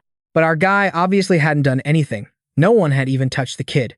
The little brat was still stubborn, yelling, "Why should we be afraid of them?" The moment our MC heard that he knew something was fishy, the old man next to him turned pale. "This kid, are you trying to end up like your brother? Shut your mouth." The boy's eyes welled with tears, but he still gritted his teeth stubbornly. "I'm not afraid of you people. So what if you turn my little brother into a monster?" The old man couldn't control the boy. No matter how much he threatened him, he couldn't get this kid to shut up. But Bai heard everything. He turned and asked him, "Who are the people who took your brother away?" Emboldened, the kid cursed even louder. "Don't you know, those bastards are all from the Shaolin Temple, just like you." What a coincidence, the very name he was looking for. Bai's eyes blazed red, radiating a murderous aura. Shaolin Temple. He ordered the boy to keep talking. The kid was scared, but fueled by a bit of anger, he kept shouting. "You people already took my brother and all the other children in the village, so why are you back now? Need more people? Then take me. Go on, take me." In contrast to the boy's crazed demeanor, our guy calmly reassured him, "I'm not going to take you." But the boy refused to believe him, cursing. "Lies." Our guy, mustering all the patience he had in his life, answered the kid, "I have no reason to take you. I'd rather kill Guo and be done with it than capture you and cause a whole bunch of problems to deal with." The boy's mind was finally getting clearer now. Confused, he asked, "You mean you're not from the Shaolin Temple?" He shook his head. "I'm not." Finally, the misunderstanding was cleared up. The old man's face was ashen. He asked shakily, "Sir, are you really not from the Shaolin Temple?" Too many words. He'd already said enough. His voice was ice cold. "Ask one more question and don't blame me for what happens." The entire crowd immediately kowtowed and wept. Please forgive us. It's because the Shaolin Temple has stolen so much from us that it has made this village so desolate. But just a few years ago, this place was still full of life. Although this village is near Nanmu Forest, which is within the territory of the Shaolin Temple, we have no relationship with them whatsoever. We were always grateful to them because their reputation kept evil people from daring to come near this place. But then one day, the monks of the Shaolin Temple came here and took all the children in the village away. The children were taken, and we had no idea why. Only Among was safe because he was out that day. And a few years later, when we met those missing children again, we realized that the Little Layin Temple was carrying out a truly terrifying plan. He released the children and told them, go on, fight each other, or I'll kill all of your parents. If you lose, your parents will die. This is a battle for your parents' lives. The children attacked each other. The loser would be killed, and at the same time, their parents would also be brutally murdered. This turned those children emotionless, unable to even recognize their own families. They made the children kill one another, and at the same time made them kill their own parents with their own hands. The arm I lost. It was my own son who cut it off. Pyo-wol was confused. Then why don't you people just leave this place? The old man laughed bitterly. Ha, how could we possibly do that? Even if our lives are in danger, they are our own flesh and blood. If we left, we're afraid that the children would be harmed again, so we don't dare to leave, even if the children don't recognize us anymore. Now he remembered his question. But sir, why are you looking for the Little Layin Temple? What they were doing to the children was exactly like his own situation years ago. Hearing it filled him with rage. His eyes blazed with killing intent. We will kill every last one of them. The brat who was so defiant earlier was now scared of him, but they also knew he was their only lifeline. The old man placed a hand on his chest and offered then, let me tell you everything we know about the Little Layin Temple. The supreme leader of the Little Layin Temple is called the Dharma Master. They say the current Dharma Master's martial arts are incredibly powerful, and he's known as the Blood Buddha. I heard he has mastered the ultimate martial art of the Little Layin Temple, the Heavenly Dragon's infinite supreme aura. On top of that, the Blood Buddha has about a dozen or so branches, so people often call it the 10 branches of the Blood Buddha. Below the 10 branches are 300 Mara blood monks who are the core forces of the Little Layin Temple. Besides these two forces, the Little Layan Temple has many other branches and organizations nurtured for countless different purposes. Those children who were taken, they are also being raised to become weapons to fulfill some objective. We don't know the way to the Little Layan Temple either, but I think they must have left a trail that will help you find them, because that place is always teeming with people. An extraordinary person like you will surely notice things that mortals like us cannot, so you will definitely find their location. Still, something felt off. Pyo-wol narrowed his eyes at them. You know quite a lot even though you've never been there. This rat-faced old man was dead serious. It's the obsession of a parent who has lost their child. Maine didn't ask any more questions, calculating in his mind. Kidnapping children to turn them into weapons, this feels familiar. If he delayed any longer, it would just give them more time to come up with a plan to deal with him. He had to end this and fast. Suddenly, the young man from before approached him. He begged him intensely, "If you see Soma and the other children, please don't kill them. Please save them." Back then, I couldn't do anything to save them. He had watched with his own eyes as they were taken away, but in the end he just hid in a corner covering his mouth to stifle his sobs. The regret was overwhelming. Soma called out to me, but I was too scared to step forward. His father came to comfort his son. "It's not your fault. Even your mother and I were helpless to do anything. It's only natural to be scared. You did the right thing. If you had been taken too, how could I go on living?" The two of them looked at each other and wept uncontrollably. "Son." It was a touching sight, but Maine had to be blunt. "I'm very sorry, but I cannot accept that request." The young man was startled, blurting out why. It was simple. He couldn't make a promise he might not be able to keep. I don't know what the situation is like inside the Little Layan Temple. It's an incredibly mysterious place and I have to sneak in. Even if I find the children, I can't act rashly without knowing their condition. I wasn't looking for the Little Layan Temple to save people in the first place, but I promise I will bring back information about the children for you, and I will slaughter every last one of those Little Layan Temple bastards. That very night, Maine set out once more looking for a way in, but he felt the same sensation as before.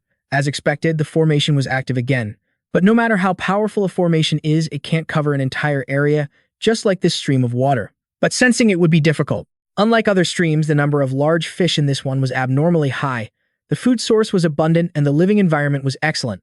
Pyo-wol stood in the middle of the river, sensing it. Is this caused by human waste? Just as he thought, he finally found a promising entrance. The formation here was fading, revealing a path. Even though my vision is blocked, I'm sure this is the way to the Little Layan Temple. So what if you block my sight? I'll use my sense of smell and touch to find you. And the path he had to take was a sewer line. Well, here goes nothing. He suddenly stopped. In front of him were several iron bars blocking the way, but he could see the buildings beyond them. Have I reached the boundary of the formation? He tried grabbing the iron bars to see. Pyo-wol's entire body seemed to turn into a wisp of smoke slipping through the small gap. Inside, he could hear voices. Who would dare infiltrate our headquarters? Without our permission, that person wouldn't even be able to find the way here, let alone break in. Who would do something so pointless? No one's managed to get in here for hundreds of years. Honestly, who starts such ridiculous rumors? These guys were rambling on and on even though he was already inside. The two of them continued to shoot the breeze shamelessly. See, I told you this was an order from the higher-ups. Just be vigilant and stand guard. Hearing this, he immediately thought of that Hukum guy. Did he brag about me or something? Inside the tower, a man named Hyo-bun asked with a throbbing headache, "You're telling me you were chased by an assassin and had to flee for your life?" The Hekam knelt on the floor, groveling. "Yes, that is correct, sir. My apologies." The old man was seething, his hand clutching his prayer beads, trembling. Does this make any sense? You were chased by an assassin, but you didn't even see his face.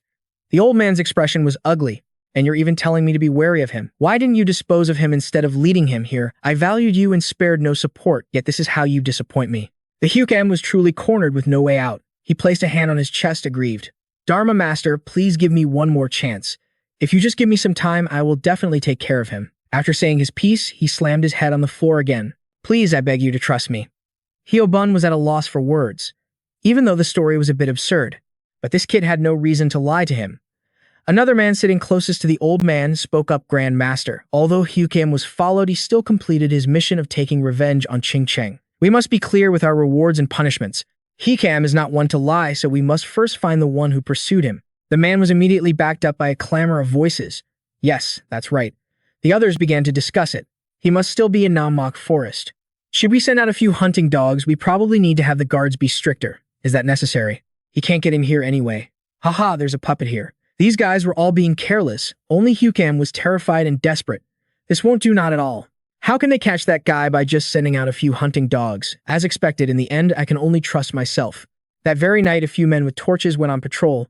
He's not here either. Did anyone see anything? Not even the smallest detail. It seems that even if we search all of Nammock Forest, we won't find him. Hukam's information must have been wrong, they said, their annoyance showing. I knew it. He's usually just a guy who pretends to be all that. As I thought we shouldn't have trusted that old man's words. The guy has already run away, so why should we suffer because of his nonsense? We should go back and discuss this further. The patrols had no idea that Pyo-wol had already successfully infiltrated their ranks. A few days earlier, one of the men had just returned from outside. He entered his room, threw off his clothes, and stretched out on the bed to rest, complaining with exhaustion and disgust. Oh, how long is this going to last? Where are we supposed to find these spies? That Hukum guy was definitely just talking nonsense. He can never get anything done right. As he was complaining, he suddenly froze. Huh. On the ceiling, he saw a dark mass with two glowing red eyes. He was the lucky one targeted by Pyo-wol. Of course, all that awaited him was a death, so swift he couldn't even gasp. His limbs were bound tightly by white threads. I can't move. He stared blankly at him, and it took a while before he could utter a single sentence, a monster. So this is it. Pyo-wol then took his form, blending in for days without being discovered. The other men recognized his form. Huh, isn't that senior brother Daeong-mook? I thought he went into the forest to search. What's he doing here? Are you done with the search already? What business do you have here? This is the only place left, so I came to take a look. Not many people come here, right? What could possibly happen? So I'm just here as a formality and also to pass a message to you juniors. Today's search is over, you can all leave now. He acted his part perfectly, casually walking inside to investigate. A foul stench filled the air. What is this place? A warehouse or a place where they concoct medicine? This isn't just a foul stench. Where on earth is it coming from? It's here. The strongest stench is coming from right here. A hole in the wall. The smell is coming from here. He put his nose to the hole and sniffed. This smell is different from the spoiled food I ate in the past, but it's also a bit similar. He immediately figured it out. Poison. He quickly shoved his hands into the hole and pried it open. Inside, a long staircase led down. He showed no fear. Let's see where this goes. Inside, there were also prison cells. A person was tightly bound, his mouth gagged in the corner of a room. Next to him was a white-haired old man with a demonic, wicked smile. Hey, you must have been waiting a long time. Creating this thing was a bit complicated. You've worked hard. The old man tilted the person's head back and forced him to drink. You don't need much, just one drop is enough. It really is just one drop. The old man was extremely depraved, laughing insanely as he eagerly awaited the reaction. The person's entire body writhed in agony. Blood spurted everywhere as his body began to transform. Huge boils erupted on his skin, a fate worse than death. His hand trembled violently, then quickly went limp. He must be dead. The old man watched the poison take effect, letting out a blissful, booming roar of delight. I've done it. With just one small drop I can easily take the lives of 10 top-tier martial artists. If I give this to the Grand Master, I'm sure he'll be very pleased. But I like it too. Pyo-wol stepped out from his hiding place. That thing is quite useful. The old man whipped his head around, looking at him with amusement. I can usually detect anyone who approaches, but I didn't sense you at all. The old man didn't even realize he was looking at Pyo-wol in disguise. He held up the vial, shaking it and showing it off. You think this thing is pretty useful, don't you? Pyo-wol looked around and asked, what kind of poison is this? I haven't named it yet, but I've finally perfected it. I assure you, anyone who is struck by this poison will certainly die within 7 steps. Sounds impressive. Pyo-wol smiled and offered a suggestion. 7 steps. So what do you think of the name 7-Step Soul-Chasing Powder? The old man seemed to love it. 7-Step Soul-Chasing Powder. A fine name, I'll call it 7-Step Soul-Chasing Powder. Just as he was busy admiring the vial, Pyo-wol silently struck while the iron was hot, a single throwing knife straight to the head. The old man died without a sound. Pyo-wol quickly snatched the vial of poison. Thanks to you, old man, I've got myself some good poison. After dealing with the old man, he glanced at the cage next to him. I've said I don't like anyone loitering here. I really don't like it. When the blood monk saw the scene before him, his face flushed red as he roared in fury. Impossible. The radiant blood monk was assassinated. Bodies were strewn everywhere, too many to count. The other men finally realized. Hukam was right, sir. The spy is hiding and running rampant in the Little Thunder Temple. The old man couldn't stand it. How did he get past the formations all over Nammok Forest to get in here? How would those incompetent fools know? They could only bow their heads and take the verbal abuse. This humble one does not know how he bypassed the formations, but investigating the deaths of the radiant blood monks will surely reveal the truth.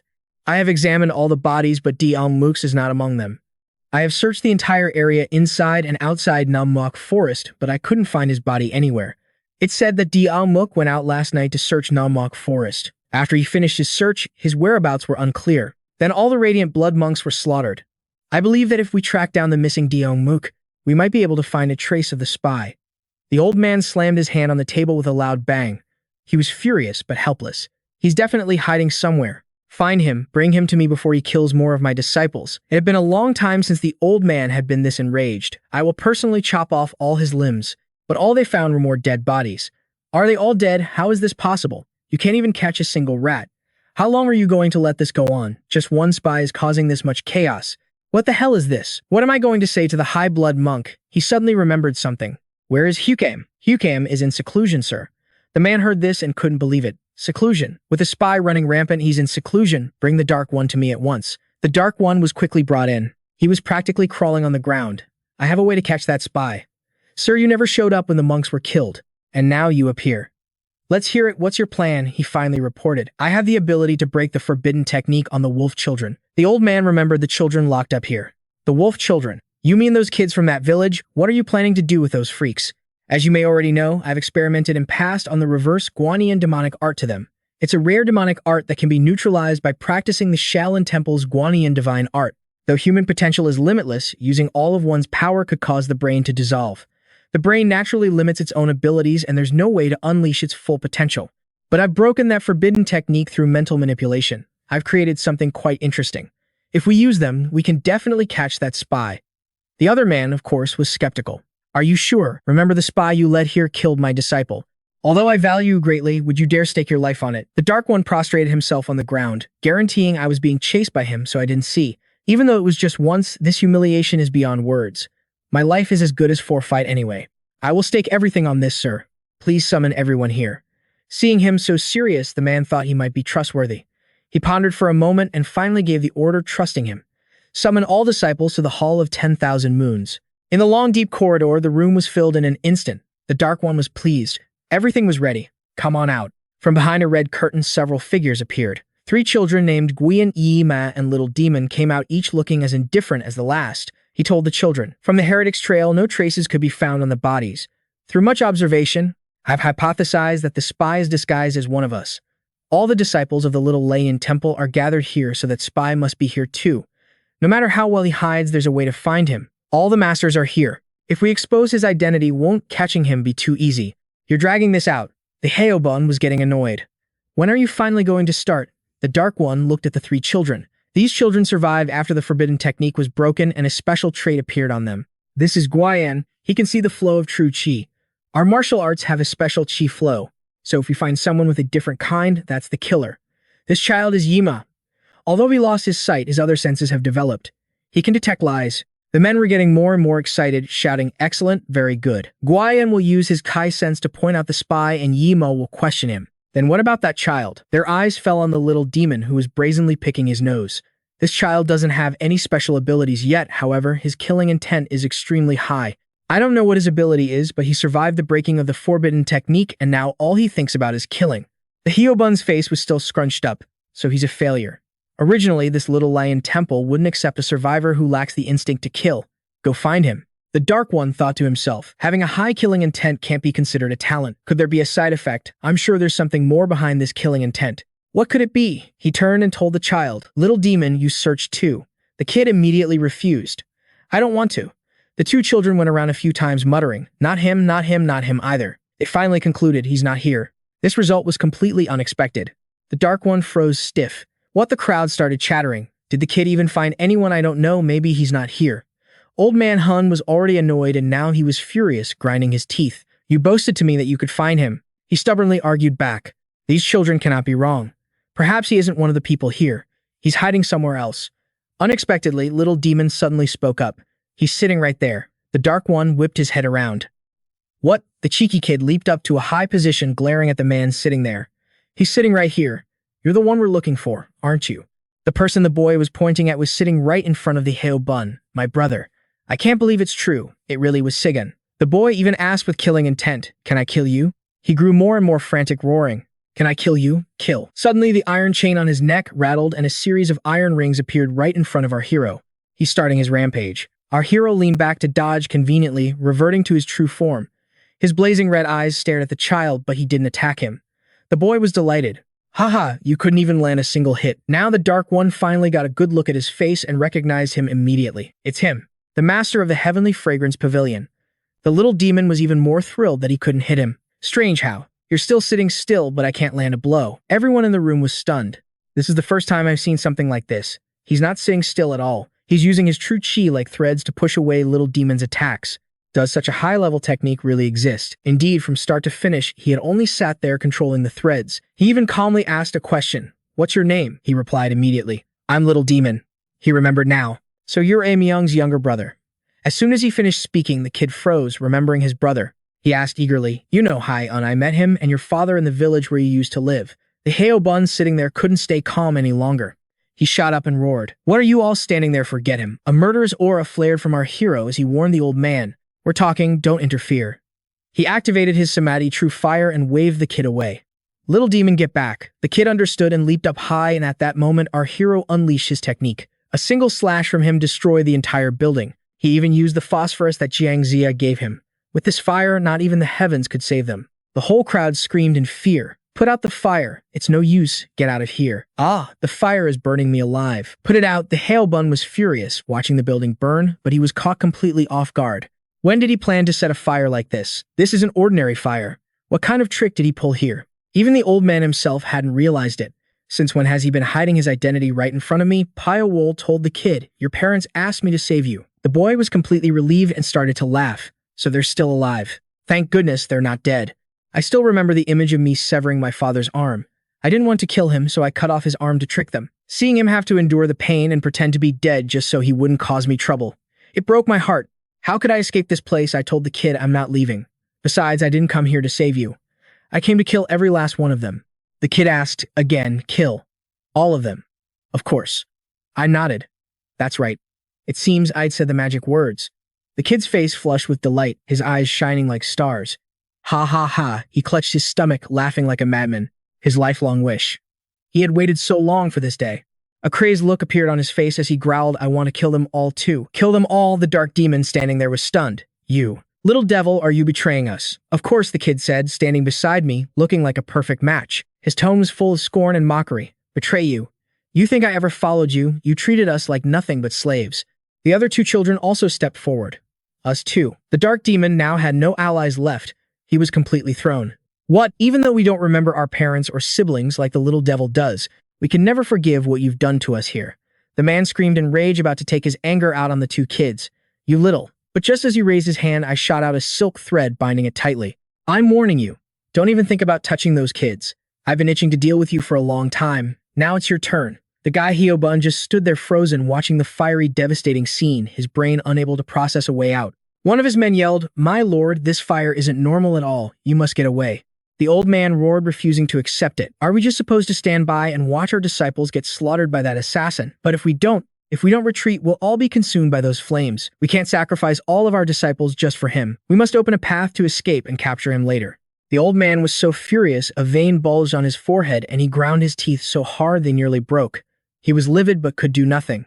That bastard Hukem told me he had completely brainwashed them, and yet now these brats are all rising up in defiance. They're all insane. How dare they prance around in front of me like this? He clasped his hands together, unleashing his power, intending to finish them all off. "You savages, I'll blow every one of you away." This guy was no pushover. He summoned a massive fire dragon, aimed it straight at me. But I'm handsome, not stupid. Not only did I manage to dodge it, but I also got all three kids out of there with me. When the fire dissipated, only he was left looking around in a daze. Where are they? Where is he? Where did that guy disappear to? Even then, there was still one ridiculous bootlicker. Could it be that they were all smashed to bits by your lordship's grand technique? But at least one of them had a clear head. No way. He's definitely still alive.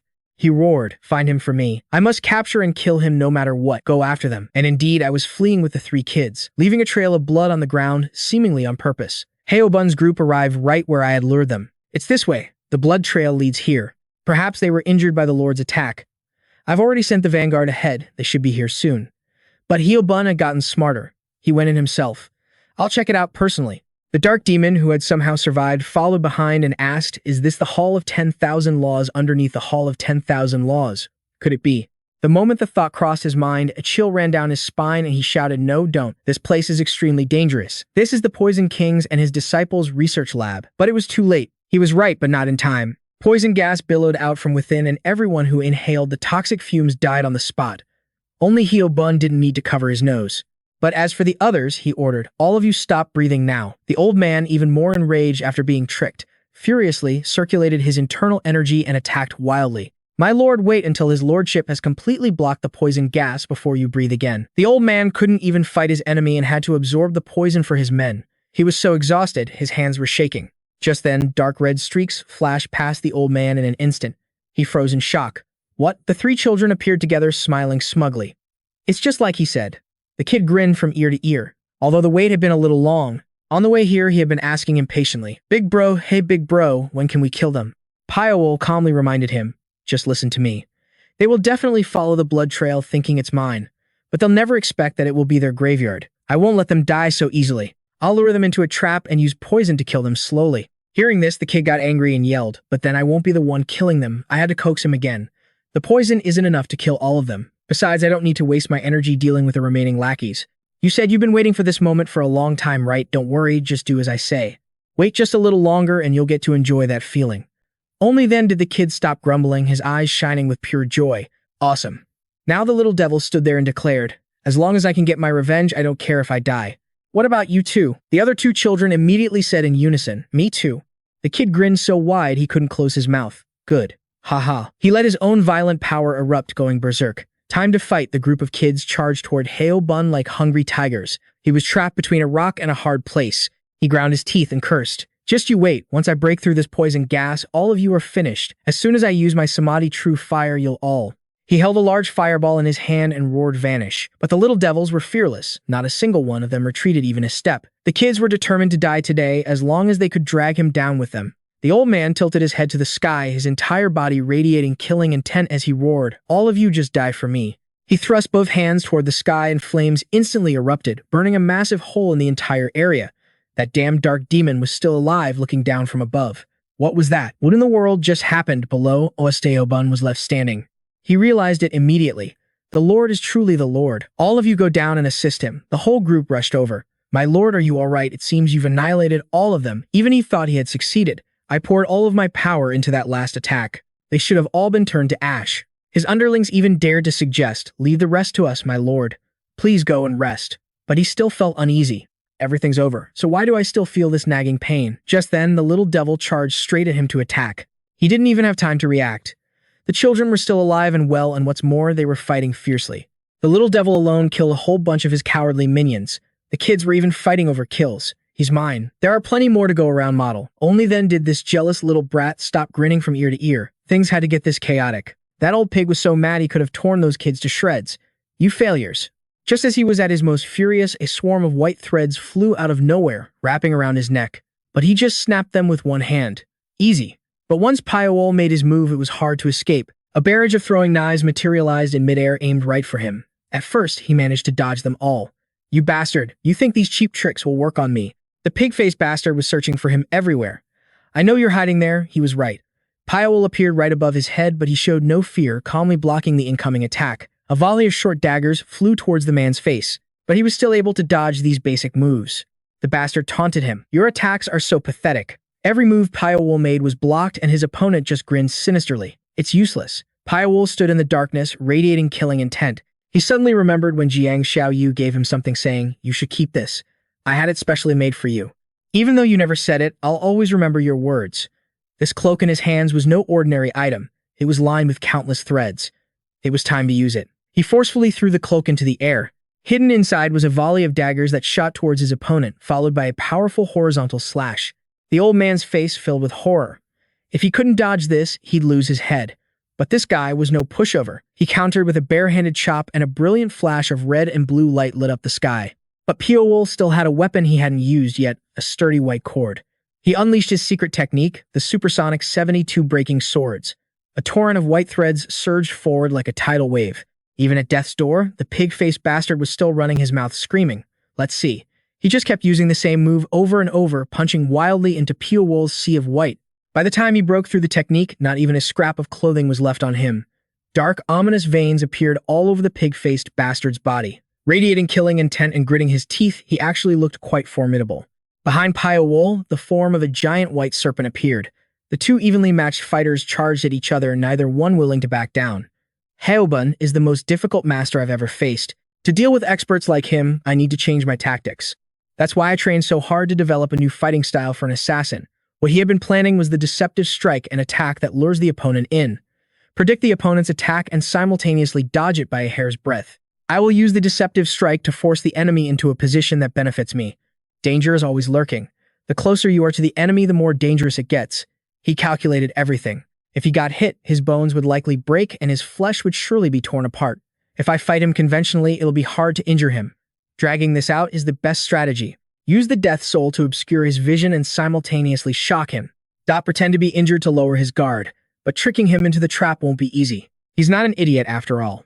A master in this situation would naturally feel uneasy, but over time they'll start to believe it and fall into the trap. That's how the deceptive strike was created. He seized the opportunity, unleashing his ultimate technique. His eyes, his breathing. He used the deceptive strike to deceive everything. His opponent was completely caught in the trap, still smiling, smugly unaware. The man mocked. What's this little brat? Tired already? Why are your attacks so weak? All you know are these weird tricks, but you have no real substance. To think you came up with such a meticulous plan. It seems you're just a common assassin after all. But the more he insulted him, the more pleased Pyo-wol became, his eyes shining as he waited for the right moment. A smirk crept onto his lips, certain that victory was within his grasp. It's time to end this. When an opponent thinks they have victory secure, their attacks will inevitably have openings. This was the moment. His eyes stared straight at the incoming attack without blinking, glowing with a brilliant spark. He moved as gracefully as a floating cloud and landed a punch straight into the pig-faced bastard's chest. The color instantly drained from his face, turning deathly pale as he coughed up mouthfuls of blood. He couldn't believe that even at this stage he'd been hit with such a devastating blow. All the strength left his body. You bastard. How could you? Pyo-wol didn't bother wasting words on a dying man. He uttered a single phrase, shatter jade, and activated it instantly. The pig-faced bastard's chest exploded, killing him on the spot as his entire body disintegrated. He screamed in agony without end.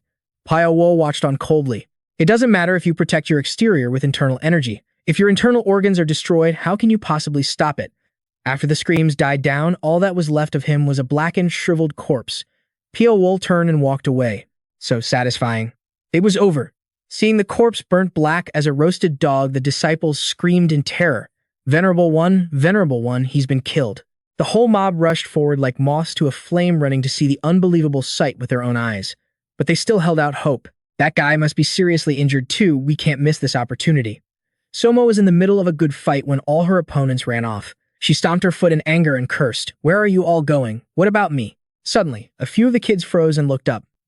What was that thing that just flashed by up there? Immediately, a stream of crimson fire poured down from the sky. Every last one of them was too scared to advance. What is this? What's happening? It turned out the master of this technique was Jin Gyum-gu. He had finally caught up, his eyes shining with a cheerful smile. Are you all right, my friend? Pyo-wol was taken aback. This was the first time someone had called him that. Jin Gyum-gu, the man quickly explained, because I lost your trail halfway. It took me a little longer to find my way here. If I hadn't made it to that tower and heard the explosion just now, it probably would have taken me much longer to find you. Luckily, I'm not too late. But it looks like the biggest problem has already been solved. He glanced regretfully at the remaining small fry. Looks like I can only help with the minor stuff. Can you still fight? Pyo-wol was obviously exhausted. He waved his hand at him and said, looks like I'll owe you one this time. The man laughed heartily. There's no need to keep score between us. And just like that, the entire mob was wiped out without a trace. But it turned out that a guy named Huk-am was still alive. He just stood there stunned and terrified, watching Soma slaughter them like it was a game. After finishing off the rest, Jin Gyum-gu sheathed his sword. I've taken care of it. Pyo-wol's ears were ringing from him, chattering on about being friends. Who's your friend? Don't just say things like that. The man's eyes lit up. You saved Gong Ga Rang. Thank you. That child has already returned to the capital. Now the two could finally talk properly. I don't remember leaving any traces behind. How did you follow me? Was it a tracking art? It wasn't a tracking art. I just tried to imitate what you did with the help of a few Taoist artifacts. My imitation was a bit clumsy, so I was a little late. Luckily, I still made it in time. Pyo-wol clutched his stomach carefully, assessing the situation. My current condition isn't good at all. I look fine on the outside, but my internal energy is in complete chaos. If this goes on any longer, the outcome will be unpredictable. I knew the techniques of the Little Layan Temple were formidable, but I never expected them to have a master this powerful. How did a master like him end up like this? What kind of dirty trick was used? The other guy was also staring intently at him. Pyo-wol was genuinely curious about his current state. He made the first move. So shall we head back to the capital now? But he wasn't done yet. He shook his head. No, there's still one more thing to do. I haven't forgotten that bastard Huk-am. He's still out there. First, I'll burn this whole place to the ground. As for that dark fiend, he was running like a madman through the forest, trying to escape his mind in a panic as if he were being chased by a demon. What should I do? Even the minor Layan temple was razed to the ground. Where can I possibly find refuge now? Suddenly, an idea sparked in his head, the Potala Palace. That's right, he won't be able to chase me all the way to the Potala Palace. It's so far away. No matter how skilled he is, he'll never be able to track me there. Well, too bad, our hero didn't need to go that far because he was already right on his tail. A volley of white threads shot out from the trees, ensnaring him completely. This time, even if he grew wings, he couldn't escape. He still managed to struggle for a moment, hiding behind a tree to catch his breath. But before he could even take a full breath, countless threads descended from the trees, binding him tightly. Now there was absolutely no escape. His time was rapidly running out. He pissed his pants while begging for his life. It was my fault. Please don't kill me, he cried pathetically, but the threads around his neck only tightened. Before he died, he had a bittersweet thought, I'm finally free. After the battle, the three children sat resting on the grass. Yao asked with a smile, who do you guys think won? Gui Yan guessed immediately. Of course it was him. Pyo-wol and Jin Gak stood facing each other, preparing for a duel to settle all their grievances. Yao felt that the other guy was no pushover either. If Pyo-wol was a sharp spear, then the other man was a mighty great axe. Jin Gak sized him up. Is your body okay? If you haven't recovered, I'm willing to give you a handicap. Pyo-wol was ready. It's fine, my current condition is excellent. He was very relaxed about this fight. Good. But no matter the outcome, I will forget my grudge over the death of Seaman. After all, he was the one in the wrong first. Pyo-wol didn't care. It's fine if you don't forget. Jin Gak smiled and replied, let's settle it this way. This is my wish. I don't want to live indebted to anyone. Debts, of course, must be paid. Pyo-wol couldn't understand why he was so stubborn. You live such a complicated life.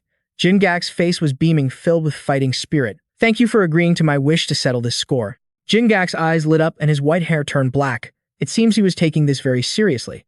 No need to thank me. I also want to find out a few things. Soma sat on the side excitedly eating popcorn. Ooh, it's starting, and so on that day.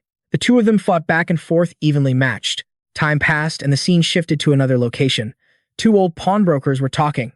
Oh, is this the original? This is what your son asked me to deliver. Ha ha ha, thank you. You must be tired from your long journey. Please go and rest. Conveniently, I own a hotel in the city center.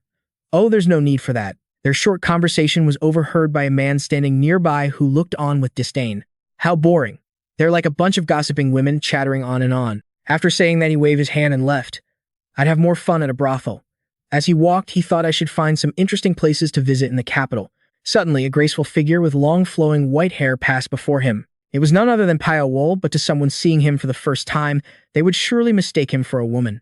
Especially a lecher like this guy. He was immediately captivated. Ooh la la.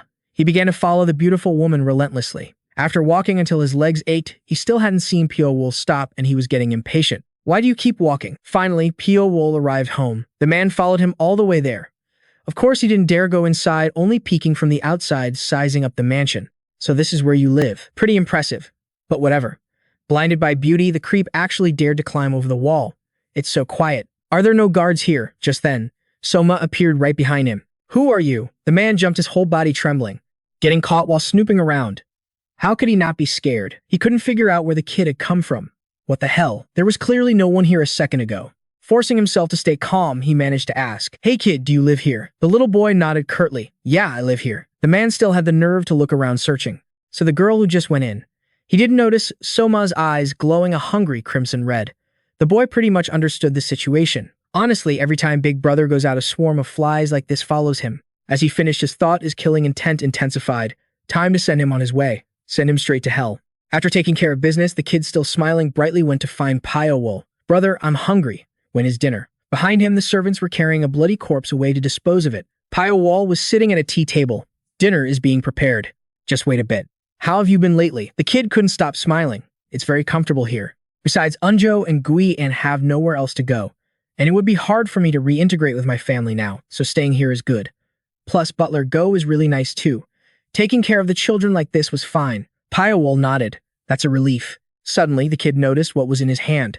Is that a letter from that brother who looks like an iron tower? What did he write? He seems like a good person. But why does he write so often? It's not a love letter, is it? Let me see what it is. The person the kid was talking about was Jin Gak. In every letter he wrote, to my dear friend. It was incredibly cheesy to hear. Pyo-wol read that one line and immediately folded the letter, unable to read any further. Seeing this, Soma got curious again. Huh, what is it? You're not going to read it.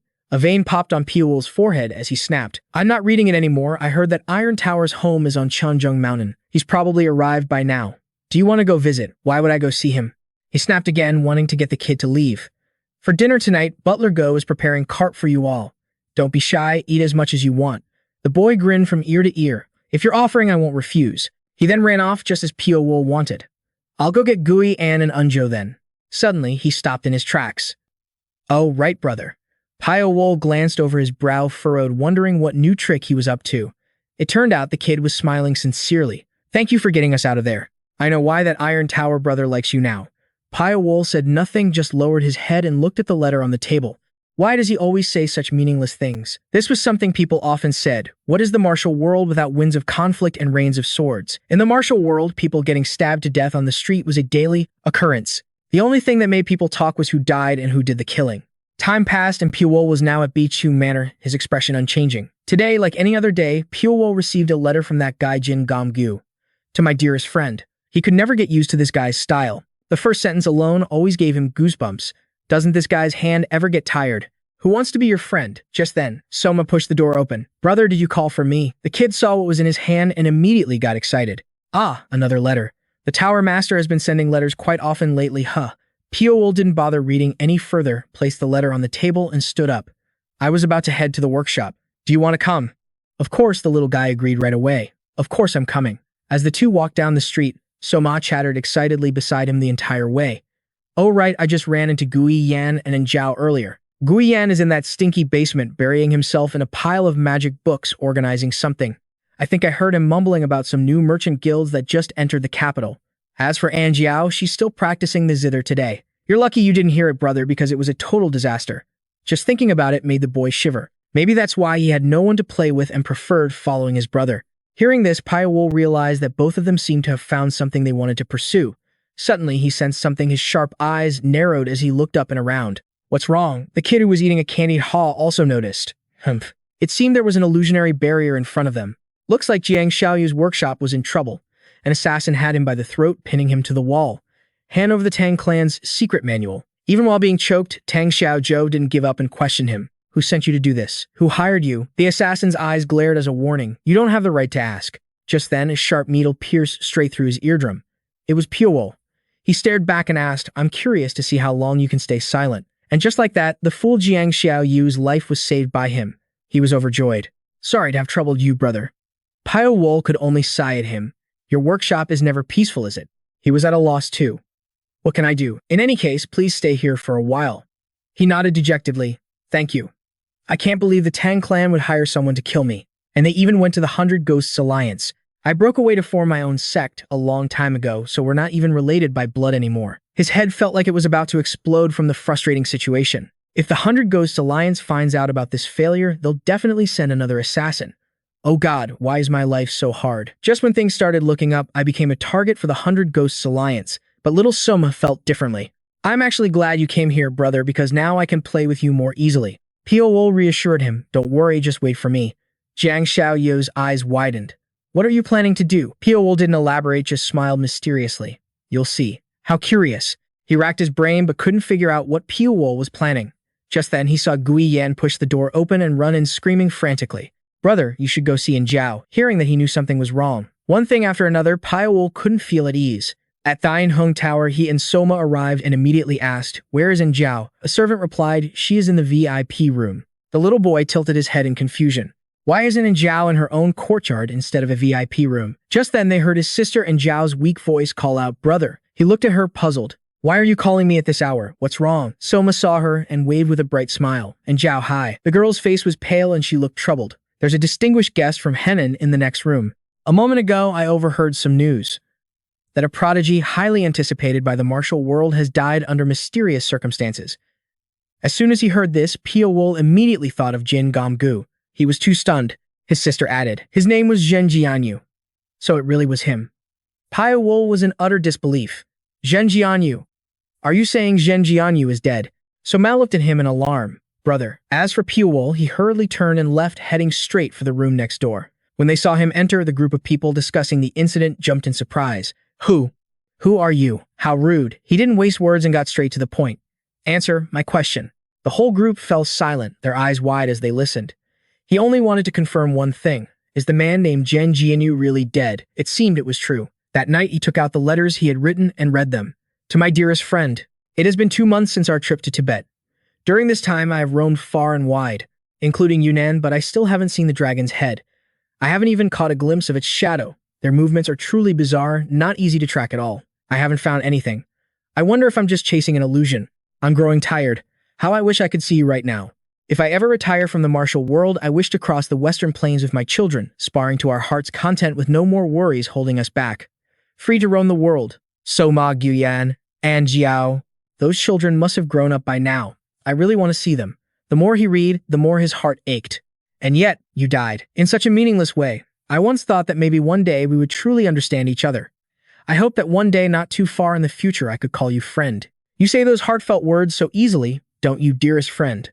I really can't understand it. One by one, the people he cherished always died like this. His killing intent flared. He made a vow. The one who killed Zhen Jianyu would pay the price. He will pay a heavy price for daring to murder the brother I held most dear. Pyo-wol was a man of his word. He always repays a debt of vengeance. He prepared to set off that very day, but first he would stop by Jiang Xiaoyao's to get equipped. This is the Dark Dragon robe.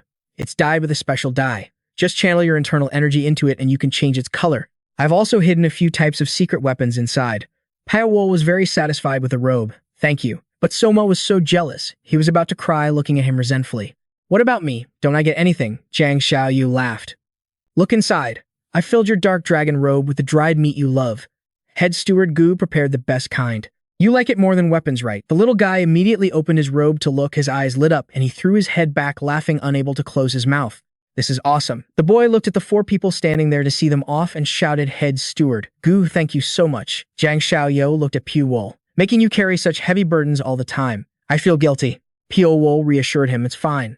I had to investigate Zhen Jianyu's murder anyway, so I'll take care of this at the same time. Bai Gui, Lian is fine too. Well, I'm off then. This time he brought the little demon along with him. The little one jumped on his back and waved. Brother Tang, Xiaozhou, Gui Yan, and Jiao, everyone please take care. The others waved them off, wishing them a safe journey. The scene changes to a massive city gate under the scorching hot sun. A caravan was making its way out of the city. They were the Changluo snow transport caravan. The leader, sweating profusely, thought to himself, we were just supposed to be transporting some scriptures to the Shaolin Temple. So why do we have to travel with these guys? He couldn't help but glance back at Pyo-wol and Soma, who were following behind. Everyone in Sichuan City was afraid of that man, not to mention the little demon traveling with him. The more he thought about it, the paler his face became with fear. He remembered what his old man had told him. Since this is Hero, Piao's first time in the Jianghu, I hope you'll look after him until he gets used to life out here. The man was speechless. The problem wasn't looking after him. It was how could he not be terrified? Soma, munching on some dried meat, asked, Brother, what kind of place is the Jianghu? Pyo-wol told the kid he'd just have to see for himself. The boy's jaw dropped in disbelief. You don't know either. Are you disappointed that I don't know? Not really. Let's just go. The more we travel, the more we'll understand. They walked until they reached a tavern, and as soon as they arrived, they knocked a guy flat on his back. Soma grinned from ear to ear. The Jianghu isn't very interesting at all. Can I kill him? Pyo-wol thought for a moment. Him, should I, or shouldn't I? The two of them were about to tear the whole tavern apart. Getting interrupted while I'm trying to eat. I'm getting sick of this. A group of bandits holding large blades started yelling and cursing. You bastard, who do you think you are? I was planning on going easy on you. Hey, you guys, give them a taste of what's coming. Even after being knocked down, the bandits still wanted to charge forward. Pyo-wol turned to the kid. Soma, at this point, I have to let you. Just do as you please. Suddenly, a man in red rushed forward out of nowhere. Oh my goodness, great hero. The old man dropped to his knees in front of him, begging desperately. My subordinates have offended you, great hero. Please, I beg you to forgive them. I beg you, show mercy and spare these ignorant fools. The other thugs, still clueless, started yelling, Chief, what are you doing? Why are you bowing to a couple of nobodies? The old man was furious. He glared at his idiotic underlings and roared, Shut your mouths. Do you have any idea who you're messing with? The old man bowed low, continuing to plead, It is my fault. I will take full responsibility. Please forgive us, forgive us. Soma looked on, getting impatient. I still want to fight. Brother, how about we just kill them all? Pyo-wol gave the old man a chance. Starting today, I'll be staying at this inn. Will that be an inconvenience for you? The man, still on the ground, stammered, No, not at all. I will arrange everything perfectly so that you won't be disturbed, great hero. The kid heard this and got bored. We're not killing them. Oh well, one less problem to deal with. Pyo-wol turned to leave. Then you handle this yourself.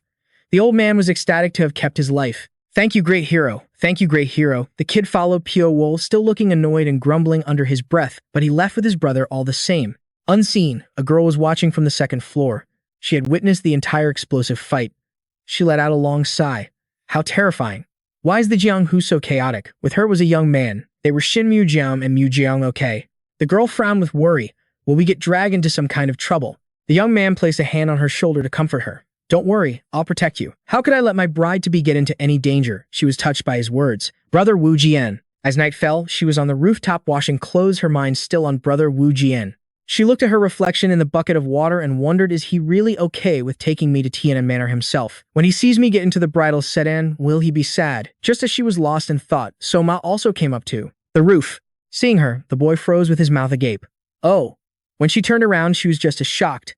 The image was still stuck in Mu-jeong-ok's mind. That's the boy who said those scary things yesterday. But now he seemed perfectly relaxed, walking over to greet her without a hint of malice. Hello, pretty sister. She politely greeted him back. Ah, hello. Even though the boy hadn't done anything, she was terrified, stammering, are you here to bathe? Do you want to go first? But the kid let her go first. You were here first, so you should go ahead. She was drenched in a cold sweat and quickly made a plan. I have to finish bathing quickly and get out of here. And so she started splashing water on her face and washing up. Soma could tell she was panicking and called out softly, sister. She immediately turned. Oh, what is it? The boy saw she was so flustered. She was splashing water all over herself. So he tried to reassure her. You don't have to rush like that. Don't worry, I'm not going to kill you. I wouldn't do that even if I were hungry. She then realized how rude she was being. Thank you. And I'm sorry for how I acted just now. She suddenly seized on what he said and asked, but are you really hungry? The boy's face fell as he looked down. Not really hungry. It's just that I've already finished all my favorite snacks, so I feel a little empty. The girl felt a wave of relief. Oh, I see. And so somehow the next day on the road, Soma was happily munching on more dried meat, grinning from ear to ear. Hee, this is so delicious, Pyo-wol asked in surprise. Didn't you finish all your dried meat right after we set out? The kid finally confessed. The sister at the inn gave it to me. She said she made it herself. Do you want some? Pyo-wol shook his head. I'm fine. The kid couldn't help but praise her. She's so nice. I wonder if we'll ever see her again. If we do, I'll definitely ask her to teach me how to make dried meat. Meanwhile, he had no idea that Shin Mu-jeom and Mu-jeong-ok were in grave danger. The girl clutched a sword tightly, her eyes welling up with tears and fear. Behind them was a bottomless abyss, and in front of them, a group of assassins had cornered them. Shin Mu-jeom stood in front of the girl protectively and shouted, Who are you people? Who sent you to do this? He acted like a true man, shielding her. It's dangerous. Stay behind me. The fierce-looking men threatened the pair with their swords. The leader sneered. You don't need to know that. There's only one thing we want. He pointed directly at them, menacingly. Hand over the sword. That girl is holding the gongbu sword. The thing he was after was the very sword Mu-jeong-ok was clutching. Shin Mu-jeom frowned, worried. How did you know we have the gongbu sword? They didn't care to answer. Moff, enough talk. I take it you don't want to hand it over. His face darkened as he declared, Don't even dream of it. We will never give up this sword. The gongbu was one of the 3 famous swords forged by the 2 legends Ao Yezi and Gan Jiang. It was the only one of the 3 swords still in existence and also the least known. Who would have thought the gongbu was the family heirloom of such an ordinary clan? So what our client said was true, but no matter what was said, the thugs were despicable. With a wicked laugh, the leader ordered his men. Take it from them. The entire group charged forward, but only Shin Mu-jeom could fight back. Mu-jeong-ok could only stand helplessly behind him, clutching the sword. That guy gritted his teeth, fighting with all his might. Damn it, Ron, using all his strength, managed to push a few of them away. The leader watched this and sneered. Oh, not bad. But that's not nearly enough to make us back down, is it? As soon as he finished speaking, the old man joined the fight, striking with a powerful slash. But luckily, Shin Mu-jeom managed to dodge it. A terrified Mu-jeong-ok screamed, Brother, a little bit closer and his head would have been chopped off. The 2 of them fought back and forth one-on-one. It seemed Shin Mu-jeom couldn't find a way to finish him. He had to struggle just to barely fend him off. The other guy was knocked back by him. Uninjured, but he was already getting exhausted. Panting heavily, he had to admit his skill level is truly remarkable. I can't beat him alone. He played dirty and called his men to gang up on him. All of you focus your attack on that woman. One of them asked worriedly, Captain, there's a cliff behind her, and that guy is blocking the front. How are we supposed to do that? Before he could finish, the captain kicked him a one-lay. How dare you talk back? If you can't do it, you still have to. He glared threateningly. Are you scared? Just attack. I've already calculated everything. You think I'd let you die? Seeing this, the whole group immediately charged forward. Come on, charge. He could handle a one-on-one, but against so many. Shin Mu-jeom would have a hard time fighting back. Well, he'd just have to fight as hard as he could. The leader's face darkened with anger, his hands clenched into fists. What are you afraid of? The 4 captains would have to step in. Fury blazed from him as he gritted his teeth. While Shin Mu-jeom was busy fighting the mob on the other side, Mu-jeong-ok was hit with a painful slash. She panicked, tears streaming down her face, not knowing what to do. A shocked Shin Mujam turned and yelled her name, Mujong, okay. He quickly broke through the encirclement and rushed to her side. Mujong, okay, are you okay? Seeing the two of them cornered, the leader grew even more cocky. Hand over the gong-bu sword, the girl was sobbing, tears pouring down. Shin Mujong quickly turned back. Mujong, okay, snap out of it. Mujong, okay, was terrified. It's hard for you to win while protecting me. She regretted it, tears streaming down her face. I'm holding you back. Just then a voice echoed from above. No wonder the birds are so noisy. The girl startled, recognizing it instantly. It was Soma who had arrived just in time. He winked playfully. Sis, we meet again. Mujong, okay, looked over, unable to believe her eyes. Ah. As soon as the kid saw her, he immediately asked, Got any more beef jerky? Her voice trembled.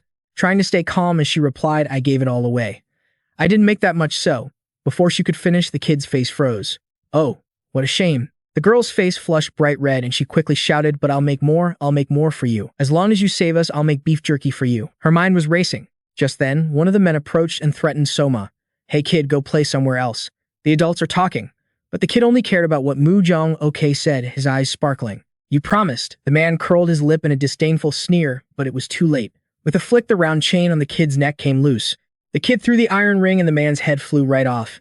As for the others, he held a bunch of iron rings and threw them out with a whoosh. The whole crowd was wiped out by the kid. Blood splattered everywhere. With just a single large iron ring, the kid had dealt with them so quickly and efficiently. Soma beamed already, asking for his reward. Hee, remember to make lots of beef jerky for me. Mujong okay nodded hurriedly. Shin Mujong, however, was puzzled. How did that guy? In just an instant, he looked at the kid, thinking tensely, who on earth is this child? He's like a demon. Just then, Pyo-wol arrived. The kid turned around and grinned. Ah, brother. The man didn't say much. He looked at the group and got straight to the point. I heard those guys mention the gong-bu sword earlier. Is that it? The man's attention was on the very large sword in her hand. He stared at her and asked, Can I take a look? A frightened Mujong okay bit her lip, her face stained with tears, pleading silently. If you don't want to, I won't insist. He just turned his head to look at the pile of bodies on the ground. Shin Mujong approached him. We are incredibly grateful for your help, great hero. However, but Mujong okay had calmed down and stepped forward. Sir, it's all right. After all, we can't protect it with our own strength anyway. He watched anxiously as the man took the sword. But the man didn't seem to want it, he just wanted to look at it. It's unclear if they're trying to protect it or hide something by acting like this. Pyo-wol examined every inch of the sword. In terms of sturdiness and sharpness, there was nothing to complain about. But the blade was too short. People rarely make swords like this anymore. After a brief look, he returned it to them. It is indeed a famous sword, excellent quality, but it's difficult to use in a real fight. Without much care, he tossed it back into its sheath. It would probably be better as a decoration. Soma piped up. You think so? I just think it looks pretty. The man explained. In combat, a single-edged weapon is usually easier to handle than a double-edged one. Of course, that alone isn't enough to judge whether this sword is practical or not. The girl hugged the sword. Since ancient times, swords have been seen as a weapon that connects heaven and man. For that reason, every sword is given a name and treated as a sacred object. This sword is no exception. Sweat broke out on Shin Mujong's forehead, his face dark as he bit his lip anxiously. Because of this very sword, we've encountered countless troubles. I don't know what other problems Mujong okay will face in the future. The man asked them, Where are you planning to take this sword? He replied, We are heading to Tian'an Manor in N City. Mujong okay, if you tell them.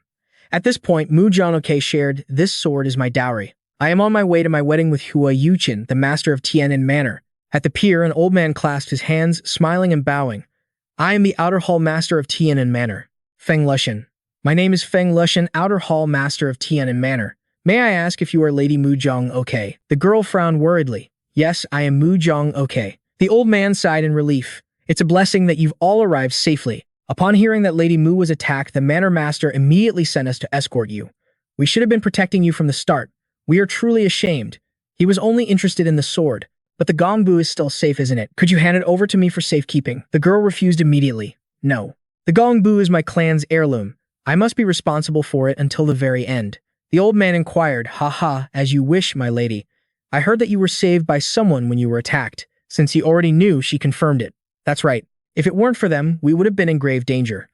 On Pyo-wol's side, he and Soma continued on their journey. Suddenly, they saw a few men running towards them. The leader was already nervous, immediately recalling the old man's warning. Be careful. Don't let great hero Piao get dragged into unnecessary trouble. He sidestepped, realizing trouble was here, and quickly ran forward. Oh, what's going on? The old man, Feng Lushan, bowed his head. I am Feng Lushan, the Outer Hall Master of the Heavenly Cloud Villa. I came here to thank you all for helping Miss Moo. The other guy, pale with worry, finally dared to let out a sigh of relief. I thought it was some young lady with her bodyguards, but it turns out you're from the Heavenly Grace Villa. He responded with a forced laugh. Haha, it was nothing, just a small matter. The two exchanged pleasantries, being extremely polite. To us, it was not a small matter at all. Therefore, I would like to invite you all to the Heavenly Grace Villa to express our sincere gratitude. The guy cried inwardly upon hearing this, but we really didn't do anything significant. The scene changes to a large house behind a bamboo grove. The young woman sat with her legs crossed on a chair, looking down at her subordinate who was reporting. The plan has failed. Not only did we fail to seize the prized sword, but the entire demon-chasing squad was also wiped out. The woman, finding it hard to believe, asked again, are they strong enough to wipe out the entire demon-chasing squad? She is the Iron Sword Fairy Yu Huang. The subordinate was sweating nervously. It's not that simple. It seems the three great powers have intervened in this matter. The young woman ordered have the Xia Wu sect investigate who it was. The subordinate, still worried, asked, should we entrust this matter to someone else? If this situation continues, the prized sword will fall into the hands of the Heavenly Grace Villa. The Villa Master of Heavenly Grace Villa will surely send that sword to the Martial Sword Villa, with whom he has a close relationship. The Master of the Martial Sword Villa, Zhang Pingshan, is famous for being obsessed with swords to the point of madness. If he obtains the prized sword, he will definitely support the Heavenly Grace Villa with all his might. A voice echoed in the house. At that time, the position of the 4 bamboo sea villas in Enchi will be severely shaken. I have already invited an expert who can restrain the Master of the Martial Sword Villa. The other man's brow furrowed in worry. Does such a martial artist even exist in this world? To control him, one would need to be at least an expert at the 8-star level. But would such people be willing? To confront the Master of the Martial Sword Villa, she immediately thought of that towering figure. He is an acquaintance of mine, you don't need to worry. If I ask, he will surely help me. As she said this, her eyes lit up. At the Heavenly Grace Villa, a voice called out, welcome, please come in. The old man clasped his hands and bowed his head. I am Meibu-kun, the chief steward of the Heavenly Grace Villa. Welcome, Miss Moo and distinguished guests, to our villa. You all must be tired from the long journey. First, please rest. We will hold a banquet for you tonight. The group's leader clasped his hands, his eyes crinkling into a smile. Great hero Mei, thank you for your warm invitation. I also thank you for accepting our visit. We have prepared rooms in the guest hall where you can rest. We will see you at the banquet then. The old Meibu-kun was about to say that Miss Moo's room was separate, but before he could finish, Mu Jiang interrupted. That won't be necessary. The young woman looked towards Pyo-wol. I will stay in the guest hall with them. The old man was a little surprised. What? But the villa master ordered us to take special care of Miss Mu. Mu Jiang insisted. I am not yet a member of the Heavenly Grace Villa, so it is appropriate for me to stay in the guest hall. She said it out loud. But in her heart, she thought, for some reason, this man makes me feel uncomfortable. It's better to stay with the people who saved me. That old man, Meibu-kun, really did look evil. He chuckled, if Miss Mu wishes it, then so be it. Very well, if there is any inconvenience there, please let me know. Just call for me and I will be there immediately. The young woman bowed politely. Thank you, sir. Watching his back as he turned and left, she finally dared to let out a sigh of relief. Sin Mujian walked over and asked Mujian, are you okay? The young woman shook her head. Yes, I'm fine. Suddenly, the little kid ran over. Big sister. The boy grinned from ear to ear. Let me take care of that old uncle for you, big sis. Pyo-wol thought to himself, I didn't expect this little demon to be so sharp-eyed. That evening, Pyo-wol walked around the streets observing. This city was truly quiet. Suddenly, he stopped in front of a large building. Since I'll be staying at the Heavenly Grace Villa for a while, I need to gather some information about the place. Suddenly, a voice spoke from right behind him. May I go in? He glanced sideways and turned his head to see that it was Yu Huiyang, her face covered by a black veil, staring at him. He immediately stepped aside to let her pass. His eyes followed her as she went inside. Pyo-wol went to a tea house to gather information, and conversations echoed around him. In the end, it's Miss Yu Huiyang of the Bamboo Sea Villa who suffers the most. If only the Villa Master were healthy, the Bamboo Sea Villa wouldn't be in such a tight spot, would it? Is it really about his health? The Villa Master has a gentle nature. He never wanted to be enemies with anyone, which is why he yielded to the Heavenly Grace Villa. He kept yielding until it led to this unclear situation. But in reality, Miss Yu is the one who suffers the most. Our hero heard every word. So that's how it is. The Heavenly Grace Villa is currently expanding its power aggressively. The Bamboo Sea Villa was originally a powerful force, but it's being suppressed. This situation has made it impossible for the Bamboo Sea Villa to sit still, and even their main support can't withstand the pressure. So the demon-chasing squad that targeted the prized sword must have been sent by the Bamboo Sea Villa. But in the end, the sword still returns safely to the Heavenly Grace Villa. I wonder what the Bamboo Sea Villa will plan next. Just then, someone pushed open the tea house door. His face went pale as he snapped his head to the side. The person who entered was a tall and muscular young man. He was Yue Zhoushan. His eyes glinted with a treacherous light, and he had a tall, burly physique. He walked straight up to the second floor, and our hero watched his every step. The second floor. Can I switch to a room on the second floor? But the owner couldn't agree. My sincerest apologies, esteemed guest, but the entire second floor has already been reserved. Our hero remembered the veiled woman. The woman from earlier is also nowhere to be seen. She must be on the second floor. Perhaps she's the one who rented the entire floor. I'm curious about her identity, but I don't need to invite trouble for myself. I'll just find another place. But before he could even stand up, a large group of people stormed into the tea house. Our hero immediately looked over to see what was happening. The leader was the son of the Heavenly Grace Villa's master Hua Yuki. The moment this guy entered, he strutted around arrogantly. He immediately noticed our hero standing in the middle of the room. The two men faced each other. Hua Yuki was extremely annoyed, smirking as he sized Pyo-wol up. No one dares to look me straight in the eye, yet that guy is staring at me like that. I've never seen him before. Who is he? Suddenly, a voice called out. Young Master Hua. Looking over, he saw Yu Huang and Yue Zhoushan coming down from the second floor. He immediately dropped his arrogant demeanor, smiling and bowing his head. Greetings, Miss Yu. She continued to question him. Why has young Master Hua come to this place? He put on a pitiful act. Of course I came because I heard Miss Yu was here. The woman's face darkened with annoyance. I never told anyone I was coming here. Just how many people have been won over by the Heavenly Grace Villa? He suddenly became serious and continued. Actually, I have something I wish to discuss with Miss Yu. The young woman ignored him and walked straight past. I have nothing to say to you, young master. Farewell. That Hua Yuchi guy was openly disdained, but after the young lady had taken only a few steps, someone blocked her way. This young master hasn't finished speaking, yet some tall, dark, and stinky brute dares to block the way. Yu Huayang looked up without a hint of fear. I was wondering who it was. Turns out it's great hero Huang Fu asking the old-faced man. I heard you rejected our invitation to join Tian and Manor Great Hero. Their eyes met. He replied calmly, I had no choice. After all the benefits Tian and Manor offered were better. The young lady was instantly displeased. Great hero does honor mean nothing to you. The man's face tilted towards the sky as he closed his eyes, ignoring everything. I stopped living for honor a long time ago. Now I'm just the wanderer Chin Cow providing for my family. With that said, there was nothing left to argue. The young lady's face turned pale, and she was extremely upset. The great hero's voice deepened. His killing intent flared up. Young lady, you are not to leave without young master Hua's permission. He looked like he was really about to kill her. The young lady stumbled back in a panic, shouting, Great hero. Suddenly, a man's gruff voice cut in. That's enough. A true man knows to show his strength against a worthy opponent. The one who stepped forward was none other than Wol Cho-san, an old man whose presence was just as formidable. Am I wrong? The two began to trade verbal blows. Is Zhuhai Manor so short on people that they're recruiting old men now? What's wrong with being old? They held their weapons at the ready, preparing to fight. Wol Cho-san held a great sword in one hand and beckoned provocatively with the other. Come on. This old man will face you. The great hero didn't dare to rush forward, only assessing him silently. That old man was truly a master. All of his bravado vanished. He clasped his hands and bowed his head. This junior is Huang Fu Zisheng. May this junior ask for senior's name. The old man chuckled, amused, and introduced himself. I am Wol Cho-san. The other man mumbled the name Wol Cho-san. The lion blade, isn't it? The old man's eyes narrowed into a smirk. I have a bit of a history with this little girl's master, which is why I came here today. I didn't expect to run into this kind of mess. Senior, this junior. The man frowned, his face darkening. Hua Yuchi hurried forward. Senior, he also introduced himself. This humble one is Hua Yuchi of Tian and Manor. This is a matter for young lady Yu to resolve. Could Senior please wait a moment? Wol Cho-san spat out contemptuously. A bunch of cowards. What's this nonsense about? The old man glanced around at the group. You bring a whole mob here and then claim this is a matter for just two people to resolve on their own. Called out like that, the man's face turned dark as he stammered, That's. Suddenly, another man rushed forward, shouting furiously. You bastard, you dare to insult our manor lord. He was shouting so hard that spit flew everywhere. That crazy old man's words are truly offensive. Huang Fu Zisheng quickly yelled, Hey, wait, but Wol Cho-san had heard everything. He was determined not to let it go, his face as black as the bottom of a pot. What did you just say? The guy who apparently had a death wish kept screaming. Try saying that again, old man. Hua Yuchi quickly shouted, That's enough. But the man continued to curse loudly. Before he could finish his sentence, he was struck by a sword and his body was cleaved in two. Just like that, the man's body fell to the ground dead before he could even gasp.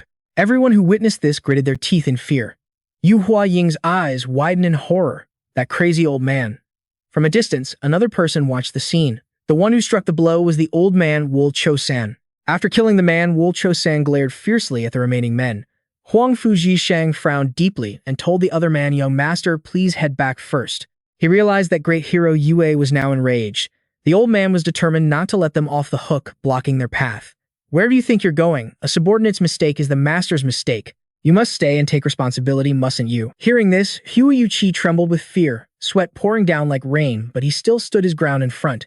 That man's mistake has nothing to do with young Master Hua. This junior will take full responsibility. Wo Cho-san sneered contemptuously. It seems you think a little too highly of yourself. You think a little bit of fame in the martial world makes you my equal. The man's face flushed with anger, but he still had to respond diplomatically. This junior wouldn't dare think so. This junior only hopes that today's matter can be settled with a duel between senior and this junior. The old man laughed sarcastically. Haha, you've got some nerve. Let's see if your skills match that spirit. Huang Fu Zisheng gestured towards the door. This junior will not disappoint senior. The old man's eyes lit up with interest and he immediately agreed. Ha, this should be interesting. The two stood facing each other. With weapons in hand, we'll decide victory and defeat within this circle. Yes, that's right. The old man plunged his great sword into the ground. You choose this method after seeing my blade. Do you think I can't wield this heavy piece of iron with agility in such a confined space? The man was terrified. Sweat poured off him like rain as he answered cautiously. This junior had no such intention. This is merely to minimize the damage. The old man continued to mock him sarcastically. For the sake of a worthless master, you use your killing intent to oppress someone not even half your age. Truly despicable. Fine. If that's what you want, I'll humor you. The crowd in the tavern watched and gossiped. Who's going to win? Great hero Yue, obviously. Great hero Huang Fu is very skilled, but how can he compare to the Lion Blade? Besides, great hero Huang Fu's 3 Heavenly King Fists technique is still incomplete, so it will be difficult for him to win this match. In that case, I'll bet on great hero Yue. Who are you betting on? I'm betting on great hero Yue too. Haha, so are we betting or not? The young lady Yu Hua Ying also stood watching, frowning in thought. She couldn't believe they were treating the duel between these two like some common wager. This is very disadvantageous for great hero Huang Fu, but we have no other choice, because I have to throw that arrogant Tian'an manor into chaos and remind everyone that Zhu Hai Manor still exists. Suddenly, the sky opened up and it began to pour. On the ground, flowers and rainwater mixed with pools of crimson blood. Pyo-wol had stayed to watch the fight. Both Hua Yu-chi and the young lady Yu Hua Ying were horrified. What's happening? Before the match began, Huang Fu Zisheng and Wo Cho-san had agreed, whoever steps out of this circle is the loser, right? The man even dared to challenge him. If you wish, you can step out now, it's fine. Of course, the old man refused. His eyes lit up with a grin. I will fight you to the end. If you're afraid of dying, feel free to step out. As soon as he finished speaking, they both charged at each other. The old man attacked relentlessly. The two were evenly matched, fighting fiercely with neither giving an inch. The fight was incredibly intense, with sparks flying. They fought for a long time without a clear winner, as the sky grew darker and the rain poured down. A loud cry echoed through the air. Great hero Yue was victorious. Everyone who saw this was horrified. That man Hua Yuki hurriedly said, "Everyone get back now." The old man brandished the knife in his hand, chuckling. That was a truly fascinating fight. You're not bad yourself. Huang Fu Zisheng was soundly defeated, kneeling in the rain in utter agony. Yang Huang frowned, glancing at his underling. A crowd of people surrounded the loser, buzzing with discussion. The Lion's Path truly lived up to its reputation. Winning in just 20 moves was simply astonishing. Who would have thought this fight would end so quickly? The loser, his face dark with bitterness, muttered, "If I had mastered the 3 fists of the Heavenly King, would the result have been different?" His voice grew into a roar. "If I had dedicated myself to researching the lost 3 fists of the Heavenly King, if I had pursued Martial Lord Aang instead of money." Just then, Pyo-wol stood right in front of him. He looked down coldly and asked, would things really be different? Are you just going to give up like this? He gritted his teeth. I'm furious, but what can I do now that I've lost an arm? Our hero told him, start over. It's not like you've lost all your martial arts. If you use 2 hands to execute your techniques before, now learn to use 1. But the man had never considered such a thing, and he threw his head back and laughed wildly. Ha ha ha, talk is always cheap. You think that's even possible? Our hero's eyes glinted. Whether you stay trapped in the darkness or find a way out is your decision alone. Hearing this, the poor bastard seemed to go mad, laughing hysterically before suddenly freezing his eyes wide. And so you just knelt there in the rain at his feet. He finally understood. Please help me, he screamed. You must have a way, or you wouldn't have said that. His desperate cries echoed in the downpour. Please help me. The next day, under a clear blue sky, an old man slammed his hand on a table inside a room, roaring at Hua Yuki. You imbecile. You dare to abandon Huang Fu Zisheng just because he lost an arm. Have you ever thought about how people will judge your actions? If you so easily cast aside an aide, who will ever dare to be loyal to the family master again? Huh. The fool could only stand there and take it. His face contorted in fear as he stammered, Grandfather, I'm sorry. The old man smashed the table in 2, continuing his relentless tirade. I am sick of your pathetic face. Get out. If you can't find Huang Fu Zisheng and bring him back to me, don't even dream of returning to the family. The young whelp was so scared he nearly wet his pants and scrambled away. Yes, yes, sir. The old man then turned and called for Steward Mai. The old man standing behind him immediately clasped his hands to receive his orders. I am here. It will likely take my grandson some time to find Huang Fu Jisheng, so please inform our guests that the banquet will be postponed and ask for their forgiveness. Pyo-wol, sitting on the roof, heard every word they said. Only our hero knew that Hua Yuqi would never find Huang Fu Jisheng. He had already left to find his own path. That night, it was Pyo-wol himself who had carried Huang Fu Jisheng back and properly bandaged his wounds. It's done. I have blocked the flow of qi in your left arm and channeled all of it into your right. Huang Fu Jisheng felt the power in his right hand and was moved to tears. He thought his life was over. He collapsed to the ground, sobbing. Thank you, great hero. I will never forget this kindness. Pyo-wol looked at him without a word. Truthfully, I had no reason to help him. It's just that seeing his desperate struggle reminded me of a face I thought I had long since forgotten. Our hero stood on the roof looking out at the vast mountains and sea. I have planted a seed. I hope one day it will sprout and grow into a tree. The guests from the prestigious clans were nearly all gathered chatting in the main hall. A young martial artist clasped his hands with a bright smile and introduced himself. Famed great hero Yu, I am Yeon-tae from the Divine Dao Manor. It is a true honor to meet you under these circumstances. The other man turned with a confused frown, apparently not recognizing him. Divine Dao Manor, haha, it seems the great hero has never heard of us. Our manor has always been a mysterious sect, so it's not strange that you wouldn't know of it. A mysterious sect, you say. Does that mean you never show your faces or interact with the outside world? As he chattered on and on, our hero standing nearby with Soma overheard him. That's right. During the Great Demonic War, our manor stood on the front lines and suffered heavy losses. Suddenly, he stopped and looked towards Pyo-wol. The other two, including Great Hero, you looked over as well, and the latter's face immediately twisted into a pained grimace. He gave a brief introduction. They are the ones who will be traveling with me to Dengzhou. Would the great hero perhaps introduce them to me? The old man broke out in a cold sweat, stammering and unable to get the words out. Yeon-tae looked over a bit curious. What was this reaction? Who were they to startle the great hero so much? So without waiting for the old man, he walked straight over to Pyo-wol himself. If the great hero finds it difficult, I can just go and greet them myself. This guy was the definition of an extrovert. He went right up to our hero and introduced himself. I am Yeon-tae. Meeting here must be fate. Might I know your name, sir? But our hero just stared at him, not bothering to answer.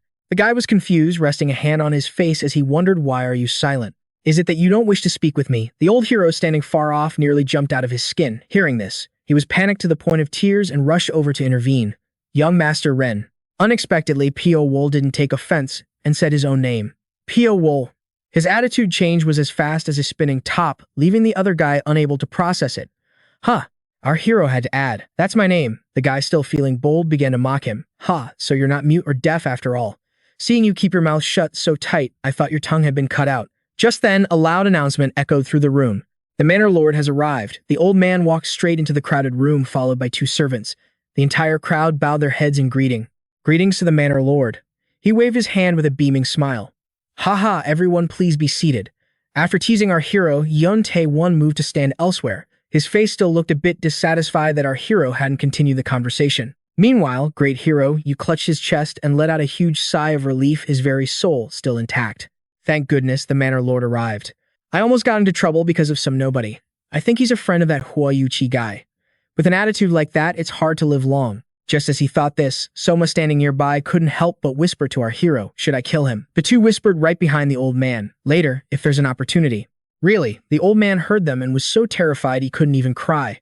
Up front, the family head began to speak. Thank you all for taking the time to attend this banquet. At that very moment, Mei Bukun entered with an ugly expression on his face and called out, Manor Lord. He whispered urgently into the old man's ear. It's a disaster. Young lady Mu Jong okay. Upon hearing this, the old man's face flushed crimson, his eyes bulging. What did you say? He roared, giving an order. Capture that wench for me immediately. Elsewhere, a young woman clutched a large sword, running like mad through the forest. Sin Wujian ran behind her. Mujong, okay, are you alright? Let's stop and rest for a bit. Mujong, okay, was exhausted but forced herself to keep running. I can still take this. If I stop to rest, I'll leave a trail. We can't let them catch up. Even if I collapse, I'm determined not to stop. He was stunned watching her. Mujong, okay, you've seen through their entire scheme. What Hua Yufian wants isn't you but the Qing Gongbu sword. I know that and I've prepared myself for it. Ever since I became that man, Hua Yuqian's concubine, I've given up all hope for anything called love. But when I finally faced them, I realized just how terrifying this all is. If this sword falls into their hands, they won't care whether I live or die. And they definitely won't keep their promise to my sect. She was so scared, she started crying. Why did I give up love just to come to this desolate place? She practically begged him. Can I go with you now? Sin Wujian was both surprised and overjoyed. He pressed his lips together. How could I not understand? From the moment you left me and suppressed your feelings, I knew the best thing to do was to respect your decision. If you decided this, he yelled, declaring, then I won't run away anymore either. Mujong, okay, I will absolutely never abandon you again. And so the two of them ran deep into the forest while the other group began their search. Two men stood on a cliff looking down. Will this be okay? The losses could be huge. Dongru Junyuan's group lit their torches to search. We have to prioritize finding the Qing Gongbu sword. Hurry up, that woman, Yu Huang, stood on high and declared. We must succeed. If we retreat now, Zhu Hai Manor will never be able to surpass Tian'an Manor. The two factions happened to run into each other in the forest. You bastards from Zhu Hai Manor, Tian'an Manor attacked, and just like that, old and new grudges erupted into a large-scale battle. Yu Huang had calculated it all. Tian'an Manor knows we've gotten involved and are desperately searching for the Qing Gongbu sword. Our only option is to face them head-on. Deploy all of our manor's remaining forces. Yue Chaoshan standing beside her side, this is all so meaningless. What can we do? Pyo-wol and Somo were on their way out of there. The little boy lying in the carriage murmured, I hope Big Sister doesn't get caught. When we meet again, I'll definitely ask Big Sister to make a ton of beef jerky for me. Pyo-wol remained silent because he knew there would never be a next time. This time, Mujong Okay's chances of survival were slim. Suddenly, Elder Yu on his horse called out Hero Piao. My sincerest apologies for such a hasty farewell. I understand your calculations. It's fine. I heard the war between Tian'an Manor and Zhu Hai Manor has already begun. Leaving before things get more complicated is the right decision. The old man explained, from now on, we must avoid the conflict zone. The journey on foot will take us through Henan to Dengzhou. Except for crossing the Yangtze River, we'll have to rely on horses a lot. I'm afraid it will be very strenuous. Pyo-wol wasn't worried about that. He trusted him completely. Don't worry about it. If it's a path you're leading, then it should be fine. You've always been good at that sort of thing. His words made the old man both anxious and happy, finding it hard to believe. Why? Why was he suddenly receiving such praise? Overjoyed, he added, well then allow this humble one to elaborate on our upcoming journey. Right now, we are standing on the northern shore of the lake. Just then, a voice called out, Team leader, please come over here for a moment. As soon as he heard this, his face immediately turned grim. This didn't sound good at all. The old man went to check and was utterly aghast. He couldn't believe it, the entire area before them was littered with dead bodies. Pyo-wol didn't say much, simply approaching to assess the situation. He ignored the man calling out hero as he surveyed the scene. So it was Sin Wujian. For some reason, the young man was sitting off to the side, covered in blood and barely breathing. As soon as he recognized Pyo-wol, he hurriedly said Mujong okay, but couldn't finish the sentence before collapsing. He crawled and knelt before the two of them, pleading, hero, please save Mujong okay. Mujong okay has had a bitter fate. Her whole life she's sacrificed for her family. Now all she wants is to live a little for herself.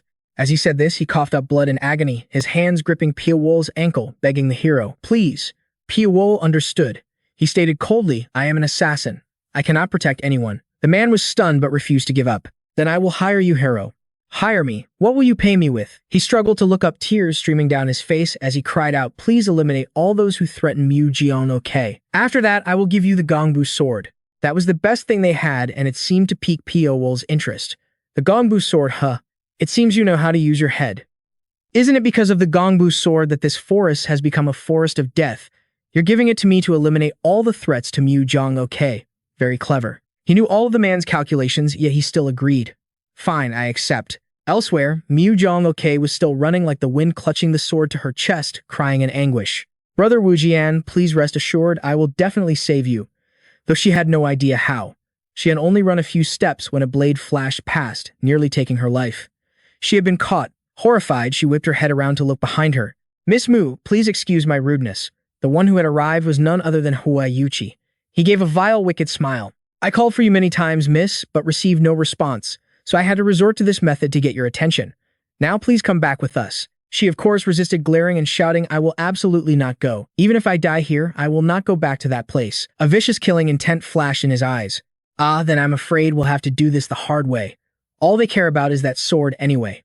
Let's get the Gongbu sword. Suddenly, one of them stopped him.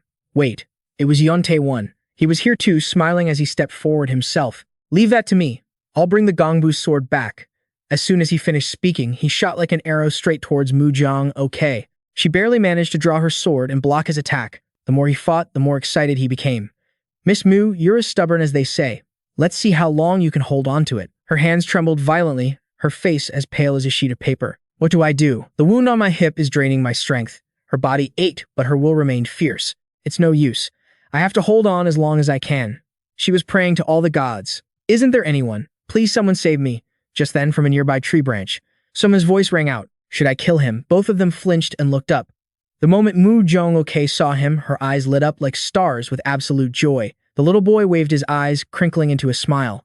Big sister, it's me. The bastard furrowed his brows in disbelief. What the how did that kid get all the way in here? But why does he look so familiar? I feel like I've seen him somewhere before. Soma always asked for permission before acting. Big sister, hurry up and say it. She was beyond ecstatic. She bit her lip and screamed, kill them, kill them, kill them all. Kill every last one of them for me. Hearing this from the young lady, the kid got incredibly excited, his whole body buzzing with energy. Heh.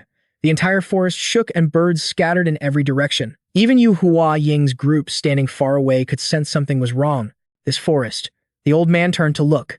Has the young miss noticed it as well? The atmosphere here has changed. It's so strange. Both the animals and the flow of energy are shifting unpredictably. Someone is clearly interfering. What on earth is going on? Wol Chosan's expression grew increasingly grim. We'll find out soon enough. Elsewhere, Mang Bujun and Yeon Taiwan, pale with fear, exclaim in unison. What? You run into the little demon on one side and Pyo-wol on the other. Either way, you're dead. Full of killing intent, the two wasted no more words and attacked, wanting to end it quickly. The little demon holding an iron ring shot forward like a flash of lightning. His opponent was stunned after blocking just one of the boy's moves. How could a mere boy attack with such heavy and swift blows? But he's bound to tire out quickly. What can he do to me with a single ring? But he was mistaken. The little demon planted his foot right on the man's sword, pinning it down. In a flash, he flipped into the air. The more the kid fought, the more ferocious he became, baring his teeth in a triumphant grin. The man looked up, his jaw dropping as the boy came crashing down on him. As quick as lightning, the iron ring aimed for the middle of his face and sliced straight down. Blood gushed out as a brilliant light flashed. Meanwhile, Pyo-wol had also finished dealing with the group led by Mang Bujun. He suddenly stopped and glanced to one side. It was Yang Hua-ying's group. They were murmuring to each other about how strange it was. Why is the deep forest so quiet? Weren't Tian and Manor and Zhu Hai Manor supposed to be scouring the area? Indeed, it was already dusk. Even with torches lit and inner energy channeled to their eyes, everything around them was pitch black. Suddenly, one of the men in the group pointed his torch in a different direction. What is it? A servant cried out in terror. The men from Tian and Manor were up there, but they were all just corpses hanging from the tree branches. A chill ran down everyone's spines. How could so many have died, and they were all renowned masters, people we'd have a hard time dealing with? It seems our guess was right. A grandmaster is involved. But why? Could they be after the proclamation too? The reason was a mystery. Now the most important thing, which old Wol Chosan also considered, was to order all his subordinates to retreat from this forest immediately. The young lady looked at the deadly scene and still managed to ask, all of us, is that master really that powerful? The old man chuckled and nodded. Yes. It's been a long time since I felt my blood boil like this. Right now, the proclamation is no longer important. What matters is whether you young miss can escape with your life. Without you, Zhu Hai Manor is doomed. So we must hurry. The young lady was still hesitant, not wanting to leave. But the old man's brows furrowed in deep annoyance. He'd said all that, and she still wasn't seeing the reality of the situation. Only now did she finally relent, clasping her hands and bowing her head obediently. I understand now. Alone now, the old man stood there, sensing that it wasn't just one person causing the energy to shift, but at least two. Just who in the world are you people? At that moment elsewhere, a man saw the corpse of Mang Bujun before him and his face turned ashen. It can't be. Manager Mei, who did this to you? His hand trembled as he pointed forward. Suddenly, the man started, his eyes widening in terror. The others rushed over, shouting, Manor Lord, are you all right? Hua Yu Tian ground his teeth and cursed, who dares to do this? I don't know who it is, but if I catch them, they'll be begging me for death. What are you all still standing there for? Get moving. But when he turned to order his men, he realized that at some point, roaring flames had already surrounded him. One of his underlings, his pants soaked, was speechless. The moment the Manor Lord finished speaking, the man was yanked into the air. Help me. The torch fell to the ground and he vanished. Hua Yu Tian stood frozen, his mouth agape as he looked up. Only then did he see that the trees above were filled with the corpses of his men. He was on the verge of madness, roaring. Who the hell are you? Who has the audacity to target my manor? Were you hired by Zhu Hai Manor? I'll pay you double, no triple. So show yourself. Suddenly, an idea struck him. The proclamation. To save his own skin, the old man immediately conceded. If you're after the proclamation, I'll give it to you. But Pyo-wol appeared right in front of him. No need. It's already mine anyway. The old man broke out in a cold sweat, terrified as if he had seen a ghost. This isn't a man. He's a demon. He's Yama, the king of hell. Pyo-wol's eyes glowed red as he told the old man, "As for you, you will die here." The scene shifts to Hua Yuji. He was the only one left standing there clutching his sword in fear, panting and cursing.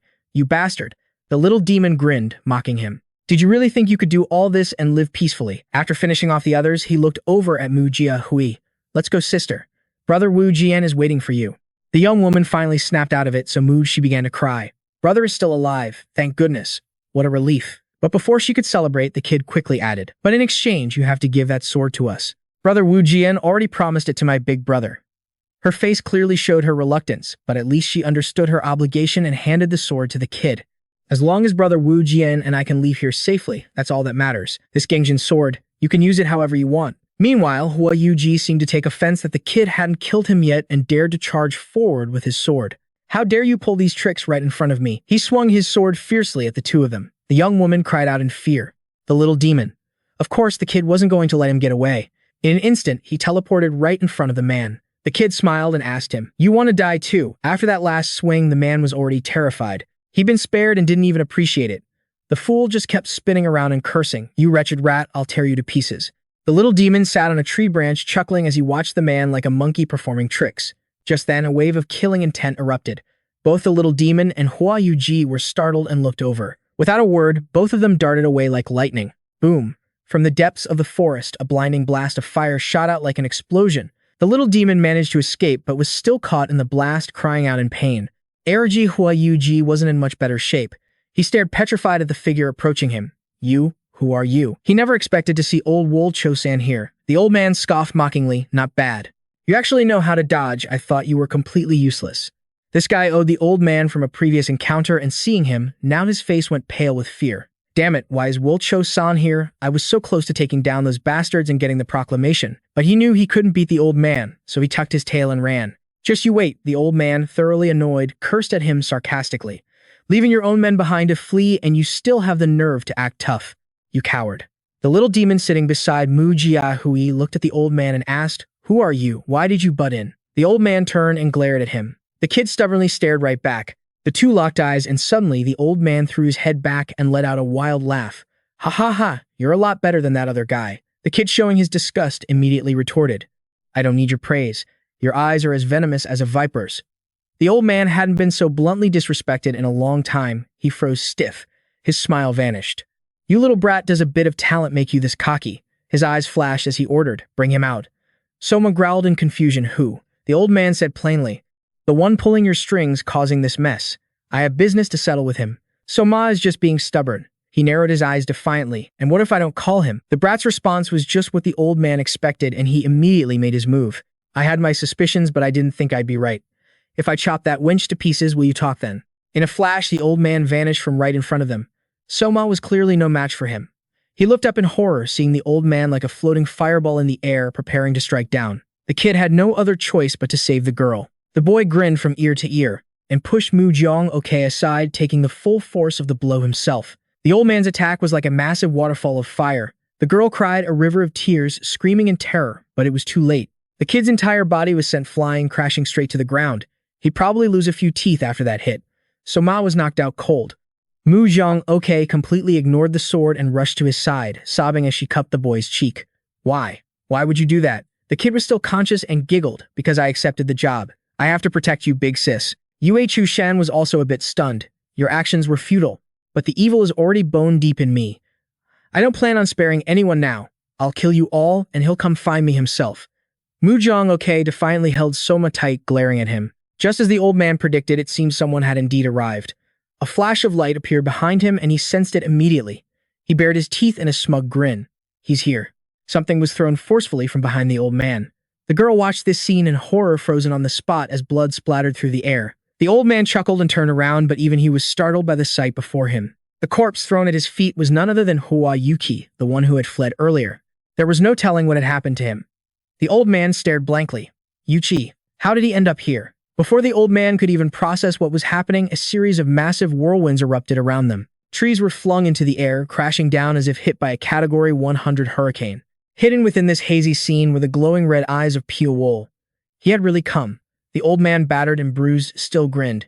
"Just as I thought. You were hiding there." He watched the figure approach. Who are you? Who dares interfere in the affairs of the Bamboo Sea Manor? Pyo-wol didn't bother to answer, only glancing over to check on Soma. The kid was held tightly in Ok's arms. He was unconscious, but he was alive, and that's all that mattered. He looked at the old man and replied, Pyo-wol. I've never heard that name before. Are you some new rookie in the martial world? The man replied coolly, does that matter? Your question is pointless. The old man narrowed his eyes, a sinister smile on his face. Then what do you think is worth caring about? What could possibly be more valuable? The man had to remind him, your life. The old man threw his head back and cackled. Ha ha ha, what a remarkable fellow. You think you can take my life so easily? This old man was truly a tough one. He turned to remind Ok, take Soma and leave this place now. The girl was still stunned, but where should we go? He had to tell her. Your people are waiting outside the Death Forest. Seeing the girl run, the old man immediately charged forward. Where do you think you're going? The man, of course, blocked his path. If he wanted to chase them, he'd have to go through him first. The old man's eyes widened in alarm. She no longer had a reason to be there, so she decided to risk it all. She clutched Soma and bolted for her life, not forgetting to take the sword with her. The man named Yue Choshan was furious. Have you had enough of your games? I must admit, I'm truly surprised. So it turns out you were the one who caused the chaos in the Death Forest. The bodies piled up all over the forest were also your doing, weren't they? The old man acted all high and mighty as he berated him. You're cruel, no different from a demon. But now that you've shown your face to me, you will pay a heavy price. The old man was radiating killing intent, but the man wasn't afraid in the least. He stared back with an icy glare. Too many words, he mocked, instantly vanishing and reappearing behind the old man.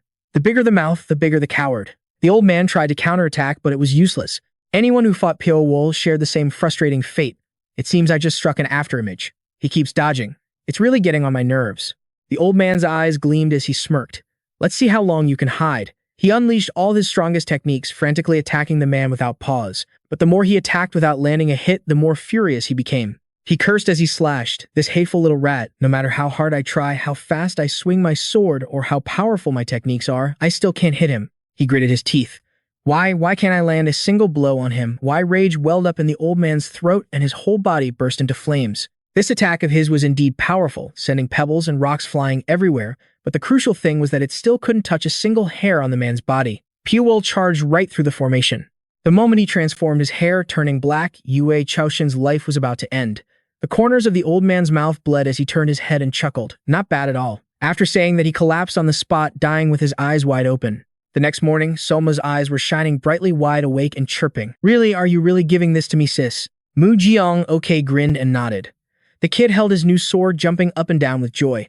The girl bowed before Pyo-wol. I sincerely thank you, great hero. This is a great debt, and I don't know how I can ever repay you. He glanced at the kid, who was still jumping around. If you want to thank someone, thank Soma. If he didn't like you, I wouldn't have helped. Where do you plan to go now? I will go with brother Wujian to a place where no one knows us. The man named Tan Wujian was still unconscious, his body covered in bandages, his wounds quite severe. My brother has sacrificed too much for me. Now I must live for him. The kid hugged Qinggong tightly, a smile plastered on his face. Thank you, big sister. I love it. Suddenly, he saw Yu Huang's group emerge. The moment the two sides saw each other, they immediately growled. Who are you? Yu Huang snarled. We are the martial artists of the Bamboo Sea Manor. Suddenly, her gaze swept over to the girl. Is that okay? So it turns out she's the one who brought ruin to the Death Forest. She stared intently at the man and asked, how is great hero Yue? He didn't mind telling her the truth. The only ones who survived and escaped the Death Forest were you. Hearing this, her face turned pale. She swayed on the verge of collapsing but forced herself to remain strong. I'm fine. I will go and collect great hero Yue's body. He couldn't care less. Do what you want. It's up to you, but all you'll find is a corpse. If you're aiming for the scroll. The young woman immediately shook her head.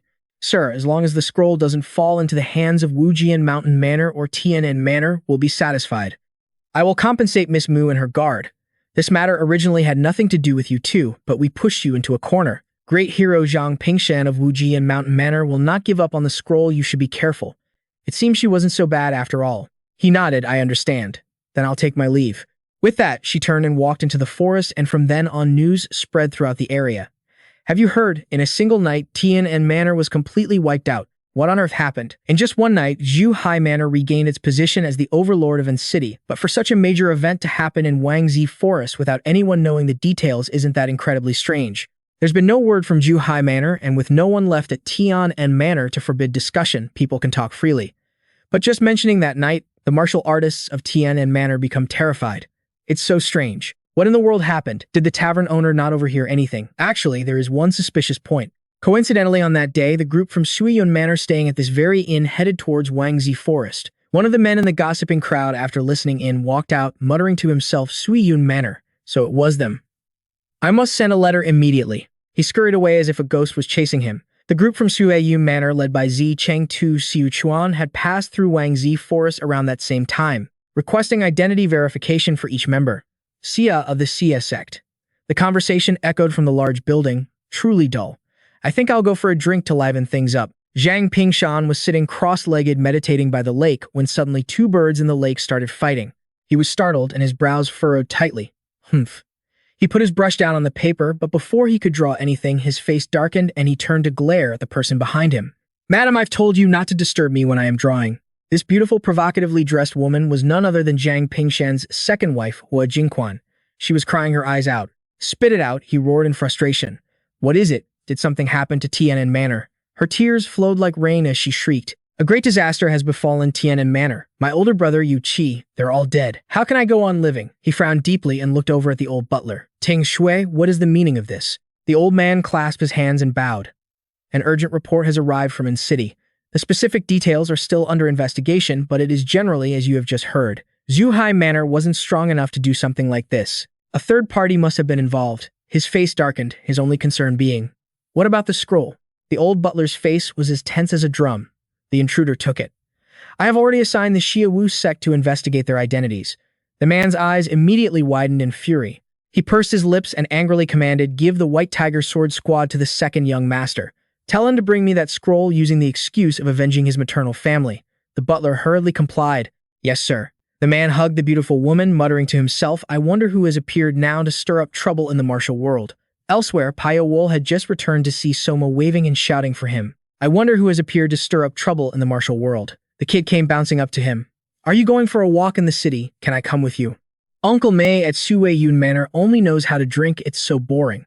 What's so great about that wine that he keeps drinking it? The man gave a vague reply, I don't really know either. Suddenly, he saw two men walk by chatting with each other.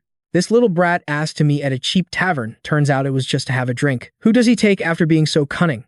Oh, I really didn't expect the place to be like that. But since we're here, one drink can't hurt. Martial Uncle Yu Ri said that Master was quite the alcoholic in his youth, right? Fat guy in his big mouth. Fine, since I obtained this precious item, I'll forgive you. When the sect leader receives this birthday present, he will surely be delighted. Of course. Even though he said not to bother, his only pleasure is playing the zither. The moment he saw the group, the man immediately recognized them. Are they from the Wudang sect? The four of them walked past each other, but as the old man from the other side passed by, Soma suddenly flinched. The old man's hand clamped down hard on the boy's shoulder. Who are you? Why does a young boy like you carry such a malevolent aura? The kid's eyes widened and he broke out in a cold sweat, shouting, Sir, what are you talking about? I don't know anything. Let me go. This strange aura doesn't just corrode others. It corrodes you as well. It's clearly some kind of demonic external art. Where did you learn it? The kid was furious, not understanding a thing. Hey, what kind of crazy stuff are you saying? Why did you suddenly grab me and start spewing nonsense? The old man was determined to take him. Because you are still young and cannot distinguish between right and wrong. No, you must come to Wudang Mountain with me. After we understand the situation, we will find an appropriate solution. Soma, of course, refused to go with a stranger. I'm not going, let me go. Only then did they notice Pyo-wol standing there with a cold expression. Your Excellency, are you this boy's guardian? This boy needs to accompany this humble Taoist to Wudang Mountain to have his condition examined. The man glanced over. Take him. The old man's face lit up. Thank you for your cooperation, Your Excellency. How fortunate a guardian who's so reasonable. Only Soma was completely frozen in shock. Big brother. Of course, the man had never been that reasonable. If they wanted to take him, they had to pay the price. His eyes held no compromise. If you can. The old man was startled. What? The old man exuded a murderous aura as he glared back at the two of them.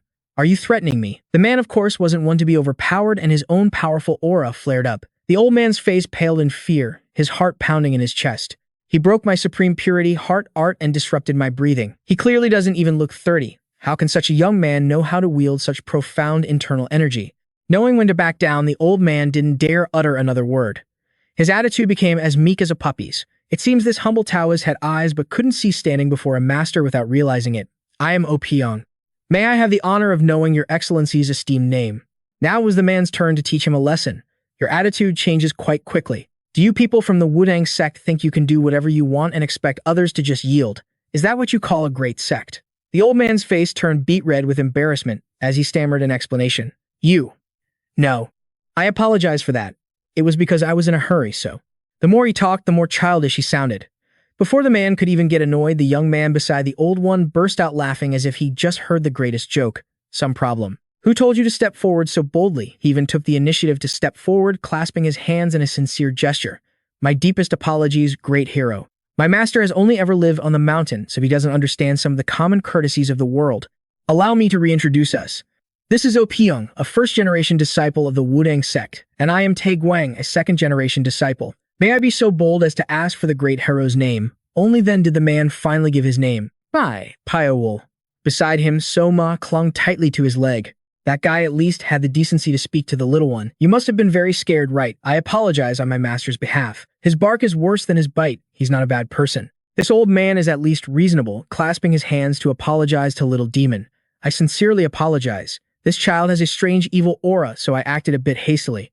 I don't suppose I could treat you all to a meal as an apology. Little demon, with tears welling in his eyes, screamed just one word. Meat. In the restaurant, that guy Guang took the opportunity to run his mouth again. Great hero Pyo, you're truly a handsome man. What's it like living with a face like that? You must have a lot of women chasing after you, right? The old man turned and scolded him immediately. You brat, is that any way for a Taoist to speak? What's the big deal? The two of them started arguing loudly right in front of the main character. Taoists are people too. If it weren't for you, master, I'd be settled down with a beautiful woman by now. Have you forgotten who saved you when you fell into the water? With that face of yours. And go take a look in a mirror. What woman would want anything to do with you? In the middle of their heated argument, they suddenly remembered someone else was there and shot a startled look at Pyo-wol. Ahem, my sincerest apologies, my disciple is so rude. The main character was at a loss. He and little demon had never been like that. Their master-disciple relationship is certainly interesting. The old man started a conversation. By the way, may I ask which sect you hail from, great hero? He held his teacup, shook his head, and replied, I don't have one. The guy named Pyong, who seemed no more proper than his disciple, whispered loudly to him. What did you say? With such superhuman abilities, you don't belong to a sect. Stop hiding it. How about you just whisper it to me? I won't tell anyone. Seeing the main character's cold, unchanging expression, the old man Wang Buchen was startled and quickly changed the subject. All right, fine. If you can't tell us about your sect, just tell us about your hometown. Guang turned and sniped again. Master, don't ask so many questions while we're eating. The old man flew into a rage again, and the two turned to argue once more. So are we just supposed to sit here and eat in silence? What kind of fellowship is that? Stop talking nonsense. Tisk. This is the trouble you get for taking on the wrong disciple. Trouble? Who's the one in trouble here? It's because of you that I keep getting ambushed. But I couldn't stand their bickering anymore and had to speak up. Sichuan. We're from Sichuan. The old man's eyes sparkled. I see. Somehow, the old man realized it all. So you're the Grim Reaper of Sichuan. At first, when we heard the news, everyone in our sect thought it was just a baseless rumor. An assassin who could force 2 of the 9 factions, one union, to seal their gates. It's simply absurd. But when our senior brother commissioned the Haomun to verify the information, for some reason the Haomun refused to sell us the information. That's when I realized the gravity of this situation. We tried everything to uncover the assassin's identity. Although it took a lot of time, no one in the city knew what he was like at all. And they didn't even want to talk about him. Even though it happened right before their eyes, we truly couldn't believe it. Who would have thought an entire city would fall silent out of fear of one person? We invested a lot of manpower and money, but only found a few scraps of information. First, his looks are more beautiful than any woman's. Second, the old man kept rambling on, not noticing the ugly expression on the main character's face. His name is Pyo-wol. The old man smiled as if he'd made some great discovery. Isn't that quite a coincidence? The man before me right now is a peerless beauty. Since you already know this much, the main character said there's no need for me to hide it. That's right. I am the Pyo-wol you're looking for. The old man Pyong just gave a light fate, not very surprised, but Guang, who was sitting next to him, cut in. He thought in fear. Both the Ma and Ching are not weak sects. Their potential is not inferior to Wudang's. And yet, those 2 sects had to seal their gates because of a single assassin. In the past, the Fist Demons single-handedly pushed back the terrifying force known as the demonic cult, and more recently there was the sect leader of Guangmu Mun. Sometimes figures appear in the Murim who cannot be explained by common sense, and they are the ones who change the natural flow of things. Those who create a new flow immediately revitalize their sects. Sects that can't do that are eliminated. Even the Wudang sect was almost eliminated from the Murim. That's why we must be more cautious about changes than anyone else. I don't know if he is the one who will change the state of the Murim. But he is clearly a strange martial artist, the likes of which has never been seen before. This old man's mind worked fast. If Pyo-wol became an enemy, the consequences would surely be unpredictable. His tone when speaking to the main character changed completely. He asked cautiously, "Why have you come to Baokang? Do you have business in Wudang?" The main character gave a vague answer, "I'm just passing through." But the old man persisted. "May I ask where you are heading?" "Great hero," Pyo-wol said a name. "Heavenly Summit Peak." The old man looked shocked, his jaw dropping as he asked for clarification. "Heavenly Summit Peak, are you going to see the Jin family?" The main character nodded. "That's right." The old man's face darkened, tense as a bowstring. At a time like this, and to Heavenly Summit Peak of all places, the old man immediately guessed, is this related to Jin Gongmu? The main character said nothing, his expression turning cold. The old man understood immediately. "It seems I was right. Were you too close? So close that you would travel all the way to the distant Heavenly Summit Peak just because of his death?" The main character thought of him. "I wouldn't say we were close. It's just that I have some regrets." The two of them still wanted to talk. Regrets, yes. It's truly a shame. After all, he was a good person. Jin Jianwu was a true martial artist. To this day, I still can't believe he's gone. His clan kept it a complete secret, and the funeral was held in silence. It seemed this old man knew quite a bit. The main character frowned and asked, "Do you know something?" The old man pondered for a moment. "I don't know much as their clan is very secretive. The only thing I know for sure is that Jin Guyanwu's grandfather is the great hero Jin Wol Mion. Even if you go to the Jin family, you probably won't find anything out. The prodigy of the clan dying in a foreign land is considered a disgrace to the family." Little Demon was extremely upset upon hearing this. He immediately shouted in protest, "He is not a disgrace to his family." The old man's voice grew somber. "I think so too, but the Murim is a place where such senseless things often happen." Suddenly, the old man looked at the boy. "But what happened to Little Demon exactly? What kind of martial art did that boy practice to possess this kind of aura?" Pyo-wol didn't hide it, looking at the boy and revealing his origin. Little Demon is a child who was captured by the small Thunderclap Temple. I had some business there and happened to meet him. Besides him, I've also taken in 2 other children. The 2 men exchanged a confused, meaningful look. Could it be that the destruction of the small Thunderclap Temple was also your doing? The main character wasn't joking. Probably. If you want to know the details, go ask one Gailing. Hearing that the old man could guess what had happened. If you are referring to the Phantom Sword Fairy Yuan Jialing, then Miss Yuan is also dead. He had no idea about this. He hadn't touched her. Yuan Jialing, Ling Xiaoyun, Jin Jianwu, and all those who share their ideals are dead. This news was a real shock. Those 3 were no pushovers, yet now they were either dead or crippled. He had to find out who the killer was. At the mention of it, the old man became troubled, bowing his head and sighing, "I don't know. No one knows." Thinking of him, his mind was also filled with questions. Why did he call me Zhen Yu? We've only known each other for a month. Why did he keep sending letters even though he knew I wouldn't reply? Was it because he had no one else he could trust? He started to speculate on something else. Or was it the goo poison? I have no way to confirm it. I could only feel the desperation in every letter, and I always ignored it. That was his biggest regret. Suddenly, Pyo-wol shot to his feet without another word. "Let's go, Little Demon." But the old man immediately shouted, "Hey." With his hand already on his sword, he could feel the old man's killing intent. The old man's mind was in turmoil. Should I kill him now? The man who forced the Ma and Qingcheng sects to seal their gates and who wiped out the Little Layan Temple has left Sichuan and reappeared in the martial world. I don't know how he will affect the martial world in the future. This might be my only chance. No one knows what kind of disaster he might cause.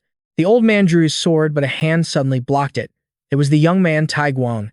His face was pale, clearly not wanting the old man to make a move. The 2 of them stared at each other, sweat pouring down like rain. They were definitely scared. Suddenly, the old man yelled, "Great hero, what do you plan to do next?" He looked at the old man for a moment and said, "Zhen Jianwu sent me letters nonstop, but I never replied to him. So now it's time for me to reply. I will prove that the path he walked was not in vain and that his life was not a mistake." His answer was quite unexpected. The old man's jaw dropped in astonishment. Finally, he couldn't help but burst out into joyful laughter. "I almost made a foolish mistake. Out of fear, I nearly caused a huge problem. Although it's hard to read this person's heart, it seems what he says is true. Elsewhere, the so-called great hero, you sat in a chair utterly exhausted. All I have to do is deliver the Buddhist scriptures to the Shaolin Temple and I'm done. After this is over, I'm not taking any more outside missions for a while. Just thinking about that guy makes me want to die. Traveling with him has aged me 10 years. I'd be better off not knowing anything." He lay slumped over the table, sighing deeply when he suddenly jolted his eyes wide with a bright idea, and he hurriedly threw open the large door. He unexpectedly rushed outside, startling his group of disciples. "Sir, where are you going?" He sprinted to block the path of several masters. "Please stop for a moment. Venerable monks, I have a few questions for you. Are you by any chance returning to the Shaolin Temple?" Great Master Yuni asked in surprise. "Indeed we are." "What can we do for you, benefactor?" The person standing next to the old man is Puking, a second-generation disciple of the Shaolin Temple. The man was panting, drenched in sweat as he clasped his hands and bowed. "My name is Yu Chang Luo from the Suiyun Manor in Chengdu. I am currently under the orders of my manor master to travel to the Shaolin Temple to donate an original copy of the Buddhist scriptures. Hearing this, the two old men smiled with delight. The manor master you speak of is great hero, Liu, isn't it? You have contributed a great deal to our temple. Amitabha, I didn't expect we would meet like this. Martial Grand Uncle, it seems the Buddha is guiding us to lead this man to the Shaolin Temple. The Buddhist scriptures from the western regions are a martial arts treasure. It would be a great waste if they were damaged on the way. You're right. So the two sides negotiated. Great hero you, although it might be a bit inconvenient, would it be possible for you to travel with us? Nothing would be better than accompanying the esteemed monks of the Shaolin Temple. However, we are currently representing the Shaolin Temple to attend the birthday of true master Qingzhen of the Wudang sect. Master Yuni then asked, could you stay for a few days at Wudang Mountain with us? The man froze solid upon hearing that. Ah, Wudang Mountain, great hero. You quickly reported this to Pyo-wol. He asked him back, a birthday party. The man bowed obsequiously. Yes, I hope you can understand, great hero. The man comfortably agreed, no problem. I'm just hitching a ride with you anyway. Hearing this, the man was overjoyed. Thank you for your understanding, great hero. His reverent attitude caught the attention of Puking. He asked curiously, who on earth is that person to make great hero? You so fearful. As Pyo-wol and Little Demon walked down a long corridor, his mind was solely focused on the fact that there was too little information about Zhen Jianwu. I have only one clue, which is the content repeated in his letters. The 9 dragons. He couldn't figure it out for the life of him and he grew incredibly frustrated, his anger flaring up. Just as the two were enjoying a meal, a voice called out, great hero Pyo. It was O Pyong and his master who had come looking for them again. We have a favor to ask of you, great hero. The old man looked very panicked. We hope for the great hero's assistance. Pyo-wol listened to their story and asked in disbelief, a suspicious death. Yes. Great hero, you were once an assassin, so I thought you would know more about this than we do. The thing is a child from our sect named Li Chuyue just passed away. That boy was only 10 years old, but he was very sharp and well-liked by the cooks. Although we couldn't find any specific clues, it's highly likely the child was murdered. If you can clarify the cause of the boy's death, great hero, we will definitely reward you. This isn't too difficult, he asked about the clues. Where did the boy die? In the scripture pavilion. That place holds the precious texts of our sect from miscellaneous books to records of the martial world's history. The two continued their conversation, one asking the other, answering. What about the martial arts manuals? Because a feast will be held soon to celebrate the sect leader's birthday, the martial arts manuals have been moved elsewhere as a precaution. There are no martial arts manuals in there, so that's not an issue. The old man suddenly hesitated. The scripture pavilion. Pyo-wol immediately thought of Zigxiao Palace. On the other side, voices could be heard. Still haven't found the cause of death, Qingxi, I apologize. The one who asked the question was the old man, true master Qingzhen. Several old men were sitting in the room discussing. Perhaps we should postpone the party. This isn't a very appropriate time for a gathering and celebration. But the invitations have already been sent and many people have already arrived. It's really difficult to postpone it now. Moreover, the main purpose of this party is to show the world the reconstruction of our sect. So this party must take place. With everyone talking at once, the stout old man's head was starting to ache. Just then, a voice came from outside the door. Sect leader May O Pyong come in. The old man looked outside and called, come in. O Pyong entered and immediately asked, have you found the cause of death yet? Perfected. One Qingzhen had a splitting headache. Not yet. That was all the opening the old man needed to show off. When I was in Baokang, I met someone, so I brought that person back here to examine the body. The other old men in the room immediately turned to question him. If even Elder Shang Zhen didn't know the reason, who else would Wu Bin was sweating bullets? Pyo-wol's identity couldn't be revealed so easily, but he still had to say it, and with conviction. He is the Grim Reaper from Sichuan City that we investigated. The entire room was instantly shaken. Grim Reaper, yeah, the one who forced the Imi and Qingsheng sects to seal their gates. One furious elder slammed his hand on the table. Why would you bring such a monster to our mountain? That man was Elder Shang Zhen. What if he causes trouble here? Wu Bin looked very serious and tried to calm him down. He's not the evil person you think he is. Besides, the investigation already made it clear that the Imai sect was at fault first, but the stubborn old man refused to listen. Even so, those two sects are part of the 9 sects and 1 clan just like us. How could you let someone who forced 2 of the 9 sects and 1 clan to seal their gates set foot in Wudang? Wu Bin was at his wit's end but still had to coax him gently. Uncle, please calm down and listen to what I have to say. The old man was adamant. No need, get him out of Wudang Mountain right now. Elder Than Tran had to step in. Junior brother, calm down. But Elder Shang Zhen just kept screaming, senior brother. But the old man asked his disciple Wu Bin, why did you bring him here? The young man explained everything. As you said, uncle, he's an assassin. He's so strong that no one can even estimate his true power. So I thought he might be able to find something we missed. That's why I asked him to come here to investigate the cause. The old man was still terrified. Can you guarantee you won't cause any harm to our sect? There was one thing Vu Bin said that was spot on. After talking with him, I believe that as long as we don't start trouble with him, he won't make a move. I will stake my very life on it. Elder Than Tran's face turned as black as the bottom of a pot. If this truth gets out, what will become of the Wudang sect's reputation? Do you think your life is enough to take responsibility for that? Vu Bin was so scared he could have peed his pants. He didn't dare argue another word, his face pale. But the old man quickly broke into a smile. Well, you're right. What good would that do? The other elder was completely confused. The old man thought of the dead boy. One of our sect's disciples died unjustly. Wudang's reputation doesn't matter anymore. And just like that, the elder made his decision. All right, let him handle this. On the other side, Soma saw old Vu Bin coming and lost his appetite. The old man noticed and asked, "What's wrong? Does this food not suit your taste?" The kid frowned in disgust. "There's nothing but green vegetables here." The old man smiled gently and coaxed him. "Just bear with it for a little while. There will be a banquet soon and you can enjoy all the delicious food you want." The moment Soma heard there was good food, his eyes lit up. "Really?" The kid puffed out his chest. "Then I'll give you a chance." The old man was overjoyed. "Haha, thank you. But the only one who could make the decision here was B. This is getting interesting. Let's begin." Vu Bin led the two of them into the Wudang sect. Right at the entrance to the hall, they were met with trouble. "Examine the body. What on earth are you people doing? Isn't this an insult to the deceased? To our so do it." Old Vu Bin had to step up and argue with him directly. "Junior brother Vu Fan, please remain calm. We need to examine the condition the boy was in when he was found for the investigation to proceed smoothly. Have I ever let you down? Trust me. If that man doesn't find the truth, it's your head on the line." Pyo-wol sat beside the child's body and observed it carefully. There were no wounds, no signs of poisoning, not a single clue to determine the cause of death. This made the boy's death even more mysterious. He clearly couldn't have just died of natural causes. Our boy placed his hand on the child's neck, slowly feeling it. "All right, tell me. What exactly happened to this kid?" After a moment, he felt something. There was definitely something suspicious. Looking closer, he discovered a bright dot on the child's neck. It was a needle smaller than a strand of hair. A needle this fine could only be made by a master craftsman like Tang, so truly. He stared at the needle in his hand. If this could be used to kill someone, he suddenly remembered the technique he once used to kill a giant bull by striking its life and death points. His face grew tense. Besides me, who else knows about the life and death points? When it came to an ancient power with such a sophisticated assassination technique, it could only be the 100 Ghost Union. But, based on this alone, I can't conclude that the 100 Ghost Union is the culprit. That's right, the 100 Ghost Union possessed such a refined killing art, but a single silver needle wasn't enough proof. In any case, I found the cause of death as they requested. Next, what he was interested in was the pile of books in here.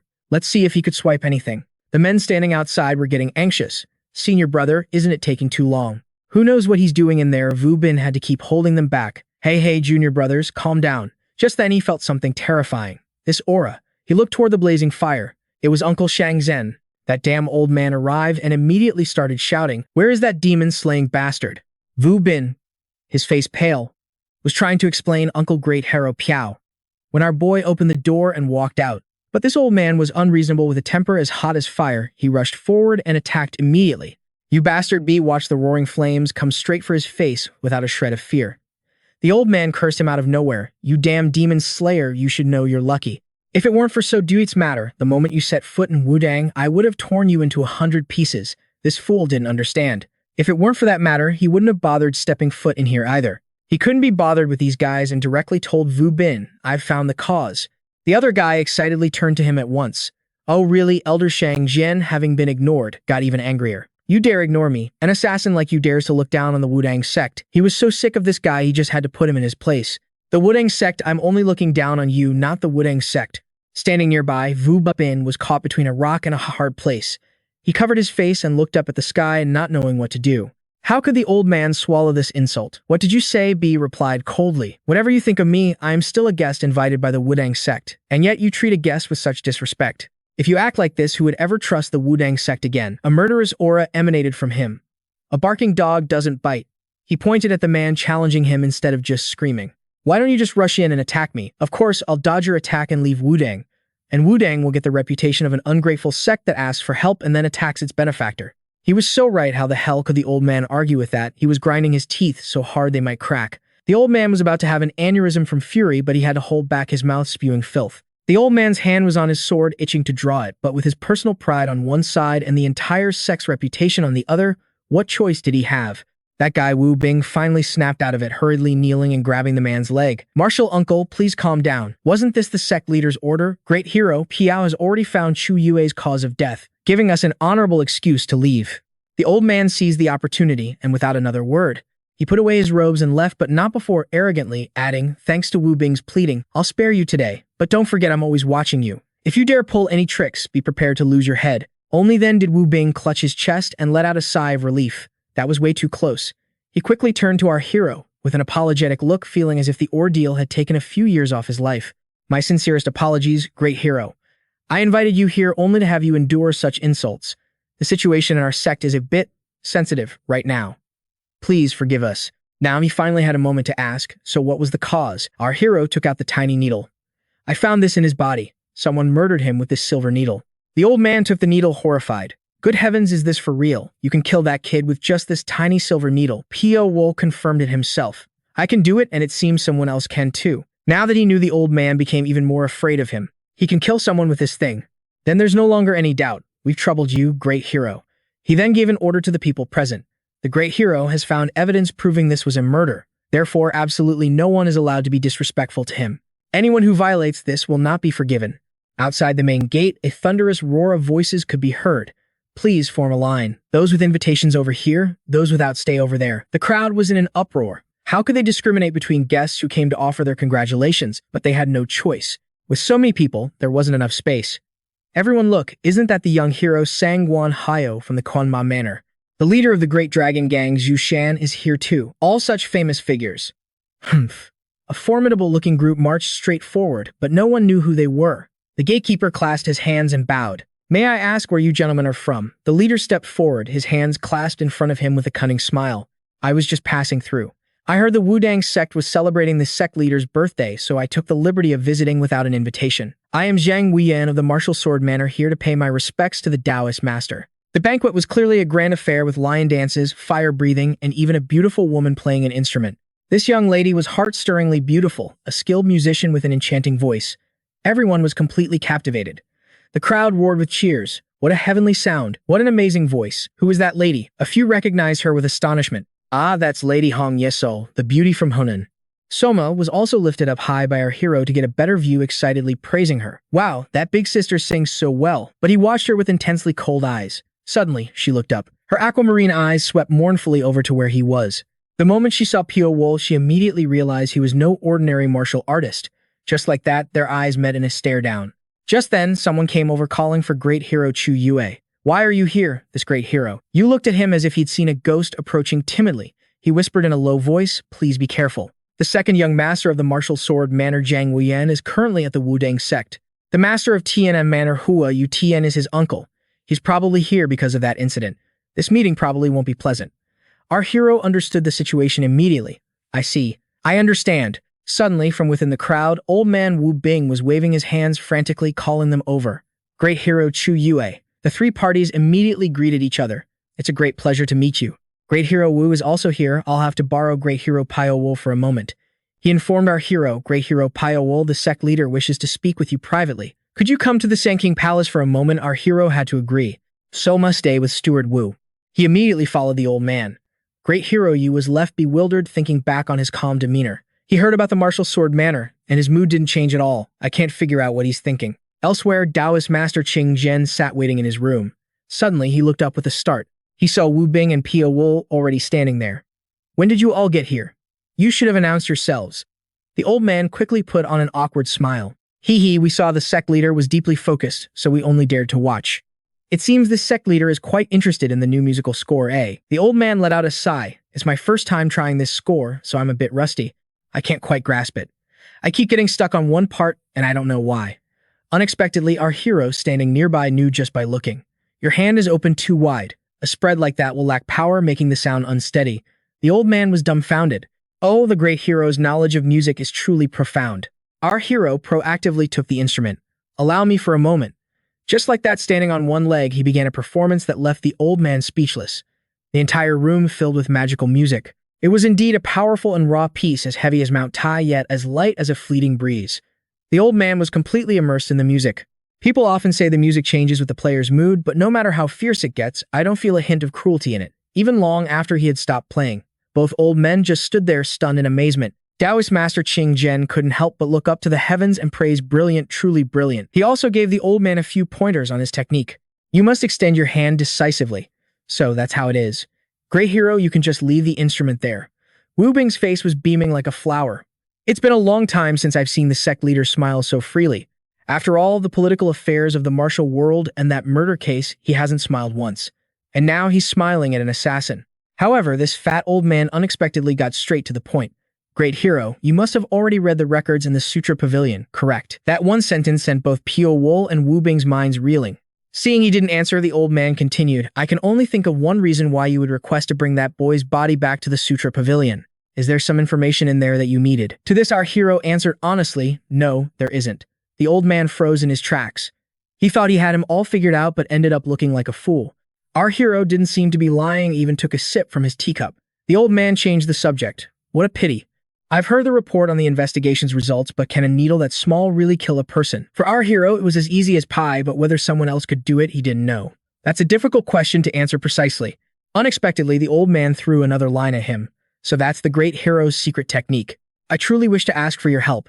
If you, great hero, tell us what we need to know to find the assassin who killed that young man. Wudang will also do everything in its power to assist you. You'll also have free access to the entire library pavilion. How about it? A fair trade, wouldn't you say? He had to think about it, weigh the pros and cons for a moment. In the end, he agreed.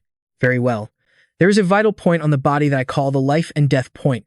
Only a very small number of people know about it. This vital point is extremely dangerous, but its location can change depending on the time, the person's physical condition, and their surroundings. When it's deep beneath the skin, it's safe, even if struck from the outside. But if it's in a sensitive location like the tongue, that's a different story. Finding it requires incredibly delicate control of one's internal energy. In a normal case, killing someone with the life-death point is impossible. You first have to strike the kid's demon point, then channel your internal energy to find its location. That person has mastered a special internal energy technique, and the fact he left the needle behind instead of retrieving it proves he's extremely confident in this method. He has certainly succeeded with it many times. It's a contradiction. He's both cautious and bloodthirsty, so he's probably in his 20s. If he's that young and already knows about the life-death point, then he must come from an ancient assassin organization. And the only assassin sect in this world that could possess such a secret. Could only be them, the old man immediately interjected. Bai Gui Lian nodded. Correct. And it's highly likely the person belongs to the 10 blood kills. Opiong couldn't understand. Bai Gui Lian, but why a personal grudge? Pyo-wol certainly wouldn't get involved. I've told you everything I know. The rest is for the Wudang sect to figure out. The old man was very satisfied with his information. Muff, I understand. I will allow the great hero to enter the scripture pavilion as promised. So how must Wudang assist you, great hero? Please tell us, great hero, what are you looking for in the scripture pavilion? Pyo-wol saw right through the old man's ploy. You're trying to figure out my objective, aren't you? The old man's eyes crinkled as he smiled. You found me out. They say the older the ginger, the spicier it gets. But don't worry, great hero. What you said today won't get out. The old man even solemnly declared, I give you my word, but Pyo-wol probably didn't need it. Whether you tell anyone or not, it's not like I'm afraid. He stated his goal directly to the old man. I want to find the people who killed Zhen Jianwu. On the other side, the little demon kid was standing on a high floor watching the sunset. It looks amazing. You should come see Uncle Great Hero. You let out a laugh. He was suddenly finding this kid quite adorable. Now that he was used to him, he saw how incredibly innocent the child was. Just then, someone arrived to pay respects to the great hero. The person who arrived was none other than Zhang Wuyan. Great hero. You turned back with an apologetic look.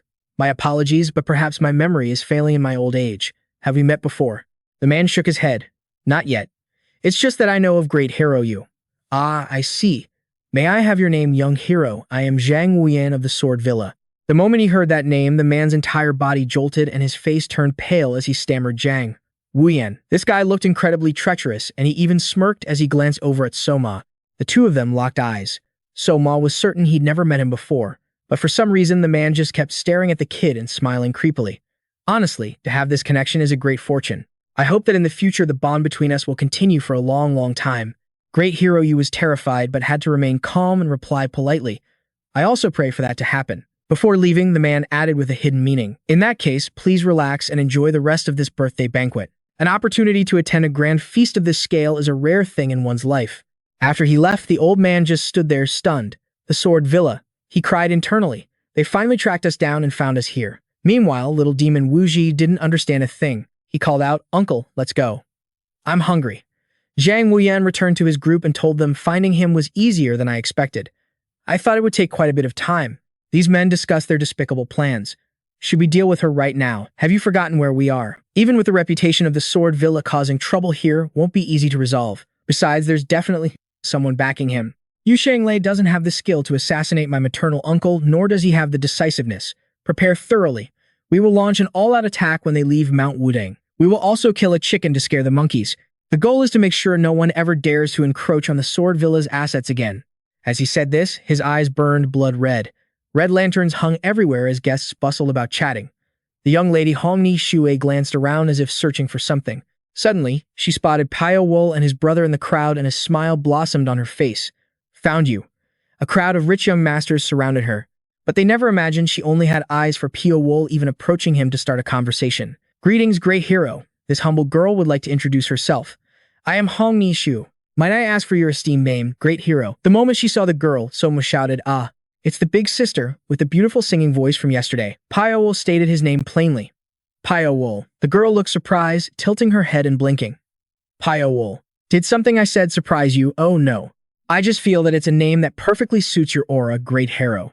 By what fortunate connection do you happen to be attending this birthday banquet? Great hero Piao. This was a private matter. He immediately questioned her in return. Why does the young lady ask such a thing? She put on a charming expression.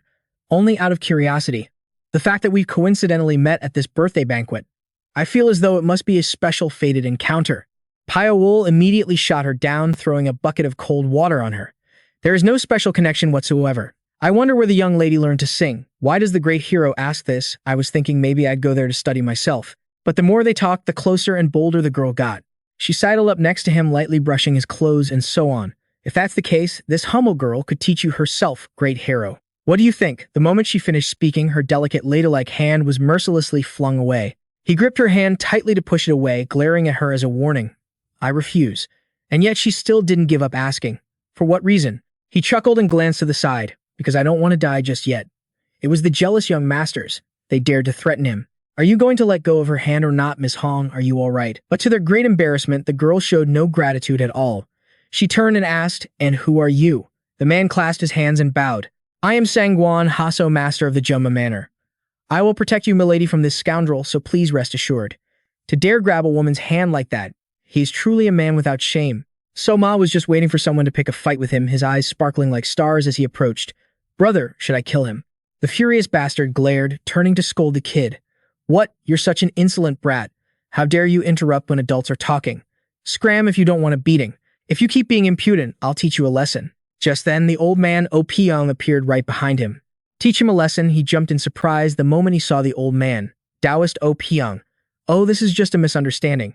Taoist O Pyong, I only stepped in because it seemed Miss Hong was in trouble. The old man looked over at the other two. In trouble? Who? From what I can see, neither great hero, Pyo, nor Miss Hong show any signs of being in trouble at all. They seem perfectly fine. On the contrary, the one causing trouble and getting into trouble seems to be you, young master, because you, sir, have angered a very frightening child. I will protect you from this difficult child, so you should leave now. As he spoke, the old man pulled out a meat skewer to entice Soma and quell the kid's bloodlust while also warning the group. If you cause any more trouble, you might just lose your life. Hearing that the whole group was scared witless and fled without a single one left behind. The young lady sighed, putting on a troubled expression. Because of my presence, great hero, you were dragged into this mess. I sincerely apologize. Before leaving, she turned and smiled. I hope we meet again. The old man, O Pyong, watched her go with a conflicted look. All this commotion just for one beautiful woman. Pyo-wol noticed something unusual about her because she was no ordinary beauty. How could that sharp as an owl old man, O Pyong, not see it? Great hero Pyo, what is the hidden meaning behind your words? He simply reminded the old man that it would be best to keep a close eye on that woman before any bigger incidents occur. After speaking, he suddenly looked down at the hand that had held the beauties. He took a little sniff. The scent of chrysanthemum makes me not want to wash my hands tonight. That wench Hanye's soul is truly something else. We barely interacted and she already recognized me.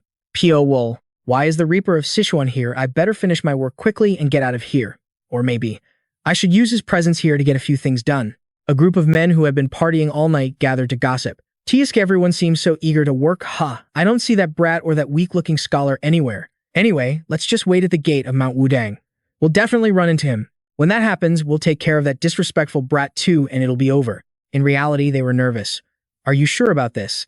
That kid didn't look simple at all, and who knows how strong that effeminate-looking scholar guy is. Another man whose mouth was faster than his brain said, "We'll just overwhelm them with brute force. That'll solve it." Just then, Zhang Wuyan arrived. "The story you're all telling. I'd like to hear the details." The whole group jumped in fear. Zhang Wuyan, their dirty little ideas converged. "It seems you all can be of assistance to me here." Meanwhile, Pyo-wol was busy researching in the scripture pavilion. He opened a book and began to read. Two great battles that changed the history of the martial world have been recorded: the Blood Heaven War and the Demonic Heaven War. The rise and fall during that chaotic period led to the emergence of the great sects. But while the struggle for supremacy was shifting, the name Nine Dragons never appeared, not even once. If it's an organization that Jin Jiongwu had to sacrifice his life to pursue, they must have been building their power for a very long time. They should have left their mark on history at least a few times. But in reality, there's no mention of them at all. Besides gathering intelligence from the martial world, there were no other results, but the existence of that force is real. The proof is that Jin Jiongwu had to die. It's possible Jin Jiongwu was assassinated for getting too close to their secrets. Their complete absence from the history books means this organization was founded after the two great wars. It's very likely they are a force that used those great wars as a resource to grow their power. Based on the name Nine Dragons, it could be an alliance of different factions, or it could be various martial artists who have joined hands. If that's true, then a force with a structure never before seen in the history of the martial world has been born. They might operate under a strict single-line command system. So much so that even low-level members don't know which organization they belong to. Unlike the demonic cult or the divine demonic alliance, which have clear power structures, dealing with such a mysterious organization will definitely not be a simple matter. You've really left me with a major headache. Jin Jiongwu, for what reason were you hunting them? The next morning, as Pyo-wol stepped out of the scripture pavilion, he saw a commotion. A man with a pale face screamed in terror. "Someone's dead." Pyo-wol immediately looked over to see who it was. A large crowd had gathered around to look. Suddenly, his eyes widened in shock. That familiar figure in the crowd. He immediately walked over. "Soma, what happened?" The boy, like a drowning man grabbing a lifeline, turned around at once. "Be brother." Pyo-wol seriously surveyed the scene, seeing several men lying dead on the ground, and Soma was holding a sword. The boy quickly put his hand on his chest to explain.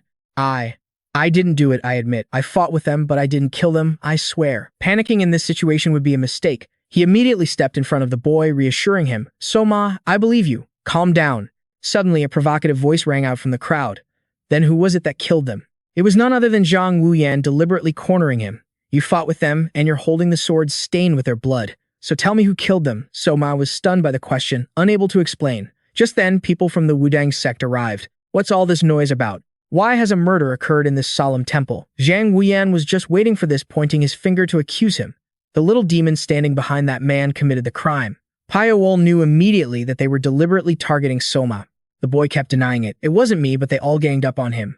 "Then what's that blood on your sword?" "Stop denying it. Just surrender. You little demon." "He's a demon. He murdered people. Get that demon." A whole crowd of adults like ghouls surrounded the child, agitating him. Soma's heart ached. Agitated to the point of madness, his eyes began to glow red. Seeing the kid losing his cool, Pyo-wol immediately put a hand in front of the kid, blocking their view. "You of the Wudang sect would threaten a child without even knowing the truth." They continued to point and pressure him. The corpse is still lying there, and the child is holding a bloody sword. "What more proof do you need? If you insist on protecting that demon, then even if it is you, this humble Taoist cannot show mercy." Just then, someone else arrived. "What's the trouble now?" The whole crowd turned. "Oh, Pyong, we were about to capture the demon who committed this murder within Wudang, but that man is doing everything he can to stop us." The old man stared intently at Pyo-wol. "It's him again. Ever since he arrived, there hasn't been a single day of peace."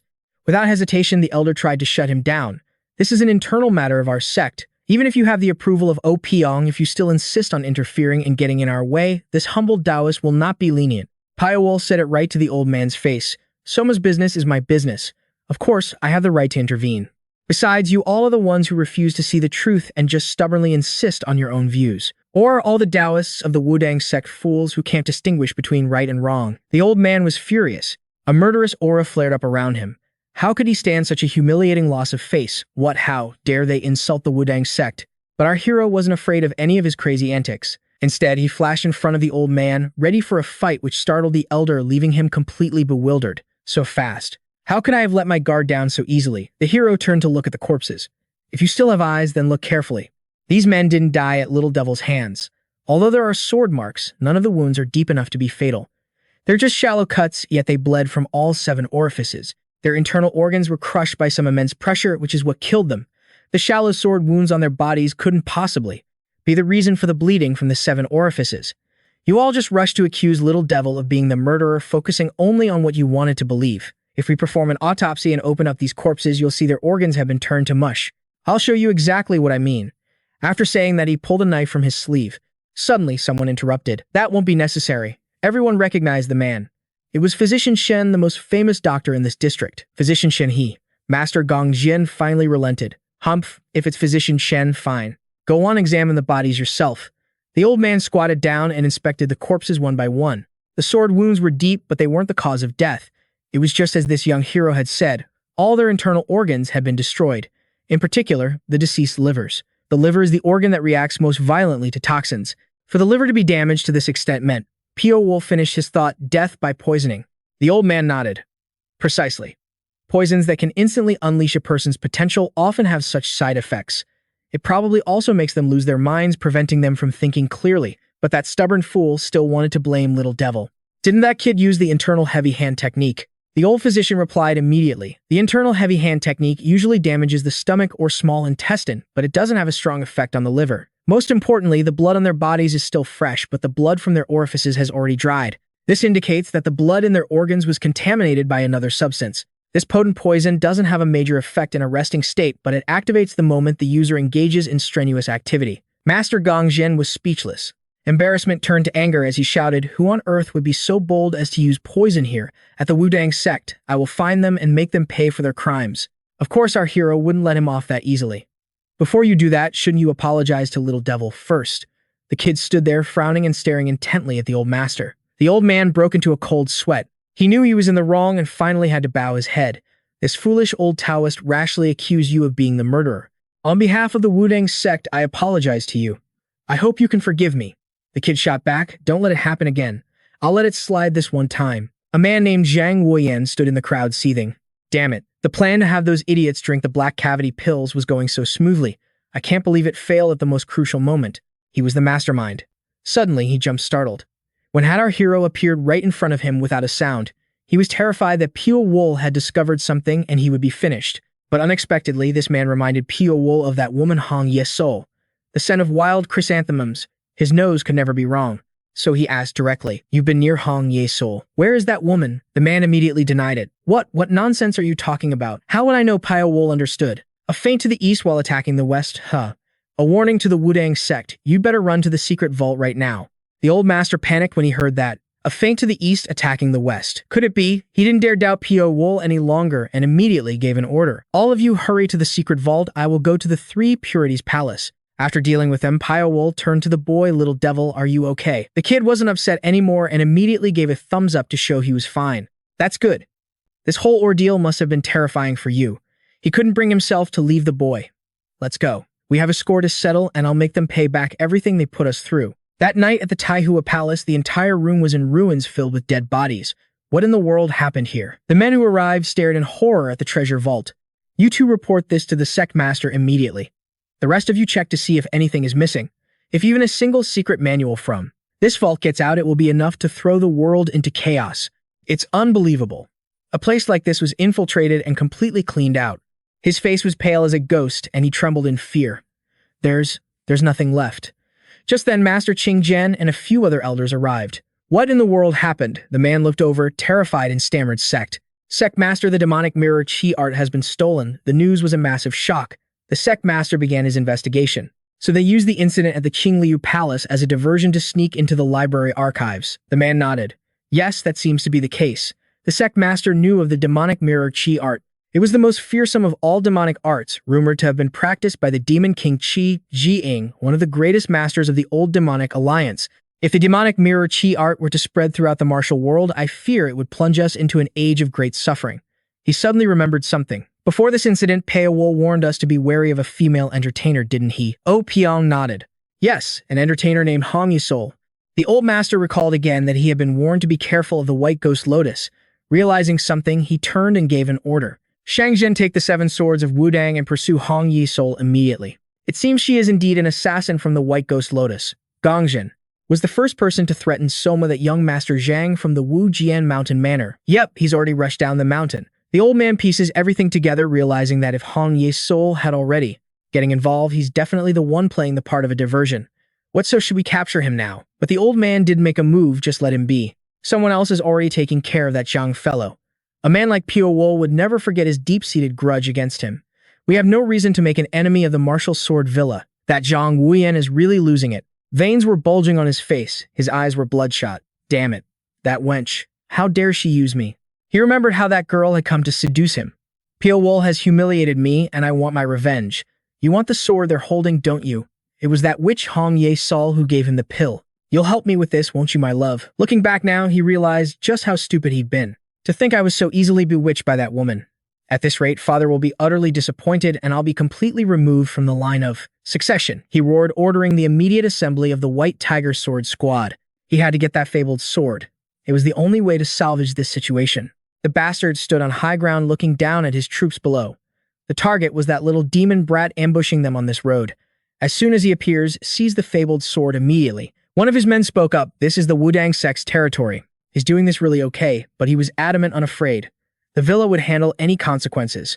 As long as we leave Hubei safely, the Wudang sect will be reluctant to make a big deal out of it. Most importantly, we have a legitimate reason for doing this. From now on, split into 3 teams of 10 men each. Take turns guarding this road. Go. In the dark forest, 30 wild cats were lying in wait.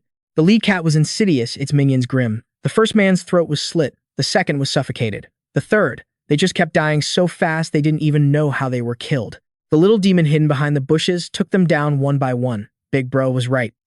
He said if we took this path, enemies would be lying in wait. The kid Shiji grinned. Heh. Of course those guys had no idea their men were dropping like flies. They asked each other, is Team 1 engaged in a fight? He didn't run when he encountered us. How foolish. What's going on here? We're missing a man. What are you seeing things? Did you count properly? There's no mistake. Our formation is short 1 member. Zhang Wuyan immediately went on alert. He suddenly got a bad feeling. He's here. Just as he said, everyone be on guard. One of his subordinates was lifted high into the air. Every single one of them turned pale with fear at the sight. That's our squad member over there, but now he's just a corpse. The whole group screamed in horror. You mysterious bastard, where are you hiding? We have to save him. Zhang Wuyan was the first to react. Don't act rashly, maintain the formation. But that's our man over there. Everyone surround the area from all 4 sides. All those men, armed to the teeth, and yet they couldn't even handle Pyo-wol. One man, furious, decided to act recklessly. He gritted his teeth. It's come to this, I swear I'll catch and kill you. Just then 2 glowing red eyes appeared in the darkness, staring right at him. He had just opened his mouth to scream when our hero lunged forward, stabbing him dead on the spot. But managing to grab onto him was enough to make the man ecstatic. Got you, you bastard. The scoundrel clung tightly to Pyo-wol, refusing to let go. Let's die together. The rest of the group roared. Stab him. Kill him. Bright flashes of light streaked through the air, and just like that, the entire group was dead in an instant while our hero was still standing tall. Seeing this, Zhang Wuyan's soul nearly left his body. He stared blankly as sweat poured down like rain. Father's White Tiger Sword Squad was wiped out just like that. He was on the verge of death, but instead of begging for his life, he bristled with killing intent and cursed. You bastard, you've made a huge mistake. First, you just got in the way of my bright future. Second, you dare to show your face before me when I'm in an absolutely terrible mood. Pyo-wol's words were as venomous as a snake's bite, his face colder than ice as he sneered. You should be thanking me. Because at the very least, a useless, incompetent fool will no longer have the chance to become the family heir. Who wouldn't be enraged hearing that? He roared, shut your mouth. Now he could only use his strongest move, but he couldn't even touch a single hair on his body. In a flash, Pyo-wol was standing right behind him. He slashed wildly and relentlessly. He cursed as he slashed, you slippery eel. How long are you going to keep running like a coward? If you're so great, then fight me head on. He knew his own situation. Deep down, he was terrified. Damn it, at this rate, my internal energy will run out first. Yet he was still delusional. Even though this sword technique is incomplete, I'll have to use an overwhelming attack to finish him in an instant. As he unleashed the move, he screamed, try and dodge this, you bastard. Although incomplete, he managed to slash out the shape of a red dragon. Our hero showed his contempt openly. A sword technique that's all flashy looks but completely useless. It's not even worth my time to watch. Our hero's hair turned from white to black, which meant this guy was about to meet his ancestors. Zhang Wuyan's entire body froze in place, letting him charge forward to strike the fatal blow. Suddenly, his hand stopped right at his throat, not killing him instantly. But the guy thought he was in the clear and dared to act defiant. That's right, as I thought you're afraid of the martial sword Villa, aren't you? Is that why you stopped? It's not too late. If you hand over the fabled sword to me. This was getting on his last nerve. Not giving him the satisfaction, he finished him off in one swift move to end the headache. By now, the little demon should have finished things on his end, but something feels wrong. I can sense someone else's presence. It's not the little demon. This isn't good at all. He hurriedly dashed over to where the kid was. On the other side, the kid had indeed finished off the small fry. A clean victory. Thrilled, he laughed smugly. Using the wind wheel really is much more comfortable than using a sword. However, this sword's ability to absorb internal energy is incredible. It's both sturdy and sharp, making its path harder to predict. The kid even held the sword up to the sky. I'm so glad you belong to me now. Just then, a strange voice sounded from behind him. That treasure sword looks quite extraordinary. How about you let me take a look at it, kid? The one who spoke was a scruffy, white-haired old man with a whole bunch of other swords on his back. The little demon thought another thief had shown up. He immediately replied, "No way, this is mine." The old man's eyes lit up as he stared intently at him.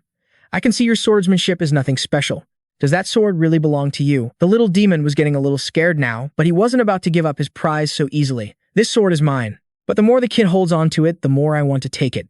In my entire life, I've never laid eyes on such a peculiar sword. Little brat, let me see that sword." Stubborn Soma adamantly refused. "No way. Who are you?" The old man stared intently at the kid. "You've never heard of the 9 true King Lang, one of the 8 stars. I thought my name was legendary in the martial world. Seems I was mistaken. In any case, you don't look like you have what it takes to control that sword. Why don't you just let me hold onto it for you? I'll return it when you've grown up." Soma wouldn't even let him borrow it, so who's going to believe this old man when he says he'll give it back once he's an adult? Seeing the kid brandishing the sword, the old man asked, "Little guy, you want to fight me? If that's the case, then this old man will have no choice but to take that sword by force." The moment he reached out, the sword was immediately drawn to him as if by a magnet. The boy tried his best to hold on, but couldn't, his entire body getting pulled along. With no other choice, he quickly pulled down the iron ring from behind his neck to use as a temporary weapon. This time, the kid truly attacked him. The old man easily parried, even taunting him for possessing such a precious sword, yet keeping it sheathed instead of using it. "You are unworthy of being that sword's master. It's a true pity for the blade to be in your hands." He snatched the sword and pointed it straight at the sky, and a storm of thunder and lightning appeared. "I will open your eyes to what true swordsmanship is." The hair on Soma's neck stood up. He was definitely scared now, but it was too late. He was already in too deep. After the heaven-sent strike, only the sword remained stuck firmly in the ground. The shard of metal in the old man's hand was burnt to a crisp. He disdainfully tossed it aside. "I have no need for this piece of scrap anymore." All the wooden stakes behind him fell to the ground. He walked over, picked up Soma's sword, and raised it to the sky. He had the smile of a victor while the little kid lay on the ground trembling uncontrollably. The boy struggled to crawl up, grinding his teeth in fury and enunciating every word. "That is my sword." Seeing this, the old man laughed even harder. "That's right, a true man should have that kind of spirit. I admit you are very strong. Therefore, I will send you on your way with my heavenly wolf blood fang sword technique, an ultimate skill I have never used on anyone before." Feeling the sword in his hand shoot out sparks of lightning, the old man's treacherous smile widened. "Excellent. If this were any other ordinary sword, using this technique would have shattered it to dust by now. Ha ha ha ha." Just as he was about to strike, he suddenly froze startled. An even more powerful attack flashed past the old man, as a series of white threads wrapped around his body. This old man was no slouch. He immediately recognized them. Threads condensed from internal energy. In that brief moment of distraction, he managed to take the kid away. Judging by that insect-like way you hide and move, you must be a truly skilled assassin. Now things are getting interesting. Using his abilities, he detected Pyo-wol's hiding spot and began to mutter, searching everywhere. "Where are you hiding?" But our MC's skills were now so superb that he was difficult to find. The slightest disturbance and his sharp senses would react instantly. "I can't sense anyone's aura.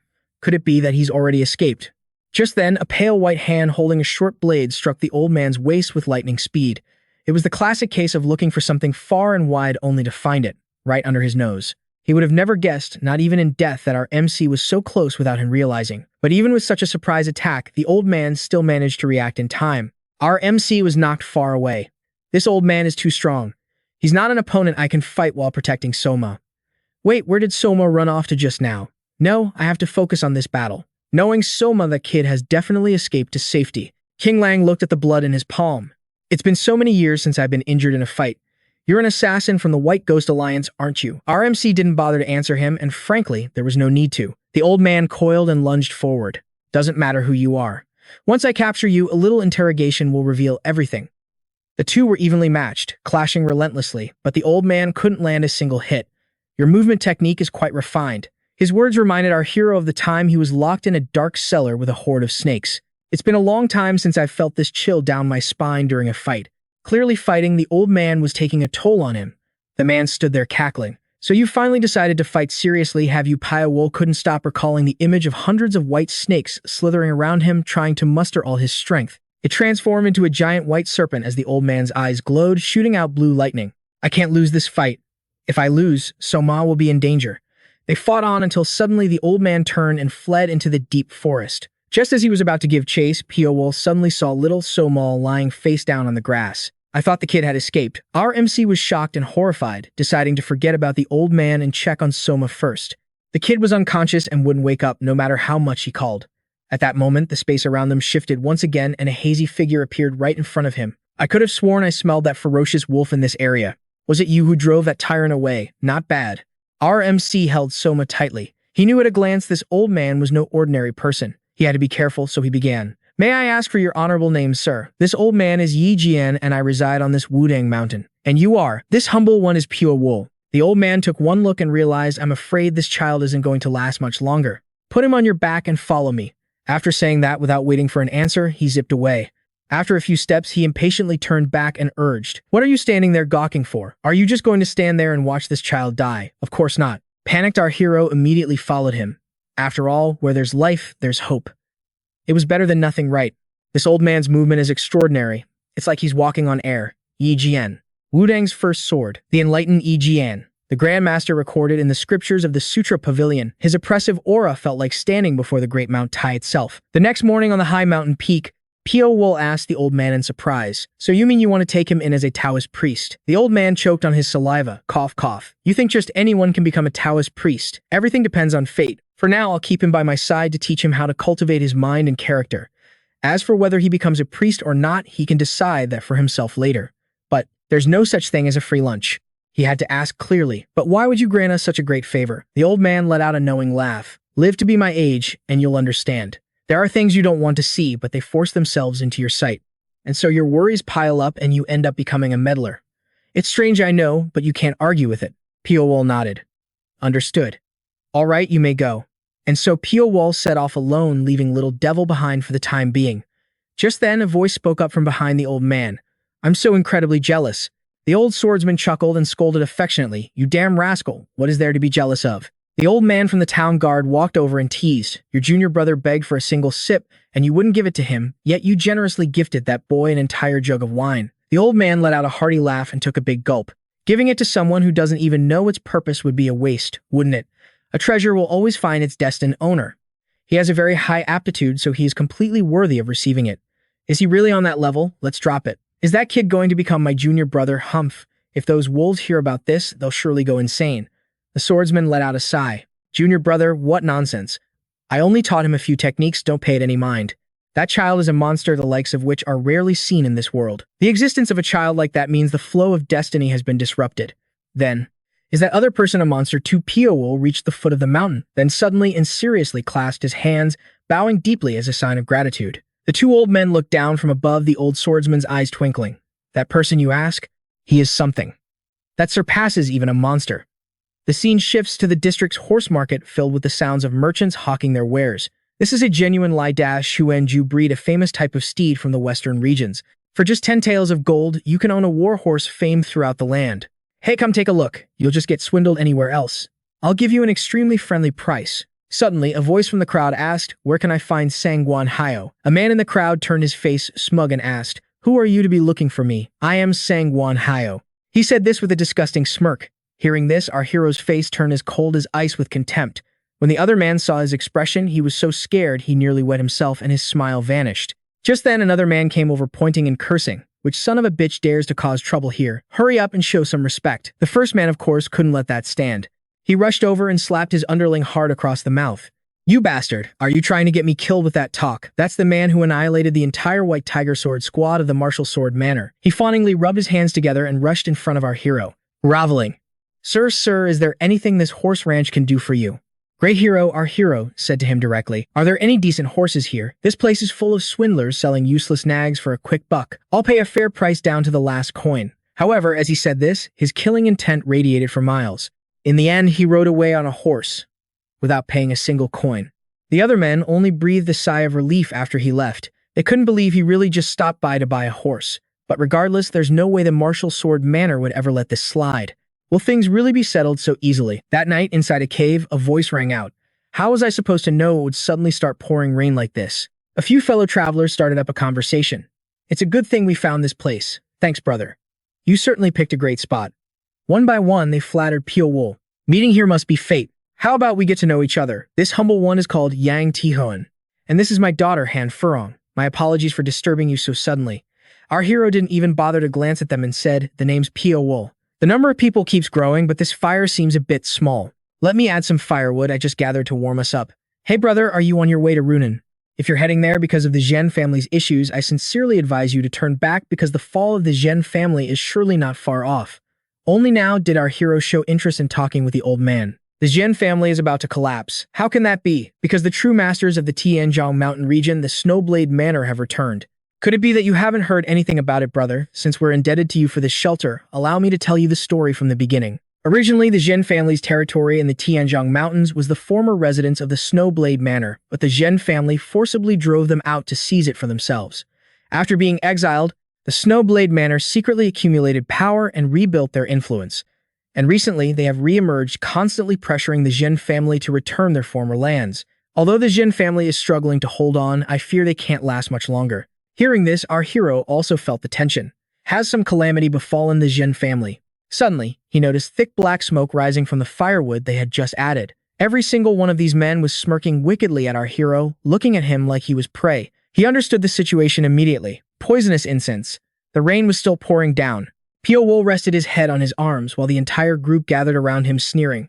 Hey, sleeping like a baby, isn't he? He's got some nerve sleeping all alone in the middle of nowhere like this. He must not know the meaning of fear.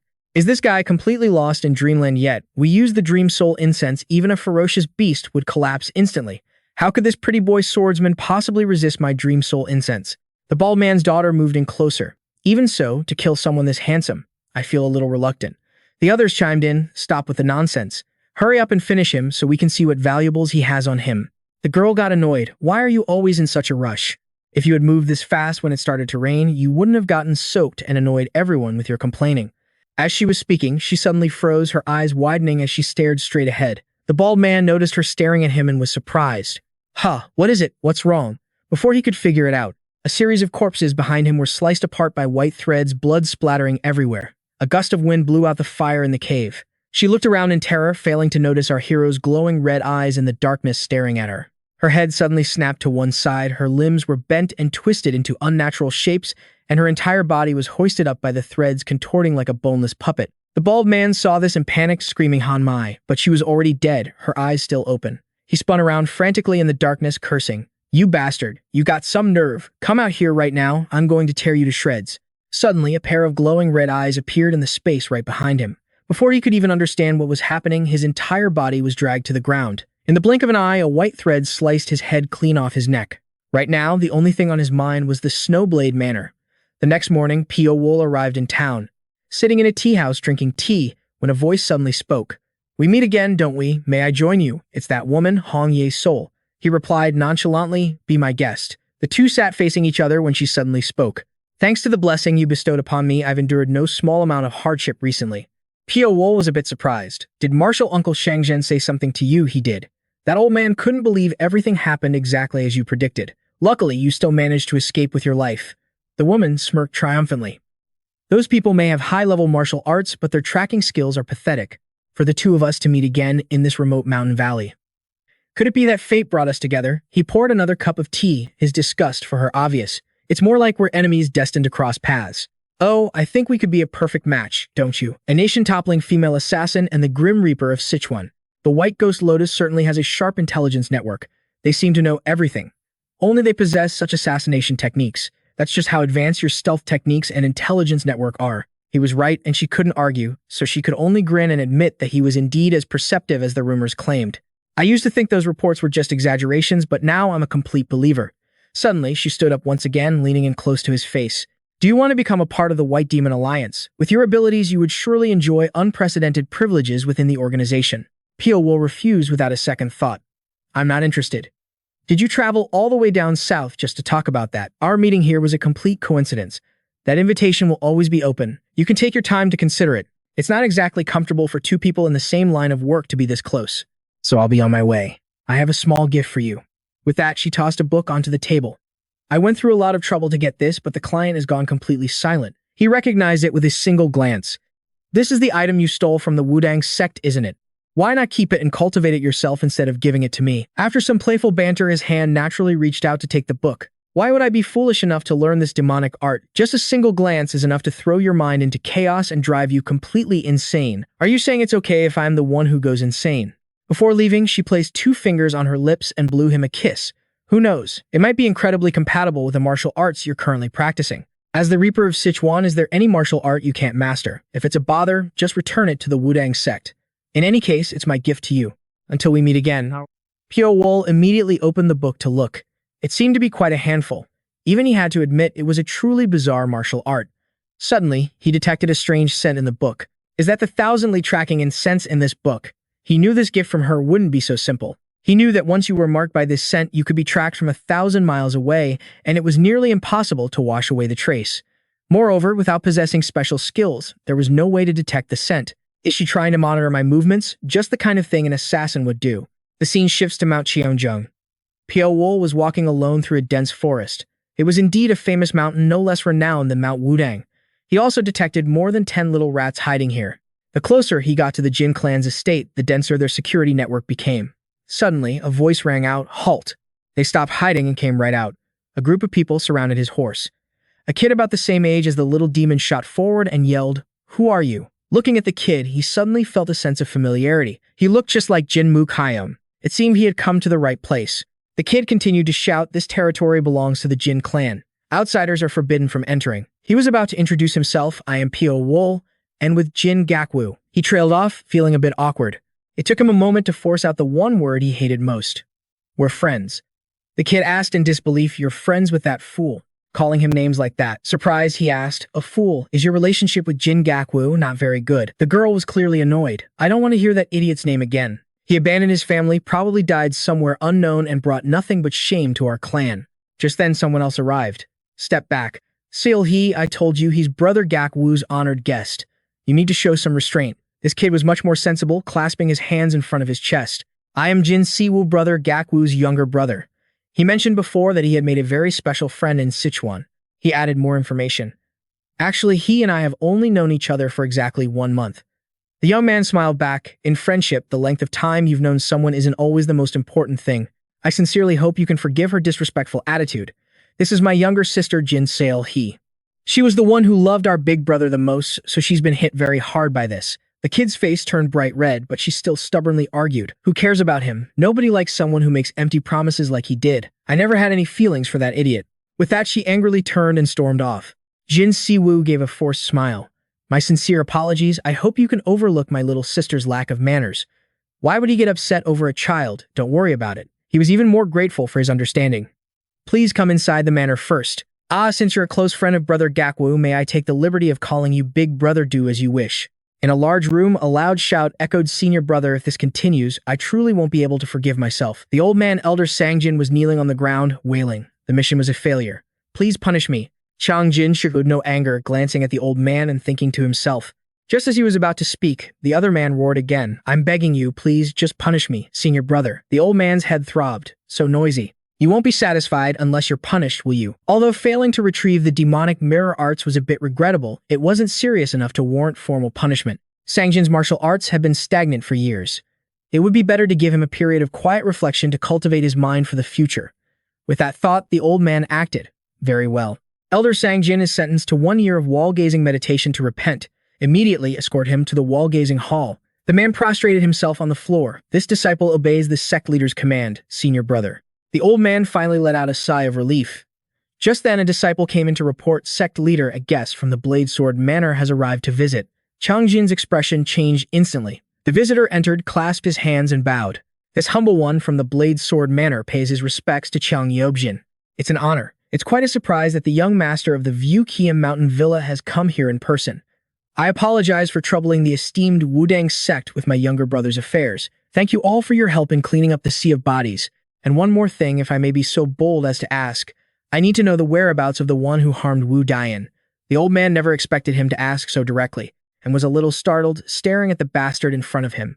The young manor lord Zhang Xiangxian was known to be a wolf in sheep's clothing, hiding his cruel ambitions behind a gentle facade. It seems the rumors were true. If he didn't get the information he wanted, he certainly wouldn't leave easily. So the old man started hinting, the guests who visited today are indeed not simple people. The guy was taken aback, realizing the old man was intentionally saying it for him to hear, yet the old man feigned ignorance. I'm just muttering to myself. The old man thought for a moment, then sighed. Sigh. As for that person's identity, this humble Taoist doesn't know the full details. I can only confirm that his destination is the Henan region. That was all the guy needed. He immediately left, saying, Thank you, esteemed master. That is enough for me. I shall take my leave now. As he walked out, he kept muttering, Henan Ha, sent a commission request to Hao Moon. He was gone. The old man looked up at the sky and sighed. Fate is becoming chaotic. I can no longer predict it. Elsewhere, Pyo-wol sat waiting with a cup of tea, and peeking from behind our main character was the little girl Swear. He had to scare the kid a little. If you don't intend to take my life, you'd best not approach me like that, or we might have some unnecessary misunderstandings. The girl blushed beet red. As soon as she entered the room, she asked, Are you really a friend of that fool? I've never heard him mention a friend like you. He replied bluntly, I've also never heard him say he had a silly little sister like you. At that, the kid couldn't hold back and charged forward. What did you say? He couldn't be bothered to argue with a child.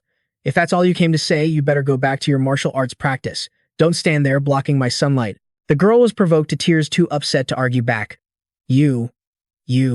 Tears streamed down Swear's face. She bit her lip, crying nonstop, and finally burst out. Forget it, she was practically begging him. Just tell me stories about that fool. Anything is fine. He really couldn't bear to see this. He let out a sigh. The first time I met Zhen Jianyu was. The scene shifts down to the courtyard. Zhen Shiyu was receiving guests. I sincerely thank all of you for traveling thousands of miles to come and help.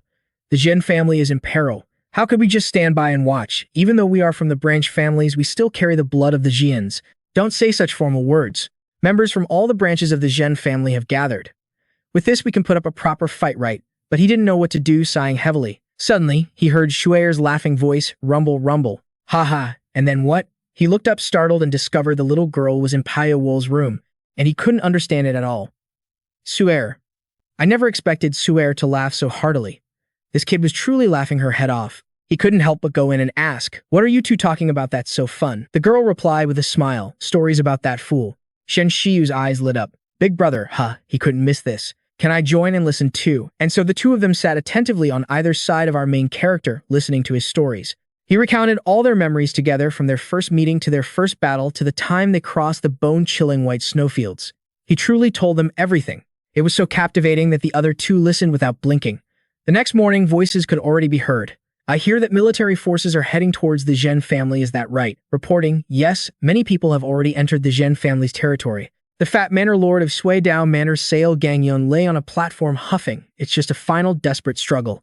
Manager Li, how is the recruitment of personnel progressing? The general manager of Suidao Manor, Li Ro, replied, Everything is proceeding smoothly. Manor lord, you can rest assured. The fatso was as lazy as ever. PH, huff, huff, huff. If Manager Li says so, then I have nothing to worry about. He slammed his hand on the table. The day I reclaim my family's land is not far off. He was already imagining burning another's house to the ground. I will annihilate the Zhen clan, that treacherous Zhen clan, and plant my family's flag on the peak of Tianzhou Mountain. In a room, an old man with white hair and a beard was covered in needles. Has the physician been called? All the best healers in the region have been summoned, but none can find the root of the illness. They all admit it's a strange disease they've never seen before. For now, although there's no specific cure, his condition should improve soon. Zhen Shiyu clenched his fists, smiling happily. The members of our clan have returned, and I have also sent word to my trusted friends. The Zhen family hasn't lost so much power that it would collapse easily after just this incident. In just a few days, so many people will flock here from afar that we won't have room for them. Hearing this, Pyo-wol silently assessed the situation. I heard the Zhen family's situation was dire. However, it's fortunate that no one has lost heart or given up. They are truly worthy of being Zhen Jianyu's people. Just then, someone came in to report, Young master, a guest from the Purple Gold Sky Society has arrived. Zhen Shiyu heard this and felt something was off. Someone from the Gold Sky Society. He walked in and greeted him with clasped hands. It's been a long time. Brother Yue, what brings you all the way here? I only just received news about the Zhen family, which is why I've only just arrived. Brother Yue's face darkened. However, I have come only as a personal friend. Unfortunately, it is not convenient for my society to intervene and help. Zhen Shiyu's face lit up with joy. That's all right. Just having you come here is enough for me. Thank you so much, brother. The man then pointed to two others. Let me introduce you. This is Wu Zhugang and Li Siming. Both are sworn brothers of Jianyu. My name is Wu Zhugang. To me, Jianyu has always been a guiding light. To arrive so late, I am truly ashamed. I promise I will do everything in my power to help the Zhen family. The talented individuals who had arrived were indeed mostly friends of Zhen Jianyu, and they were all high caliber. I'm grateful to you all. This is truly invaluable support.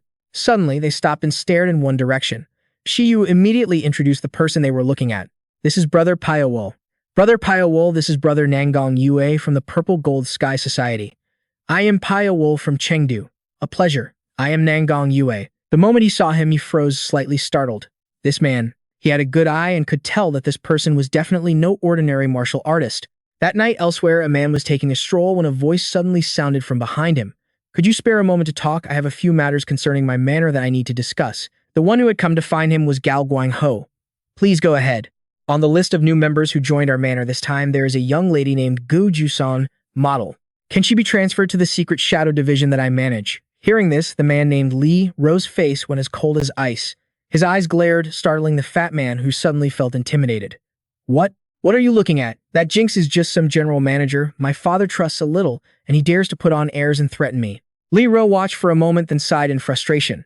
That fool still hasn't learned his lesson, has he? Even after his lust has ruined so many important matters, but he still indulged him. Understood. I will make the arrangements as you wish. The fat man, satisfied, grinned from ear to ear. Haha, thanks. As expected, General Manager Li is the most understanding person. Well, then you can get back to work. Old Li Ro just stood there watching him go. After that conversation, he went to meet someone else. Back to you've returned. How are things progressing? There are a total of 372 people. All have gathered except for 5. This is the list of people who have newly joined the Snowblade Manor compiled by your subordinate. The 5 who are absent are Yang Chil Huan and his sworn brothers. The old man repeated the name Yang Chil Huan Yusei. He remembered that damn bald-headed bastard. Based on his personality, there's no way he would refuse an invitation from the Snowblade Manor. Something must have happened. He ordered his subordinate, investigate thoroughly and find out what really happened. What about the Zhen family? Right now, about 300 people have gathered on their side. I'm afraid that number will only continue to grow in the coming days. It seems their reputation still carries some weight, doesn't it? It truly isn't easy to eliminate them completely. Do we need to mobilize their forces? They use every dirty trick in the book. Using them now would just be a pointless waste of our own manpower. For now, just use the strength of the Snowblade Manor to quell the chaos. You may leave, as you command. Only then did a sinister expression appear on Li Ro's face. This martial world has been peaceful for far too long. That night, our hero stood on a high mountain peak looking down when a voice suddenly called out from behind him. Brother Piao, did you also come to this place to escape the world? He recognized him as Wu Zhou Qiang holding a wine jug he drank from endlessly. His face was flushed from the alcohol. Why is there so much noise? Brother Piao, would you care to share a drink with me? I don't drink. Did you climb all the way up this mountain while you were intoxicated? It was just a little something to quench my thirst on the way. Please forgive me if I've been rude in any way. As soon as he finished, he stood precariously on the cliff's edge and yelled, Jian Yu, you heartless, senseless fool. What was so urgent that you had to rush off and leave me behind so soon? You promised that when we reunited, we'd drink together for 3 days and 3 nights straight. After speaking, he poured the rest of the wine over the cliff as if making an offering to his friend. After a display like that, Pyo-wol had to be the one to help him down the mountain. Nanggong Yue came running from out of nowhere. Brother Pyo-wol Wu Zhou Qiang, you need to sober up. Did he really climb the mountain while he was drunk? I'm so sorry for all the trouble. He shook his head. It's nothing. And with that, they helped each other back home. Nanggong Yue said to him, it's because that friend genuinely treasured Jian Yu. The day he heard of Jian Yu's passing, he was more heartbroken than anyone else. Suddenly, our hero asked, a moment ago you said you came here in a personal capacity unrelated to the ZTN Society, correct? If you had used the name of the ZTN Society, this conflict could have been resolved much more quickly, easily. So why didn't you? He grew pensive for a moment, because if we're not careful, an act like that could ignite a great war across the realm. Our hero actually liked the sound of that. A great war across the realm. The Blood Sky War left scars on this martial world that run too deep. The blood of countless people was shed, and the entire balance of the martial world shifted because of it. The truth is, the Divine Demon Alliance, the ones who started that war, were annihilated down to their very roots. His eyes flashed. If the ZTN Society makes a single misstep, we could suffer the same tragic fate. It is precisely because of those horrific memories that the ZTN Society always refrains from intervening in disputes. It's not just the ZTN Society. Many other sects are also on edge, worried that the war between the Snowblade Manor and the Zhen family will erupt into a full-scale Great War. After hearing all this, our hero just thought it was all a mess, but the other man was already used to it. The martial world has been this complicated for a long, long time. People always say the martial world is a place of freedom and chivalry, but in reality, the martial world today is filled with more scheming and selfishness than the mundane world. The aftermath of the Blood Sky War is what molded it into this. Now, I'd like to hear your story, great hero Piao. What is the City of the Death, God's true purpose for coming to the Gen family? Our hero had no intention of hiding it from him. I'm not sure how you know about me, but the truth is, this is all because of my deep bond with Jian Jian Yu. I had heard of great hero Piao's reputation before. Information about you is most likely already in the hands of the major sects. This being the case, I'd like to ask clearly, what is an assassin's objective at a time like this? He seemed overly cautious, so our hero reiterated sternly. As of now, I have not accepted any assassination requests. This is purely a personal affair. Stop meddling so deeply in another's business. Hearing this, the man was genuinely taken aback and immediately apologized. It seems I was being too sensitive. How rude of me. Right at that moment, a frantic shout rang out. Someone's been hurt. Hurry, get a physician over here. The next thing they knew, a man appeared, his face covered in fresh blood. Nangong Yue yelled. What happened? The man struggled to report, the people from Snowblade Manor in Runan. The martial artists who want to make a name for themselves in the war between the Snowblade Manor and the Zhen family are flocking here in droves. Everyone in the tea houses is gossiping that the Zhen family is sure to win this fight. That Snowblade Manor faction has been in decline for ages. They'll be wiped out in the blink of an eye. What did you just say? The Zhen family can win. That family is on the brink of collapse, and you think they can beat the Snowblade Manor. Who the hell do you people think you are to interfere in this? You're from the Snowblade Manor, aren't you? So what? If we are, you want to settle this with force, have the Zhen family and Snowblade Manor already started fighting head-on. Perfect. Draw your swords and let's settle this with our lives. The martial artists gathered in Runan began to break out in conflicts all over the place. The flames of war had begun to spread throughout the entire Runan region. The number of seriously injured has now surpassed 70. The sight of it all gave them a throbbing headache. If we continue to just stand by and watch, the fighting spirit of our family's martial artists will completely vanish. Zhen Shiyu, already frightened, turned to him. Honorable uncle, could you act as our envoy to the Snowblade Manor and offer an apology, as long as we show our sincere desire to reconcile and establish our reputation? To me, our martial arts brothers in the Jinghu would surely side with the Jin family. But that old man won't agree. I understand what you're thinking, my boy, just leave that to me. He could only sigh and walk away, his thoughts inevitably turning to Jin Wook-jeom. If you were here right now, I wonder if all these troubles would be resolved smoothly. Suddenly, his eyes met Pyo-wol's gaze from across the way. He gave him a slight nod. Pyo-wol smiled and nodded back. I think I finally understand why Big Brother wanted to befriend him so badly. Just being with him makes my mind feel much more resolute and at ease. Another person has died in a brawl. Those cruel bastards from the Snowblade Manor. I will never forgive them. Blood for blood, a life for a life. The others standing around were crying uncontrollably, shouting through their tears. Blood for blood, a life for a life, a life for a life. He said nothing, but he could clearly feel the terrifying, frenzied killing intent. This isn't good. If anything goes wrong, not only Yu province, but the entire Henan region will be plunged into a sea of blood and chaos. The scene shifts and a loud shout is heard. The elder has returned. Hurry and inform the young master. Jin Shiwu rushed forward like a flash. Uncle, the two embraced tightly. Shiwu, what on earth happened? You went as an envoy for peace talks and they still acted so cruelly. The old man spoke with grief. The details were still unclear, but those scoundrels from the Snowblade Manor have a debt note from the Gold Mountain Manor. My face is covered in wounds. I went to demand an apology, but they used that debt note to force me to pay. That's how the conflict erupted. Shiwu knew one thing for sure. Those bastards. This gives the Snowblade Manor the perfect excuse to pressure our Jin family. Honestly, I don't know how I can face anyone. Don't say that, uncle. You did your best. Quickly take my uncle inside to rest. Before this was over, someone else showed up shouting, whoever's in charge here, get out here now. I am the Dragon Slayer Hunter Jiang Guang-san, and this is my wife, the Dark Demoness, Sa-oke Hayon. We are here to collect the debt that the Jin family has deliberately defaulted on. After speaking, he unfolded a document and began to read. The document clearly states that by the end of next month, 10,000 gold teals along with 7,000 teals in interest must be repaid to the Gold Mountain Manor. This is the very debt note bearing the seal and signature of the Jin family head, Jin Wol-myung himself. The disciples looked at each other in astonishment. What, the Jin family borrowed money from that cruel den of thieves, the Gold Mountain Manor? Could the Jin family really be in such dire straits? Pyo-wol saw this and knew immediately. We've fallen into a trap. Ju Gang didn't quite understand and turned to ask, what do you mean a trap? What are you trying to say, young master? This idiot, he thought and had to explain. With just a few words and a worthless piece of paper, they want to tarnish the Jin family's reputation. Whether that debt note is real or fake doesn't even matter anymore. What matters is that now the world will wonder. whether they should continue to rely on a Jin family that is weakened and on the verge of collapse. They truly chose the perfect moment to strike. The Snowblade Manor must have a brilliant strategist. Namgung-wol stepped forward and said plainly, "It seems the Snowblade Manor isn't doing so well financially either, if they have to go to such lengths using a forged document just to scrape together some spare change." The man's face froze as if he'd been slapped. "What did you say?" Namgung-wol held up 2 slips of paper. "These are banknotes worth 20,000 taels issued by the Gold Mountain Manor itself. 10,000 for the principal, 7,000 for the interest, which means there are still 3,000 taels left over. Consider this surplus a donation from me to you, a little help for the Snowblade Manor's impoverished situation." After saying that, he threw the banknotes straight to the ground.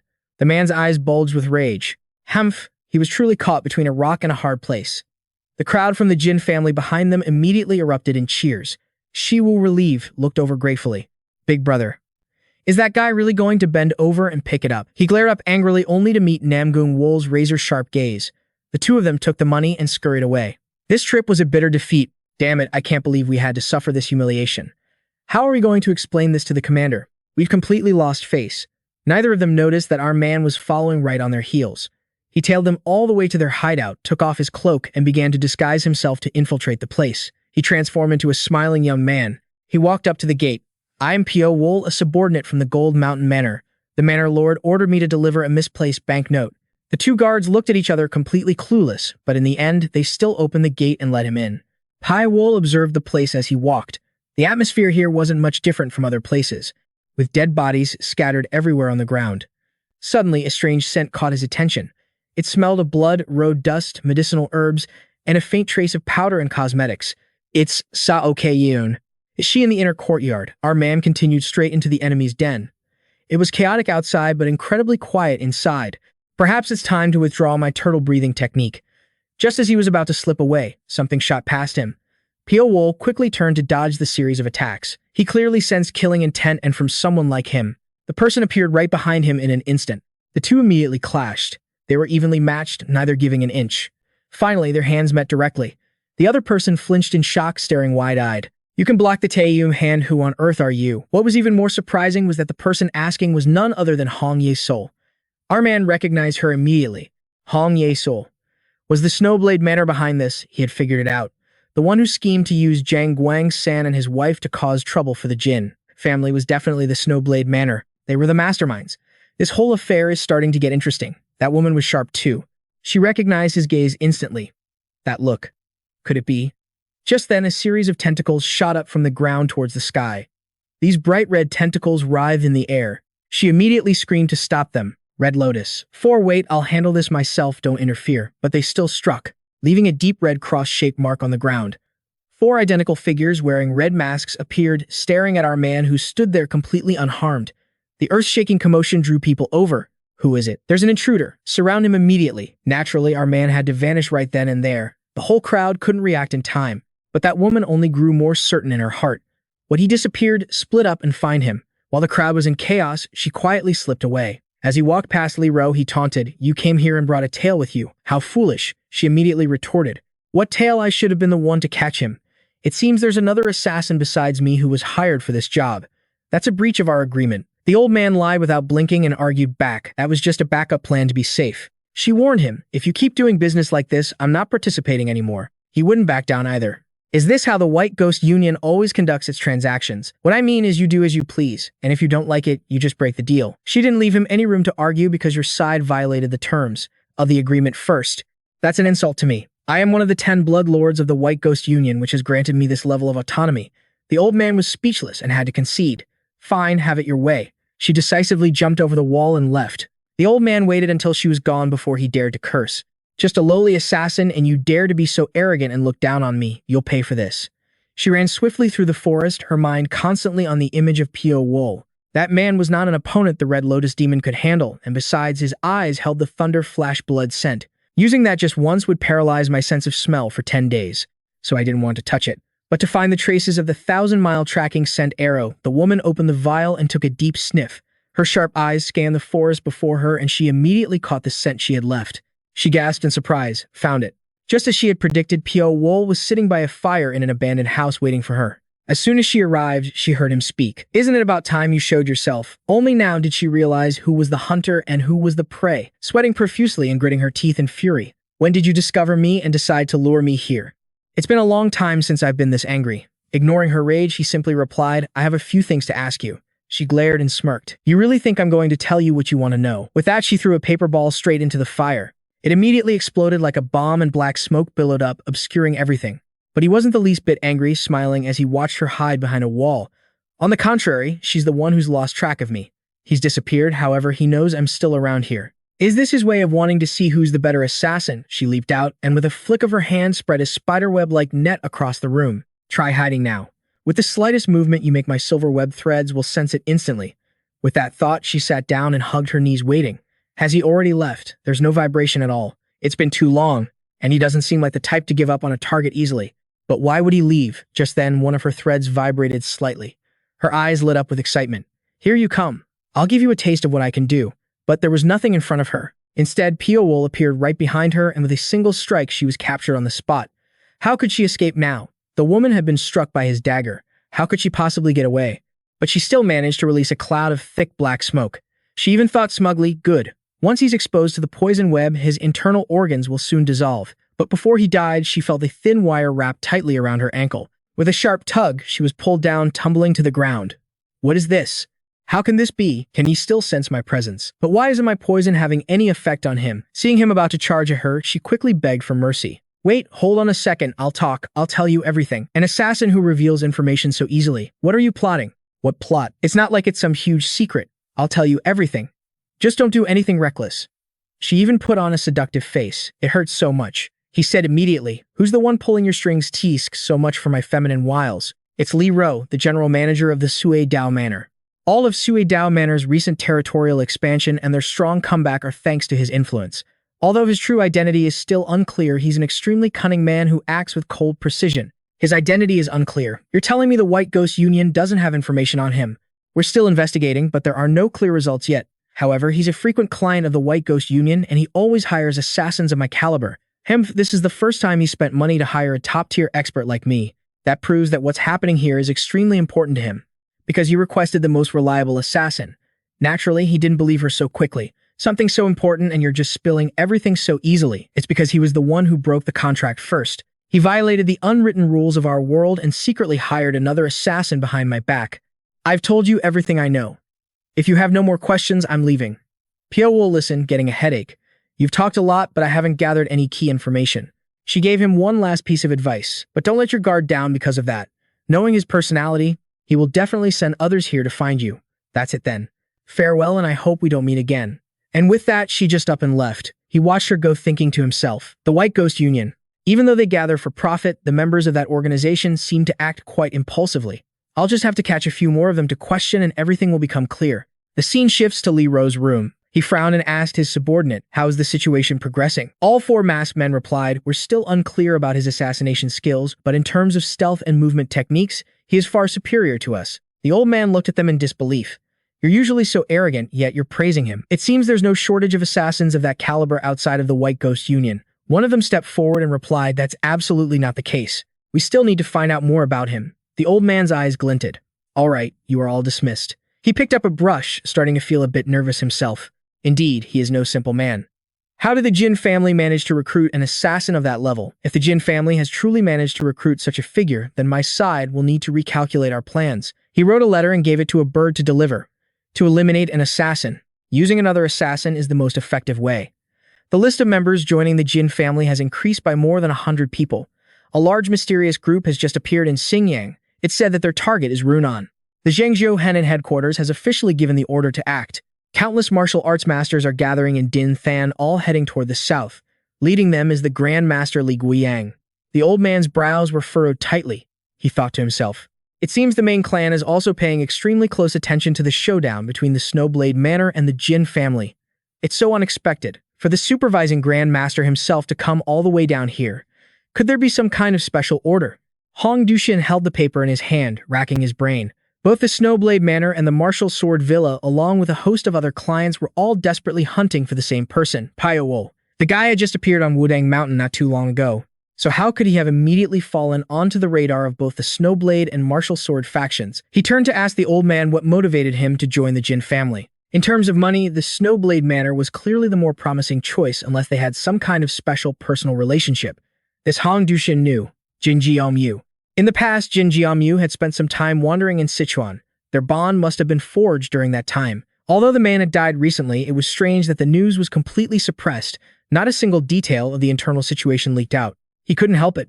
Perhaps I need to make the trip myself. Are you planning to go yourself? Sir Hong Dushin knew full well that if he sent someone else, just getting close to him would be impossible.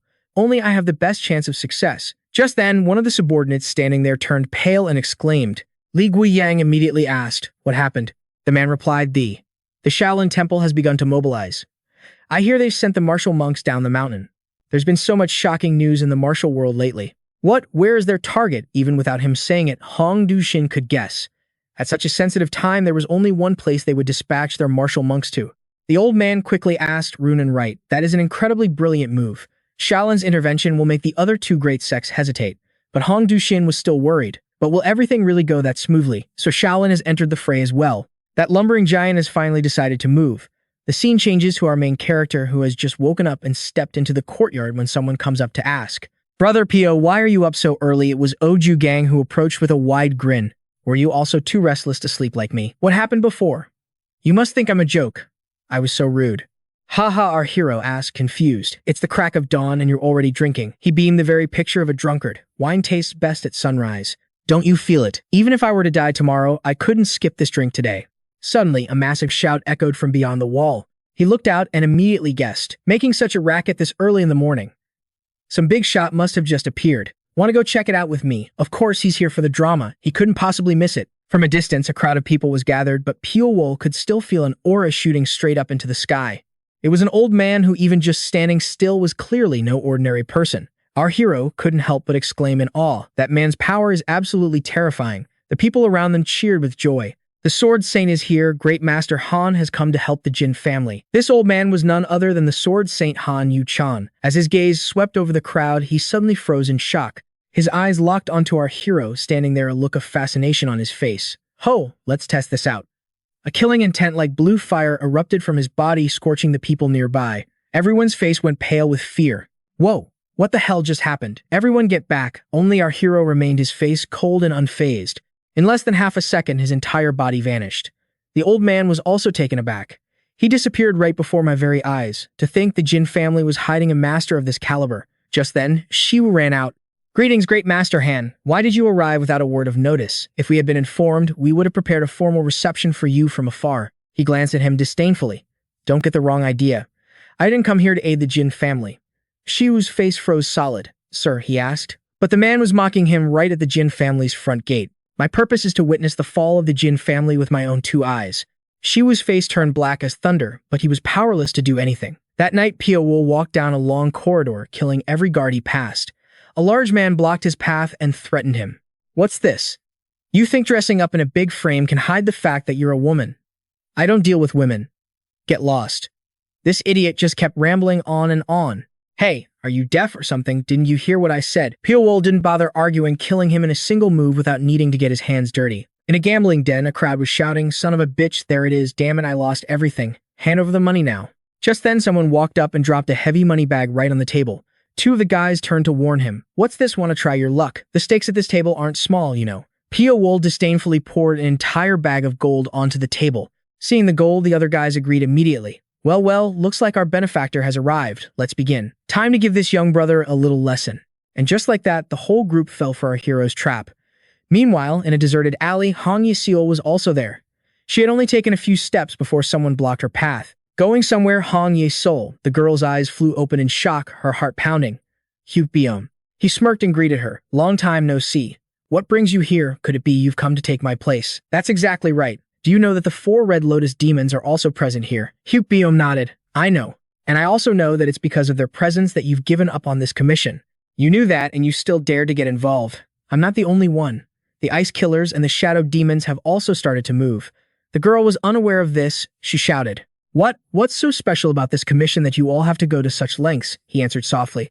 Simply because I find it rather interesting. The girl was still curious. Interesting in what way? His eyes immediately glowed crimson as he let out a wicked laugh. It's that assassin. The one you and the 4 red lotus demons have been painstakingly hunting for so long. Hearing this, she tensed up like a drawn bowstring, sweat pouring down her face. Hyuk-beom, the Ice Killers, and the Shadow Demons. If you add the 4 red lotus demons to that mix, there isn't a single person in this world who could escape the Grim Reaper's scythe. All of those legendary names have gathered just to hunt down Pyo-wol alone. He suddenly asked her directly, "Tell me, little sister, that assassin, the one you and the 4 red lotus demons have been desperately hunting for all this time." She offered a small warning. He is definitely not an easy target to deal with. But the arrogant Hyuk-beom showed no fear, instead sneering at her. "Do you think I'm like you? I'm not. I don't get scared and run for my life. I've heard the rumors. You clashed with him and suffered a crushing defeat. If that weren't the case, why on earth would you abandon a mission halfway through? You'll definitely regret this." Hong Yesol decided to ignore him and let him suffer the consequences, but he still put on a smug face. "The word failure has never been in my vocabulary. I will never do anything I'll regret." She seemed to be in a terrible mood, and I didn't want to listen anymore. Talking any more will only wound your pride. With that, he turned and walked away. He left her standing there, gritting her teeth in anger. "You've got a lot of nerve. Don't you dare treat me like a fool." Meanwhile, at the dice casino, the dice were rolling continuously. The other gamblers playing with Pyo-wol looked pale. He had only been playing for a short while and had already raked in a pile of gold as if the word lose wasn't in his vocabulary. Just then, a brutish-looking man walked over. "What's this? Why has the atmosphere in this casino gotten so weird? Who the hell do you think you are coming here and disrupting my business?" He pointed a finger at our protagonist and jutted his chin, ordering his henchmen. "Hey, chop this guy's hands off and make him kneel before me now. Let's see what kind of monster he really is." It was merciful enough that our hero didn't chop off his hands. With flashes of white light, a series of daggers appeared, all pointed directly at the man's forehead, freezing him on the spot. The loudmouth's pants were soaked, and by the time he noticed, it was too late.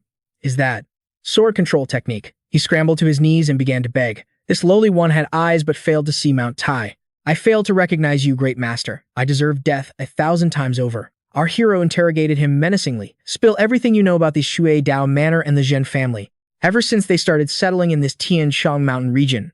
The men looked stunned. "Yes," the man said, still kneeling on the ground after finishing his story, "that is the whole truth. We've sincerely told you everything we know." Pyo-wol sat spread-legged on a tall chair looking down at them. "All right, things are clear now. I'll be staying in the Zhen family's territory for a while. So from now on, keep an eye out and report any suspicious people entering Runan." The man was overjoyed and quickly asked, "Understood.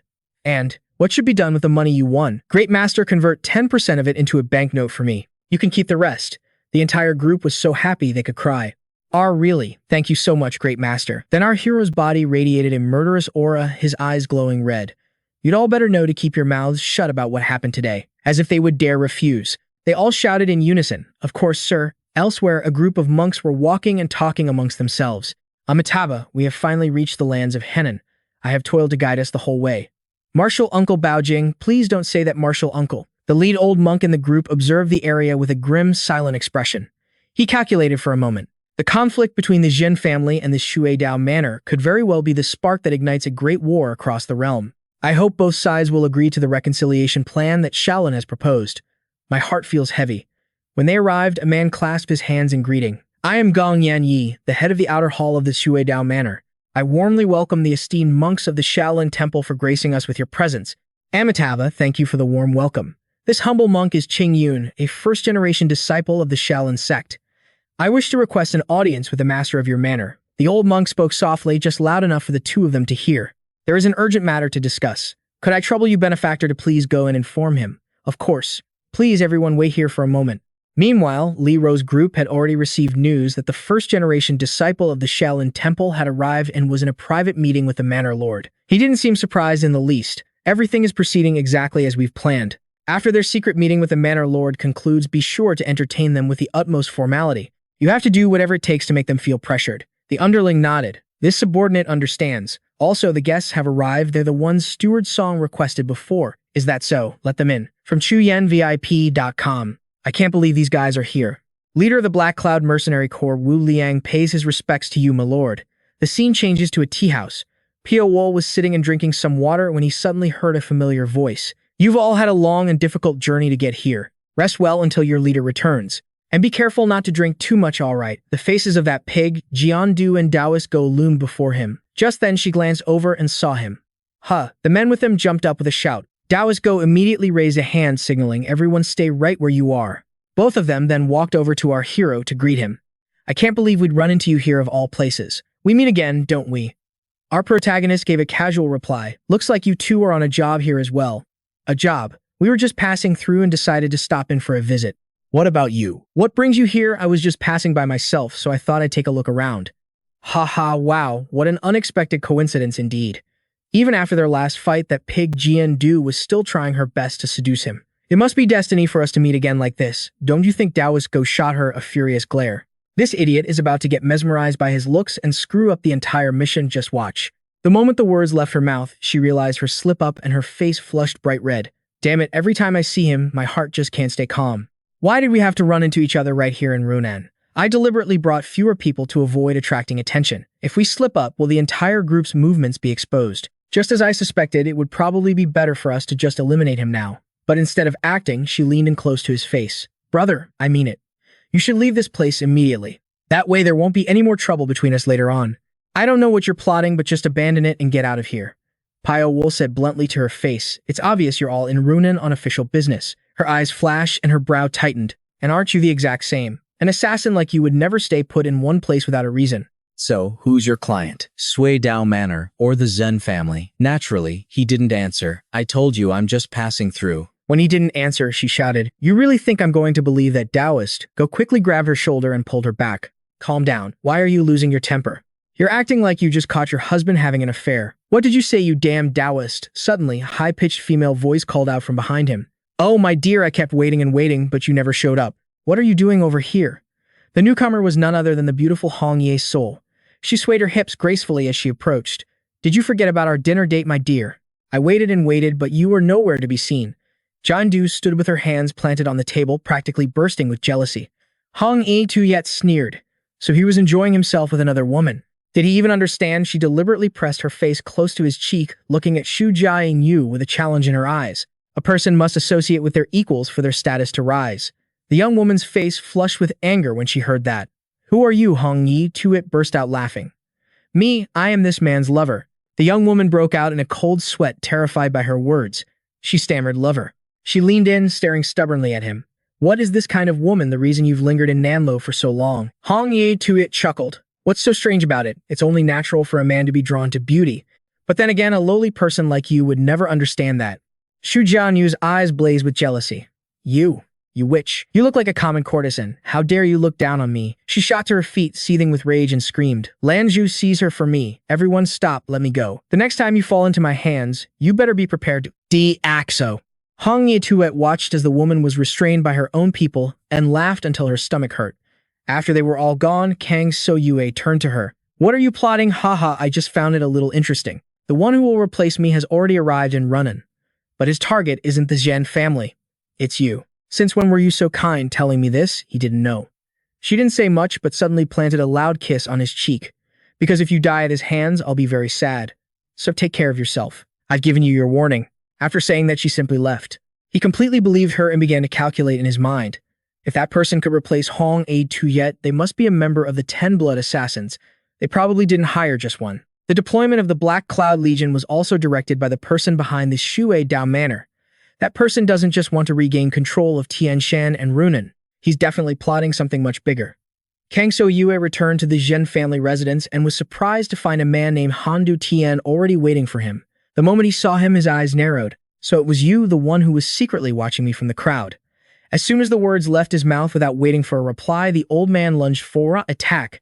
Kang So-yue was instantly on high alert. This old man's eyes could assess how he would block the attack. After a few exchanges, he realized he could block everything. The old man had no chance of winning. He might even suffer a humiliating defeat. Realizing the old man could anticipate his moves like that, he wouldn't be foolish enough to strike for real, so he stopped. This man.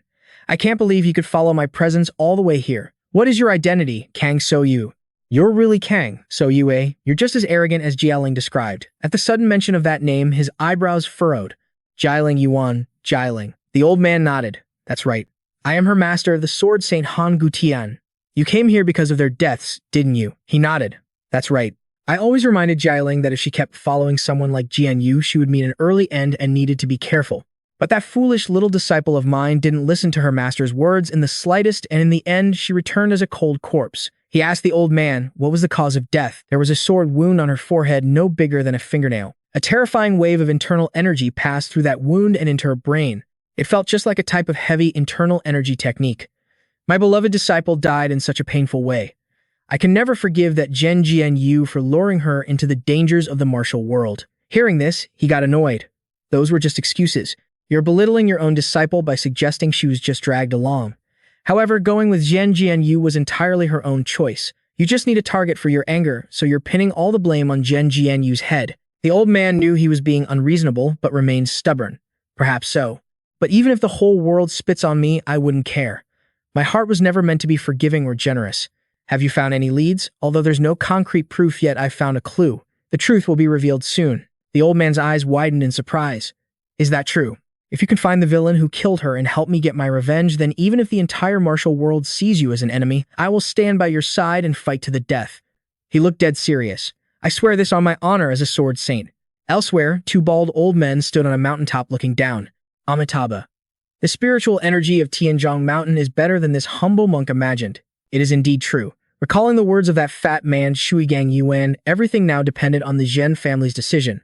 If they refuse to return the territory, we will be forced to use martial might to reclaim it. Righteousness is on our side, so even the Shaolin cannot interfere in this dispute. He sighed quietly, hoping they could negotiate with the Zhen family. When they arrived at the Zhen residence, a young man came out to greet them. Zhen Shiyu of the Zhen family pays his respects to you too. This humble monk is Qingyun of the Shaolin Temple. It is an honor to meet you, benefactor. The old man turned to his junior disciple Bao Jing. I will speak with benefactor Zhen. Feel free to take a tour of the Zhen residence. Yes, martial uncle. With just a moment of carelessness, not only Henan but the entire world could fall into misery. Therefore, if the Zhen family could just concede a little. Shiyu was extremely annoyed. How much further must our Zhen family back down? Perhaps because this isn't your affair. Master, you can speak of concession so lightly. My sincerest apologies, master. I was overly stressed and spoke out of turn. The bald old man appeared understanding. This humble monk understands. Anyone in benefactor Zhen's position right now would act the same way. The Shaolin Temple will consider what more we can do to help. Let us end our conversation here for today. Yes, I will have someone lead you to the guest room to rest. Thank you, benefactor. Just then, a voice called out Bao Jing from the corridor below. He turned and recognized the person. Brother Nam Gung. When I heard someone from the Shaolin Temple had arrived, I guessed it was you. But why is Brother Nam Gung here? Is it also due to a close relationship with benefactor Zhen? Exactly. It's not convenient to talk here. Let's discuss this over tea. So that's how it is. Shuadao Manor has absolutely no intention of withdrawing their troops. Even after we use the Shaolin's name to apply pressure, they're still that stubborn. The temple's reputation seems to hold no weight with them. Whenever he's at a disadvantage, he finds a way to dodge the issue, saying to take it up with the general manager. Nangong Yue thought about that steward. The general manager, He was rumored to be an outstanding talent, and many of Shuadao Manor's subordinates praised him endlessly. As soon as he heard, he guessed that if the man were truly that brilliant, he would have already been on the CTN Society's watch list. Nangong Yue looked troubled. Convincing the Zhen family right now wouldn't be easy. Great hero Zhen Yuming had suddenly fallen gravely ill and Jian Yu had just been assassinated. If they were to yield to Sui Dao Manor, under these circumstances, the Zhen family would lose all their honor and standing. Bao Jing was desperately trying to hold on to what little ground they had left. Can't Nangong Huang provide any more support? It's no use. Every time I think of Jian Yu, I can't bring myself to advise the Zhen family to back down. I hope you understand. It's getting late. You should rest for today. We'll continue our discussion tomorrow. I suppose that's all we can do. Of course, this guy would report their conversation to his master. Martial uncle, it's me, Bao Jing. May I come in? Have you already gone to sleep? You usually finish chanting your sutras before lying down. Martial uncle. He felt something was wrong and decided to push the door open himself. The moment he entered, he saw that the old man was already dead. Bao Jing was so horrified he froze on the spot. Martial uncle, he hugged the old man tightly and let out a heart-wrenching scream. Martial uncle Nangong Yue hurriedly burst through the door and saw the two of them clutching each other. The old man Qingyun was dead. Bao Jing was suffering from a devastating blow, his eyes sunken drenched in sweat as he called out Martial uncle Qingyun. Nangong Yue couldn't understand how things had come to this. Suddenly, his eyes lit up as he noticed something unusual. There was a sword wound right on the back of the corpse's neck. This mark was clearly from an assassination. Soon, everyone else rushed over. Shiyu was speechless at the sight while Bao Jing sat motionlessly beside the corpse, completely catatonic. This is all my fault. It's because I left my martial uncle alone until so late that this happened. He made up his mind. As soon as the sun rose, I will leave the Zhen family. I need to quickly bring my martial uncle's remains back to the Shaolin Temple to investigate the cause of death and find the person behind this. Shi Yu quickly tried to stop him. Please wait, we can absolutely find the culprit right here, he shouted, and how do you plan to do that? I don't believe the Zhen family is capable of tracking him down in this current chaos. But Shi Yu was very confident. If it's him, the truth will definitely be revealed. The other guy was stunned, muttering in a daze who exactly is him. Just then, Pyo-wol arrived. Shi Yu turned and said, I've already invited him here. It was the great hero Pyo-wol. Bao Jing recognized him instantly. Pyo-wol, the Grim Reaper of Chengdu, is here at the Zhen family's estate. Isn't he the most suspicious person right now? He didn't say a word, just focused on walking over to inspect the body. Bao Jing glared at him with hostility. If you're not confident enough, you'd better back out right now, because I'm suspicious of you people too. Nangang Yue, annoyed, roared Bao Jing. Luckily for him, the man didn't take offense, nor did he retort. I will leave. No matter how I try to explain you, people won't be able to cast aside your suspicions.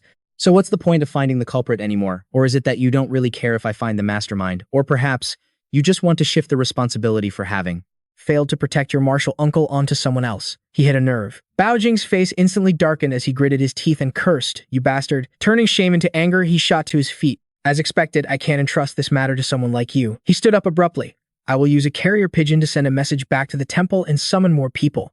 Nangang Yue wanted to stop him. Wait, everyone's heart filled with anxiety. This is bad. Now the Shaolin Temple has a legitimate reason to get deeply involved in this matter. The situation was getting more and more complicated. Before one piece of bad news settled, another arrived.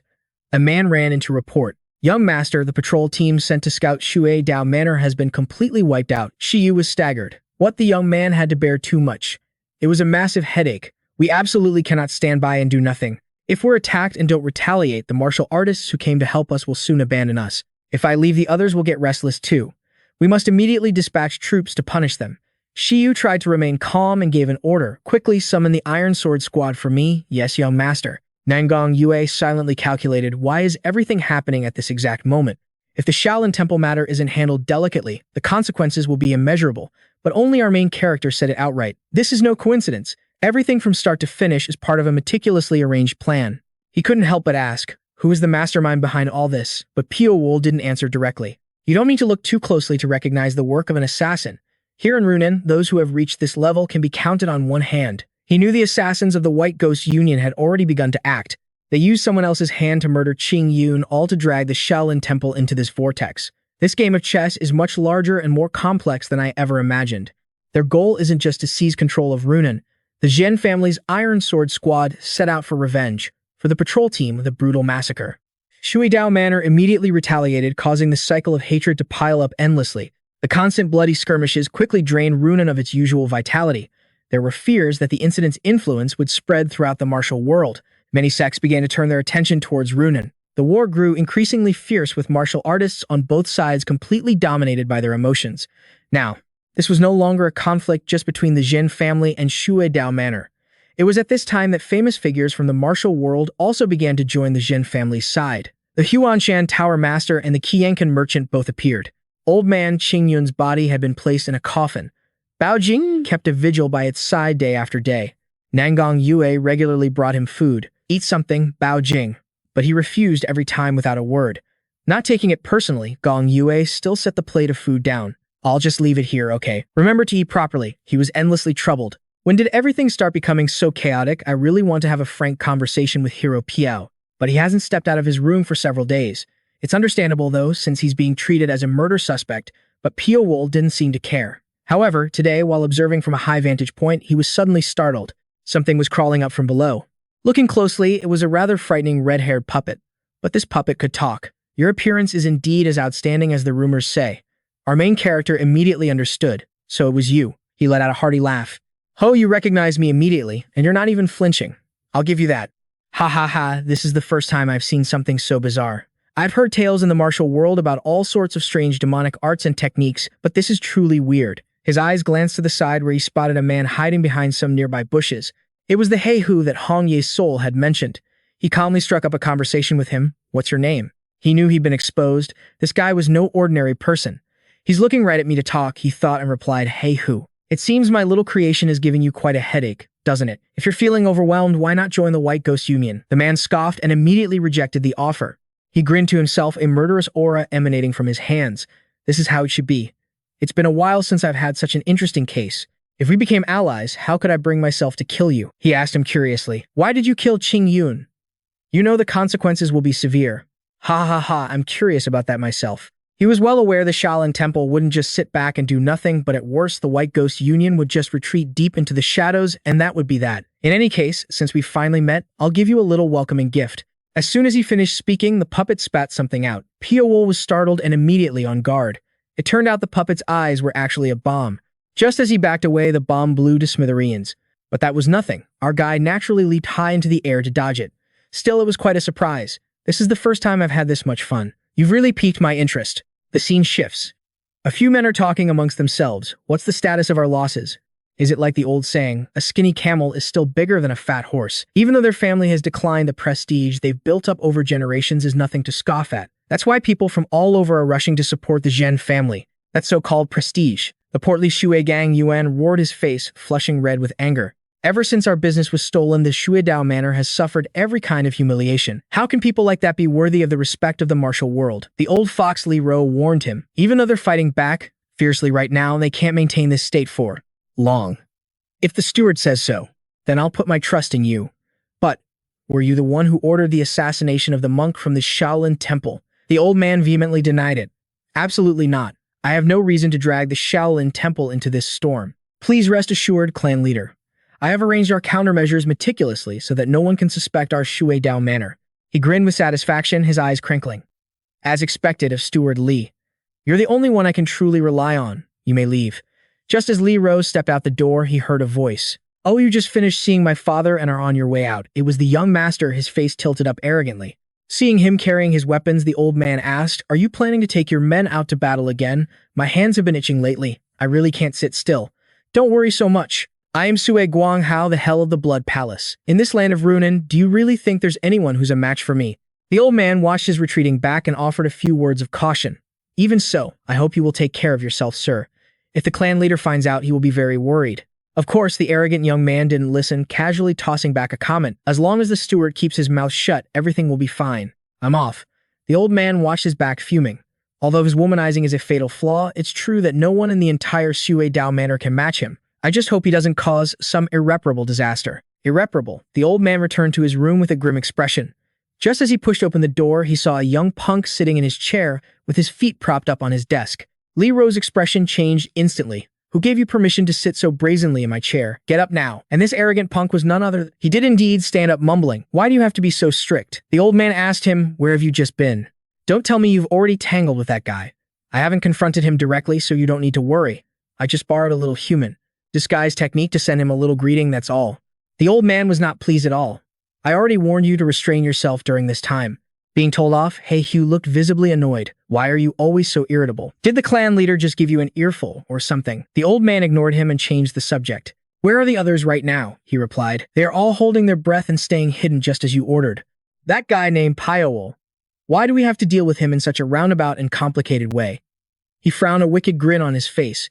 Wouldn't everything be over if we just took his life directly? If you want to cast suspicion on him, it's better to just fabricate some evidence and get it over with. How foolish. If framing him as the culprit is too obvious, people will naturally become suspicious. Quietly sowing vague seeds of doubt is the most effective strategy. The key is to make the Zhen family themselves get rid of him. We must isolate him completely, both mentally and physically, and force him into a corner with no escape. Once he's been backed into a corner, if another assassination carried out by an assassin occurs in the Zhen family, then naturally all fingers will point to him as the culprit. At that point, the Zhen family will surely hunt him to the ends of the earth. Suddenly, the old man asked, Hey Hugh. If you were forced into a situation like that, how would you react? This Li Ro guy is no joke. As for Hey Hu, he grinned wickedly, understanding the implication. I would slaughter every last person who didn't believe me, regardless of who they are. That's exactly it. We'll use that momentum to turn him into the common enemy of the entire martial world. Meanwhile, the people from Shaolin received the news. Amitabha. Qing Yun had to suffer such a tragic death. This old man with the white beard is Master Yun Hai. The man with him was crying, the most pathetically, screaming like a pig being slaughtered. RG. What kind of bastard would be so bold? The one who murdered senior brother Qing Yun. I swear I will punish him with my own hands. He unleashed a wave of killing intent, disregarding everything. His old master was startled and shouted Qingyan. Even the old master had to acknowledge his nickname, Mad Buddha, Qingyan. How can you emit such a violent killing aura? I just hope he doesn't go on another rampage. The Yu family received them. Please come in. Amitabha. Let's save the greetings for another time. Please take us to where Qingyun's body rests. I understand. This way, please. Bao Jing was still by the coffin, not having moved an inch. As soon as he got here, that guy Qingyan started screaming his head off. He grabbed Bao Jing by the collar, dragging him like a small animal. Who was it, I'm asking you, who murdered senior brother Qingyun? He cried tragically. It was my fault. I couldn't protect martial uncle. Please just punish me. The more the other man looked at him, the more furious he got. What good have you done to be sitting here crying now? Yunhai snapped in frustration. Stop it. Qingyan, that boy is already in immense pain. But Qingyan shoved him to the ground anyway. Yunhai rushed over to help Bao Jing up and comfort him. It's all right, you've been through a lot, Bao Jing. The old man opened the coffin lid and looked inside. Qingyun's body, preserved by the cold, was still intact. The old man's tears fell like rain. You fool. Why are you lying here so cold? How could you leave this old uncle of yours behind you, brat? The entire group stood grieving around the body. Qingyan stepped forward and asked, What's the situation, martial uncle? Based on the marks on his nose and mouth, it seems he inhaled a poison gas. While it's not the type to cause immediate unconsciousness, it's enough to knock someone out. He understood immediately. So they knocked my senior brother unconscious before assassinating him. That's right. The wound looked small and shallow, but his entire heart meridian was completely severed. This is a murderous sword style that pursues efficiency to the extreme. Typically, only assassins use such a ruthless technique. As soon as he heard that word, Qingyan's entire body radiated killing intent. An assassin. The Zhen family has an assassin, don't they? Who is he? Bao Jing immediately answered Pyo-wol. His name is Pyo-wol. Seeing his disciple fuming, looking like he wanted to tear someone limb from limb, the old man quickly tried to stop him. Don't do anything rash or reckless. Right now, we don't have any proof that he killed Qingyun. But no matter what was said, Qingyan ignored it all and bolted out the door. Meanwhile, our main character was sharpening his daggers when suddenly Nangong Yue and Shiyu burst through the door. Brother Piao.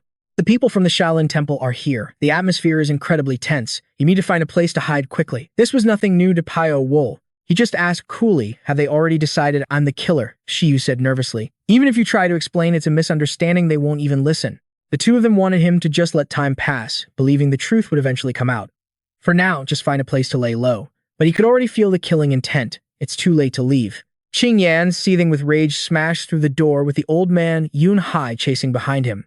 Stop, Qingyan. But the other man wouldn't listen. I'm sorry, martial uncle. I accept punishment for disobeying you. I'll willingly accept the penalty when I return to Shaolin. But the killer is right in front of my eyes. Please don't ask me to endure this any longer.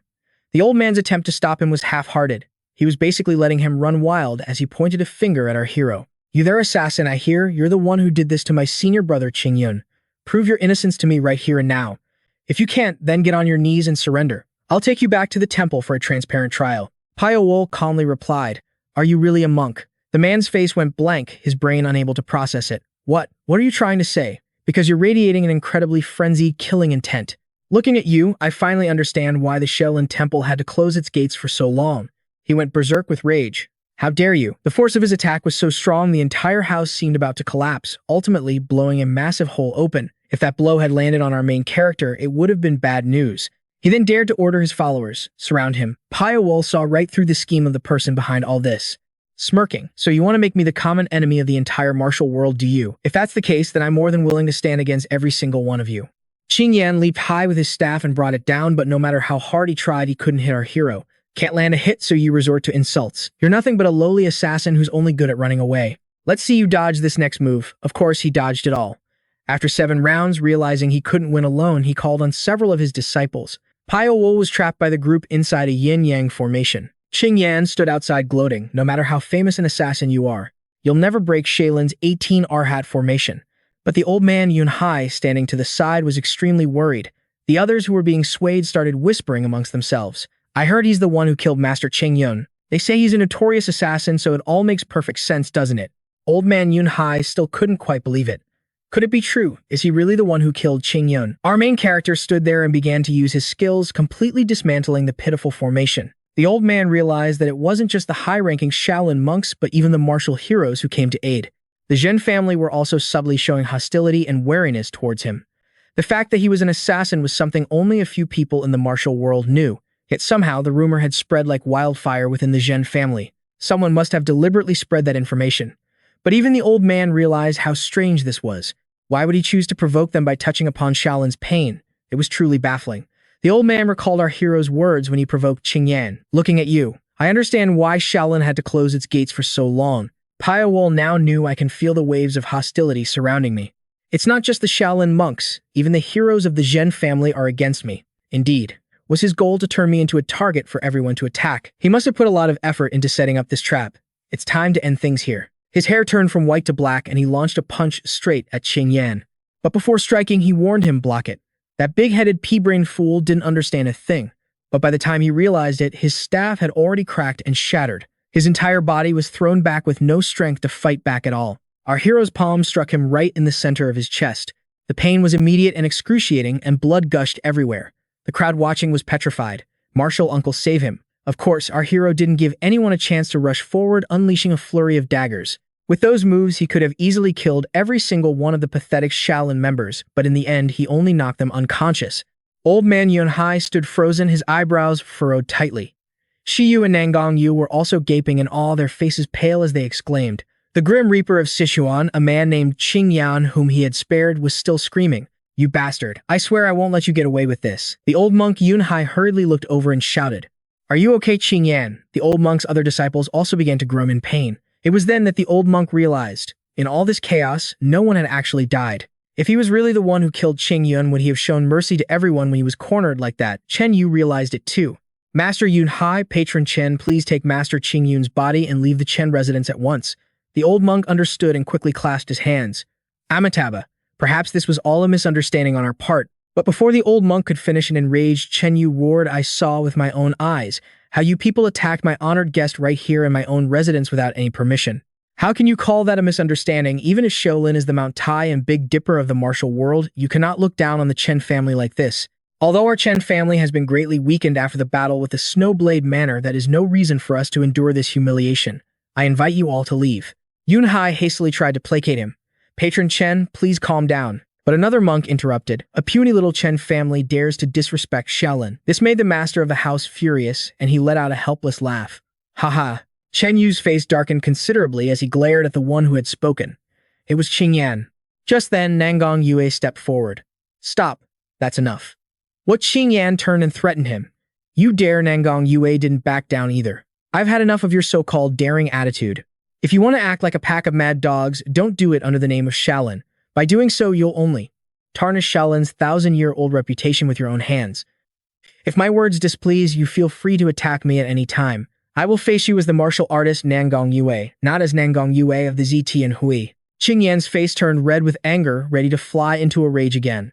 The two glared at each other, their killing intent flaring up intensely, neither willing to back down. Having lost all face, the old monk Yunhai bitterly shouted, Stop it! Qingyan objected. Martial uncle, you clearly heard his insults, and you still intend to.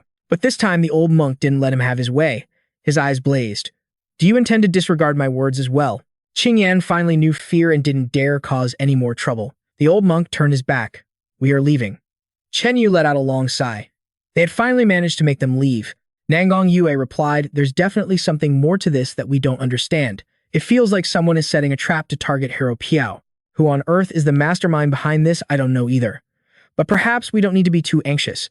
It seems he already has his own plans. Elsewhere, an old man said while picking up some food. The chef did a great job with today's meal. This was the master of the Golden Mountain Villa, Jin Shenshang.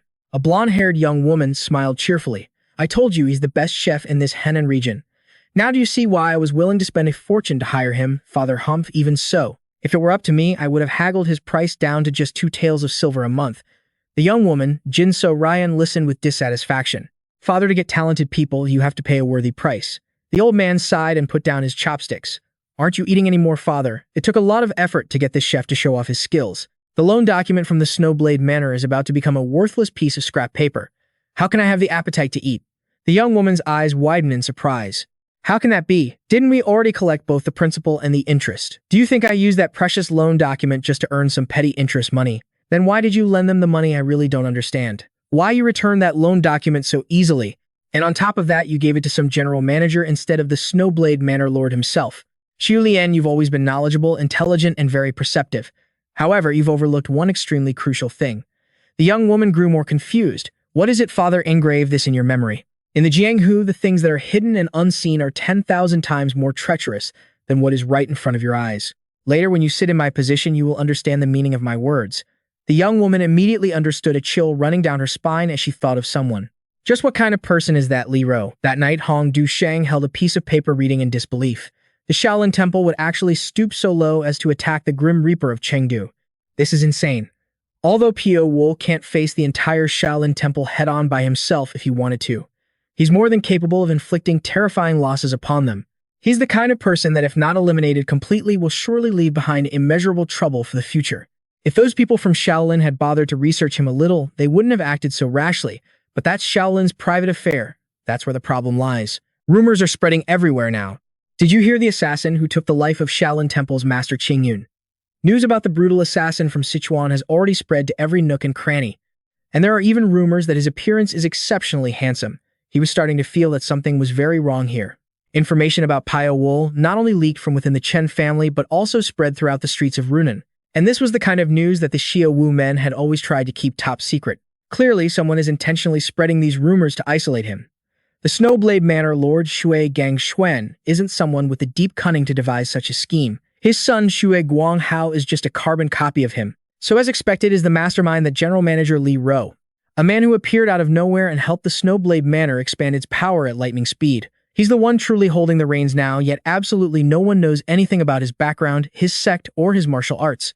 How could he hide himself so perfectly that he even evaded the entire network of the Xia Wu men? He must be plotting something big. A person of his caliber would never be content with the mere title of General Manager of the Snowblade Manor. Just then, Hong Du-sheng walked past someone. He didn't recognize that it was Pyo-wol, but Pyo-wol recognized him. It seems these Xia Wu men are also keeping a close watch on all the movements in Runan. The Bai Gu Lian, the He Yunbing Duan Nangong Yue of the Zitian Hui Sword Saint Han Yu Tian, the Shaolin Temple, and now the Xia Wu men too. This incident has far surpassed the scale of a typical local power struggle. And Li Ro must be the one who dragged me into this vortex. Using others to eliminate his enemies without getting a single drop of blood on his own hands, is that it? What a troublesome opponent. Just then a young woman standing beside him asked with wide, innocent eyes, "What are you pondering so intently?" He recognized her with just a glance. Hong Ye-sol. The young woman was extremely pleased. "You really did recognize me right away. I recognized you immediately too." She continued to tease him with that line, "Perhaps we're fated to be together. Are you putting that 1,000-mile tracking scent on me again?" She immediately pouted. "Hemph, you figured it out. You're no fun at all. You're pretty sharp, you know. After everything that's happened, you still haven't left the South. I have no reason to run. I knew it. You're definitely not the type to back down from anyone. You speak as if you know me so well. That's because I pay very close attention to you. What about you? If you're going to say things like that, then show me your real face. Is that so? Do you really want to gaze upon my true face?" He understood immediately. As expected, that face was just her mask. He had never once seen her real face. Kang So-yue coldly showed her the door. "I know your pride is hurt, but I want some peace and quiet. Please leave." She was even more shameless than he thought. Pride. What's pride? I don't have such a thing. Up until now, no one has ever escaped my charms right, and you've probably never failed a single mission. Except when it comes to me. I understand the feeling of wanting revenge out of pure spite, but that's enough for now. With her sore spot hit, she finally turned to leave. "Humph. Fine, I hate to admit it, but it seems you're right. Be careful. The next time I come, I won't retreat so easily." But as she left, he knew right away. Did she apply that 1,000-mile tracking scent again? I can just burn it off with my internal energy. What a pointless gesture. It seems she's going to be pestering me for a long time to come. He then discovered that another person was secretly following him. Just as Huebium had reported, Hong Ye-sol was secretly meeting with someone. He sized him up from head to toe. His appearance seemed unremarkable, but why would someone like Hong Ye-sol waste her time meeting a nobody? As he was staring intently at him, he suddenly vanished into thin air. Where? Where did he go? Kang So-yue teased from right behind him. "I'm right here. This guy must be new to tailing people. He nearly had a heart attack. Damn it, did he sense me from the very beginning? So he's the assassin Huebium warned about. In that case, with my strength, I stand absolutely no chance against him." Knowing his place, he tucked his tail and ran. "I have to use all my strength to escape." He still managed to draw a few symbols on the rooftops. The signal has been left. My mission here is complete. I have to get out of here fast. But Kang So-yu never left his side, appearing and disappearing behind him like a ghost. So the red lanterns and the faded black gate, is that where you leave your symbols? How interesting. The man couldn't comprehend it. He was utterly terrified. He deliberately let me escape without capturing me, just to understand the pattern of the signals I left behind. No, that can't be possible. Now, the man understood one thing. It was too late to realize that he was an incredibly dangerous man. Even if he had to launch a surprise attack with his hidden darts, he had to kill him here. Kang So-yue didn't attack, letting him unleash his full move and recognized it. The broken sword technique. This is mildly interesting. This guy isn't a complete nobody, at least he can cast a heaven and earth net. Too bad, our main character is just too overpowered, dodging everything without a single hair being touched. If this is the best move he's got, then there's nothing left to see. It was time for him to teach the man some manners. The man's eyes widened in horror. He's using his chi to launch hidden weapons. If he throws all of those projectiles at once, it's nearly impossible to predict their trajectory. Then I'll just let a few of them pass through and return the favor in one blow. His mind was calculating quickly. But unfortunately, all his calculations were wrong. In the blink of an eye, his entire body was sliced into several bloody pieces by him. This battle was a 100% loss. As he fell, he immediately blurted out, "KKH, you won't get anything out of me." He didn't even bother to ask, simply telling him Hong Ye-sol has made contact with a dangerous element. You need to be especially wary of that guy. How? How could he be able to read us like an open book? Most secret code systems are similar. Once you understand the principle, they aren't hard to decipher. The man's mind was now frozen in place. He suddenly began to doubt his own IQ. Impossible. If it were that easy, assassins wouldn't need to train so hard to use it. Now he admitted defeat. This monster. How could they ask me to confront someone like you? When Hong Ye-sol said she wanted to quit the mission, I should have realized it then. With that said, he collapsed and died on the spot. He looked at the multitude of codes on the roof. As expected, this was the assassin's contact point. Bang Shaw, Dark Ghost. Dark Ghost must be that guy. Are the Red Lotus 4 ghosts the 4 from last time? So there are 6 of them in total. Hong Ye-sol has withdrawn, so the one called Hyuk-beom is the central figure. Suddenly, a voice rang out from behind him. Who dares to commit murder so close to Jinshan Manor? State your identity at once. RMC quickly changed his appearance, putting on an innocent face and asking, "Who are you?" She swished her dress and shouted, "You don't know. Jinso Rayon. It seems you're not from Yan'an." RMC sized her up from head to toe. Jinso Rayon. Where would a young lady from Jinshan Manor be going at this hour? The young lady answered honestly, "I'm on my way to Shuedo Manor to collect a debt. Now that you know who I am, how dare you be so disrespectful? If you don't identify yourself immediately, I'll have you arrested." But upon hearing that name, our MC was intrigued. Shuedo Manor, let me come with you. Jin So-ryeon was speechless at his wicked expression. She immediately gave an order. This man is making me uncomfortable. Seize him. But what could these small fries do to him? At that moment, someone was pounding on the gates of Shuedo Manor. Open. Open the door, the guards asked. Who's there? Our MC was carrying Jin So-ryeon on his back, covered in blood and pretending to be injured. I am Ren Kuan-yu of Jinshan Manor. Lady Jin So-ryeon has been attacked and is gravely injured. Please let me in. The guards broke into a commotion. Jin So-ryeon from Jinshan Manor. My god, it really is Lady Jin. Open the gates and call a doctor now. Inside, the old man Li Ro heard the report, his eyes narrowing with suspicion. Did I hear that correctly? Say that again. Lady Jin So-ryeon of Jinshan Manor was seriously injured and has been brought into our manor. According to the plan, she was supposed to come here to collect a debt. The old man's cunning eyes darted around. Another variable has appeared. What about the attacker? My subordinate said it was a long-haired man, but his face wasn't clear. There was a corpse nearby and his actions were very suspicious, so Lady Jin couldn't just ignore him. She tried to subdue them, but the opponent was a master, and the guards with her were defeated in an instant. Lady Kim was also severely injured. Now the old man's suspicions vanished. I understand. When she wakes up, inform me immediately. I wanted to question her personally, but his mind was still racing with deeper thoughts. A martial artist capable of wiping out the elites of the Kim Manor. And for it to happen on the way to their manor, he immediately thought of Pyo-wol. Hyuk-beom, he called out. He appeared in the room instantly. You called. It's not clear what he'd sniffed out, but he immediately asked, where is that Pyo-wol fellow right now? Hearing the question, Hyuk-beom knew something bad was about to happen. Is greater than, and that's all for this chapter. Thank you for watching my video. Please like and subscribe to see new content on my channel. See you in the next video. Bye-bye. Is greater than. That's the end of the video. Hope you all have a wonderful day. Remember to like and subscribe to get notifications for new episodes as soon as they're released. Yeah,